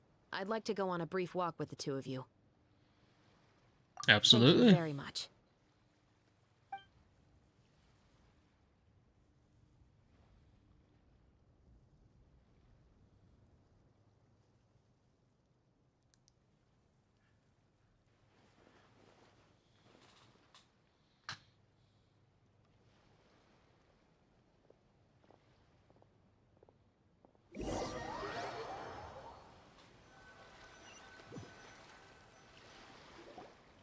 Sorry for the wait.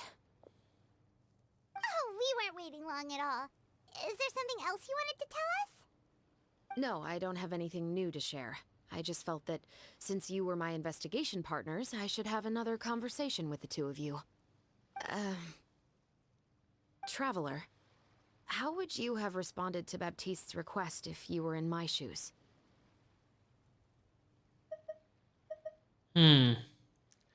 I think I would have done the same, honestly. Is that so? Well, thanks for sharing. Just because of how cool it looked and everything. When I was young, my father often took me here to swim. We'd come rain or shine, even when it was freezing cold. He told me that swimming was the best activity to train one's strength of will. You could never give up before reaching the shore, especially when the water was cold. Oh? Why's that? Because the moment you give up would be the moment you die. At that point, I still hadn't received my vision. One winter, the chilly wind felt almost like knives on my skin, and the seawater was so frigid that it numbed my toes the moment I stepped in. I cried and begged my father to spare me from having to swim across, but he wouldn't listen. He used to be a member of the Special Patrol as well. You could say it was his way of educating his children. That sounds awful. When he saw that I wouldn't stop crying, he just picked me up and tossed me into the icy water. Oh. I would love to see. I would love to find someone that would make a video of her being yeeted into the water like that. It'd be funny. The bone-chilling cold took away my senses. I couldn't feel anything but fear and rage. I waited for my father to save me, but one look and I knew he'd already started swimming for the opposite shore. I realized that if I were to give up, I really would die right then and there. I used all of my strength to try and catch up to my father. Those few minutes felt longer than my whole life up until that point. I did, however, make it to the other side. I've never felt afraid about anything in my life after that, nor have I ever cried again. That way of teaching would have never worked on Paimon. Yeah, I don't think that was the right method for anyone. It's just that, working now as I am in the pursuit of justice, I still sometimes feel like I've been tossed into that winter sea all over again. The anger and the helplessness. Chevreuse. But the worse I feel, the more I know to never give up. The alternative would be to forever lose myself among the waves. Anyway, how about a race? Neither of us will drown, but we can still see who swims faster. You guys go ahead!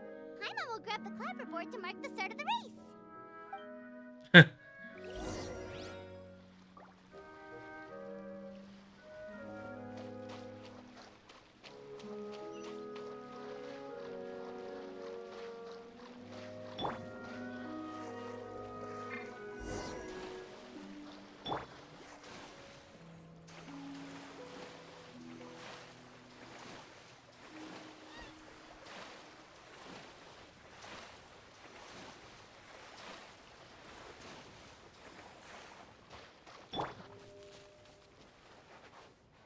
Final warning! Have a little taste. Suffocate.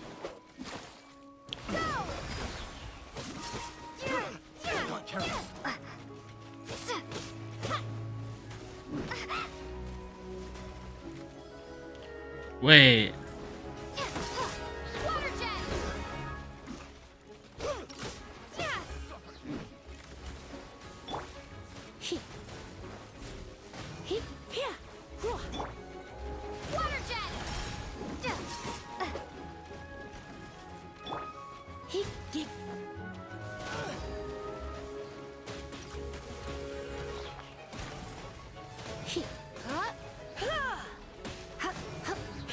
Suffocate.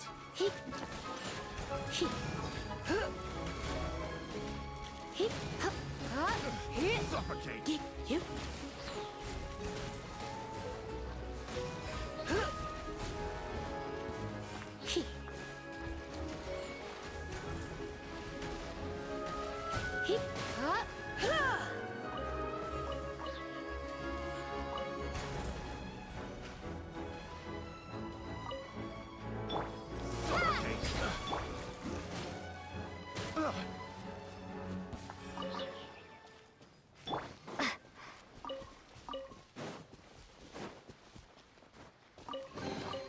I'll keep this close.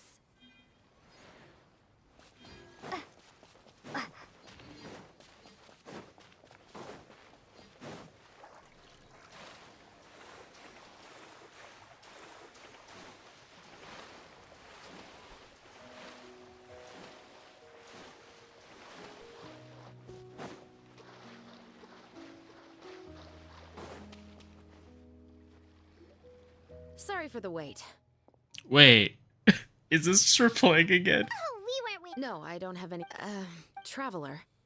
How would you have Is that so? When I was young, my father, he told me that because the moment one went Wow. I cried.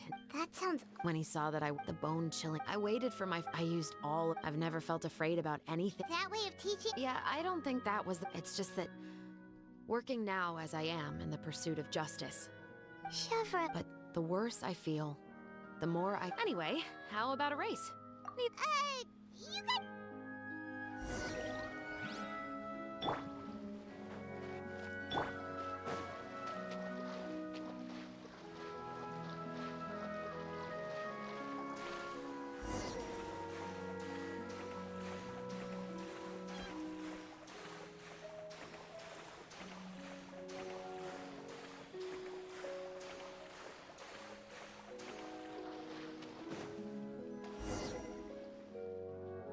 Oh, that felt good.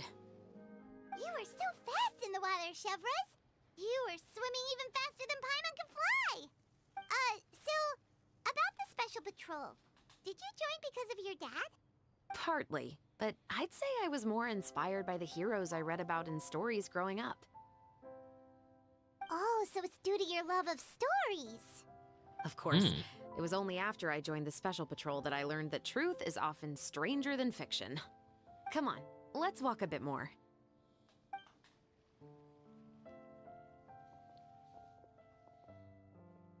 To be honest, I do sometimes question whether the decisions I make are the right ones. But I know that no matter what, I must keep swimming. Because the only thing I've got my eyes on is the shore in the distance.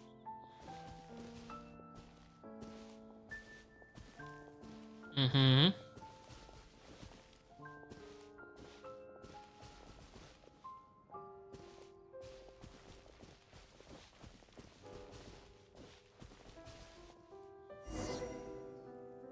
Thank you for coming on this walk with me.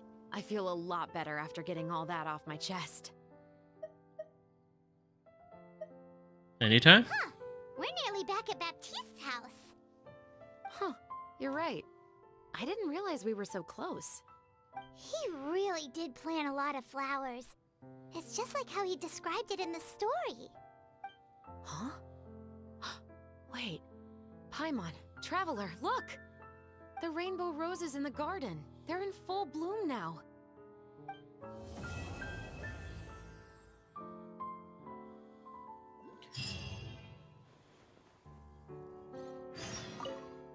Even though it's a bit late, I must thank you for investigating this case with me. Okay. Not on behalf of the Special Patrol this time. It's a personal expression of gratitude from yours truly. Thank you for looking out for me. I'll see you at the award ceremony. I'd be very surprised if we don't win.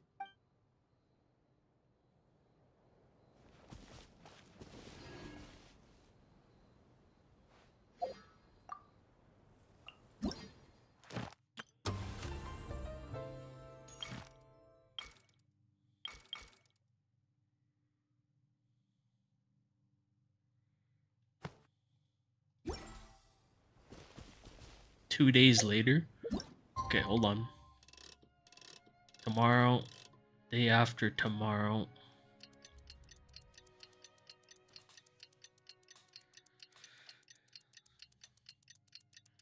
So that's one day.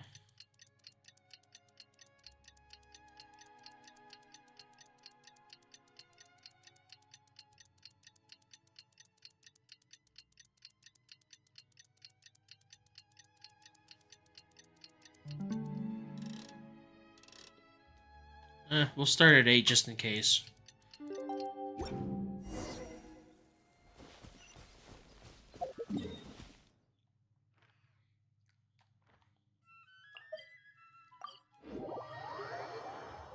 Alright. Let's see how this goes.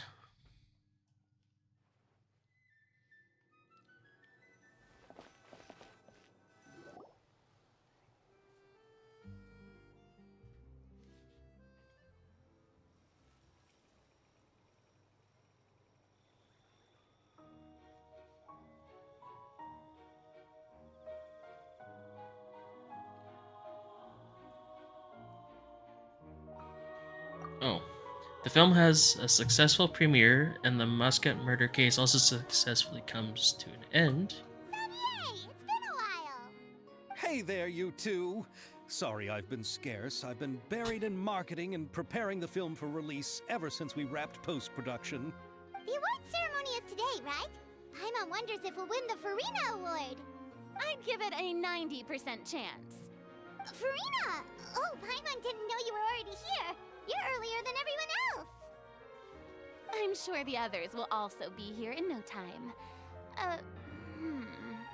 Xavier, if we end up getting called on stage, shouldn't you come up with a name for our crew? What?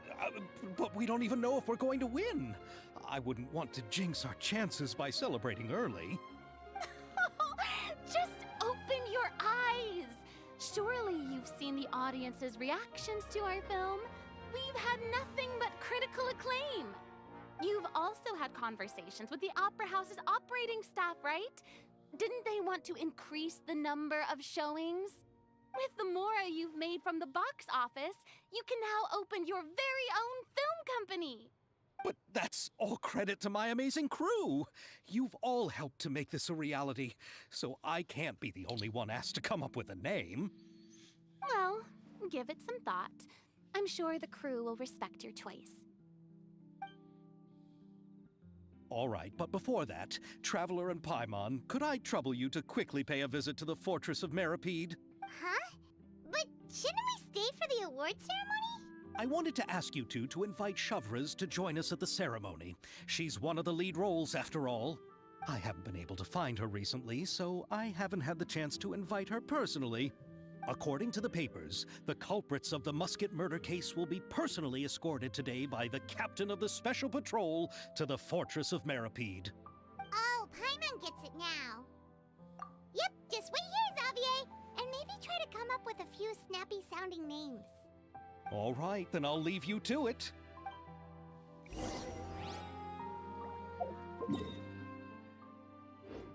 Wait.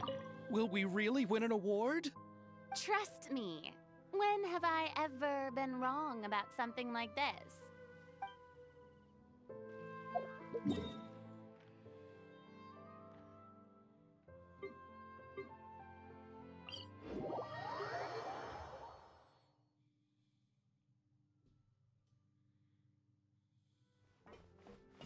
While they're inside there.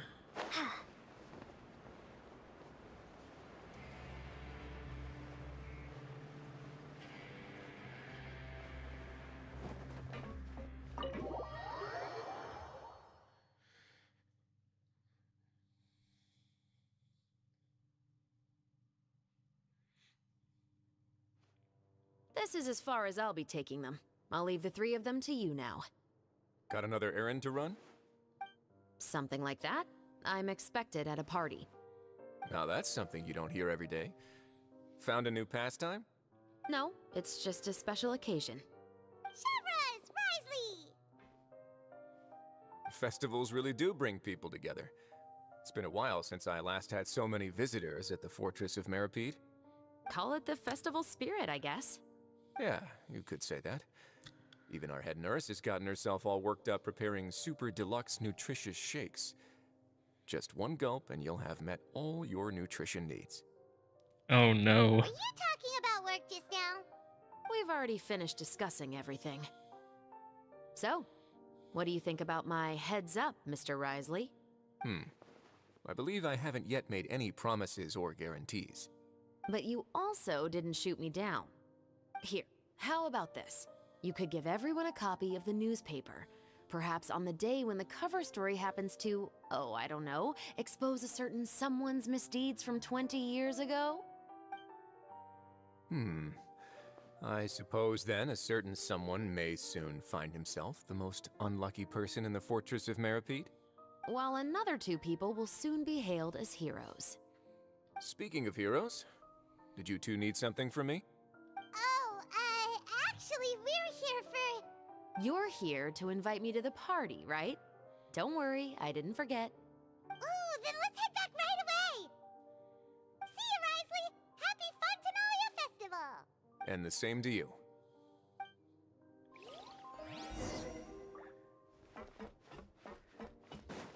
I guess everyone was kind of waiting to see him again.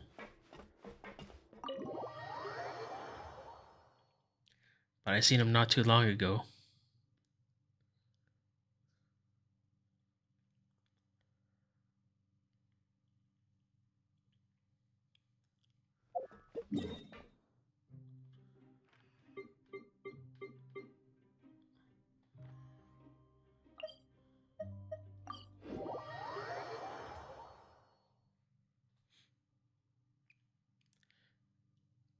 It'd be nice if we had our own copy of the actual film. The Farina Award for the first Fontanalia Film Festival is... The Two Musketeers! Oh. That's actually a nice picture.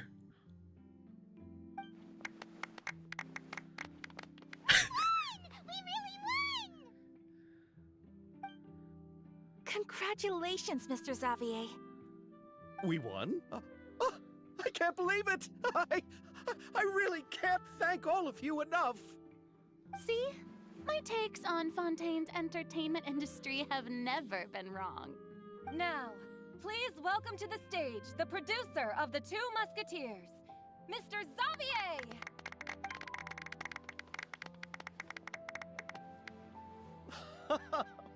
Thank you. Thank you all so much for your recognition and support. While I'm up here, I would love to give special thanks to... Time really flies, huh? It certainly feels that way. It feels like it was only yesterday when you were teaching me to hold a musket. Will you come back to Fontaine again? Of course. I'm very fond of this city. There are so many novel and interesting things that it's been hard to keep track of them all. But how about you? Would you be interested in visiting Inazuma? I can't say the thought has crossed my mind before, but I'd be willing to consider it now. I will be eagerly awaiting your visit. It would be wonderful if you could visit my home and enjoy a taste of our tea and desserts. Yeah, let's keep in touch. Did you accomplish all you came here for? Yes. And you should visit Inazuma again sometime. How has Ogura and her business been? To my knowledge, she's doing quite well. Tell her I said hi. I certainly will. I heard the thunderstorm has stopped. Yes, and the war has also been brought to an end. Peace and prosperity has returned to the islands. I quite like the sound of that. Perfect for hanging textiles out to dry. I'd like to offer my thanks again to the entire cast and crew. Without you, I would have never completed this film, much less had the opportunity to be standing on this stage. With the support of my entire crew, I would like to officially announce our film company, Musketeer Pictures! Woohoo! That has a really nice ring to it.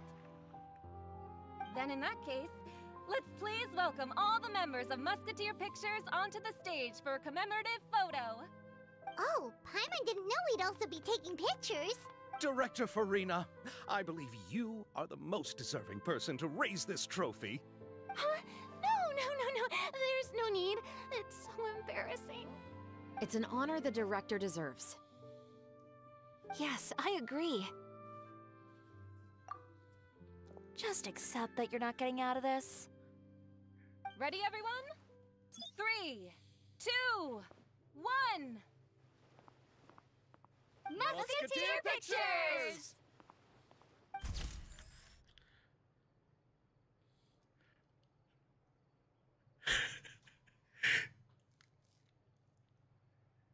This is a nice picture.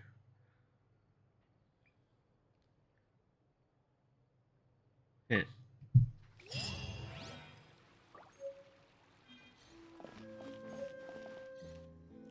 Oh shit, did we get the photo?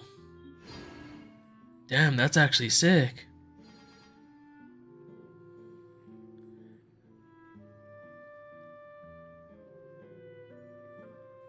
So I practically did... Oh.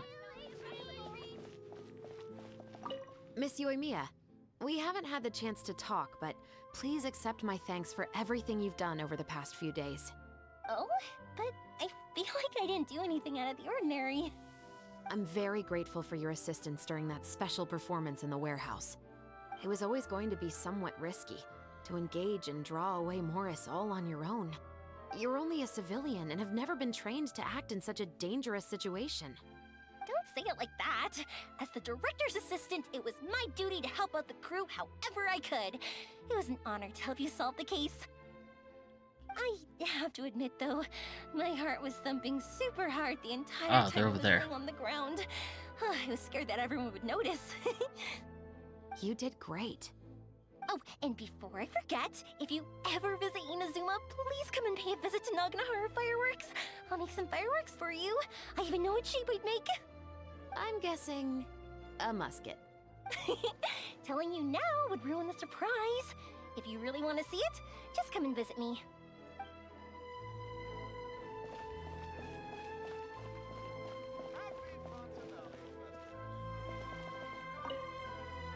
Lady Farina, please allow me to take just one more photo of you. I would also love to get your autograph, just as a memento of our time together on the crew. Hey, I've had enough of the camera flashes from when we were all up on stage. But, Lady Farina, you are the best director I've ever met! The most photogenic maiden in all of Fontaine! This kind of lively and celebratory setting is exactly where you shine. I believe all photographers would agree. Come, the brightest star of our land! Show us your light! The camera is waiting to sing praises of your beauty! Well, I'm flattered, but... All right.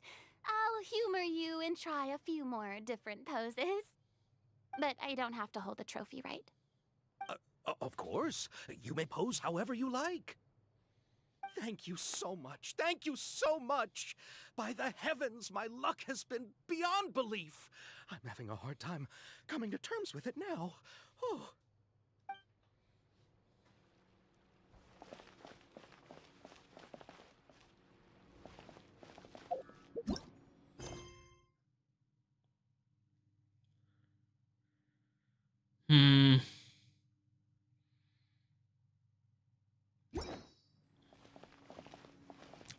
So they're there.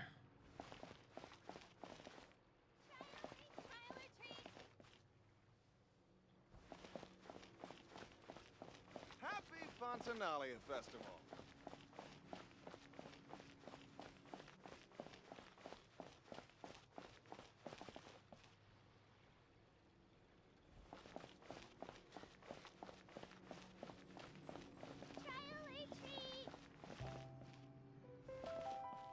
Enjoyed the Fontanalia Festival. Trial or treat.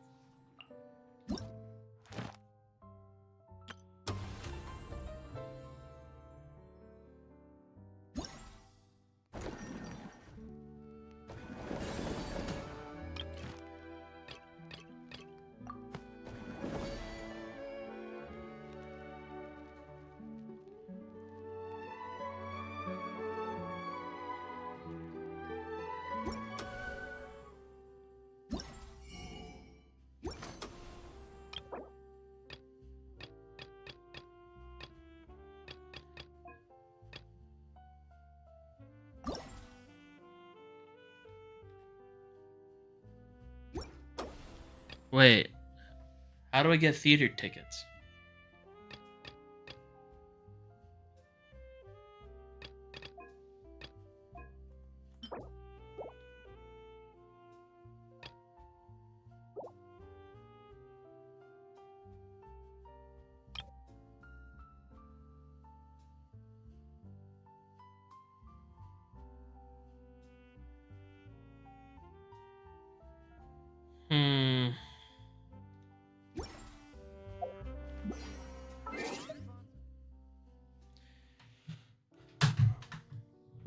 Well,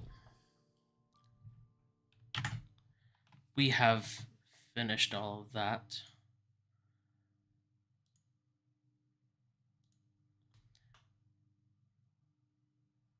So, I hope you all enjoyed that, because I have. A lot of twists and turns in this. Oh, it was really good. Finished all the main Archon quests, finished the event, basically. It was really nice. But anyways, I shall catch you all next time.